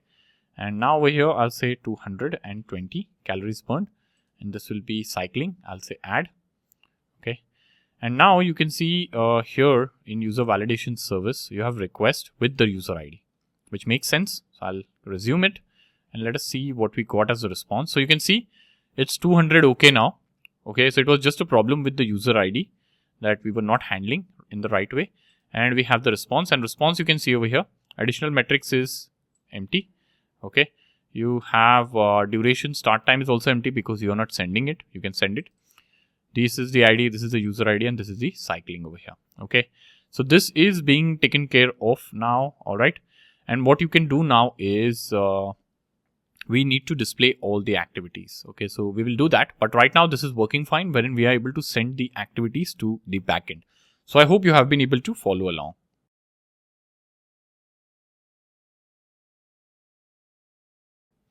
Now it's time that we start displaying the list of activities. Okay, so here if you come user1 and I'll enter the password. Okay, so here if you see, we need to display the list of activities. So what I will do is, we'll come over here. Okay, and here in activity list, in fact, okay, we are going to modify the data over here. Okay, so or modify the look of this entire thing. So first of all, I'm going to make use of the grid over here from material UI. Okay, and grid as in I'll make use of grid over here, this grid over here. Okay, and here I'm going to say, okay, 1 second, it says it's showing me it's deprecated or something.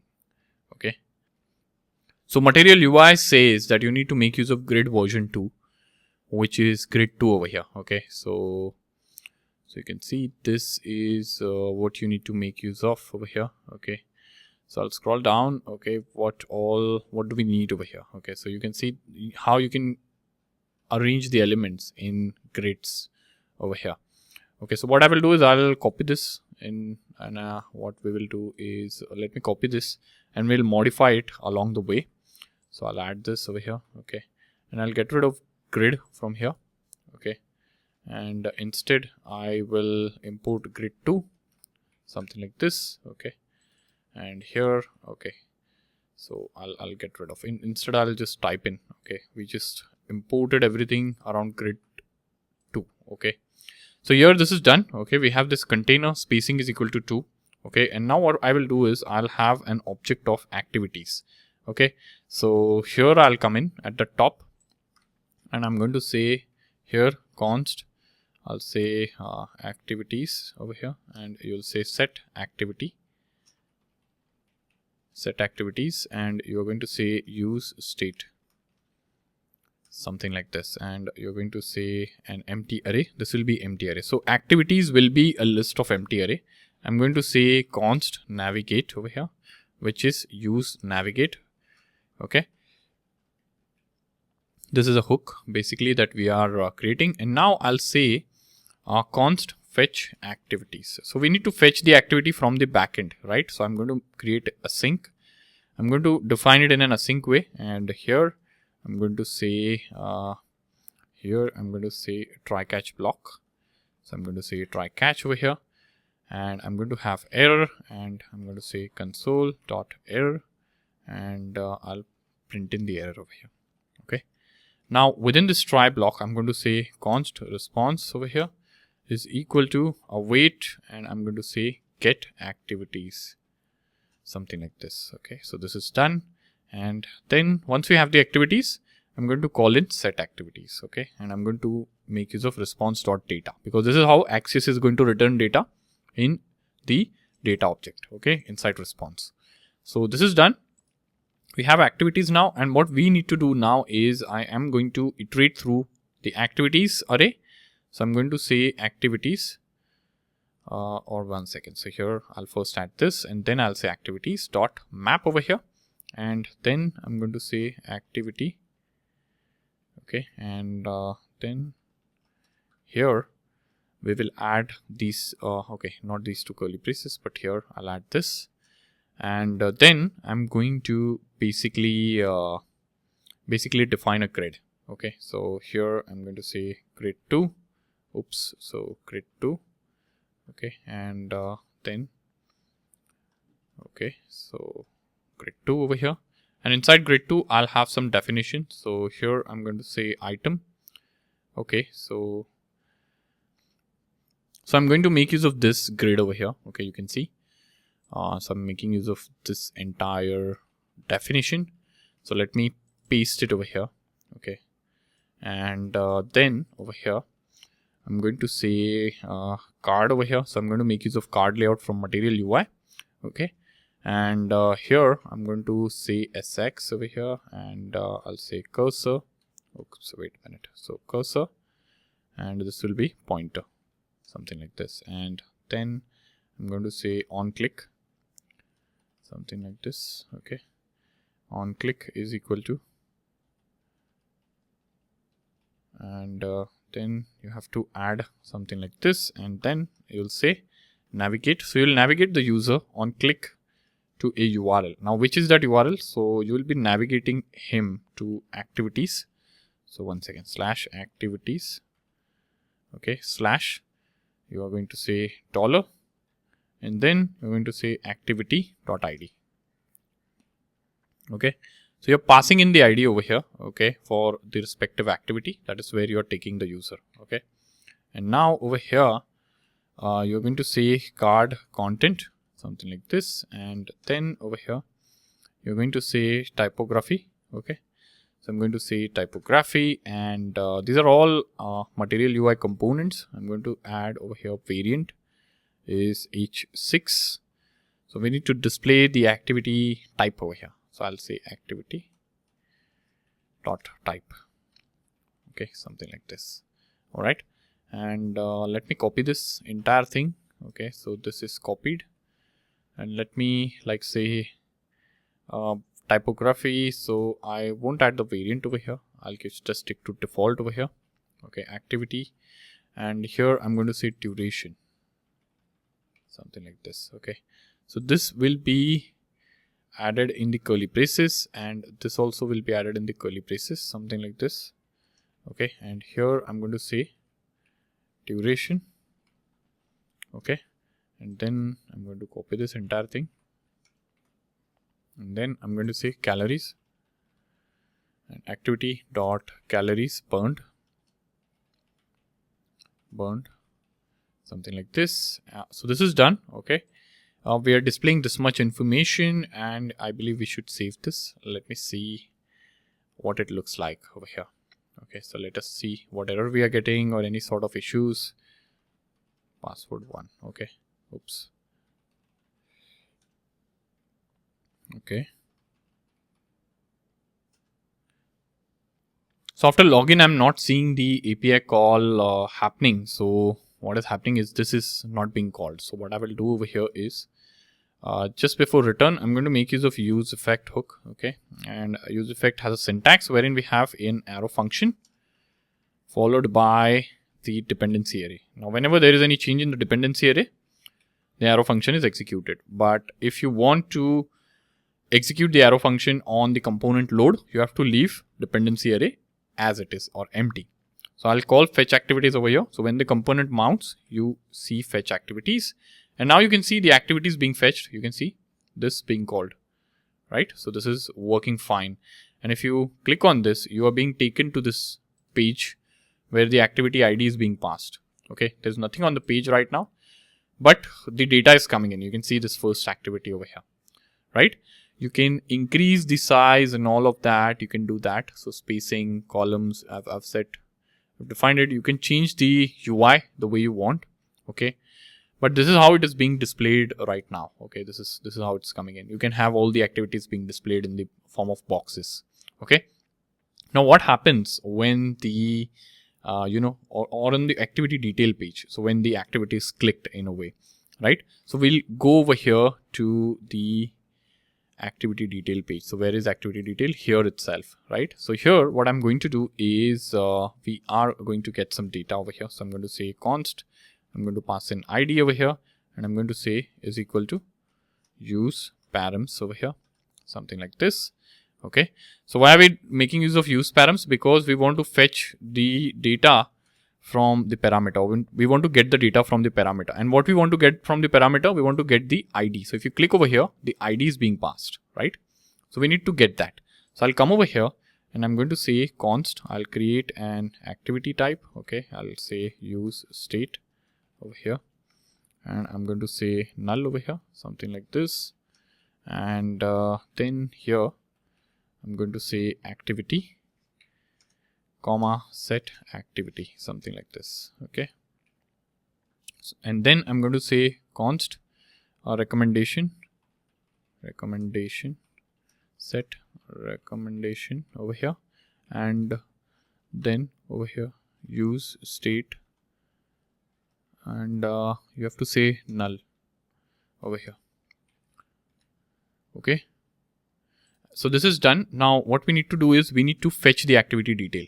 Okay, so I'm going to say use effect over here. Okay, we are making use of use effect, and again we have to make use of that syntax wherein we have this arrow function followed by the list of dependency array. And when is this function triggered? When the ID is updated. Okay, so when we get a new ID from the parameters, we will call this. Okay, and here what we will do is I'll call const fetch user activity or fetch activity detail. Okay, fetch activity detail over here, and I'm going to say async over here, and then we are going to call it this way. Okay, and now what we will do over here is I'm going to make use of try catch block. Okay, and I'm going to say console.error over here, and I'm going to say error object. I'm going to print error object, and then over here const response, and you're going to say await get activity detail. So you can get this, make use of this API that we have defined in services already, and I'll pass in the ID over here. Okay, and then I can say set activity, and I'll say response.data. Okay, response.data over here. Okay, this is done. And then you can say set recommendation over here. Okay, and you can say response, you will say response dot data dot recommendation over here, something like this. Okay, so this is done, and then over here I will in fact call this fetch activity detail over here. Okay, because this needs to be called as well. We have just defined it, right? So this is done. Okay, I will add a condition over here. Okay, so I'll say if not equal to activity. So if there is no activity, then I'm going to say return.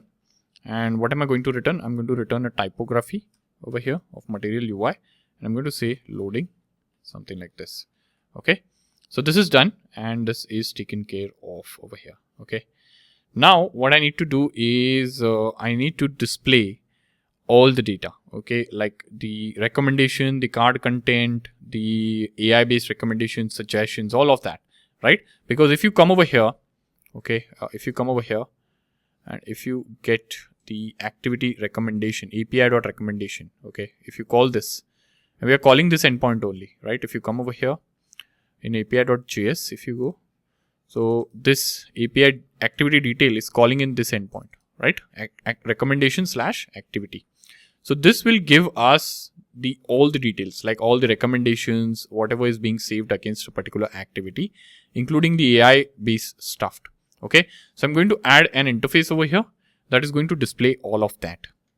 So I'll paste the UI over here rather than typing it everything. Okay, it's a very simple interface that we are doing over here. Okay, so here first we are basically displaying some generic information you can see in this card, like the type of activity, duration, calories burned, date, and so on. And then we have recommendations that we are generating and displaying. Okay, so not generating, they are being already generated in the backend, but we are just displaying it over here. That is how things are. Okay, now what I will do is I'll just import box over here. Okay, I'll just make use of this card.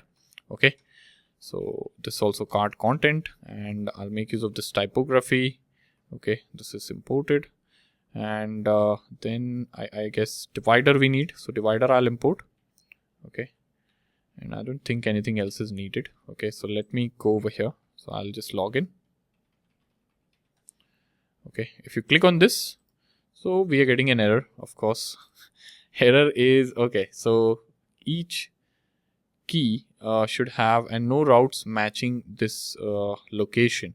Okay, so this is not matched yet. Okay, so let me see activities slash, so it's activities slash this. So if you come over here, is there no route matching this? So there is an route that is already matching it. I'm not sure why it's throwing that error.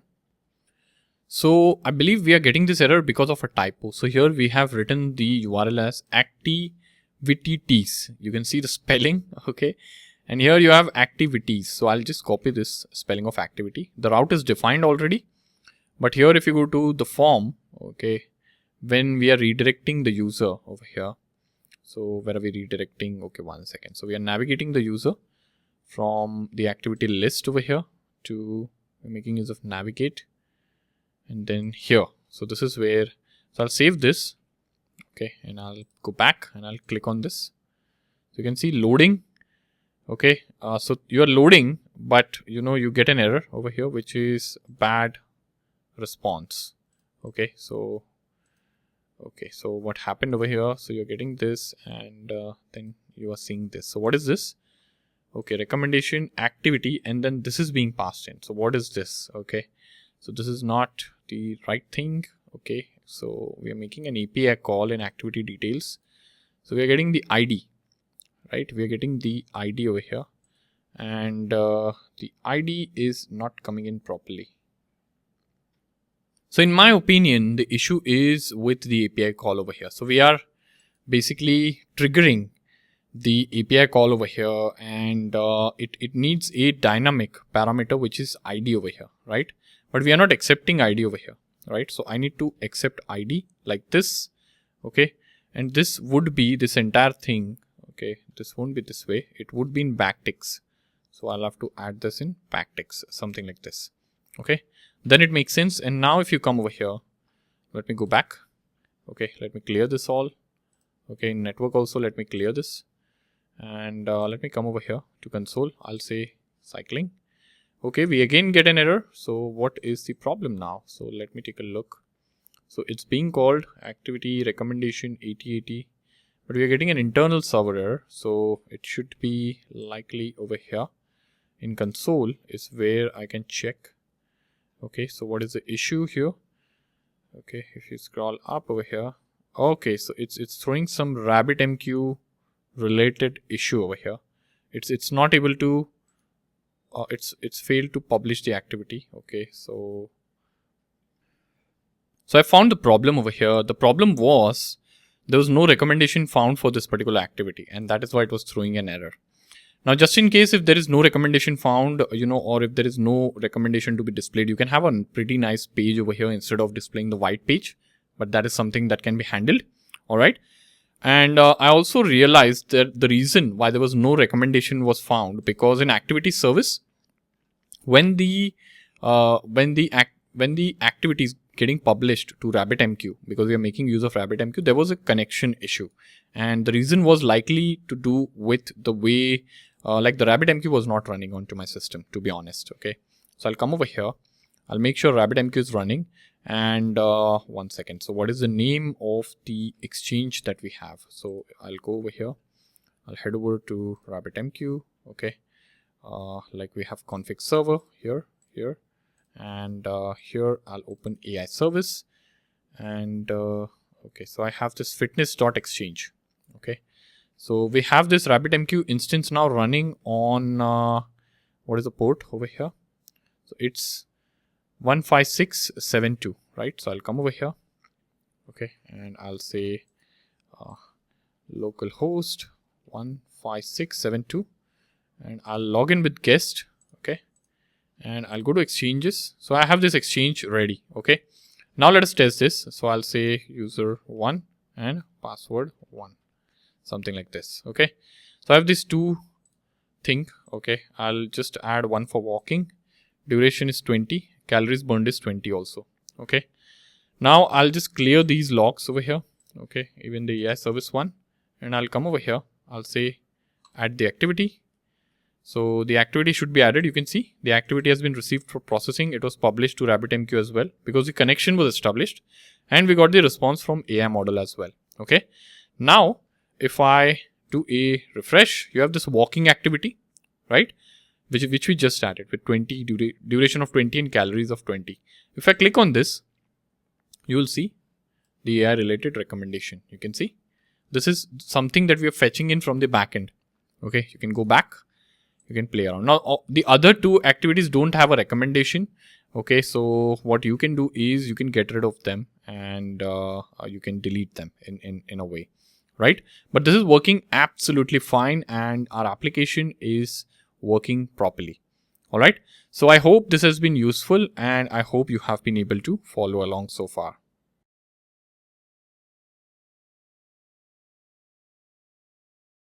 So now let us test this entire application end to end. Okay. Yes, there are a lot of fixes that you can still do, but this is a good starting point and you have a clarity as to how you can integrate a front end with a backend that involves making use of microservices, right?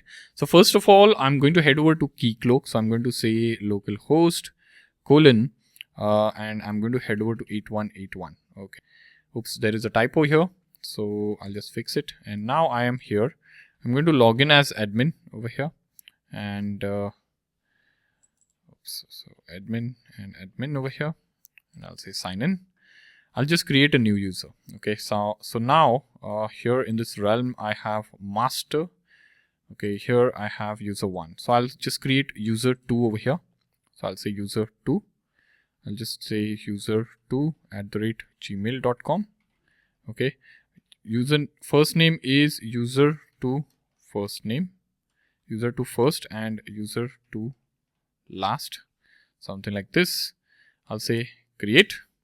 I'll set the credentials, go to credentials, tab over here. This is the credential tab. Set the password. Just say password 2 over here. Okay, and here just say password 2, something like this. Okay, and it is not temporary. I'll just hit save the password. Okay, this is done. Now come over here into the application. Okay, this application that we are running over here. So I'll just clear everything over here, like whatever is saved. Okay, and I'll just do a refresh. Okay, so the local data is not being cleared over here. Okay, so I'll just go to applications and I'll just say clear this local storage and I'll just clear the cookies as well. Okay, so this is done.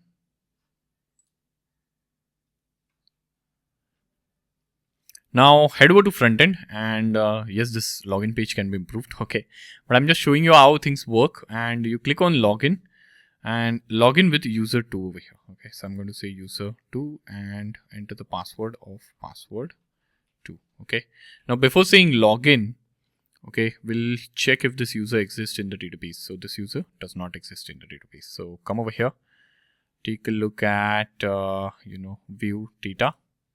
Okay, so you should be able to see like user 2 does not exist, right? So I'll come over here. Okay, and I'll just say sign in. Now we are signed in, and now if we come over here, okay, and if we do a refresh, okay, so let me do a refresh, and you can see user 2 also exists now along with its Keycloak ID. Okay, over here you can see this Keycloak ID, right? So this is there. And then what we can do is we can actually start creating activities. So I'll say I did running for 20 minutes and I burned like 200 calories. I'll say add the activity. Okay, the activity is added. So there's no automated refresh over here. So I can just manually refresh, and we'll wait until the recommendations are being generated. So is the recommendation being generated? So if I scroll down, you can see the recommendation has come in.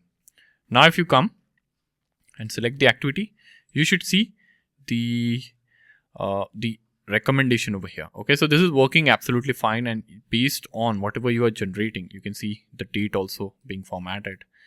the overall recommendation. So if you're building a fitness tracker or a fitness application that keeps track of all your activities and generates AI-based recommendations, this it can be a microservice-based project for you. Okay, so this is working absolutely fine, and you can add a button to log out over here as well.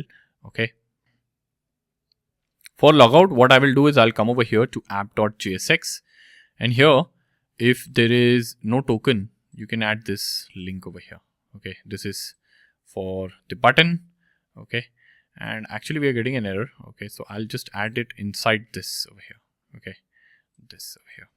Okay, and you can see one click it's saying logout. So if you come over here now, you have this logout button, right? And now if you say logout, you can see you are logged out. Okay, so you are logged out now. Okay, and you will be taken over here now to log in. Okay, so this logout implementation is also done. You can say user 2 and password 2 over here. Okay, simple way. Okay, and you're logging in.